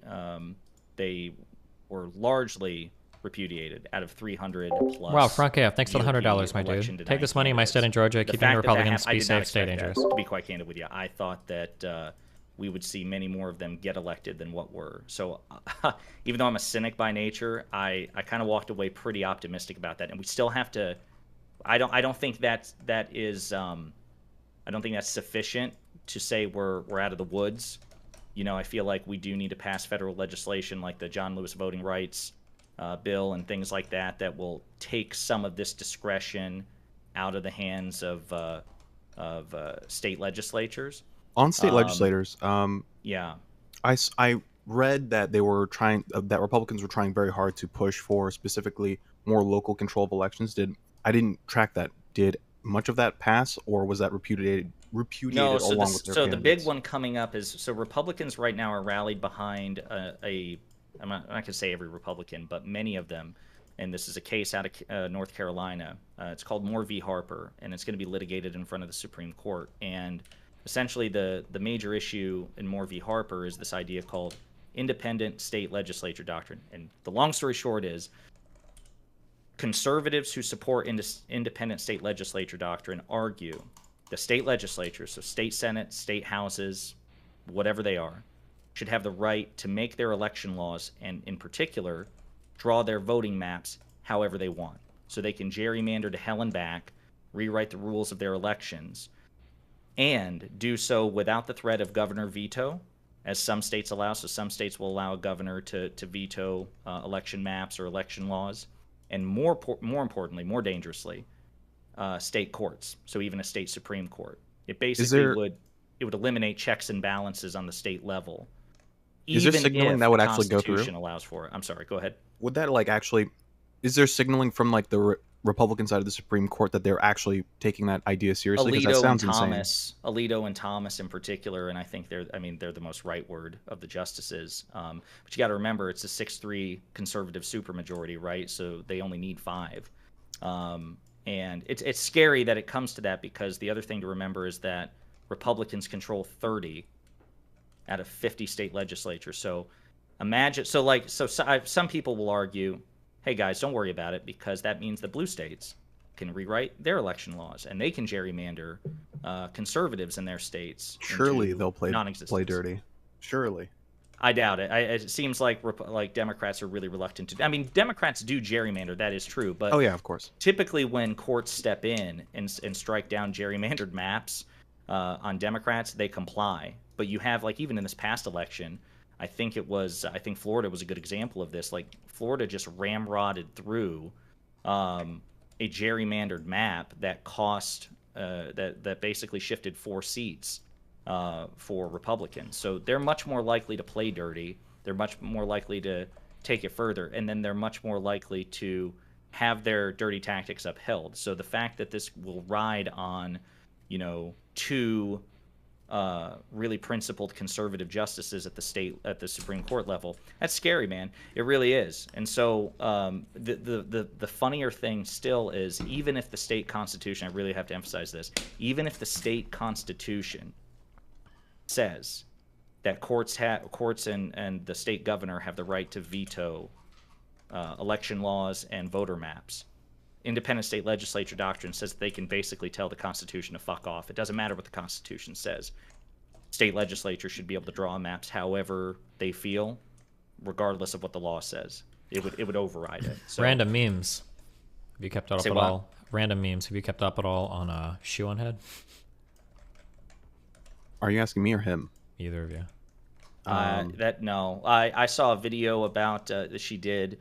I didn't watch the whole thing, but it was something about the information censorship from the Department of Homeland Security on social media. That's apparently she had another oops moment where she does this weird thing where I don't know why, but she's obsessed with LGBT people being pedophiles.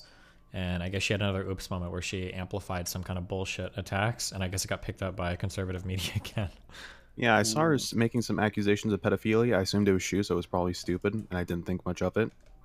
Then I started trending on Twitter. She's a troll, isn't she? I'm not too familiar with her. She's I don't think she's a troll. I think she's just really dumb. Oh.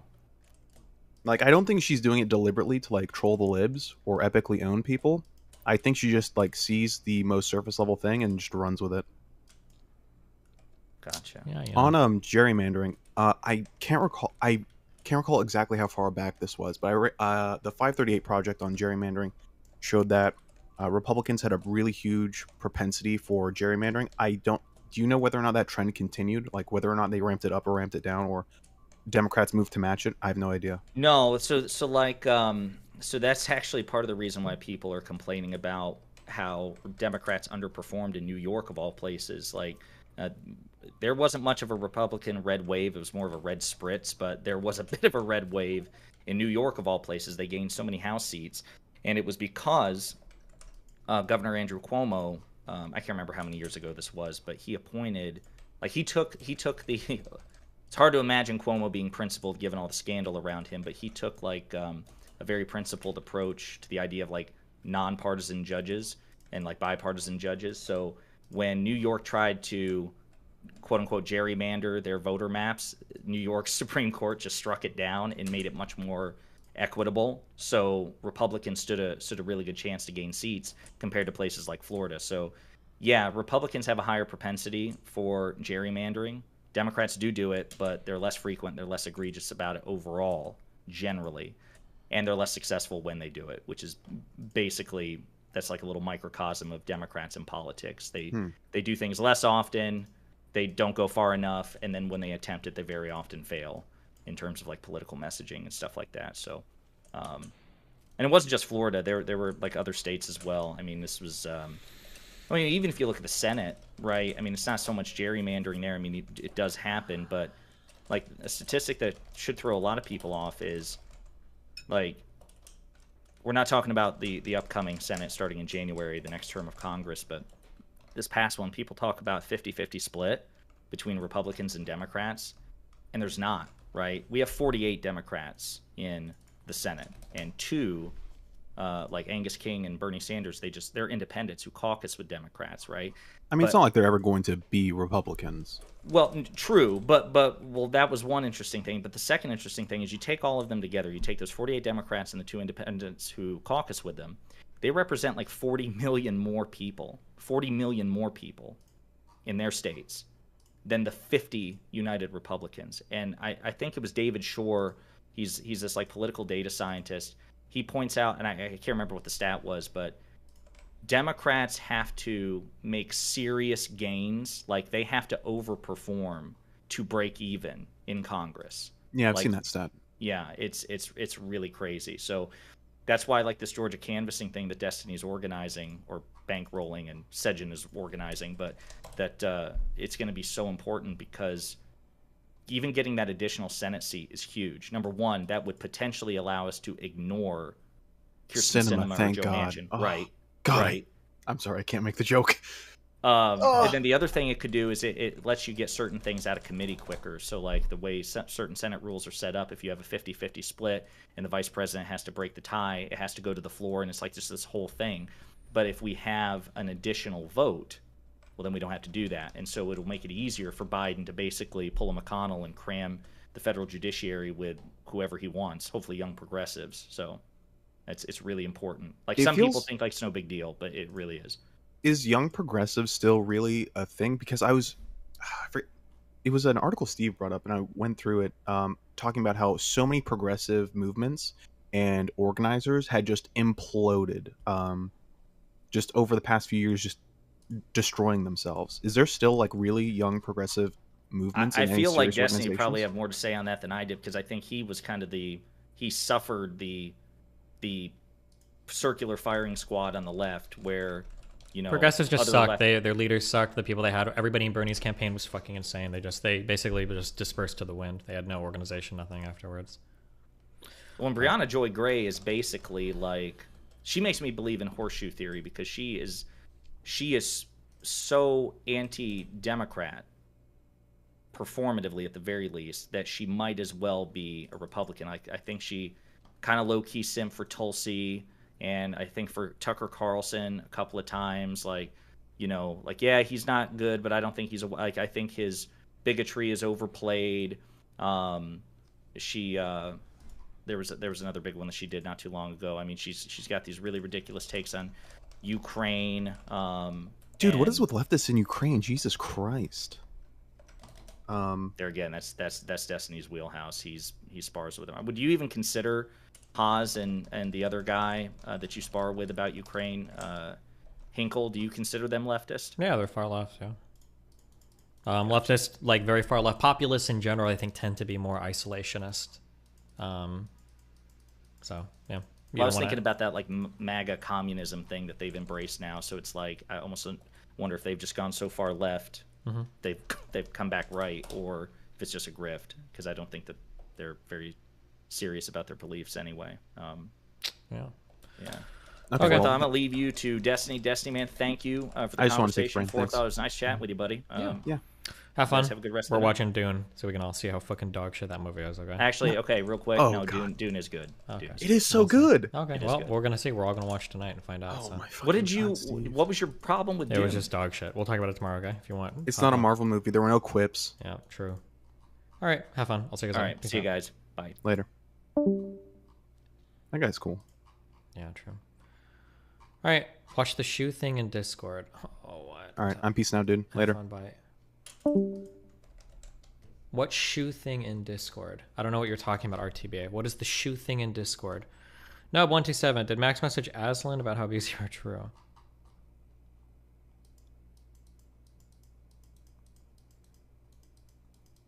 It's 3 messages up. Are you talking about you and me? There is no messages between us about shoe. Or is it in Destiny's room? Bro, there are so many random chat rooms in this shit. That's not it.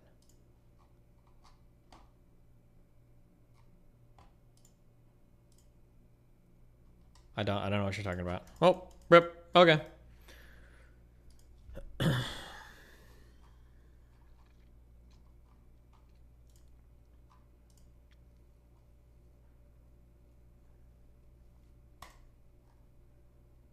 React to this on stream.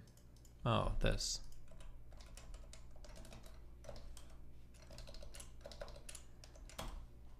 It's not just the sexual mutilation of children in hospitals. This is part of a larger trend, and the trend is this. Adults crossing the line, and it has always been a bright line, into deep involvement with the sexuality of children. That has always been, and must in a civilized society always be, the most forbidden thing. It's considered unacceptable even among prison inmates. But now it seems to be growing in its prevalence. Consider the latest ad for the clothing brand Balenciaga. This was just uploaded on Instagram. As you can see, the photo shoot they're using to sell their products features a young girl holding a teddy bear in a bondage outfit. Then, in case you missed the point, the photo shoot also contains this image. It shows several documents. Most of them aren't visible, but what you can see when you zoom in, and of course the point is that you see it, is a reference to a U.S. Supreme Court case called Ashcroft versus Free Speech Coalition. That case struck down a law against kiddie porn. What is this? Well, it is what it appears to be. It's an endorsement of kiddie porn, of child porn. You get their merchant. I think this is Shu that originally tweeted this, right? But, okay. Alright. I'm watching, dude. Rip on. Peace out. Good memes.